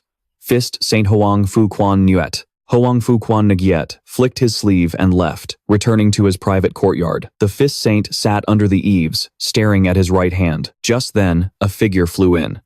The subordinate knelt on one knee and respectfully reported that all preparations were complete. At the Fist Saint's command, the Ironheart Cloud arrows will move out immediately. Hearing this, Hoang Fu Quan Nguyet tilted his head slightly. Dang Vu Hien is a top master in the Council of Elders. Isn't it a bit of a waste to send him? Dang Vu Hien's martial arts are indeed profound, but he's too upright and righteous, often clashing with the other elders. This subordinate believes he will surely hinder the development of the Five Dragons Alliance. Most importantly, he does not come from the 5 great families. We can pin all the blame on him later, and no one will question it. Hoang Fu Quan Nguyet closed his eyes, pondering for a moment.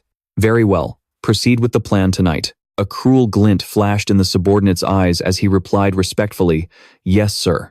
After the subordinate left, Hoang Fu Quan Nguyet looked at his right hand again. After that one clash with the war god, it was still trembling slightly. The Fist Saint's expression grew even darker. This brat is not to be underestimated. If Namkung Takiyu hadn't kidnapped Makok Nu, things would never have come to this. At this thought, the Fist Saint's gaze sharpened. He held out 2 fingers. A stream of internal energy shot out from his fingertips, severing a wilting flower. Having done this, Hoang Fu Quan Nguyen sneered. Indecisiveness only invites disaster. Clearly, the severed flower represented the Fist Saint's final choice. Seeing his personal guard killed and his father showing no concern, Hoang Fu Van Shuyen stepped forward, his face dark. This guy dares to openly kill my guard.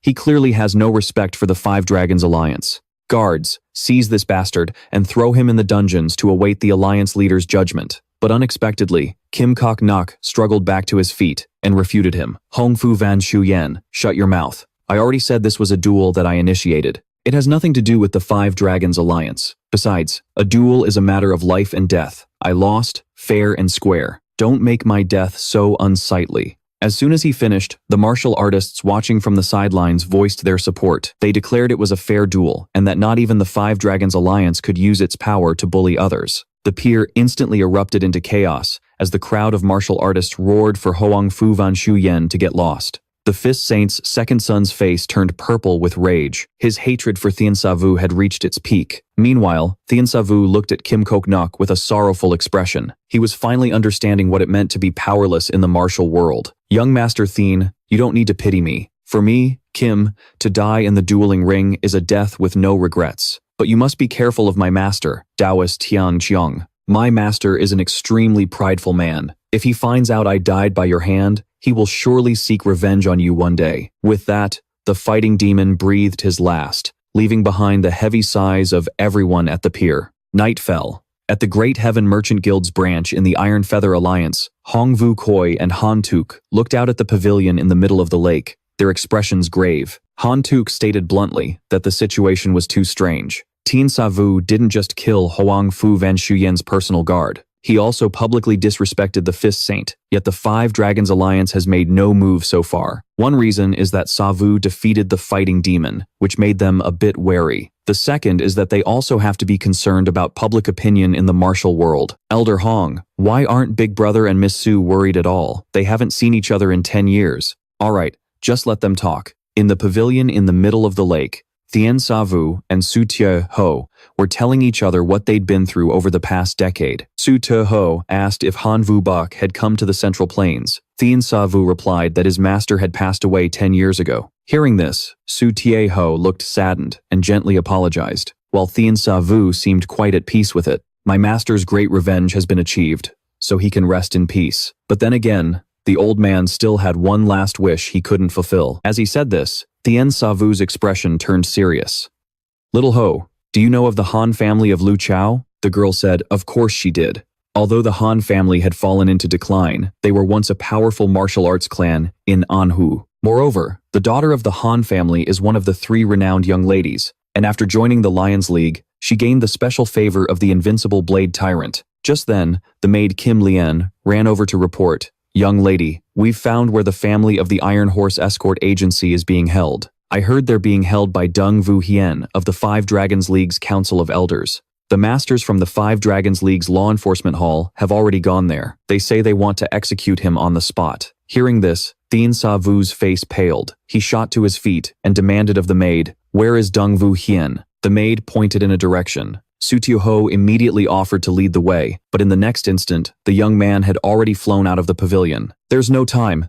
Kim Lien, take good care of the young lady. Thien Sa Vu raced in the direction the maid had pointed, never expecting Hoang Fu Quan Nguyen to use such a childish excuse. Suddenly, a faint snippet of conversation reached Thien Sa Vu's ears. How could it be me who imprisoned Mokok Engu's family? Dung Vu Hien, you still dare to deny it? We found evidence of your collusion with the Northern Yuan. You were already a spy for the Northern Yuan before you joined the Five Dragons League, and you've been feeding them information ever since. Recently, you imprisoned the people from the Iron Horse Escort Agency, framing the Five Dragons League to sow discord in the Central Plains martial world. The evidence is undeniable. How can you still deny it? In the courtyard, Dung Vu Hien was roaring. Nonsense.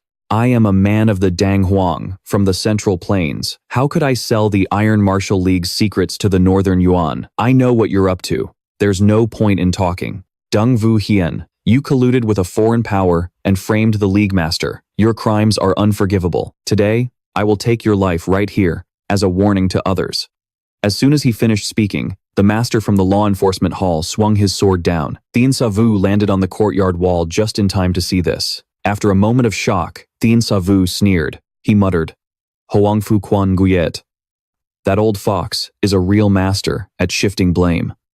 The night passed without incident. The next morning, everyone gathered in the main hall of the Grand Celestial Merchant Guild. Thien Sa Vu recounted what he had witnessed the night before. Hong Vu Koi's face grew heavy after hearing the story. He couldn't believe the Five Dragons League would frame one of their own elders. Little Ho said that Deng Vu Hien was an upright man who not only clashed with the Council of Elders, but also frequently opposed Hoang Fu Quan Nuyet. Framing him is hardly surprising. I still don't understand how the Five Dragons League could fake the evidence of kidnapping Great Hero Mo's family. But the evidence of Deng Vu Hien colluding with the Northern Yuan, how could they possibly forge that? Su Tioho stated bluntly that this question didn't need to be investigated. Thien Sa Vu was a little confused by this. No one cares about the process. People only care about the result. Brother Sa Vu, believe it or not, by tomorrow, Deng Vu Hien will be a sinner reviled by the entire world. All attention will be focused on Deng Vu Hien's collusion with the Northern Yuan.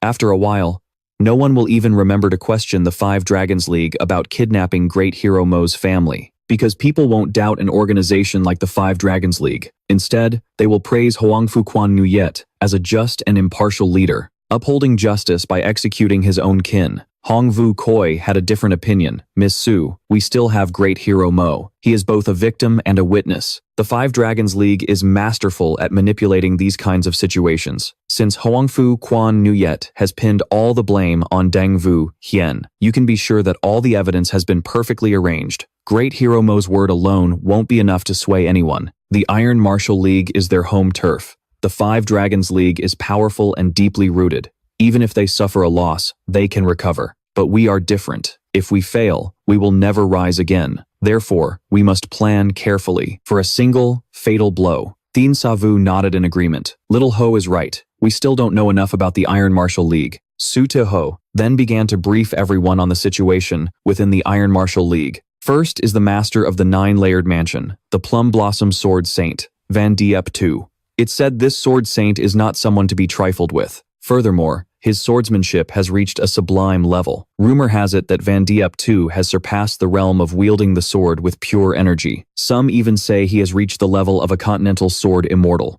Hearing this, Hong Vu Koi scoffed. He believed that continental sword immortal was just an exaggeration, and that the invincible blade tyrant, Hao Sam, was even more legendary. He built the Lions League from nothing. They say his blade techniques focus solely on offense, with no regard for defense. Few in the martial world can withstand a single strike from his blade. Zhe Haoshen once said that he dislikes overthinking, acting on pure instinct whether he's handling business or fighting. Yet, he managed to grow the Lions League into a major power in just 20 years. I doubt it was based on simple instinct alone. But compared to those two, the one we truly need to be wary of is the Fist Saint, Huang Fu Junyue. That old geezer isn't just a master of martial arts, he's also incredibly cunning and treacherous. Although the Nine Layers Manor, the Lions League, and the Five Dragons League are secretly at odds, they won't turn on each other as long as they share common interests. Huang Fu Junyue knows this well, so he couldn't care less what the outside world thinks of him. Hearing this, Mo Guyu's expression darkened. If Huang Fu Junyue was really as Su Xiaohu described, then his younger brother and his family might have already been murdered. Seeing Mo Guyu clench his fists, the clever Su Xiaohu guessed what he was thinking.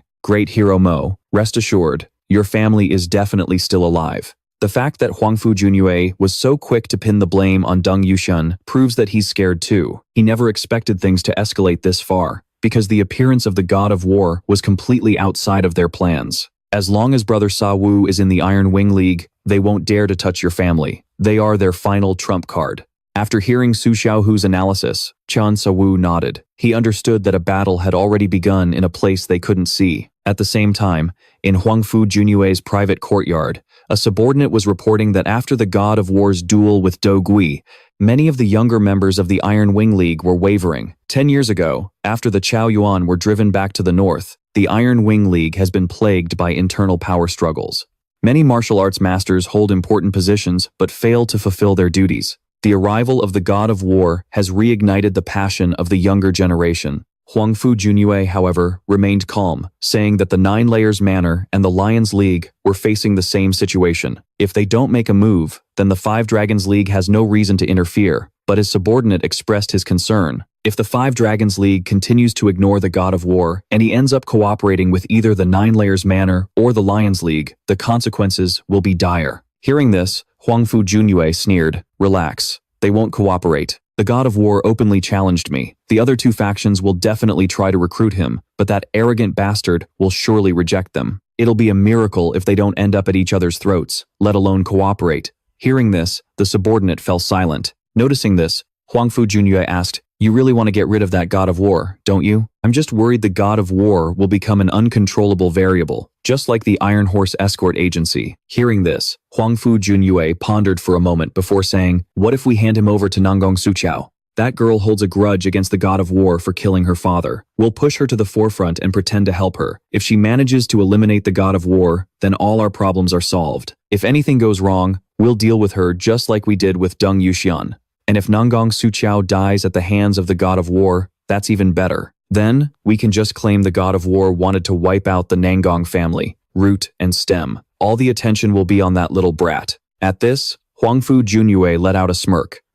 "My plan will proceed smoothly." Meanwhile, Thien Sa Vu was still unaware that he was being plotted against. Under a corridor, the young man and woman walked side by side, talking. Su Xiaohu predicted that the Nine Layers Manor and the Lions League would definitely try to recruit Thien Sa Vu. Hearing this, the young man asked her how he should choose, who he should cooperate with. The girl frowned and thought for a moment, then said that it was impossible to tell friend from foe right now, and that it would be best not to get too close to anyone. Thien Sa Vu nodded, taking her words to heart, then invited Su Xiaohu for a walk. The girl's face lit up. "Just me and you, Brother Sa Vu? Then I'll go get ready. I'll just change my clothes and be right out."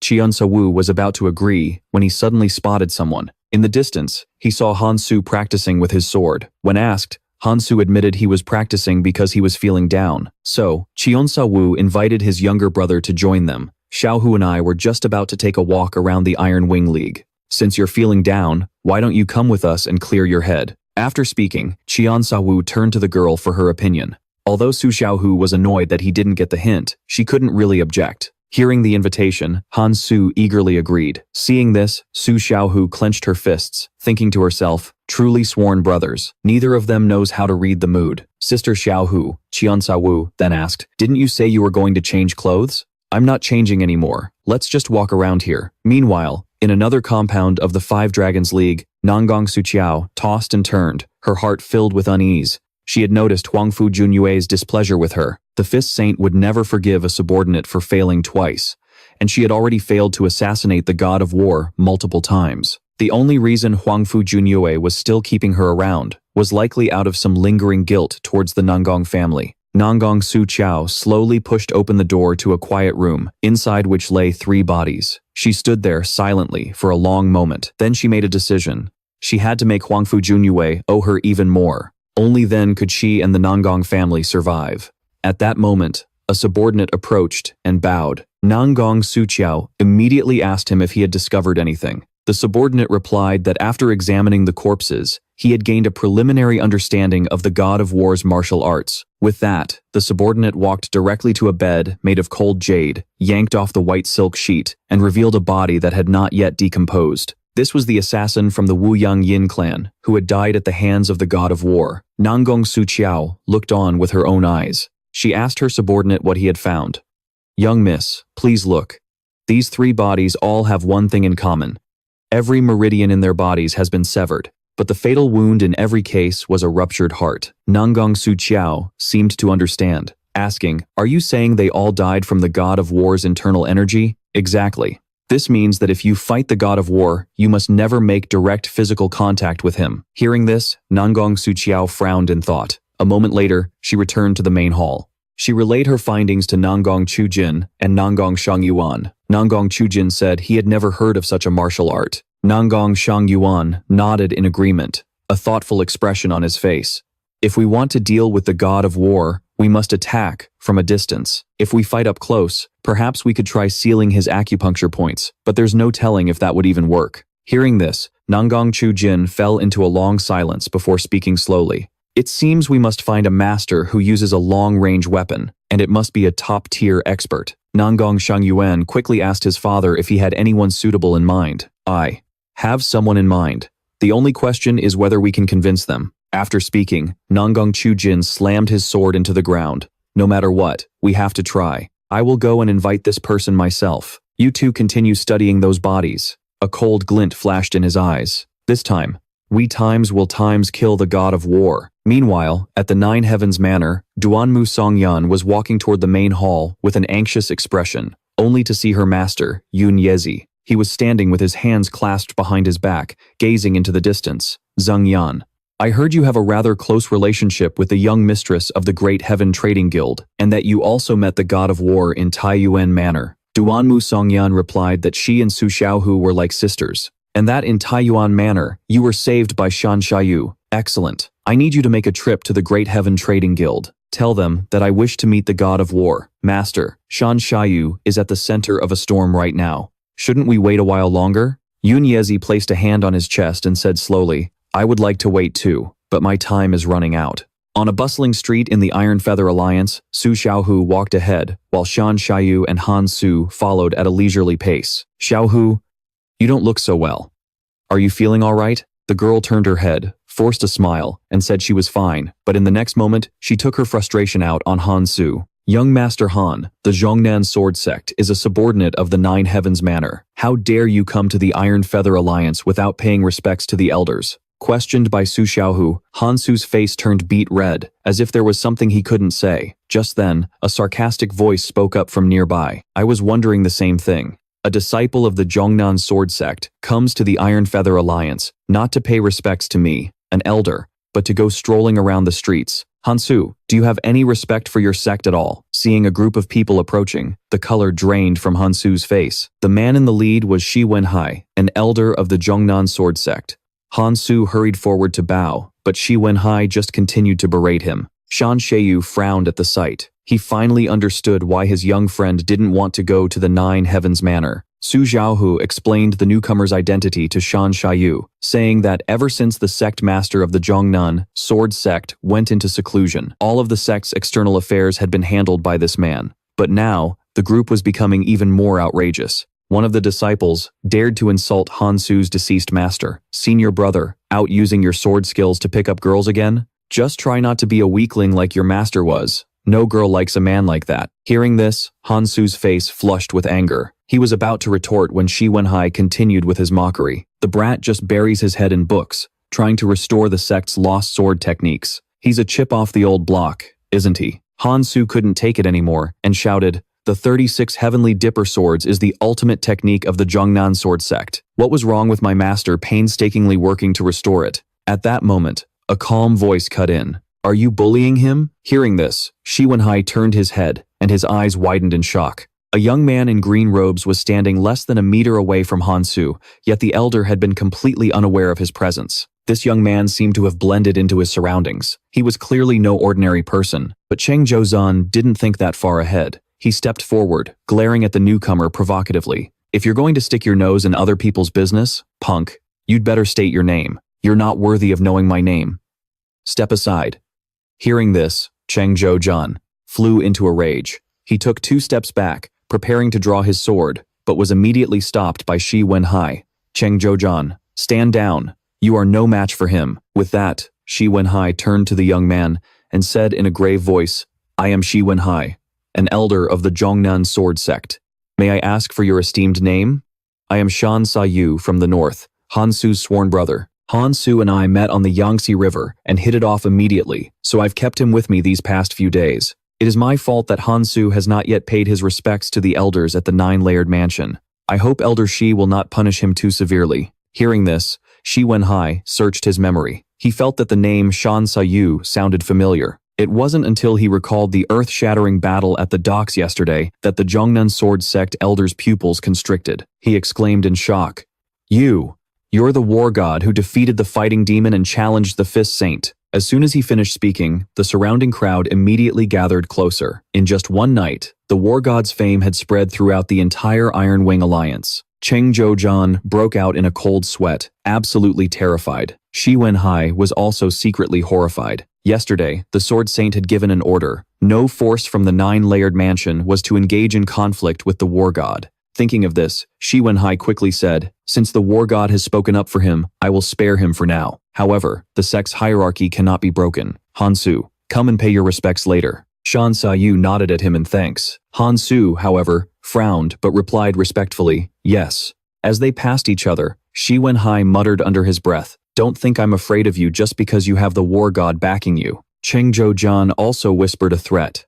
"Senior brother, I'll be asking for a lesson in martial arts from you later." Just as the Zhongnan sword sect group was about to leave, Shan Sa Yu suddenly spoke up. "Elder Shi, please wait." Shi Wenhai froze, startled. Cheng Zhoujian looked back in terror, afraid this deadly figure had become angry, but they only saw Shan Sa Yu with a serious expression, declaring loudly, "Perhaps you all look down on Han Su's martial arts now, but there's a saying that goes, never bully a poor young man. His future accomplishments will be beyond anything you can ever hope to match." Hearing this, Shi Wenhai gritted his teeth, but thinking of the man's power and the Sword Saint's order, the elder could only swallow his anger, bid farewell, and lead his men away. "Big brother, I know you did that to defend me, but that last sentence was really inappropriate."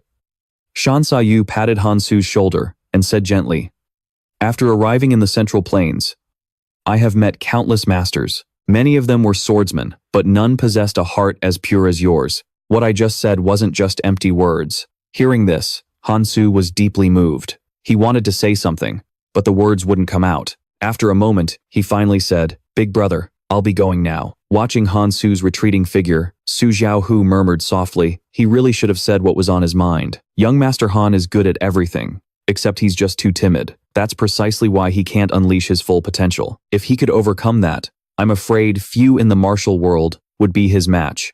Seeing Su Xiaohu fall silent, Shan Sa Yu asked her what she was thinking. Su Xiaohu said that as a merchant, she was naturally thinking about profit. Shan Sa Yu understood at once. "You want to invest in Han Su?" The girl smiled, her voice as clear as a songbird. "Why not? Brother Sa Yu thinks highly of him too. Wouldn't it be a shame to miss out on such a talent?" After Han Su left, Su Xiaohu turned back and said with a smile, "It's still early. We can walk around a little longer." Shan Sa Yu was caught slightly off guard as her soft hand took his, letting Su Xiaohu pull him along. They strolled around the Iron Wing Alliance. Happy times always fly by, and soon the sun began to set in the west. Seeing the streets gradually empty, the two prepared to head back. Just then, the sound of a fast-approaching carriage came from behind them. Shan Sa Yu and Su Xiaohu turned to look, only to see a carriage speeding towards them. Shan Sa Yu quickly pulled Su Xiaohu behind him. When the carriage stopped, a beautiful figure stepped out. The newcomer was none other than Nangong Su Qiao. "Miss Su,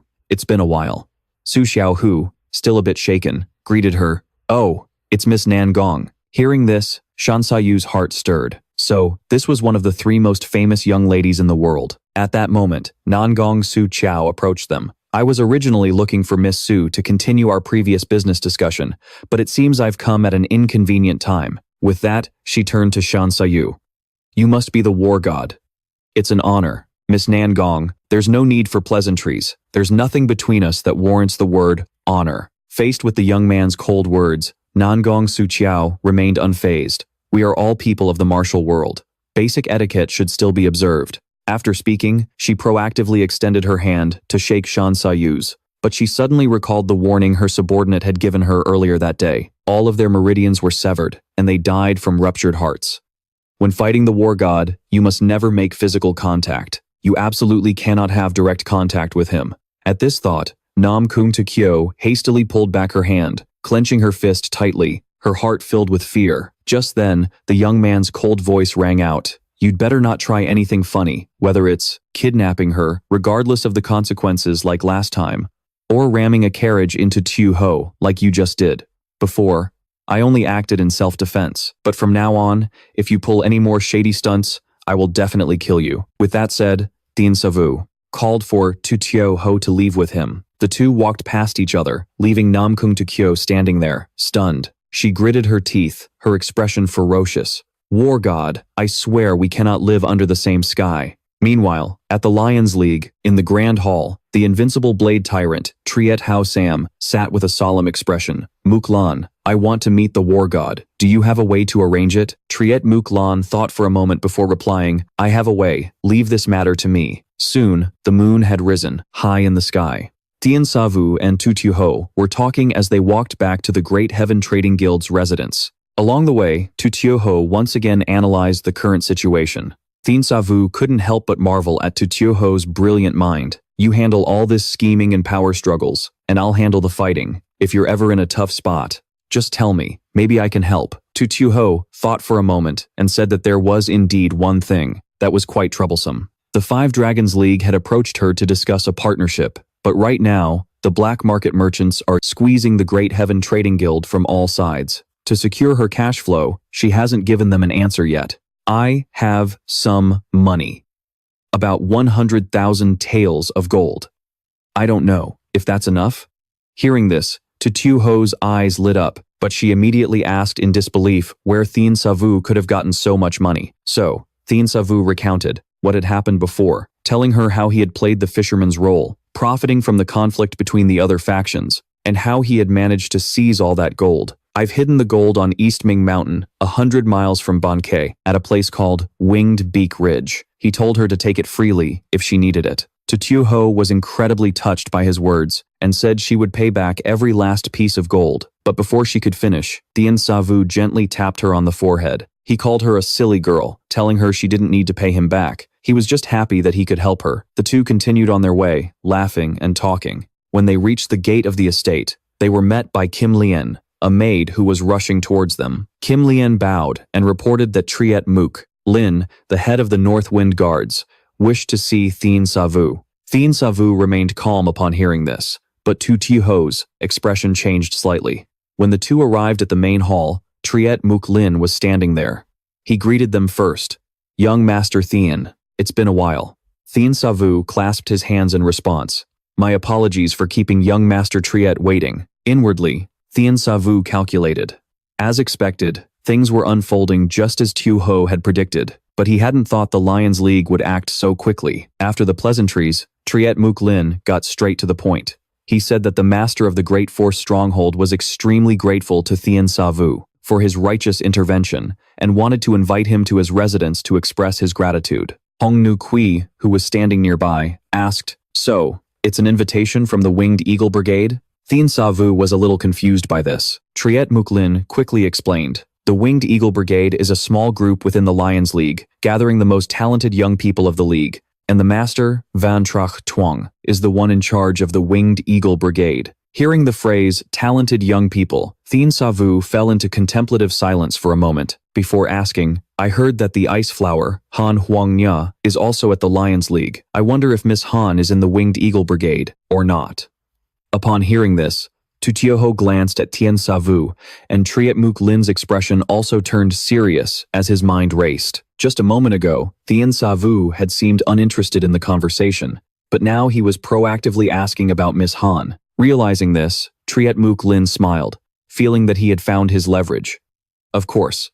Miss Han is also a member of the Winged Eagle Brigade. Moreover, my father holds her in very high regard. In a few days, the Winged Eagle Brigade is having a gathering. If young Master Thien graces us with his presence, you will surely be able to meet Miss Han. In that case, I accept your invitation. I'll see you then. Just then, a maid quietly approached Tu Tu Ho and whispered that Miss Doan Mok wanted to see her. Tu Tu Ho instructed the maid to lead Doan Mok Tung Yen to the side reception room, saying she would be there shortly. Overhearing the conversation, Triet Muk Lin frowned slightly, not expecting the 9 Layers mansion to act so quickly as well. To avoid an awkward encounter, he immediately stood up to take his leave. After leaving the estate, Triet Muk Lin glanced back, thinking to himself, right now, all the major powers are eyeing the Great Heaven, Trading Guild, and the War God. The Five Dragons League, in particular, has sent many experts. Yet, Thien Sa Vu isn't fazed at all, meeting with both me and Doan Mok Tung Yen, as if he couldn't care less that Hoang Fu Quan Yats is watching him. A sense of anticipation began to stir in the heart of the Lions League's young master. He wondered just what kind of storm this war god would ultimately unleash. What's wrong? Tio was all smiles with the man she loved during the day, but when she got home, she was sulking. It was because of Thien Sa Vu. He had just accepted an invitation from Thiet Mok Lin, but refused to meet with her best friend, Doan Mok Tung Yen. This made Tu Ho feel like she'd lost face. Seeing her upset, Thien Sa Vu had no choice but to explain. He accepted Thiet Mok Lin's invitation not because of the Lion's Roar Alliance, and he refused Doan Mok Tung Yen not because of the Ninth Heaven Manor. Thiet Mok Lin only invited him to meet the young warriors of the Winged Eagle group, not the invincible Blade Tyrant. Doan Mok Tung Yen, on the other hand, wanted him to meet the Sword Saint. Tu Ho looked at Thien Sa Vu for a moment, then smiled and said, "Brother Sa Vu, by going to the Winged Eagle group, aren't you implicitly supporting the Lion's Roar Alliance? Either accept them both or refuse them both." Hearing this, Thien Sa Vu immediately understood the problem. Just as the saying goes, discontent brews when people are not at peace. And the same applies to the powers of the martial world. He knew he had to make a trip to the Winged Eagle group. He immediately asked Tu Ho if there was a way to satisfy both parties. She said that, of course, there was. It turned out that the Iron Martial Alliance was originally formed to resist the Yuan dynasty, so when it was established, they secretly built an underground fortress, in case the Yuan army ever broke through. After the entire Iron Martial Alliance was wiped out, Tu Ho took out an ancient map and spread it on the table. These are the original architectural drawings that I spent a fortune to acquire. After the Yuan dynasty was overthrown, that underground fortress was abandoned. Now, almost no one knows of its existence. Tu Ho suggested that he could secretly meet the Sword Saint there. That way, he wouldn't miss his appointment with the Winged Eagle group, nor would he offend the Ninth Heaven Manor. The next night, Thien Sa Vu followed the map to the entrance of the secret passage. Looking around, he saw nothing but ruins and desolation. It was truly the site of a place abandoned for many years. With his hands clasped behind his back, Thien Sa Vu followed the secret path. After walking for a while, a giant boulder blocked his way. The night before, Tu Ho had told him that the warriors guarding this place had sealed the secret passage when they retreated. Seeing this, Thien Sa Vu raised his hand, a powerful aura swirling restlessly in his palm. He struck out with a mighty blow, and the boulder, weighing tens of thousands of pounds, began to crack from the center. Suddenly, Thien Sa Vu's eyes widened. He sensed a familiar fluctuation, faint wisps of true chi emanating from behind the boulder. It was just like the feeling when he and his master stormed the 10,000 Immortals cave long ago. In an instant, he understood. This was the work of the Plum Blossom Sword Saint. This martial arts master was holding nothing back, showcasing his power as his true chi flowed out endlessly, as if to question Thien Sa Vu. "Young man, have you ever witnessed my true power?" Seeing this, Thien Sa Vu smiled faintly and stomped his foot hard on the ground. The aura around his body suddenly erupted, surging out in all directions. The young man thought to himself, "I'd also like to ask you, Plum Blossom Sword Saint, are you worthy of meeting a heaven-shattering martial saint?" The two streams of true chi collided and then vanished, and the secret passage fell silent once more. Thien Sa Vu clasped his hands behind his back and continued forward. In the pitch-black passage, a brilliant light suddenly appeared. Thien Sa Vu looked up and saw a longsword hovering in midair. He recognized that this was not a real sword, but a mind sword. The so-called mind sword is true ki, manifested by one's will. Wherever the mind goes, the sword follows, and it is incomparably sharp. At that moment, the mind sword began to slowly dissipate, transforming into countless plum blossom petals that fluttered to the ground. In an instant, a plum tree sprouted from the earth, and in the blink of an eye, it grew to touch the sky as petals rained down unceasingly. A moment later, an entire forest of plum trees had grown around him. Standing amidst the plum blossom forest, Thien Sa Vu couldn't help but feel amazed. Each of these petals contained formidable internal energy. If they were to all attack at once, even he would have a hard time defending against them. Thinking this, the young man couldn't help but exclaim, "The Plum Blossom Sword Saint truly lives up to his name, worthy of being called the Sword Immortal of the continent." Just then, a hoarse voice rang out, "To be praised by the God of War, this old man is truly honored. I wonder if the God of War is interested in receiving a move from me?" As soon as he finished speaking, Van Dieptu's eyes flew open, turning a strange, dark red. A great wind suddenly swept through the plum blossom forest, and a torrent of internal energy carried countless petals in an attack against the young man. Thien Sa Vu remained calm and asked casually, "Is this the reason you wanted to see me?" As the storm of countless plum blossoms rushed towards him, Thien Sa Vu stood perfectly still. A moment later, the plum blossom petals rained down like a gentle shower, The young man stood in the middle of the flowery rain, completely unharmed. Van Diep too asked in a low voice, "Young man, why did you not make a move?" The Sword Saint's ultimate technique, while beautiful, held no killing intent. Why would I need to resist? Great heavens, a hero truly does emerge from the youth. My Taoist name is Van Diep II, and I am the current master of the 9th Heaven Manor. It is an honor to meet the Plum Blossom Sword Saint. I am Thien Sa Vu. With that, the young man walked up to Van Diep II. Thien Sa Vu also sat down cross-legged, silently waiting for the Sword Saint to continue. Van Diep II spoke slowly. I have a question. If I hadn't withdrawn my technique at the last second, what would you have done? Or were you confident that you could have blocked a full power strike from me at that moment? Thien Sa Vu replied, "This humble one is untalented, and my martial arts cultivation. My training is a bit unique. I can see through an opponent's aura, so I can tell whether the Sword Saint's attack carries any killing intent. It doesn't. However, if I were to misjudge, death would be unavoidable. But I believe that since you've gone to the trouble of gracing me with your presence, you aren't here just to kill me." Hearing this, Woon Yub-ja was slightly taken aback. He had never heard of such a martial art in the Murang. Then, in your eyes, what is this old man's aura like now? Your internal energy is hidden, yet present a clear sign that you've reached a state of pure mastery. But there is one thing I don't understand. As Thien Sa Vu spoke, his gaze sharpened. I can sense that the true chi in your heart meridian is in disarray. Forgive my bluntness, but has the Sword Saint been afflicted by a deadly poison?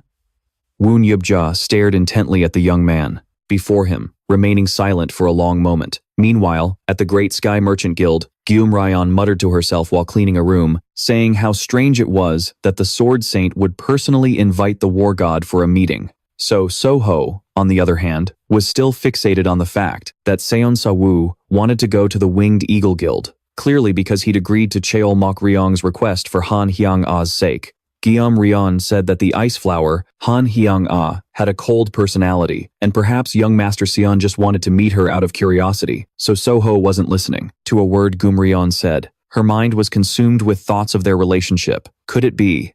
When Brother Sa Vu went to Yu Province before, it wasn't for the Nam Gung family, but for the ice flower, Han Hyang-ah.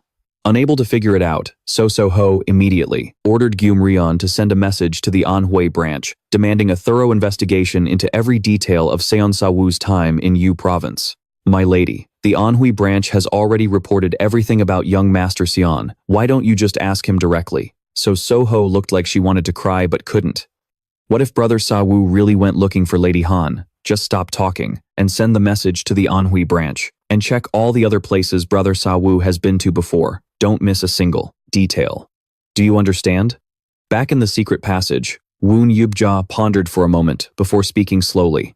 Have you ever heard of the ice spirit goo poison? Thien Sa Vu shook his head slightly, indicating he hadn't. This old man had to search through ancient texts just to find any record of it. This goo is as small as a grain of rice, and, unlike most goo insects that grow in the southern plains or other hot and humid regions, this insect lives only in the northern sea's ice fields. In low temperatures, they enter a state of hibernation, but once inside a human body, they begin to corrode the host's internal energy. And as you've already deduced, someone has inflicted this goo on this old man. It has already devoured about 30% of my internal energy. Thien Sa Vu was utterly shocked to hear this, unable to believe that someone could have successfully schemed against the Plum Blossom Sword Saint. It's shameful, but I don't even know when or where I was struck.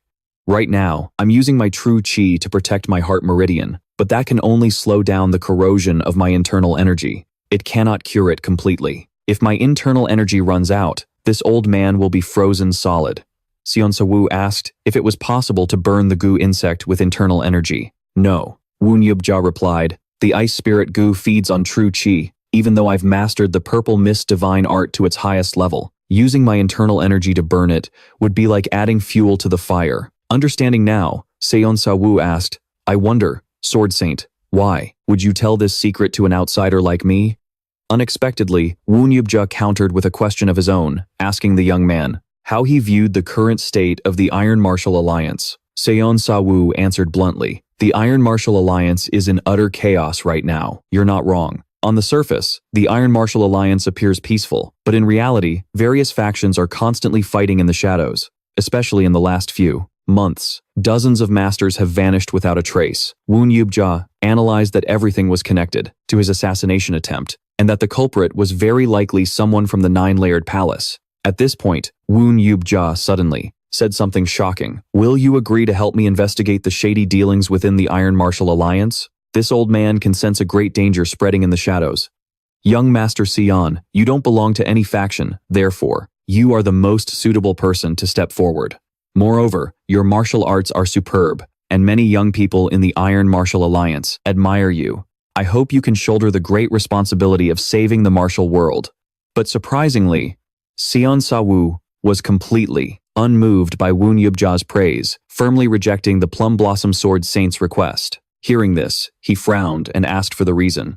The young man stated plainly that he had no desire to get involved in the conflicts of the martial world. And besides, the nine-layered palace has numerous disciples and masters as plentiful as clouds. Even if someone has malicious intent, the nine-layered palace is more than capable of handling it themselves. I am an outsider. If I get involved in an investigation now, not only will I fail to solve the problem, but I might even create new conflicts. Hearing this, Woon Yubja stood up and meticulously explained the principles at stake. After a while, he sighed and said, "Very well. But once the internal conflicts of the Iron Martial Alliance erupt, this old man would like to ask you to help our nine-layered palace." As he said this, he gave Thien Sa Vu a meaningful look. "This small favor shouldn't be too much to ask, right? As long as it doesn't go against my conscience, I can consider it. But I'll say it again, I don't want to getting involved in the conflicts of the martial world." With that said, Thien Sa Vu also stood up, preparing to take his leave. Before they parted, Van Diep too reminded Thien Sa Vu to be wary of Toan Thong and to absolutely never underestimate Hoang Fu Quan Yak, as no one had ever seen the full extent of his power. After speaking, Van Diep too flew up, using the ultimate technique of the Huashan sect, step by step, a lotus blooms. He was seen gliding lightly through the air, as if flying, and then his entire body soared high, leaving only strong gusts of wind sweeping through the secret passage. "Young man, the future of the martial world will surely have a place for you."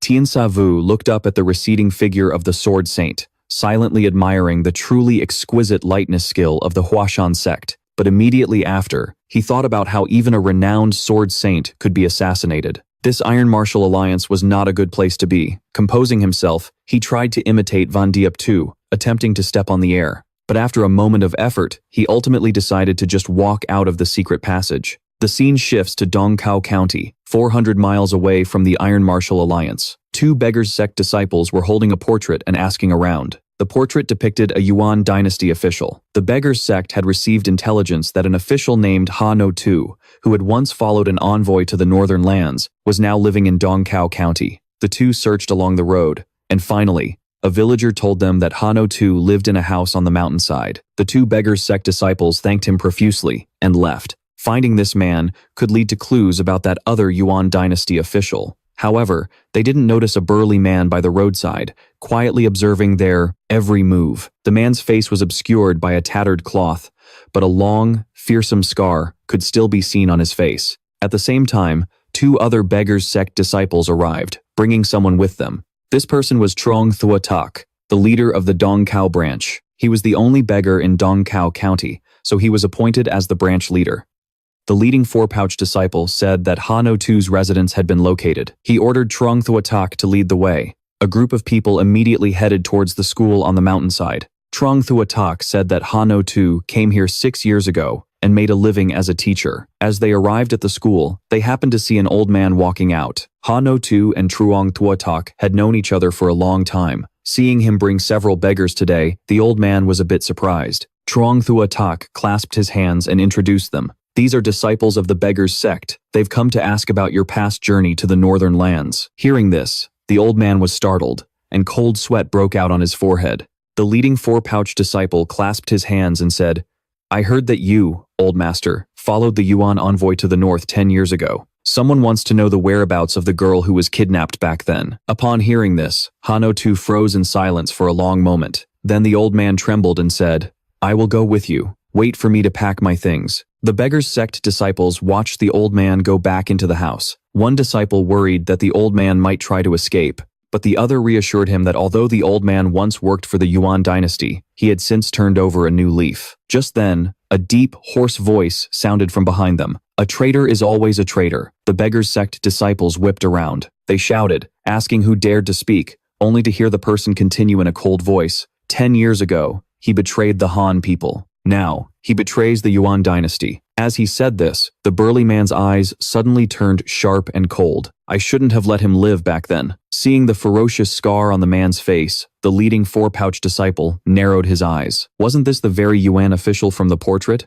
At this thought, he shouted, "Don't let him get away. He's the one Elder Hong is looking for." The other beggar's sect disciples' faces changed upon hearing this, and they immediately roared and charged forward to surround the man. A bolt of lightning tore across the night sky as the beggar's sect disciples lunged at the man, but he remained unfazed, clenching his fists, clearly looking down on them. Inside the house, Hanotu leaned on a table, trying to steady himself. The old man seemed to have aged 10 years in an instant. He didn't care if others called him a hunting dog of the Yuan dynasty, but what happened 10 years ago was like a 1,000-pound weight pressing down on his heart. Every night, he could hear the desperate, tragic cries of the young girl in his ears. Hanotu walked out of the school, trembling. Today, he could finally be free. But as soon as he stepped out the door, his eyes widened in horror. Trong Thuatak's neck had been snapped, and he was thrown to the ground. The other beggar's sect disciples had also been struck down. The burly man looked coldly at Hanotu. "I was going to let you live out your days in peace, but you just couldn't stay out of trouble." With that, he casually tossed the corpse in his hand aside and walked toward the old man. Hanotu was so terrified that his limbs went weak, and he collapsed to the ground. The man stared down at the old man with a vicious gaze. Nobles with black blood do not tolerate betrayal. With that, he raised his powerful arm, muscles bulging. Hanotu's eyes widened in despair. 2 hours later, back at the Iron Martial Alliance, a beggar's sect disciple reported the entire incident that occurred in Dongkao County to Hong Nugui. Upon hearing this, Hong Wugui's face darkened. The lead he'd worked so hard to find had just gone cold. Moreover, the enemy had struck, right after the beggar's sect found Hanusi, clearly to silence a witness. This meant that for the past 10 years, the enemy had likely been monitoring the beggar's sect's every move. Hong Wugui immediately decided to report this to Shan Sha Yu. At the same time, a special guest appeared at the Namgung clan estate. A ghost-like woman in black materialized in the room. She asked Namgung Sokyo directly where the war god was. Namgung Sokyo replied that he was at the Great Sky Merchants Guild, and added that she had already prepared a new identity and residence for the woman, which would help her get close to observe the war god, making it easier for her to strike. As she said this, her eyes held a hidden meaning. After this mission is complete, you will also die. Unexpectedly, the woman didn't care in the slightest. As long as she could kill him, what was this life even worth? With those words, the woman's figure flickered and vanished. Just then, footsteps were heard from behind. Namgung. Cho Guillaume looked in the direction the woman had disappeared and said softly, "I thought she'd been scared witless by the war god. I never expected you could convince her to come back and deal with him." Namgung Sokyo said that she was certain the woman would complete her mission, then asked how her uncle's recruitment efforts were going. Namgung Chogeum replied that recruiting the new ally was going very smoothly. "I just told him that his disciple died at the hands of the war god, and he immediately agreed to make a move. The only thing is, his reaction to his disciple's death was unnaturally calm. He just casually said, 'Useless trash.' That's enough to prove how furious he really is. He's never been a man of many words, only action. Now, we just have to wait for Shang Yuan to finish what he's doing, and all our preparations will be complete." Namgung Sokyo asked, "How much longer will that take?" "I believe it will be done very soon. Haste makes waste. Sokyo, if we fail this time, our Namgung clan will cease to exist. Don't worry, uncle. This time, we will definitely succeed." Meanwhile, the eldest son of the Murang family, seeking revenge for his father, went to the Five Dragons Gate to serve under Huangbo Gunwol, only to be tortured by him to the point of living a fate worse than death. A moment later, Huangbo Gunwol prepared to leave. The old monk respectfully saw the two out. Before parting, the old monk made 2 requests of Huangbo Gunwol. The old monk stated bluntly that his disciples had all been exhausted recently, so he asked the alliance leader to let them rest for a few days. Knowing that breaking the seals was very draining, Huangbo Gunwol immediately nodded in agreement. Then, with a grim expression, the old monk made his second request. I humbly ask the alliance leader to permit this old monk to go out for a few days." Hearing this, Huangbo Gunwol narrowed his eyes and asked him what he wanted to do. This old monk wishes to find a perfect vessel to forge the final corpse fiend. Huangbo Gunwol understood immediately. "Master, you must already have a suitable person in mind without needing my help, correct?" The old monk simply smiled, tacitly confirming his suspicion. "Fine, but this is the last time. People are already getting suspicious." These monks from the esoteric sect had made a pact with Huangbo Gunwol long ago. They would help Huangbo Gunwol break the seals on the 7 extreme cold yin crystals, and in turn, use the item to help him forge the immortal corpse fiend. In exchange, the 5 Dragons Gate would protect them and leave them with 1 corpse fiend to restore their sect. Hearing the words immortal corpse fiend, the subordinate's heart stirred, and he asked if it was the same as Kang Wei from before. Huangbo Gunwol didn't hide anything from his new subordinate, stating frankly that Kang Wei was nothing in comparison. It turns out the immortal corpse fiend is a forbidden art recorded in ancient texts. While normal necromancy uses a corpse as a medium, the immortal corpse fiend uses a living person as a sacrifice. However, the refinement process is incredibly difficult. The slightest mistake would cause the subject's soul to be scattered to the winds.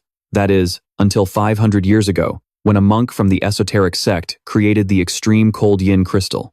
He used its potent yin energy to neutralize the subject's entire body of yang energy, then used esoteric mantras to bind the subject's soul, making the creation of the immortal corpse fiend a reality. An immortal corpse fiend retains its consciousness, so it doesn't forget its martial arts, but its body is far stronger than that of a normal person. The most terrifying thing is that while they can think for themselves, they have lost all basic humanity. Once their killing intent is triggered, they wouldn't even hesitate to slaughter their own family. In essence, they are demons born for slaughter. There's also an old story behind this. 500 years ago, a branch of the esoteric sect fled to Shenyang. They secretly created the extreme cold yin crystals in a mountain, preparing to forge immortal corpse fiends to reclaim the western regions. But their plot was discovered by the great emperor of the Northern Ridge, the #1 master of the North at the time. The great emperor of the Northern Ridge worried that if the immortal corpse fiends appeared, they would bring disaster upon the world. So he went there alone and annihilated the entire group of esoteric monks. After collecting the 7 completed extreme cold yin crystals, the great emperor of the Northern Ridge sensed that the item contained a world-destroying power and wanted to use it too, his world-ending cultivation to destroy it. But unexpectedly, this object was incredibly sinister and evil. Even with the great emperor of the Northern Ridge's profound internal energy, he couldn't do anything to it, and under the continuous assault of his immense qi, the extreme yin energy within the essence of extreme yin cold erupted. In the blink of an eye, it flooded the entire mountain cave, instantly transforming it into a cavern of ice. The great emperor of the Northern Ridge, with his unparalleled martial arts, was lucky to escape with his life. But this made him even more certain that once this object appeared, the world would surely be thrown into great chaos. Therefore, he spent the rest of his life staying in that cave, guarding the object. That cave also came to be known as the Northern Ridge Cave. 500 years passed in a flash. 20 years ago, Murang Tien stumbled upon the Northern Ridge Cave. By this time, the great emperor of the Northern Ridge had already passed away, but his corpse remained perfectly preserved. Murang Tien recognized the man before him as the great emperor, and behind the corpse, those 7 boxes were still floating in the air. In addition, Murang Tien also inherited the great emperor's martial arts, along with the secret method for crafting golden wheels, but he didn't tell a soul. It was only when he discovered he couldn't open those boxes that he sent a letter to Toan Thong, who had always been keenly interested in the great emperor of the Northern Ridge. The letter stated that he was willing to offer up the great emperor's body and the 7 boxes. In return, Hoang Fuquan Nuyet had to agree to let the Murang family join the 5 Dragon Gate, and also reward the Murang family with 10,000 taels of gold. Hoang Fuquan Nuyet knew the value of those 7 boxes, so he agreed instantly, without a moment's hesitation, which led to the Iron Horse Escort Agency later transporting 2 carriages of goods. After telling this story, Hoang Fuquan Nuyet said smugly, "A single undying corpse puppet can already match the strength of 3 major sects, let alone 7 of them." At this, Toan Thang gave a cold smile. The Snow Rain Gate won't be around for much longer. At the same time, at the Great Heaven Trading Guild, Thien Sa Vu was leaning on a railing, gazing towards the pavilion in the middle of the lake. Hong and Gu Kui curiously followed the young man's gaze and saw Mak Kok Vu frowning in the pavilion. The old beggar immediately understood Thien Sa Vu's thoughts and offered some words of comfort. We've already done everything we can, but right now, there's truly nothing else to be done. Thien Sa Vu didn't reply, instead asking why he hadn't seen Han Tuk for the past few days. Hong Du Kui said, "A few days ago, Han Tuk went to the Zhongnan sect. Ever since he came back, he's locked himself in his room. I guess the kid must have gone through something over there. But then again, I'm not a god. How could I know everything?" Thien Sa Vu could tell the old beggar had something more to say, so he told him to just speak his mind. Hong Nu Kwai scratched his head awkwardly, but finally decided to tell the truth. "It's about the Yuan dynasty emissary. We found a clue. A few days ago, we found a man named Ha Nu Tu. 10 years ago, he accompanied the Yuan emissary to the northern lands." Hearing this, Thien Sa Vu said he wanted to meet this man. "He's gone missing, vanished without a trace. The beggar's sect has already lost 4 disciples. It looks like his chances are slim." Hearing this, the young man's eyes widened, unable to accept it for a moment. "He was in Donghu County, 400 li from here. I thought it was close, so I planned to bring him to you as a surprise. I never expected. I'm sorry, Sa Vu." Hearing this, Thien Sa Vu gripped the railing, speechless for a long moment. 400 li. At his speed, it would take less than a day to get there. If he just had one day, he could have found out where Sister Nagu Ai was. As the young man thought of this, the world around him seemed to spin. Hong Nu Kui said that he never expected such an outcome either. The enemy let Ha Nu Tu live for 10 years, yet the moment the beggar's sect found him, he was killed. After a moment, Thien Sa Vu calmed himself down and said slowly, "Elder Hong, this is not your fault."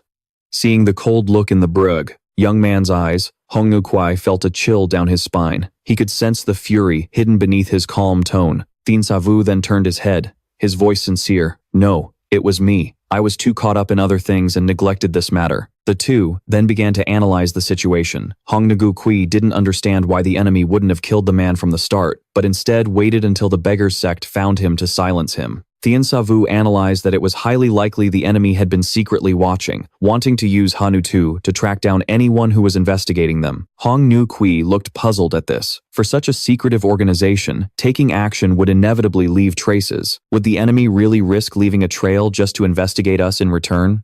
Thien Sa Vu picked up an umbrella, saying he had to make a trip to the Lion Alliance, as he had an appointment to meet with the Fiang Guild today. Hong Nu Kui distractedly told him to be careful, his mind already calculating who to send to investigate the matter further. With that, the young man turned and walked into the curtain of rain, heading towards the Lion Alliance. Suddenly, the young man's steps came to a halt. He saw several burly men blocking his path. The muscular man introduced himself as Quach Dai Sun from Tuki, one of the 17 divisions of the Iron Rain Gate. Thien Sa Vu frowned and asked what he wanted. Quach Dai Sun, while taking off his hood, said coldly, "I saw your fight with Dao Khan. You are worthy of me using my full strength. Model." As he spoke, Guodashan tossed aside his conical hat and casually took a stance. "Kid, you dare fight me? Guodashan of the mighty divine fist?" Before he could finish his taunt, everything blurred before his eyes as Thien Sa Vu zipped right behind him. The purple banner master froze for a second, but then a cold smirk spread across his face. "If that's how you want to play it, then don't blame me for what happens next." With that, Guodashan let out a roar, spun around, dropped low, and threw a double, powerful punch right where the young man had been. But a moment later, a blood-curdling scream echoed through the streets. Meanwhile, Jamuling was waiting at the gate of the Lion Alliance. He had arranged to meet Thien Sa Vu at the hour of the rooster, but the appointed time came and went, and even 15 minutes later, his guest still hadn't appeared. Suddenly, he spotted a figure approaching through the rain. Zhe Muling hurried forward to greet him with a clasped fist salute. Thien Sa Vu explained that he'd been held up by some business on the way, and came late, offering his sincere apologies. Noticing the tear in the man's umbrella, Zhe Muling instantly had a pretty good idea of what had happened. He then personally led the way, and a moment later brought Thien Sa Vu into the main hall. Inside, dozens of people were already waiting, the handsome young elites of the Flying Eagle Brigade. Zhe Muling took the initiative to introduce them, saying that these were all outstanding talents from the various factions under the Lion Alliance. Not only had they mastered their own sect's martial arts, but his father had also taught them the techniques of the Lion Alliance itself. It's no exaggeration to say they were the future of the Lion Alliance, which was why his father had invested all his energy into them. Thien Sa Vu's eyes swept over the members of the Flying Eagle Brigade, and in a single glance, he spotted a woman dressed in robes as white as snow. He had seen a portrait of the ice flower at the Han family's estate in Luzhou, and he instantly recognized this woman as Han Huangya, the very person he'd been searching for. In the young man's mind, his master's words from long ago echoed in his ears. Sa Vu, if the girl isn't living well, help her, just this once. If she's living well, then leave her in peace. Thien Sa Vu looked at the woman and thought to himself, Master, the woman you always cared for is right here before me. She is living a very good life now. You can finally rest in peace. Unbeknownst to him, this entire scene was being watched by Zhe Muling. The young master of the Lion Alliance smiled. The way his guest was looking at the ice flower was anything but ordinary. It seemed everything was going exactly as he had predicted. With that thought, Zhe Muling spoke up. Young hero, Thien, allow me to make an introduction. This is one of the 3 famed flowers under heaven, the young mistress of the Han family of Luzhou, Han Huangya. She is also currently the vice captain of the Flying Eagle Brigade. My father holds her in very high regard. Han Huangya spoke, her voice cool yet gentle. To meet the war god today is truly an honor. Thien Sa Vu returned the pleasantries, but just then they heard the sound of heavy footsteps approaching. Both Thien Sa Vu and Han Huangya couldn't help but turn to look, only to see an old man, built like an iron tower, striding towards them, his hearty laughter booming like thunder. The old man walked right up to Thien Sa Vu and said in a deep voice, This little brother must be the war god. This old man is Van Duc Jiang, the Grand Elder of the Great Strength Fortress. Without another word, Van Duc Jiang spread his arms, which were as thick as small tree trunks, and without any warning, pulled Thien Sa Vu into a massive hug. Thank you, I truly mean it. When I heard you were coming today, this old man was so excited I couldn't sleep all night. It's thanks to you that the Great Strength Fortress was lucky enough to escape that disaster in Shenyang. I don't know how I can ever repay this immense debt to you. As he spoke, Van Duc Jiang lifted Thien Sa Vu and spun him around a few times, leaving the members of the Flying Eagle Brigade completely dumbfounded. Hey, have you ever seen Elder Van treat anyone so warmly before? Never. Only the Alliance leader gets that kind of treatment. Even Zhe Muling was stunned by the scene. But Van Duc Jiang, ignoring everyone's stares, pulled Thien Sa Vu aside, saying that they had to have a good, long chat today. Thien Sa Vu's gaze, however, unconsciously drifted towards Han Huangya, wondering if it was all right to just ignore the elites of the Flying Eagle Brigade like this. Van Duc Jiang quickly noticed his guest's glance. The old Lion Alliance elder thought to himself, could it be? Was Zhe Muling's guess correct? Has the war god really fallen for the ice flower, Han Huangya? At that thought, Van Duc Jiang chuckled. It's fine, just let them entertain themselves. Let's us have a little chat. But right after, he turned to give an instruction to Han Huangya. Huangya, my girl. The latter heard him and replied respectfully, waiting quietly for his order. After today's gathering is over, you stay behind for a bit. This old man has something to discuss with you. Han Huangya's expression remained impassive as she gave a slight nod. The 2 men then headed to the back hall and took their seats. Once again, Van Duc Jiang expressed his gratitude. The Lion Alliance elder showered Thien Sa Vu with praise, saying that the war god's appearance had stirred the passionate hearts of all martial artists. Thien Sa Vu calmly replied, Senior, you praise me too much. I am not worthy of such words. Van Duc Jiang laughed heartily and said, You're far too modest. Everything this old man said is the absolute truth. Very. Many young martial artists admire you. At this point, the elder of the Lion Alliance changed his tone. Actually, these titles, the 2 saints, 3 hegemons, 4 sovereigns, have existed for far too long. They've been famous for decades, and to this day, the Iron Martial sect is still their world. Do you think that's reasonable? The Iron Martial sect is what it is today, thanks to their contributions. It's true, but the current stagnation is also their responsibility. They've grown old, yet they refuse to release their power to the younger generation. The Yuan house is weak now, having retreated to the north.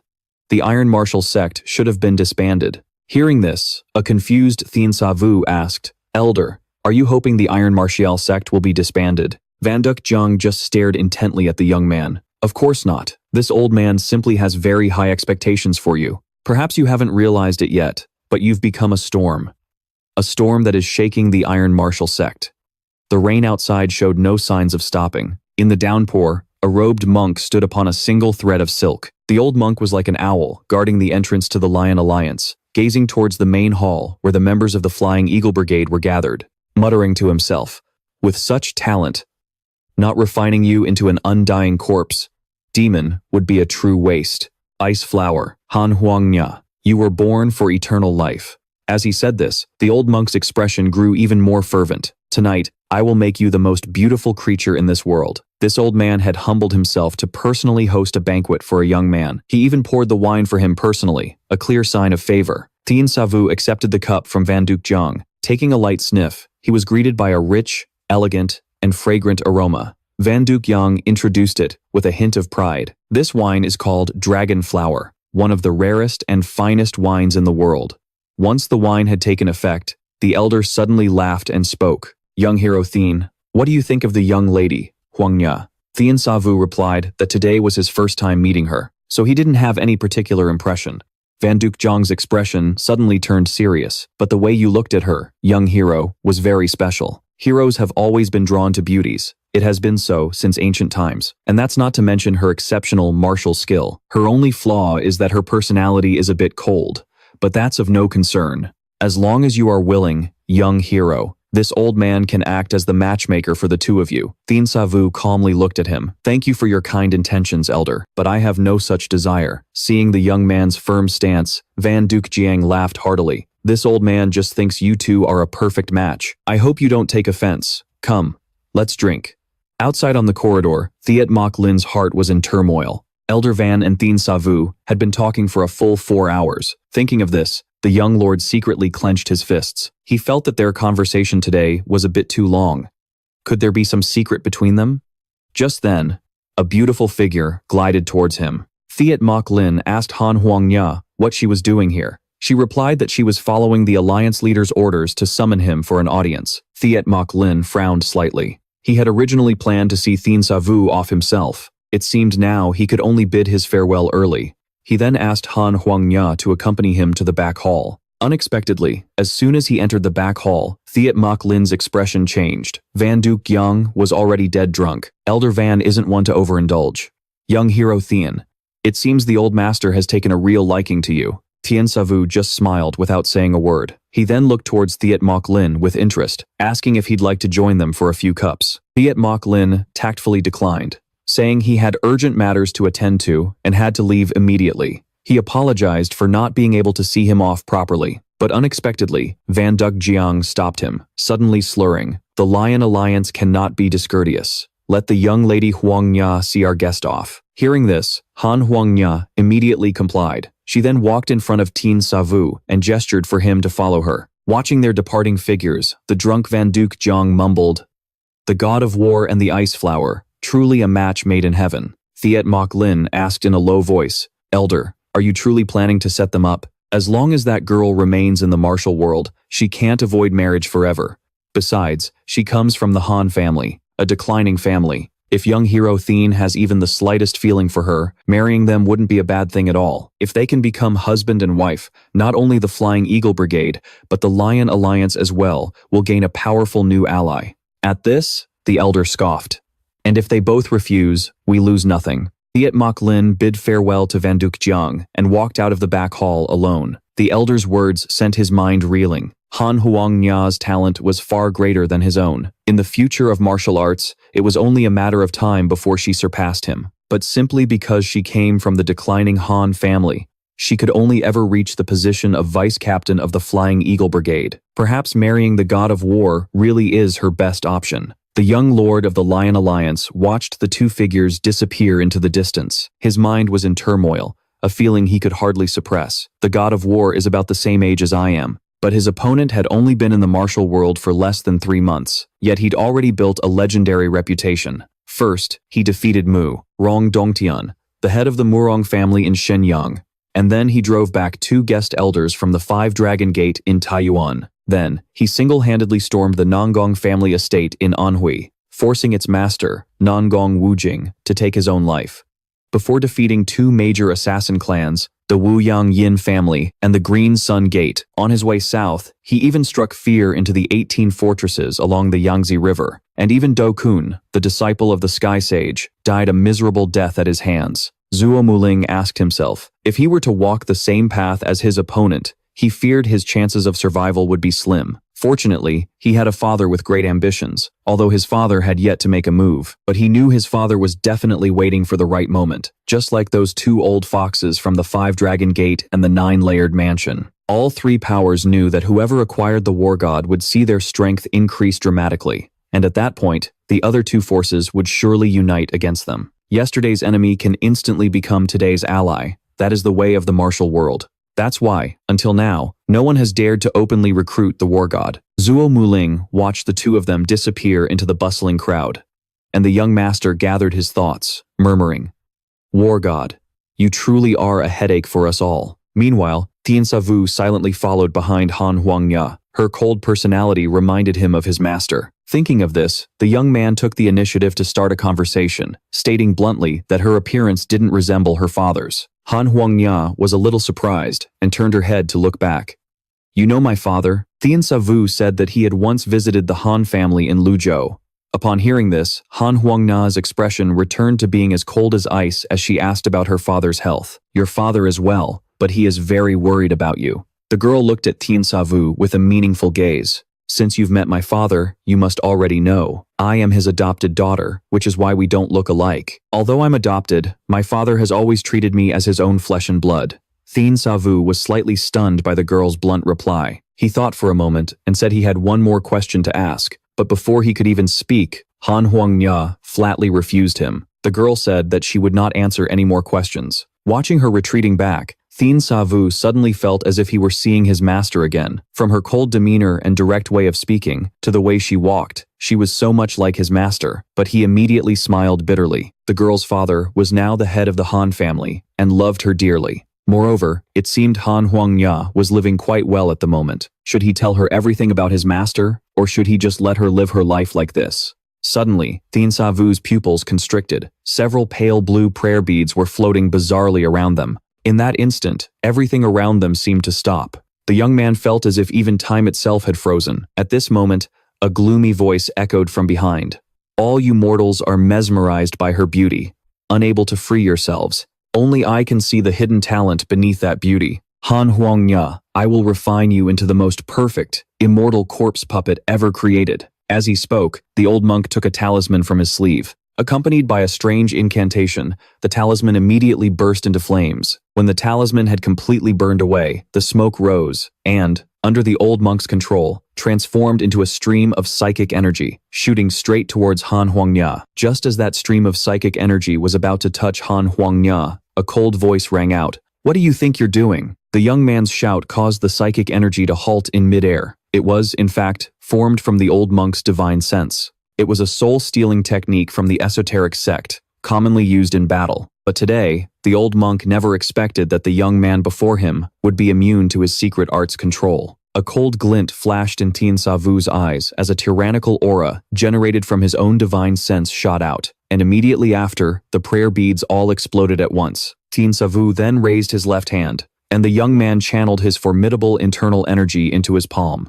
Then, he curled his 5 fingers into a claw, snatching at that stream of psychic energy. His opponent dodged in a panic, his figure flickering in and out of sight as he glided behind the young man. Killing intent rose in the old monk's heart. He realized that this child would surely become a great threat in the future and absolutely could not be allowed to live. But he didn't know that Thien Sa Vu practiced the heaven-shattering divine art, a style characterized by its unpredictable and spontaneously erupting moves. The young man spun around like a fierce tiger and unleashed a palm strike, hitting his opponent square in the chest. The immense force instantly dispersed that stream of psychic energy. After delivering the blow, Thien Sa Vu stood proudly with one hand behind his back. As for the stream of psychic energy, it turned into green smoke and slowly vanished, leaving only a talisman torn into 3 pieces, drifting gently to the ground. Thien Sa Vu turned to look behind him, only to see the old monk suffering from the backlash, fresh blood pouring from his mouth and nose. The young man's eyes were filled with killing intent. Upon seeing Thien Sa Vu's gaze, the latter's expression changed drastically, but then glared at him with venomous eyes,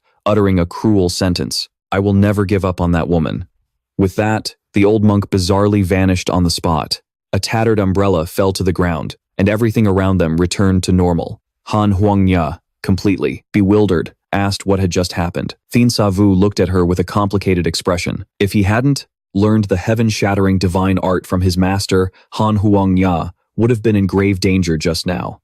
It turns out the heaven-shattering divine art has been passed down for over 1,000 years. Generations of heaven-shattering martial masters had fought countless battles, many of them against strange experts who used bizarre techniques. Because of this, the past masters of the art continuously summarized and perfected their skills. Mastering the chi perception technique allows one to see through the changes in an opponent's aura. That was why Thien Sa Vu wasn't controlled by the old monk's secret art, and could even attack the telekinetic force manifested from the monk's spiritual consciousness. Thien Sa Vu collected his thoughts, thinking to himself, if his master was right, and Han Huangya had inherited his master's wife's moon soul sword style, she would achieve a similar effect upon mastering it. But it was clear her cultivation wasn't at that level yet, which is why she couldn't see through the old monk's secret art. Suddenly, Thien Sa Vu whipped his head around, looking behind him. He was certain he could no longer sense the old monk's aura, but for some reason, he still felt like someone was secretly watching him. After looking for a moment and seeing nothing, he finally answered Han Huangya's question. "It's nothing. Let's go." When he turned back, he saw the girl staring at him with a strange look. Thien Sa Vu remained calm and asked slowly, "Why? Are you looking at me like that?" The girl's cold voice carried a hint of helplessness. "Then why are you following me?" The young man said his umbrella had just been stolen, but unexpectedly, Thien Sa Vu grabbed her hand and, ignoring her surprise, said, "No need to buy one. We're less than half a mile away. Let me hold the umbrella." Seeing the young man's faint smile, Han Huangya froze. The man before her suddenly felt strangely familiar. Noticing her odd reaction, Thien Sa Vu asked what was wrong. Han Huangya gave a small smile and said, "It's nothing. It's just that your smile just now felt very familiar. It's someone I don't know," she explained. "Your smile is just like his. He often appears in my dreams, but I can never remember who he is. His gaze is terrifying, but he often gives me such a warm smile." Perhaps it was because of the young man's warm and familiar smile that this icy ice flower finally began to open up. It turned out she couldn't remember anything that happened before she was 8 years old. All she remembered was her name, Han Huangya, and a place where she had endured hellish suffering. Han Huangya gently closed her eyes, as if unwilling to remember. It might have been a head injury back then. Other than that, I don't remember anything else. I don't even know why I'm telling you this. These are things I've never told anyone before. At this, Han Huangya turned to look at him. "Maybe it's because your eyes and your smile are so much like the man I see in my dreams." Meanwhile, at a roadside tavern, a woman in black watched from afar as the two entered a small alley. She had witnessed the terror of the god of war, so for the past few days, she hadn't dared get close to tail him, nor had she dared to look at him for more than 2 breaths. Ever since the Wu Yangyin family was annihilated, she had been living like a stray dog. That is, until Namkung Tukyu found her and promised to help her get revenge. Without hesitation, she accepted the mission to track the god of war and find his weakness. Ko Jiao had been tracking him for 3 days. During that time, the only conclusion she could draw was that the god of war had no weaknesses. Until today, when she witnessed the recent scene with her own eyes, she saw the god of war's umbrella get torn to shreds, and his movements made it look as if he were fighting the air. The sight was bizarre, but Ko Jiao was certain of one thing. Just now, the god of war was protecting the ice flower, Han Huangya. That cold, icy woman was the god of war's weakness. Just then, a beautiful figure approached her. It was Namkung Tukyu, the one who had given her the mission. Ko Jiao, still charming men as always. I see. Ever since my family was destroyed, I stopped considering myself a woman. I couldn't care less about the stares of those men. Namkung Tukyu didn't press the issue, sitting down across from Ko Jiao. She said that everything was now ready. All that was left was to lure the god of war into their trap. Hearing this, Ko Jiao's entire body trembled, and she fell silent. After a moment, she lifted her veil, stared intently at the other woman, then parted, her red lips, her voice filled with fanaticism. "Don't you worry, I've just found the perfect way to lure him into the trap." Hearing this, a look of insane glee spread across Namkung Tukyu's face. The next morning, at the Great Heaven Trading Guild, Tu Ho looked. Thien Sa Vu wore a strange smile all morning, while the person across from him couldn't stop breaking out in a cold sweat. Xiao Hu, is there something you want to tell me? Why are you looking at me like that? Brother Sa Vu, you should be the one with something to tell me. For example, what exactly happened yesterday? Hearing this, Thien Sa Vu's heart skipped a beat. What could have possibly happened with me yesterday? Tu Ho refused to let it go. It's fine. Take your time thinking. I'm not in a hurry. There's really nothing. Yesterday, I just went for a drink with Elder Wan. But he saw Tu Ho looking at him with a profound gaze. Is that really all? Thien Sa Vu affirmed with certainty. That's really all there is. What else could there be? Who knows? It rained all night yesterday. Maybe Brother Sa Yu took a walk in the rain with that ice flower of yours. Or perhaps you two shared an umbrella. Thien Sa Vu froze on the spot. This girl had guessed every single detail correctly. Realizing this, he quickly changed the subject. Xiao Hu, do you still remember my master? Seeing his serious expression, Tu Ho didn't press him further, saying that, of course she remembered. The old, white-haired man from back then might have seemed strict, but he was always kind and approachable to her. Like Thien Sa Vu, he was a part of her precious memories. She then asked him why he'd suddenly switched the topic from the ice flower to the old master. Thien Sa Vu stated bluntly that Han Huangya was his master's daughter. The words struck like a bolt from the blue. Tio couldn't believe it. Thien Sa Vu said it was a long story, one that began 10 years ago. An hour later, Tio Ho knew the entire story.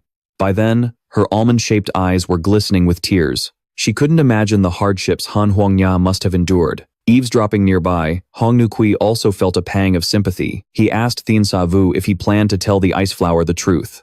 Thien Sa Vu said he was hesitant, then looked toward Tu Ho, asking for her opinion. Before Tu Ho could speak, the old beggar gave his thoughts first. I think you should tell her everything. No matter what, she has the right to know the truth about her own origin. Whether she accepts it or not is her decision to make. Tu Ho nodded slightly. You are the old master's only successor. Only you can tell her the truth. Besides, with the 5 Dragons Gate plotting something right now, we really shouldn't delay any longer. Hearing this, Thien Sa Vu frowned.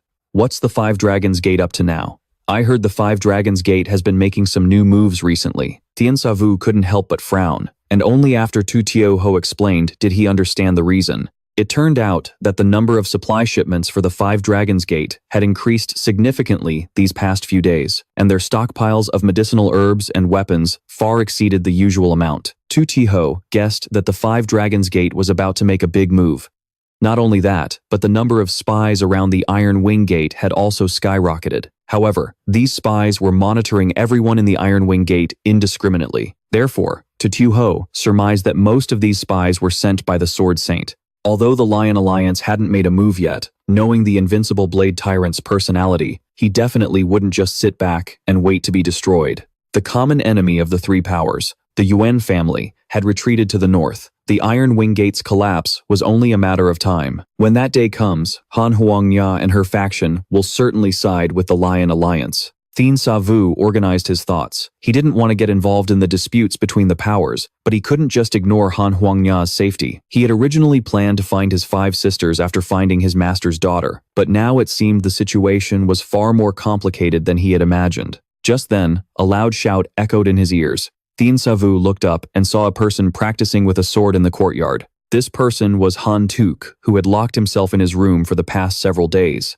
The head disciple of the Zhongnan sect was now drenched in sweat. Seeing this, Thien Sa Vu praised him silently. This junior brother of his truly had a heart dedicated to the way of the sword. At the same time, at the bustling docks of the Iron Wing Gate, a tavern packed with people was dead silent. The martial artists were all intently listening to a burly man's story. Quach Dai's son was boasting non-stop about how he had crossed blades with the god of war, even fighting him for 800 rounds, before my arm was broken. But now I've figured out his moves. The next time we meet, I'll definitely make him kneel and beg for mercy. After speaking, Quach Dai's son raised his arm and shouted, "Long live the Shiqi." The members of the Shiqi responded with a deafening roar. Only a swordsman in a secluded corner quietly observed everything. Nam Van Hao clutched his longsword, lost in thought. He knew Quach Dai Sun's martial arts skills well. To fight the god of war and only end up with a broken arm, it seemed the god of war wasn't all that great after all. Thinking this, Nam Van Hao sneered and said loudly, "Master Quach is truly brave. I am in awe."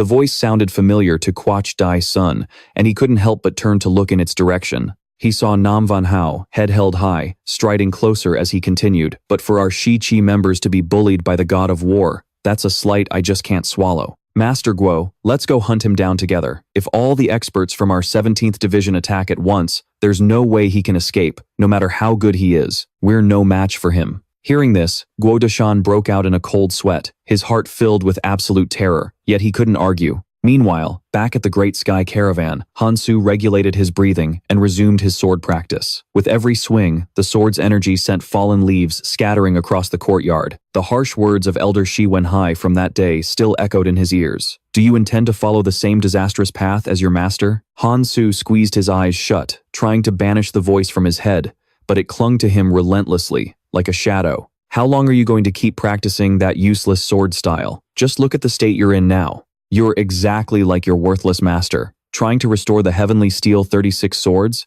You're living in a fantasy. Suddenly, Hansu roared, "Shut up." And with that, the strikes from his sword grew even more ferocious, becoming none other than the heavenly steel 36 swords. The heavenly steel 36 swords was the ultimate art of the Zhongnan sect, and restoring it had been his master's lifelong ambition. Hansu's sword danced like a soaring dragon. His body flickered in and out of view as his sword chi crisscrossed through the air. I will not let my master's decades of hard work go down the drain, and I will not allow anyone to tarnish the name of the heavenly steel 36 swords. Hansu deftly used the blade in his hand, catching a single falling leaf on its very tip. The young man's brow was furrowed, his gaze firm as he muttered, "Even if it costs me my entire life, I will complete this sword form." As soon as he finished speaking, the young man started practicing from the very beginning again. His master had only managed to restore the first 24 moves, and for the remaining 12, only the principles existed, not the actual moves.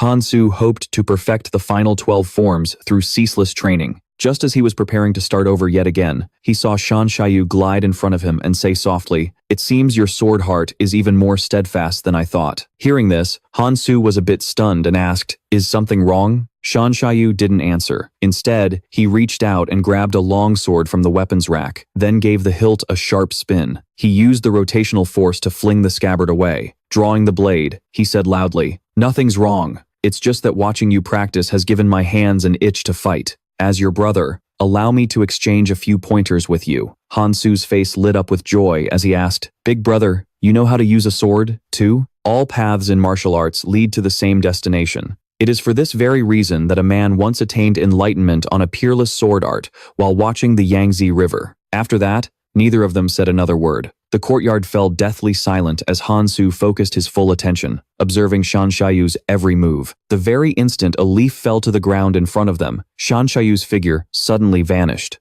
Seeing this, Hansu's expression changed slightly. Big Brother's movement technique is incredibly fast. In a blink of an eye, Shanshayu had already leaped into the air. He brought his sword down on Hansu's shoulder. The latter angled his sword to block the blow, then lightly tapped his toes on the ground, retreating backward to neutralize the force. After creating some distance between them, Hansu channeled his strength into his legs, gripping his sword with both hands as he charged forward. Using the power from his waist, he swung his sword downward, but Shanshayu simply twisted his wrist, raising his blade to parry. The two swords clashed, letting out a piercing screech.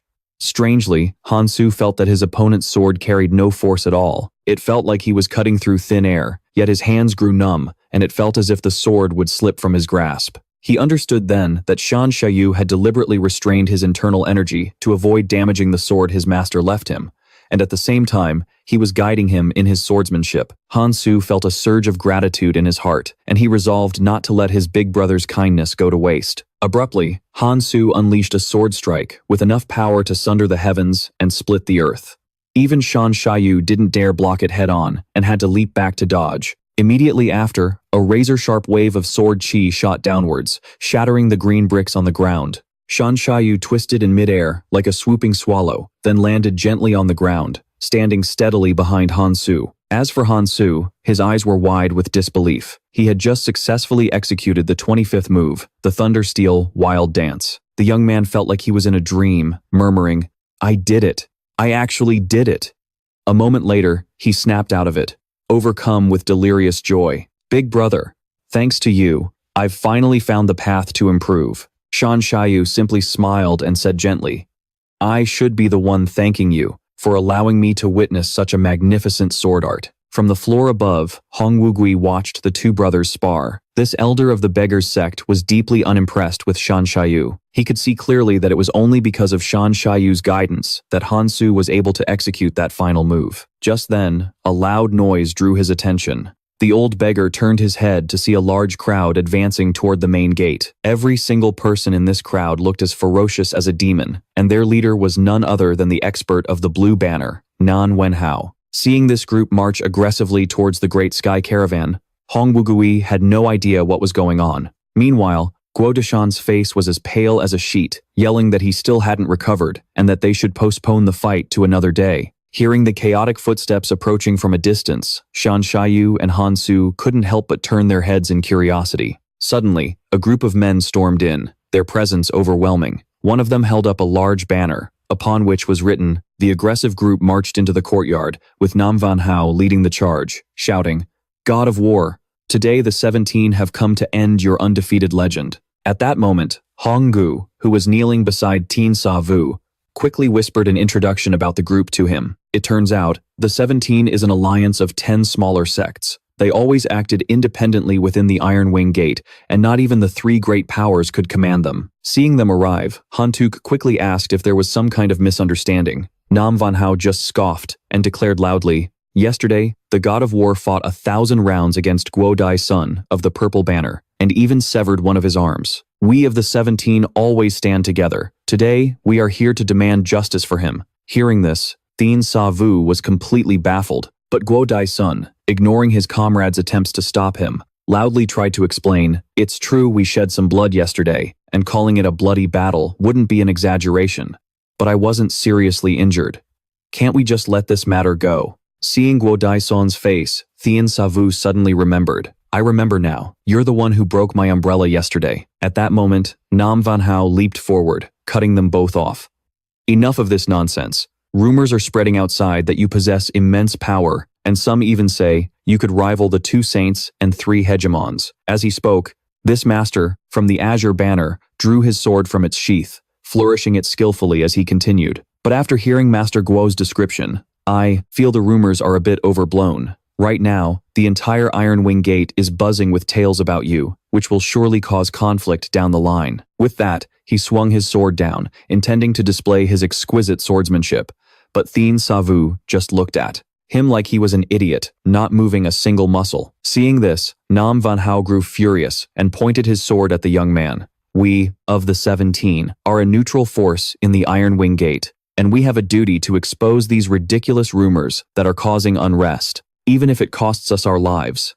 The 17 lost countless men fighting against the Yuan dynasty. So what is death to us? What's there to be afraid of? Hearing this, Thien Sa Vu's expression remained calm as he gave a slight nod. Immediately after, his right fist suddenly clenched, and a swirling blue energy began to roil around it. Next, the young man took a single step forward, closing the distance, and unleashed a powerful punch straight into Nam Van Hao's sword. The blade, forged from high-quality steel, shattered piece by piece, leaving only the hilt in its owner's hand.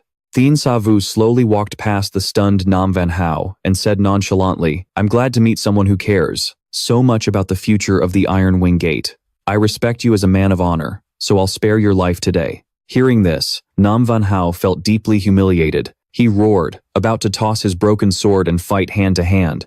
But unexpectedly, the moment he tried to exert force, a sharp pain shot through his arm. The other members of the 17 stared at each other in disbelief, before dropping to their knees with a thud, clutching their own sword arms, and crying out in agony. Thien Sa Vu walked before all of them and said loudly, I greatly admire the courage you of the 17 have shown fighting the Yuan, so I couldn't bring myself to be too ruthless. Since you doubt my methods, why don't you all come at me at once? I, Thien, will take you all on. Hearing this, a burly man among them shouted angrily, the 17 have never ganged up on anyone. I am the weakest among us. I am from the Black Banner. But before he could finish his sentence, Thien Sa Vu sent him flying with a single palm strike. At this point, another burly man holding a longsword charged forward. He too was sent flying by the young man's palm before he could even introduce himself. I am from the Silver Banner. I'm from the White Banner. Thien Sa Vu's movements were as swift as a rabbit, darting around as his hands struck out in a continuous barrage.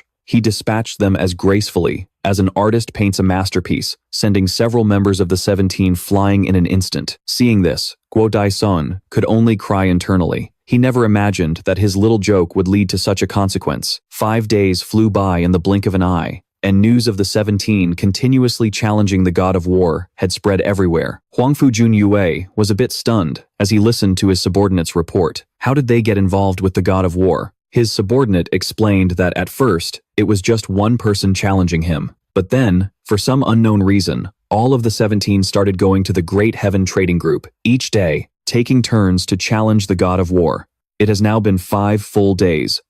Alliance leader. The problem now is that after fighting the god of war, they feel they've gained a great deal. If this continues, I'm afraid that kid's reputation will only grow stronger. Huangfu Junyue let out a cold laugh. I've been too merciful to him. It's time to knock him off his pedestal. After finishing his report, the subordinate left the mountain with complicated feelings. Right now, it wasn't just the warriors of the 17 gathered at the Great Heaven Trading Group. Many warriors from other factions had also come to spectate. The god of war refused no one who came to challenge him, taking them on one by one. All those who challenged him claimed they had gained a great deal from the experience. He never imagined that the god of war, who had been in the Iron Wing Gate for less than half a month, his fame had skyrocketed, rivaling that of the 2 saints. Meanwhile, at the Great Heaven Trading Guild, 2 warriors of the 17 let out a loud roar and charged at Thien Sa Vu. The latter, with a cold expression, calmly said, "You're too slow." As soon as he finished speaking, the young man threw a kick, striking one on the shoulder, then his figure flashed behind his opponent. Thien Sa Vu threw a powerful punch, hitting the other in the chest. Both warriors from the 17 were instantly sent flying. His clean and decisive moves in just a flash made the entire hall erupt in cheers. The young man wasn't even breathing heavily, his expression unchanged, as he casually said, "You're next." Quach Dai-sun watched the match with a look of terror. Only now did he realize the true power of the god of war. Right after, he turned to the cast-wearing Nam Van Hao beside him and grumbled, "I told you we shouldn't have come, but you just had to insist. And look at us now. One by one, we're ending up with either a broken arm or a broken leg." Hearing this, Nam Van Hao immediately flew into a rage, pointing at his broken arm and demanding to know who was the one that gave the faulty report on the enemy. The Great Heaven Trading Guild nowadays was bustling with activity every day. Ho even arranged for Kim Lien to provide lunch for these warriors. At that moment, Kim Lien was handing out food behind Quach Dai-sun and his friend, just in time to hear them muttering, "The swordsman, next to the god of war. Who is he? I heard he's a disciple of the Trung Nam sect and the god of war's sworn brother. I really admire him. The god of war seems to be 26 or 27. 5 years older than me. Maybe I should ask him to be my big brother too?" Hearing this, Kim Lien couldn't help but scold them. "No matter how I look at you guys, you don't look any younger than young Master Thien." Quach Dai-sun and his friend turned around, looking aggrieved, saying she shouldn't judge a book by its cover. Kim Lien asked why the 17 came to challenge the god of war.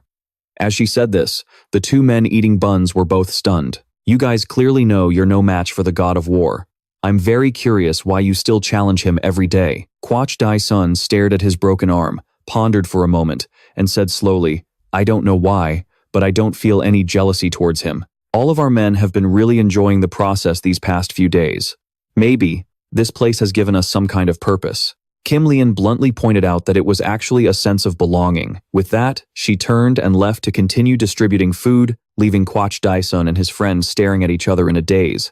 She said, "We found a sense of belonging here. What do you think? How can you get beaten up and feel a sense of belonging?" Both of them couldn't help but shudder. That way of putting it was truly hard to believe. Just then, a burly man holding a long spear charged forward. He pushed off the ground with the balls of his feet, his body leaping into the air, flying straight towards Thien Sa Vu in the middle of the arena. Seeing another warrior from the 17 rushing at him, Thien Sa Vu lowered his stance and said coldly, "Your footwork is fast, but your spearmanship is too weak." As soon as he spoke, the young man gracefully stepped back, perfectly dodging the opponent's downward thrust. The warrior missed his strike, used the recoil to leap up again, and swung the long spear in his hand with the force of a mountain cleaver, bringing it straight down on Thien Sa Vu's head. But his opponent simply kicked and shattered the spear's shaft. The young man's calm voice rang out again. Don't let your opponent figure out the pattern of your moves. As soon as he said that, the warrior only felt a powerful force strike his face. In an instant, the warrior was sent flying by the young man's kick, his body like a broken kite, sailing backwards. Upstairs, Hongvu Kuei and his companion watched the warrior fall into the dining area as the surrounding crowd roared with cheers. Tio asked the old beggar if he knew why Thien Sa Vu was doing this. These past few days, not only has he been sparring with the warriors of the 17 every day, but he's also been pointing out the flaws of each challenger. Sa Vu said he's trying to catch an old fox. Hearing this, Tu Ho was a bit stunned. Despite her intelligence, she couldn't grasp the meaning of that sentence. It turned out that a few days ago, Hongvu Kuei had asked Thien Sa Vu, who didn't answer directly, but said he was catching a fox. A fox is very cautious, so you can't give it a chance to escape. Lure the enemy out and kill it in one strike. This is the way my father taught me to hunt foxes. After hearing this, Hongvu Kuei was shaken. Could it be that the old fox you're talking about is Hoang Fu Quan Nach? After hearing the explanation, Tu Ho immediately flushed with anger. Her name also contained the character for tiger, and she was clearly unhappy about Thien Sa Vu lumping them together, but she quickly stopped scoffing, her expression filled with worry. In her eyes, Hoang Pu Quan Nach was not someone to be taken lightly. Hongvu Kuei, however, seemed quite calm, knowing that Thien Sa Vu must have his reasons for doing this. Just then, a little girl ran quickly towards the two of them. Tio gently asked the girl why she was there. The little girl, Nge To, held out a letter, saying that a white-robed woman with silver hair had asked her to deliver it. Upon hearing this, Tuho's mind raced, and in an instant, she thought of someone. Immediately, she ordered the match to be stopped and had the letter brought to Thien Sa Vu. The warriors of the 17, seeing the young master of the Great Heaven Trading Guild for the first time, all expressed their admiration. To Su Xiaohu's surprise, Shan Xiaoyu had a puzzled look on his face as he asked, "Is this from Miss Han?" Su Xiaohu said there was no name on the letter, but according to the delivery girl's description, the sender was like an ice flower blooming on a snowy plain. Shan Xiaoyu and Hong Yi opened the letter. He couldn't understand why Han Xiangya would send a letter at this particular time. Han Su greets you, big brother, Han Su said with a solemn expression, unable to hold back his question. Shan Xiaoyu explained that Han Xiangya had asked to meet him tonight at Floating Moon Island. Su Xiaohu was a bit stunned to hear this. Floating Moon Island was 20 miles away and had always been deserted. She didn't understand why the ice flower would arrange to meet there. She must have her reasons for asking me to meet there. We'll find out tonight. Xiaohu, I'm leaving this place in your hands for now. With that, Shan Xiaoyu channeled his energy into his feet and leaped up, his body shooting forward like an arrow released from a bow. Seeing her big brother in such a hurry for the first time, Han Su immediately shouted at Shan Xiaoyu's retreating figure, "Big brother, are you really going to abandon Miss Xiaohu to go find your ice flower?" Having her feelings exposed in front of everyone, Su Xiaohu blushed and quickly tried to silence her. Han Su didn't understand the reason, but she knew better than anyone. Han Xiangya was the daughter of Shan Xiaoyu's master. His concern for her was clouding his judgment, and he had no other choice. Under the corridor, Hong Yukui quietly watched the young man leave. For some reason, a bad feeling suddenly rose in his heart. With his vast experience in the martial world, he couldn't shake the feeling that there was something strange about that letter. The old beggar hesitated, wondering if he should try to stop Shan Xiaoyu from going. Seeing the war god rush off, Guo Deshan and his companion were bewildered. Nan Wenhao immediately yelled, "War god, are you just going to leave us behind and go alone?" Unexpectedly, at that very moment, a gentle voice rang out. Brother Xiaoyu had something urgent to attend to, so he had to leave first.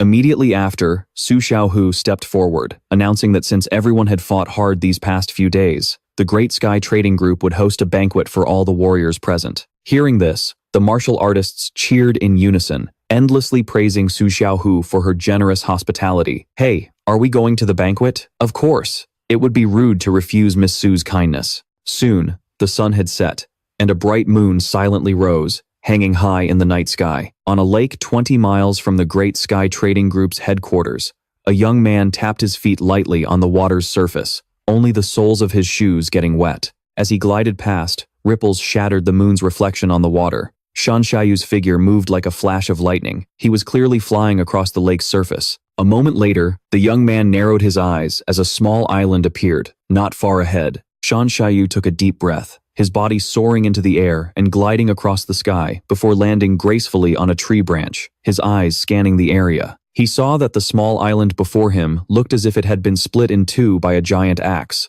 forming a natural fissure down the middle. This had to be the floating moon island that Han Xiangya mentioned. Immediately, he spotted a small house nestled within the fissure. The house was built against a cliff face, surrounded by water on three sides. Once trapped there would be absolutely no escape. A beautiful figure in a snow-white dress was sitting quietly under the eaves. Shan Shaiyu's expression turned grim as he thought to himself, "The person I most wanted to see has appeared in the most suspicious of places." A moment later, a cold smile crept onto his lips. "Let's see what kind of tricks you're trying to pull." With that, the young man leaped from the branch, landing softly near the small house at the bottom of the fissure a moment later. The fissure was deeper than he'd imagined. Shan Shaiyu clasped his hands behind his back and greeted Han Xiangya, but unexpectedly, she seemed quite surprised and asked him why he had come. Shan Shaiyu frowned slightly, his voice filled with suspicion. "Didn't you write a letter asking me to meet you here?" Han Xiangya stood up from the table to greet him, firmly denying it. She stated bluntly that she had never sent a letter and was only here on a mission for the Flying Eagle squad, under orders to await further instructions. Shan Shaiyu's expression didn't change, but inwardly, he was instantly on high alert. He noticed that the way the woman before him walked and carried herself was completely different from the real Han Xiangya. With this in mind, he calmly replied, suggesting that perhaps someone had used the ice flower's name to lure him here. As he spoke, he glanced at the tabletop out of the corner of his eye and noticed a second suspicious detail. This woman had carelessly placed her sword down. A true swordmaster on a mission would never make such a mistake. This could only mean that the bright azure sword was not her true weapon of choice. At that moment, the woman asked coldly, "Young hero Shan, who do you think lured us here? And what is their purpose?" Unexpectedly, Shan Shaiyu said something shocking. "Right now, I don't care what their purpose is. What I care more about is why you're pretending to be Han Xiangya. Who are you, really?" Hearing this, the woman's eyes widened, her pupils contracting. At the same time, several figures were seen rushing towards the fissure. The two people in the lead were none other than the father-son duo of the Nangong family. Before long, they had reached the edge of the cliff, and both sides of the fissure were filled with experts from the Nangong clan. Nam Kung So Tien stood on a tree branch, his arms crossed before his chest. This old man looked down upon the small house from above, his face filled with killing intent. Yuan also furrowed his brow, his expression vicious. Among the group, only a stout man wearing a conical hat stood motionless. The night wind blew, causing the veil hanging from his hat to flutter, revealing a long, fearsome scar over his left eye. A few days ago, the young man had shared an umbrella with the young woman. Hearing Thien Sa Vu's question, Han Huangya tried to maintain her composure, saying that she didn't understand what he was talking about. But the young man said nothing more, suddenly raising his left hand. Han Huangya saw the immense power gather in his hand in an instant, and her face immediately went pale with fright. Right after that, a powerful blast of force shot forward, striking her right between the eyebrows. Han Huangya cried out, instinctively covering her face and crouching down as the hat on her head was sent flying by the impact. Then she glared at the young man in the distance with a look of pure hatred, as another face began to emerge from beneath her fair skin. "Since you've already figured it out, there's no need for me to pretend anymore." With that, she ripped off the human skin mask from her face. Thien Sa Vu saw her true face and asked with a puzzled expression who she really was. Amko Jiao looked at the young man with a hateful stare and said coldly, "The day you wiped out my entire family. Of the new Duong Am clan, I am the only survivor." "What? Have you forgotten so quickly? In that forest, you slaughtered 92 members of my family. My eldest brother, Am Mok Chan, had his head shattered by your palm strike, and my second brother, Am Du Vien, and his body still hasn't been found." Hearing this, Thien Sa Vu finally remembered that the person before him was the woman who had escaped that day. It turned out that from that day forward, Amko Jiao had discovered the special relationship between the two of them. She then began to watch Han Huangnya's every move. She just never expected that he would see through her ruse. After learning the full story, Thien Sa Vu said softly, "That day, you were the ones who ambushed me first. I was forced to fight back. Out of respect for the fact that you're avenging your family, I'll spare your life." With that, Thien Sa Vu turned to leave, but Amko Jiao's voice rang out from behind him. "If you want to disguise yourself as someone else, the best way is with a human skin mask." But Han Huangnya's hair was as white as snow. It was fundamentally Impossible to find a suitable skin. Aren't you curious whose face this mask was made from? As soon as she said this, Thien Sa Vu froze in place and said coldly, "What did you do to her?" Amko Jiao stomped hard on the human skin mask, her face filled with the sheer ecstasy of revenge, her voice laced with madness. "I skinned her face, bit by little bit. War God, you are the one who killed her." Upon hearing this, Thien Sa Vu's brows shot up, his eyes bulging with rage. "Killing you would be too easy for you." Before Thien Sa Vu could act, Amko Jiao struck first, throwing several daggers. But unexpectedly, at that very moment, an iron chain flew through the air, arriving in an instant to block every single one of the daggers. With the ringing of iron, the daggers were immediately knocked away. Right after, the chain was quickly retracted, like an obedient snake, coiling around a man's arm. The man who retrieved the chain spoke in a deep voice. "Amko Jiao, I understand how you feel, but you should not have broken your promise. You promised me 2 conditions, and only then did I agree to help you deal with the War God. First, you would let me fight the War God alone, and second, you would not interfere in the battle between us." Thien Sa Vu stared intently into the newcomer's eyes, discovering that they were a strange, ghostly white color. The man stepped out from the shadows of the house and continued, "War God, today, you and I will have a fair duel to determine the victor, and to decide who lives and who dies. I don't know who you are, and I don't care to know. My business with that woman is not finished yet, so get out of my way." Unexpectedly, the man continued to block his path, refusing to yield. "My name is Van Mok Vi, and I am the master of the fighting demon, Kim Kok Nok." Hearing this, Thien Sa Vu's brow furrowed slightly.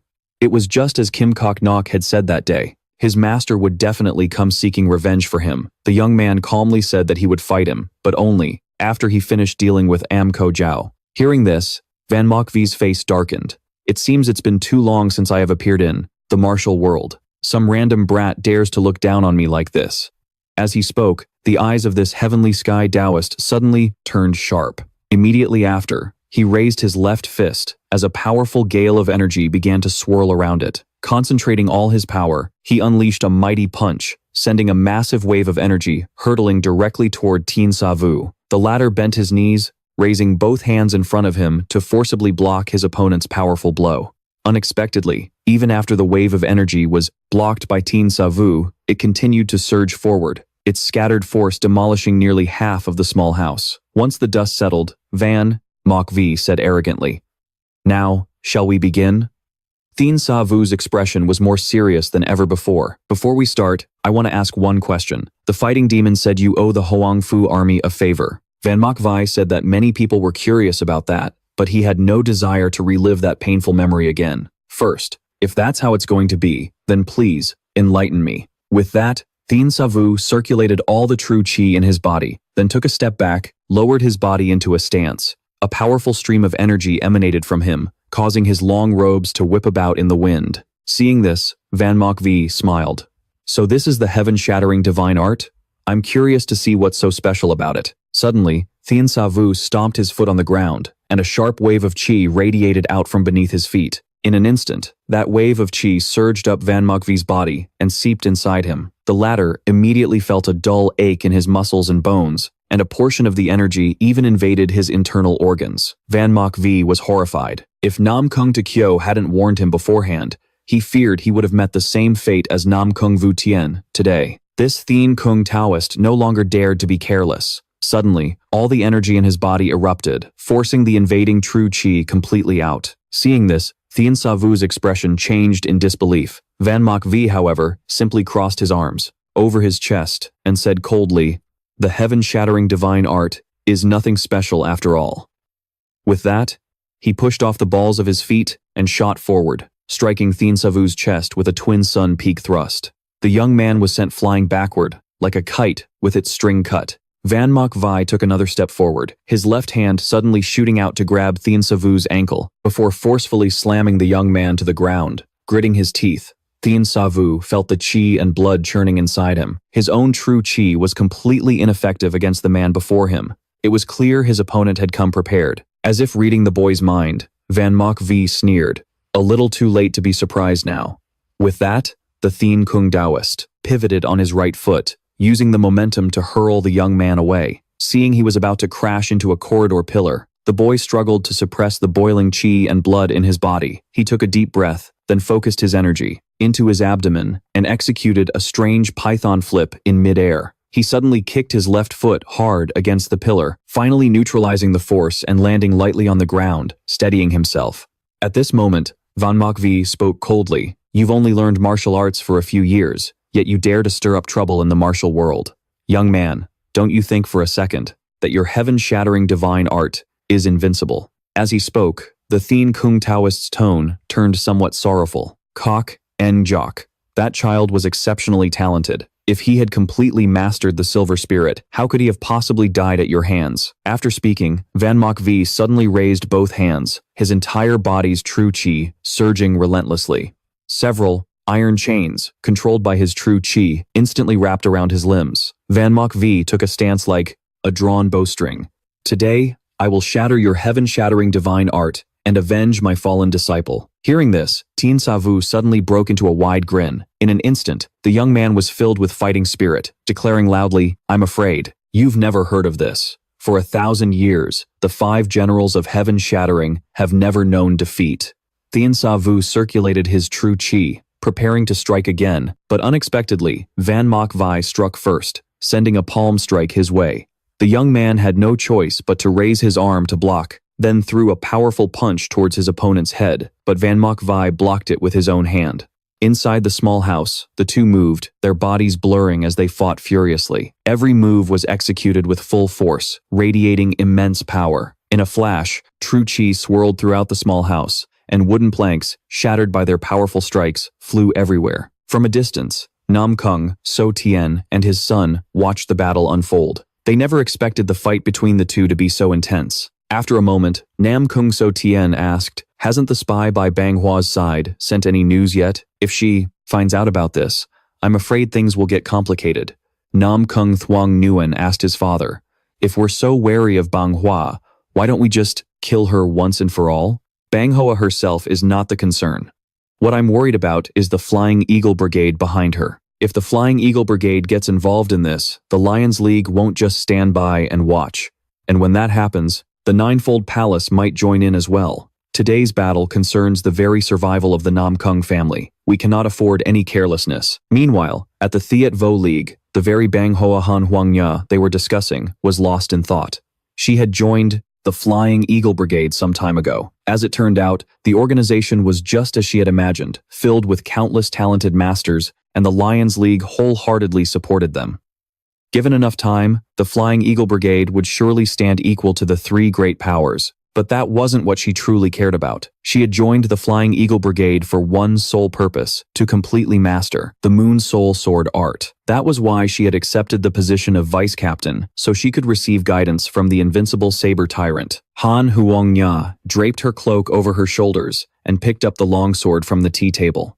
The young woman walked to the window and gazed up at the night sky, feeling a sense of unease in her heart. Tapping her toes lightly on the ground, Han Huang Ya flew out the window. Bang Hoa drew her sword from its sheath and once again began practicing the sword forms in her mind. Though it was called a sword art, it was more akin to a form of sword intent. That's because the entire Moon Soul sword art has no specific moves. Instead, it focuses on refining one's sword intent. Once this sword intent is mastered, it can be integrated into any complex sword technique. What troubled her was that, for such a powerful sword art, she had no idea how she had learned it. The Moon Soul sword art seemed to have been with her since birth, embedded in her mind, a fact that had once led her to question her adoptive father. The Han family's master said her birth parents might have taught her, but whenever she asked about them, her adoptive father would always avoid the subject. Suddenly, the image of a young man flashed in her mind. Han Huang Ya sheathed her sword, stood still, and sighed, wondering why she was thinking of that old man from her dreams again. It had been 20 years, and she still couldn't see his face clearly, yet she felt an incredible familiarity with him. This feeling left her restless and uneasy. Abruptly, her gaze sharpened as she looked into the distance, her voice cold. "Why must you bother me when I'm already troubled? Ever since I saw young Master Thien off that day, you've been following me." As she spoke, a murderous glint flashed in the young woman's eyes. "How much longer do you intend to shadow me?" 100 meters away, the black-clad spy heard her and shuddered. He never imagined she could detect him from such a distance. Without a second thought, the spy leaped up, preparing to flee. He prided himself on having one of the best lightness skills in the Iron Martial Alliance. Even though he'd been discovered, he was confident Han Huangya couldn't catch him. Just as he touched the ground, preparing for another leap, he suddenly felt a chilling sensation in his calves. Both of his calves had been severed by a wave of sword chi. The wound was bone-chillingly cold, and his blood instantly froze solid. The spy let out a wretched scream and collapsed. At that moment, a beautiful figure landed lightly on the ground, her clothes fluttering in the wind. The one who had pursued him was none other than the ice flower, Han Huangya. The spy gritted his teeth against the pain, his heart filled with absolute shock. It was rumored that Han Huangya had the potential to become the first female sword saint, and now it seemed those were not just idle tales. Suddenly, his eyes widened with resolve.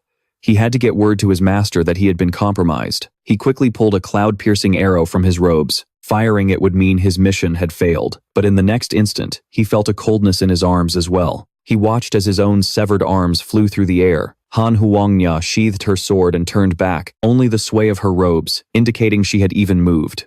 The young woman's voice was as gentle as before. "Tell me everything now, and I'll consider giving you a painless death." Meanwhile, near Floating Moon Island, a small boat was slowly making its way toward the shore. He knew he shouldn't meddle in his big brother's romantic affairs, but sister-in-law Tio Ho was a good person too. To make sure his big brother wasn't messing around with other women, he had come to Floating Moon Island alone. Meanwhile, Han Tu repeatedly urged the boatman to hoist the sails and speed up. The boatman replied, "The wind is blowing sideways right now. Raising the sails will only slow us down." Frustrated, Han Tu had no choice but to let the boatman row them forward. Suddenly, he felt the boat dip slightly. Looking up, he saw a beautiful figure standing on the mast. A woman with clothes as white as snow and hair like frost. Her entire being resembled an ice flower blooming on a snowy plain. Han Huangya steadied her breath and gazed into the distance, where a small island, looking as if it had been cleaved by an axe, lay not far ahead. That must be Floating Moon Island, where Thien Sa Vu was. In the next moment, the ice flower took a deep breath and leaped, shooting forward like an arrow released from a bow. Han Tu stared at the scene before him, his heart filled with disbelief. But the boatman's next words confirmed his incredible suspicion. "To think I'd get to see the ice flower, Han Huangya. This trip was well worth it." Hearing this, Han Tu was utterly stunned. If the ice flower was meeting his big brother, she should have been waiting on the island already. Why was she rushing there in such a hurry now? At this thought, Han Tu suddenly took a step forward, wanting to fly after her, but then remembered his lightness skill was far inferior. He could only anxiously urge the boatman to speed up.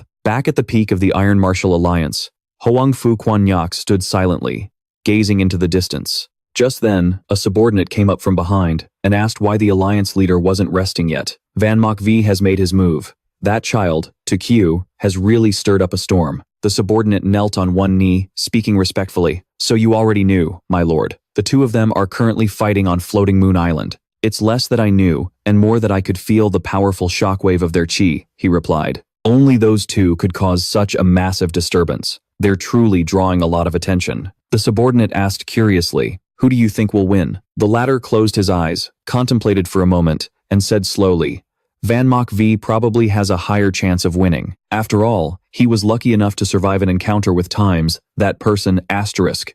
Hearing this, the subordinate's face filled with astonishment. "Alliance leader, you think the war god will lose?" Hoang Pu Quan Nach opened his eyes and looked at his left hand, the memory of his duel with that young man still vivid in his mind. A smirk crept across the lips of this martial saint, a meaningful one. It seemed the god of war wasn't very old, but who knew if the punch that day was the full extent of his strength? We'll just have to wait and see which of them is truly stronger. Meanwhile, back on Floating Moon Island, the two were locked in a fierce battle. Thien Sa Vu unleashed a kick, striking Van Mok V squarely in the face.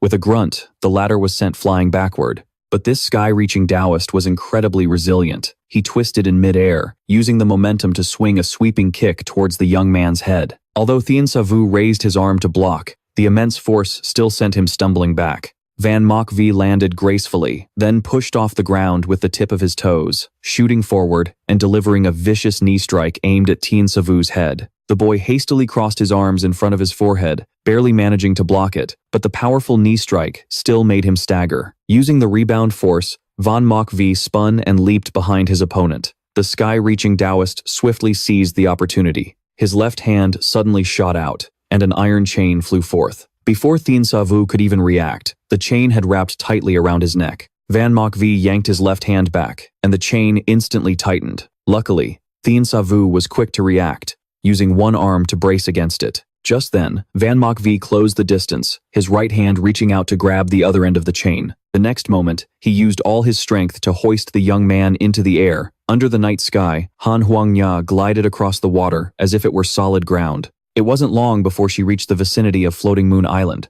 The surging wave of energy radiating from the clearing startled her. Clearly, two top-tier masters were engaged in a life-or-death battle. Suddenly, her ice-like eyes narrowed slightly. She saw two figures on a tree branch by the cliffside. She recognized one of them as an elder of the Nam Kung family. Known in the martial world as the Thunderclap Sword, Nam Kung So Tien. The other was Nam Kung Tukyo's cousin, Nam Kung Thuong Nguyen. Recognizing these two, Han Huangnya's expression changed slightly. Could the mastermind behind all of this be the Nam Kung family? Or the Five Dragons alliance that backs them? Before she could think it through, her attention was drawn to another figure. A man in a conical hat and green robes stood against the wind. His entire body radiated a terrifyingly cold aura. She had felt a similar aura from the netherworld demon blade, Kong Ui. At that exact moment, the man seemed to notice he was being watched, and his blood-red eyes glanced in her direction. Han Huangnya's heart suddenly pounded in her chest. Then, her figure flickered and vanished without a trace. All that remained was a single ice flower, drifting and dissipating in the air. The man let out a cold laugh.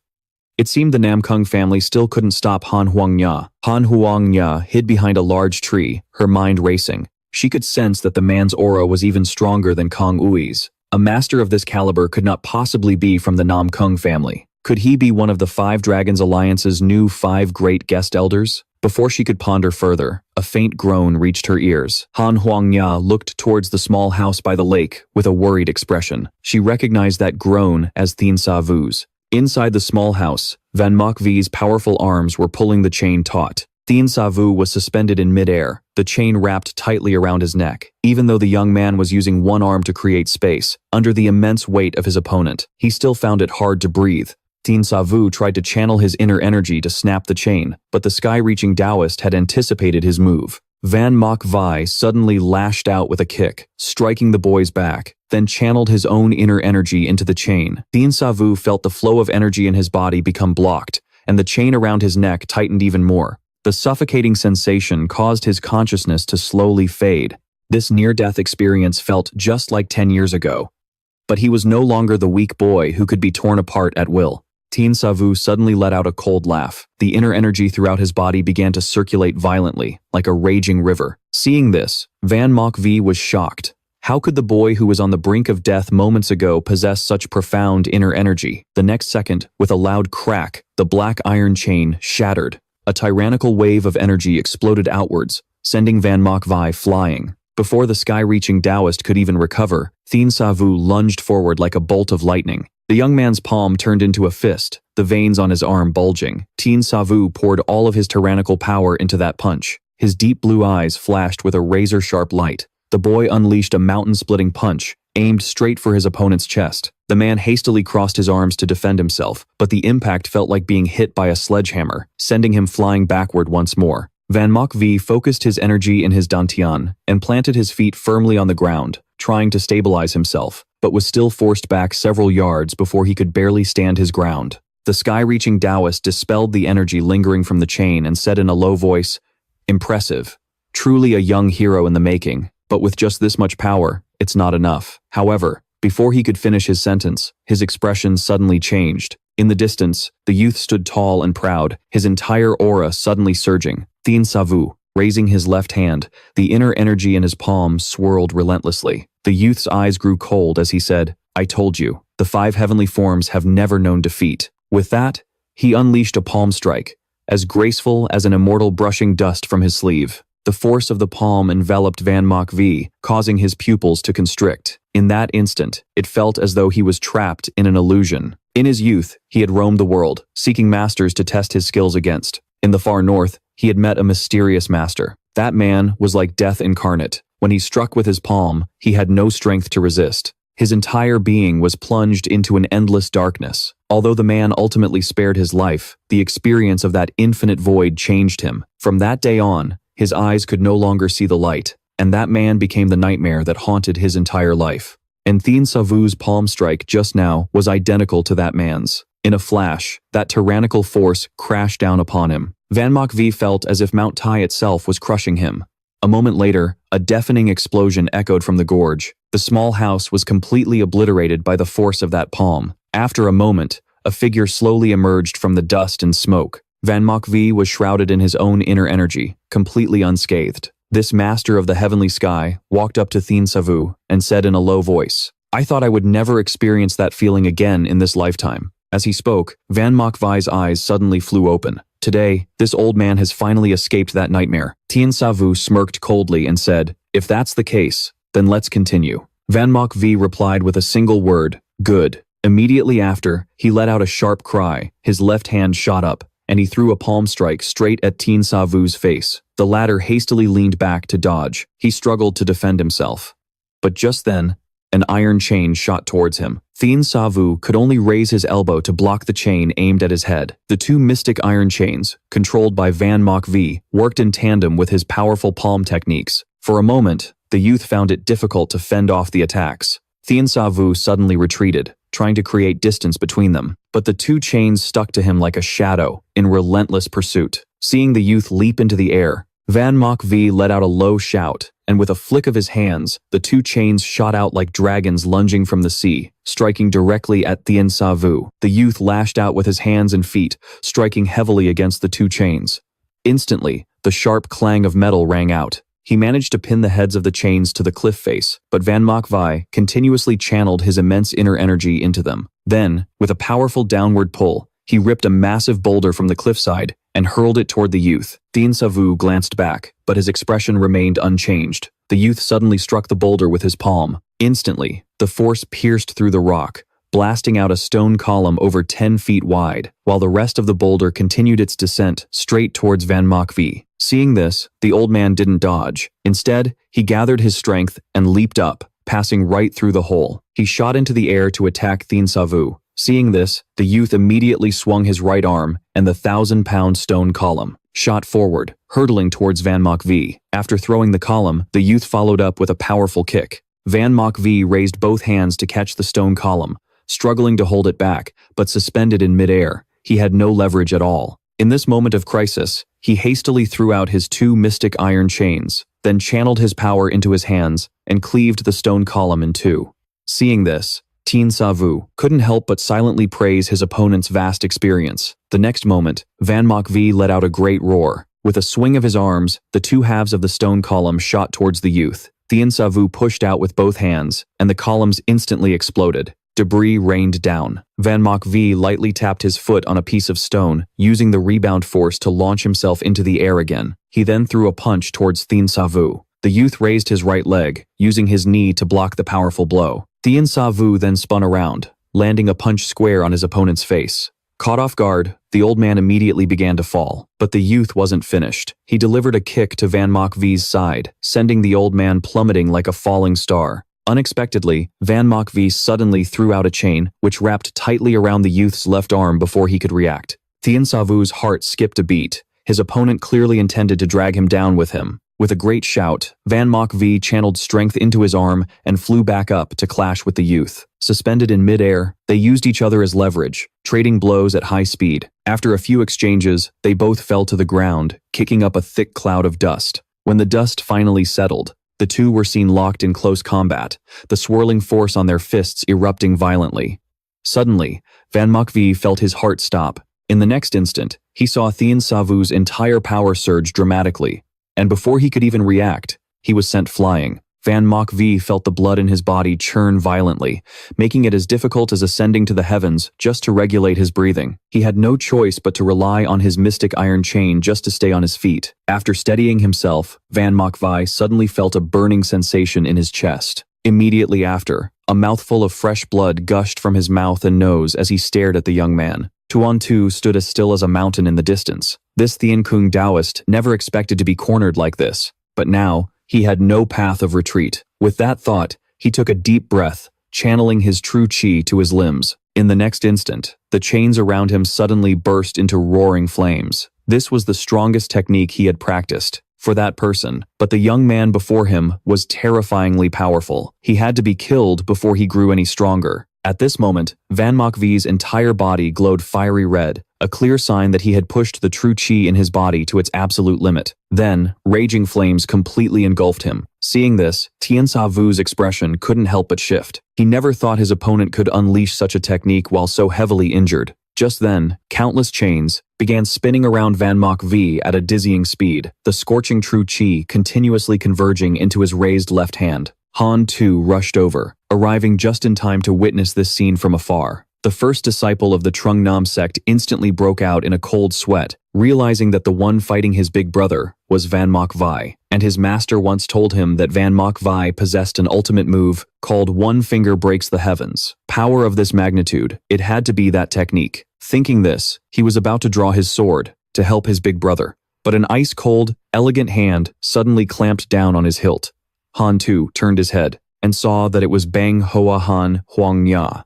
Han to blurted out that Thien Sa Vu's life was in danger. How could she just stand by and watch? Han Huang Nya admired the young man's chivalrous heart, but told him bluntly that if he went over now, he would only get in the way. Meanwhile, the Nam Kung, father and son, who had been observing the fight, finally made their move. Nam Kung Thuong Nguyen was shocked to see his father unsheath his sword, only to hear Nam Kung So Tien say in a low voice, "Today concerns the very survival of our Nam Kung family. In a moment, everyone will attack with all their might, regardless of the consequences. I, this old man, will bear the full responsibility." Hearing this, Mu Dung Quan Than asked in a sarcastic tone, why they didn't all attack together earlier. Insolent. This is not your place to speak. Marshal Uncle Van Mok V wished to fight the war god one-on-one, so of course, we couldn't go against his wishes. At this, Nam Kung Thuong Nguyen turned his head and looked back. Mu Dung Quan Than, I know you're here to monitor us. You can just go back and report. We don't need you interfering here. Mu Dung Quan Than simply smirked at his words, offering no rebuttal. No one knew what this young master of the Mu Dung family was plotting in his heart. Back on the battlefield, Van Mok V let out a great roar, and the spinning speed of the chains suddenly accelerated. A massive force surged forth, sending rubble flying everywhere as huge boulders crashed down, seemingly to block off Thien Sa Vu's escape routes. As the violent true chi converged into Van Mok V's hand, many of the chains couldn't withstand the immense power and snapped with a loud bang. At that moment, Van Mok Vi extended a single finger, focusing all that energy onto its tip. Seeing this, Thien Sa Vu's pupils couldn't help but shrink. Immediately, the young man raised his left hand, true chi swirling in his palm. He then clenched it into a fist, channeling all his power into it. His opponent was using his strongest move, so he would use the ultimate technique his master had taught him. The true chi throughout Thien Sa Vu's body surged, condensing into 9 chi dragons around his fist. At that exact moment, Van Mok V thrust his finger forward, and a powerful beam of energy shot out like a lightning bolt. Just as Thien Sa Vu threw his punch to meet it, the 9 dragons merged into one. In an instant, a heaven-shaking explosion erupted. Van Mok Vi's eyes widened in disbelief. His eyes, which had been blind for decades, could suddenly see light. In that very moment, his sight had somehow been restored to normal. But in the next instant, the massive chi dragon crashed down upon him, like a 10,000-ton hammer striking his body. A moment later, Van Mok V struggled to open his eyes, and he could indeed see the bright moon in the night sky. The Thien Kung Taoist mumbled, "To think, I would be able to see the moon again before I die." Thien Sa Vu said softly, "You are truly worthy of the title of one of the 4 grandmasters." Van Mok Vi chuckled, "It's just an empty title. I have lost this battle completely and utterly. I have no regrets in death. Young man, what is the name of your final move?" "This technique is called 9 Dragons Roar at the Heavens. My master once said that this move could even slay an immortal in the heavens." Then, Thien Sa Vu asked the question that had been on his mind. "Van Mok V, with martial arts as profound as yours, why do you take orders from Hoang Fu Quan Nach?" "Years ago, while traveling in the north, I was beaten to near death by a martial arts expert. That's how I lost my sight. It was Hoang Fu Quan Nach who saved my life. I don't know why he appeared there, nor do I know if he ever fought that expert." As he spoke, Van Mok V's breathing grew weaker. "That man spared my life but took my eyes. You helped me see the light again, only to take my life. In the distance, Am Ko Jiao stood frozen like a wooden statue. She never imagined that Van Mok Vi would die at the hands of the war god. Suddenly, she went berserk, letting out a piercing laugh. Then, drawing 2 short daggers, she charged straight at Thien Sa Vu. Sa Vu. But just then, Nam Kung So Tien, perched on the cliff, gave the order. Several masters from the Nam Kung clan immediately drew their bows. A rain of arrows immediately rained down toward Thien Sa Vu. Seeing Van Mok Vi, her limbs severed, her breath fading, Am Ko Jiao let out a scream and rushed Thien Sa Vu. But unexpectedly, at that very moment, disaster struck. Many masters of the Nam Kung clan fired their arrows in unison, and one pierced right through her head. Instantly, countless arrows fell like rain, turning her into a human pincushion in a flash. But Thien Sa Vu, shielded by her body, was completely unharmed. Am Ko Jiao's eyes widened in disbelief. Thien Sa Vu said coldly, "You planned all of this. Did you ever expect it to end like this?" Am Ko Jiao glared at the young man with a venomous look, saying she never intended to leave this place alive. They say a dying person's words are true. Now, tell me, what did you do to Han Huangya? The more curious you are, the less I'll tell you. Besides, you should be worrying about yourself right now. Hearing this, Thien Sa Vu's expression changed drastically. He heard a strange sound coming from the arrows. It was the sizzle of a fuse. "These are thunder arrows, prepared especially for you, war god. Let's go to hell together." The moment Am Ko Jiao finished speaking, a deafening explosion echoed. She and Van Mok Vi were instantly incinerated. Thien Sa Vu reacted in a flash, leaping back several yards and escaping death. But before he could even recover from the blast, Nam Kung So Tien descended from above, slashing down at the boy with his sword. The latter had no time to react. With no time to dodge, he could only channel his chi into his arms, crossing them in front of his chest to block the strike with his own body. Although his arms weren't severed, the immense force of the blow still sent the young man staggering. Nam Kung So Tien's ancient eyes blazed with killing intent. He immediately extended 2 fingers on his left hand, forming a sword seal and pouring pure chi into the blade. With a light flick of his left hand, Nam Kung So Tien transformed the energy on the blade into a wave of sword chi that shot forward. Thien Sa Vu tried to dodge, but was still knocked back several yards. When he finally steadied himself and looked at his palm, he saw a deep gash between his thumb and index finger. Immediately, his eyes sharpened as he stared at his opponent, his tone dripping with sarcasm. "So, you've finally shown yourself. Still resorting to sneak attacks? Humph. Only fools talk about martial honor." Nam Kung So Tien brandished his sword, taking a stance, and said coldly, "In the martial world, survival is the only truth." Hearing this, Thien Sa Vu's expression turned grim. Without another word, he gestured with his hands, flinging several large boulders at Nam Kung So Tien. Seeing this, the old man grew complacent, casually swinging his sword to unleash several waves of sword chi. Massive boulders were shattered like tofu. Then, Nam Kung So Tien pushed off the ground with the tip of his foot. His body shot forward, thrusting his sword straight at Thien Sa Vu. The young man rubbed his palms together in front of him, crushing his opponent's sword chi. But he was still thrown back by the immense force. Having landed a successful strike, Nam Kung So Tien pressed his attack. He then spun in mid-air, preparing to use the rotational force for a devastating downward slash. This was his signature technique, the 9 rotations thunder sword. But he never would have dreamed that at this very moment, disaster would strike again. Suddenly, a burly figure descended from the sky, bringing a fist with the force to split mountains crashing down on his head. Thien Sa Vu watched the scene coldly. He saw bits of flesh and blood clinging to the brawny man's iron fist. Mo Dung Quan Thon casually wiped the blood from his hand. He laughed heartily. "War god, I remember you being eager to die." It turned out that as the two were fighting, the Nam Kung clan's masters had been aiming their arrows at both of them. This was all part of Nam Kung So Tien's plan. He would keep Thien Sa Vu busy, while his subordinates used the thunder arrows to kill them both on the spot. But Nam Kung Thuong Nguyen couldn't bring himself to give the order to kill his own father, so he had yet to command his men to fire. Mo Dung Quan Thon had repeatedly warned him that this was a chance they couldn't afford to miss, but Nam Kung Thuong Nguyen just snapped at him to shut up, claiming he was waiting for the perfect moment. Who would have known that this very hesitation would ignite the murderous intent in the vengeful Mo Dung Quan Thon, who immediately thrust a palm straight through his chest. Seeing this, the masters of the Nam Kung clan were horrified, but Mo Dung Quan Thon's expression remained unchanged. He said coldly, "If you don't act now, I'll send you to join Nam Kung Thuong Nguyen. But if you obey me, I'll ensure you live lives of luxury within the 5 Dragons Alliance." The subordinates exchanged glances, then shouted that they would die loyal to the Nam Kung clan, and aimed their bows and arrows at Mo Dung Quan Thon. Mo Dung Quan Thon clapped his hands together forcefully, and waves of chi erupted from his body, killing the subordinates on the spot. After finishing them all off, Mo Dung Quan Thon smirked, then leaped down from a tree on the cliffside. But his target wasn't the war god, it was Nam Kung So Tien, and that's what led to the brutal scene just now. Thien Sa Vu stared for a long time, still unable to recognize the man. Seeing this, Mo Dung Quan Thon let out a cold laugh.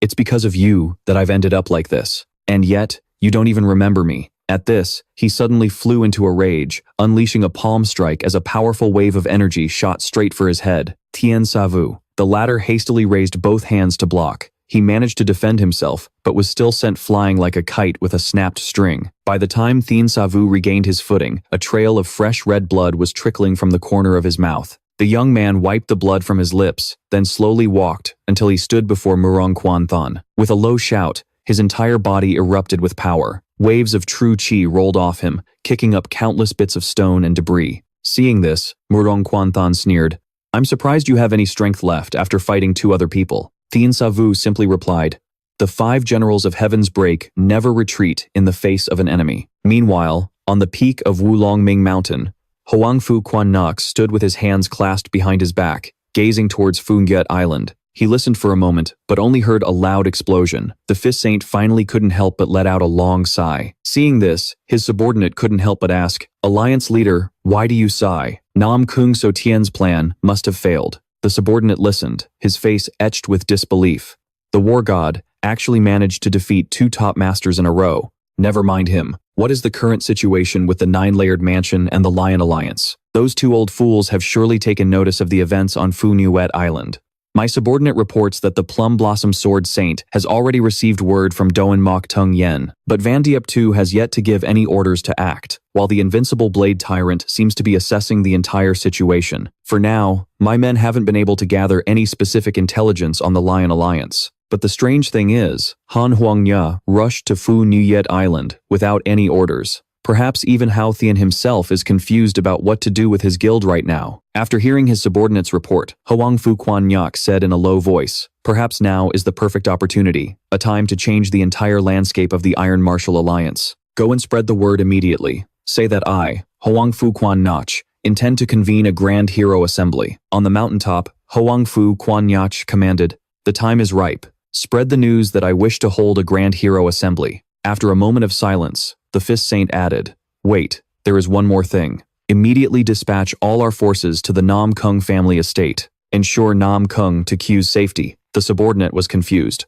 "Alliance leader, can it be that you believe the war god will win?" Hoang Fu Quan Yat's expression turned grim. If it were a complete immortal demonic corpse, the war god would certainly lose. But Murang Quan Thon, like Kang Ui, is merely a half-finished product. Although the war god has won 2 battles in a row and must be exhausted, his martial arts are peculiar. I fear Murang Quan Thon is not his match. He sighed. But if Murang Quan Thon dies, it's for the best. The next immortal demonic corpse will be even more perfect. Go and make the arrangements. We still have much to do. Back on Phu Nuet Island, Murang Quan Thon narrowed his eyes at the surging true chi that surrounded Thien Sa Vu. He then roared and charged forward, driving his elbow towards Thien Sa Vu's face. Thien Sa Vu raised a hand to block, but was violently shoved back against a large boulder by Murang Quan Thon. With bloodshot eyes, Murang Quan Thon roared, "My father died a horrible death because of you. My younger brother also died a horrible death because of you. War God, this living hell I'm in is your fault too." Murang Quan Thon unleashed a torrent of fists like pouring rain, which Thien Sa Vu parried with his arms, but the immense force shattered the boulder behind him. The young man's eyes flashed as he seized the opening. Thien Sa Vu clenched his right fist, channeling a domineering power into it before throwing a punch that collided with his opponent's. The 2 powerful forces crashed into each other, creating a massive explosion. Murang Quan Thon was startled. He felt a powerful surge of chi rush up his arm. His right arm was twisted completely out of shape, but he felt nothing. Model.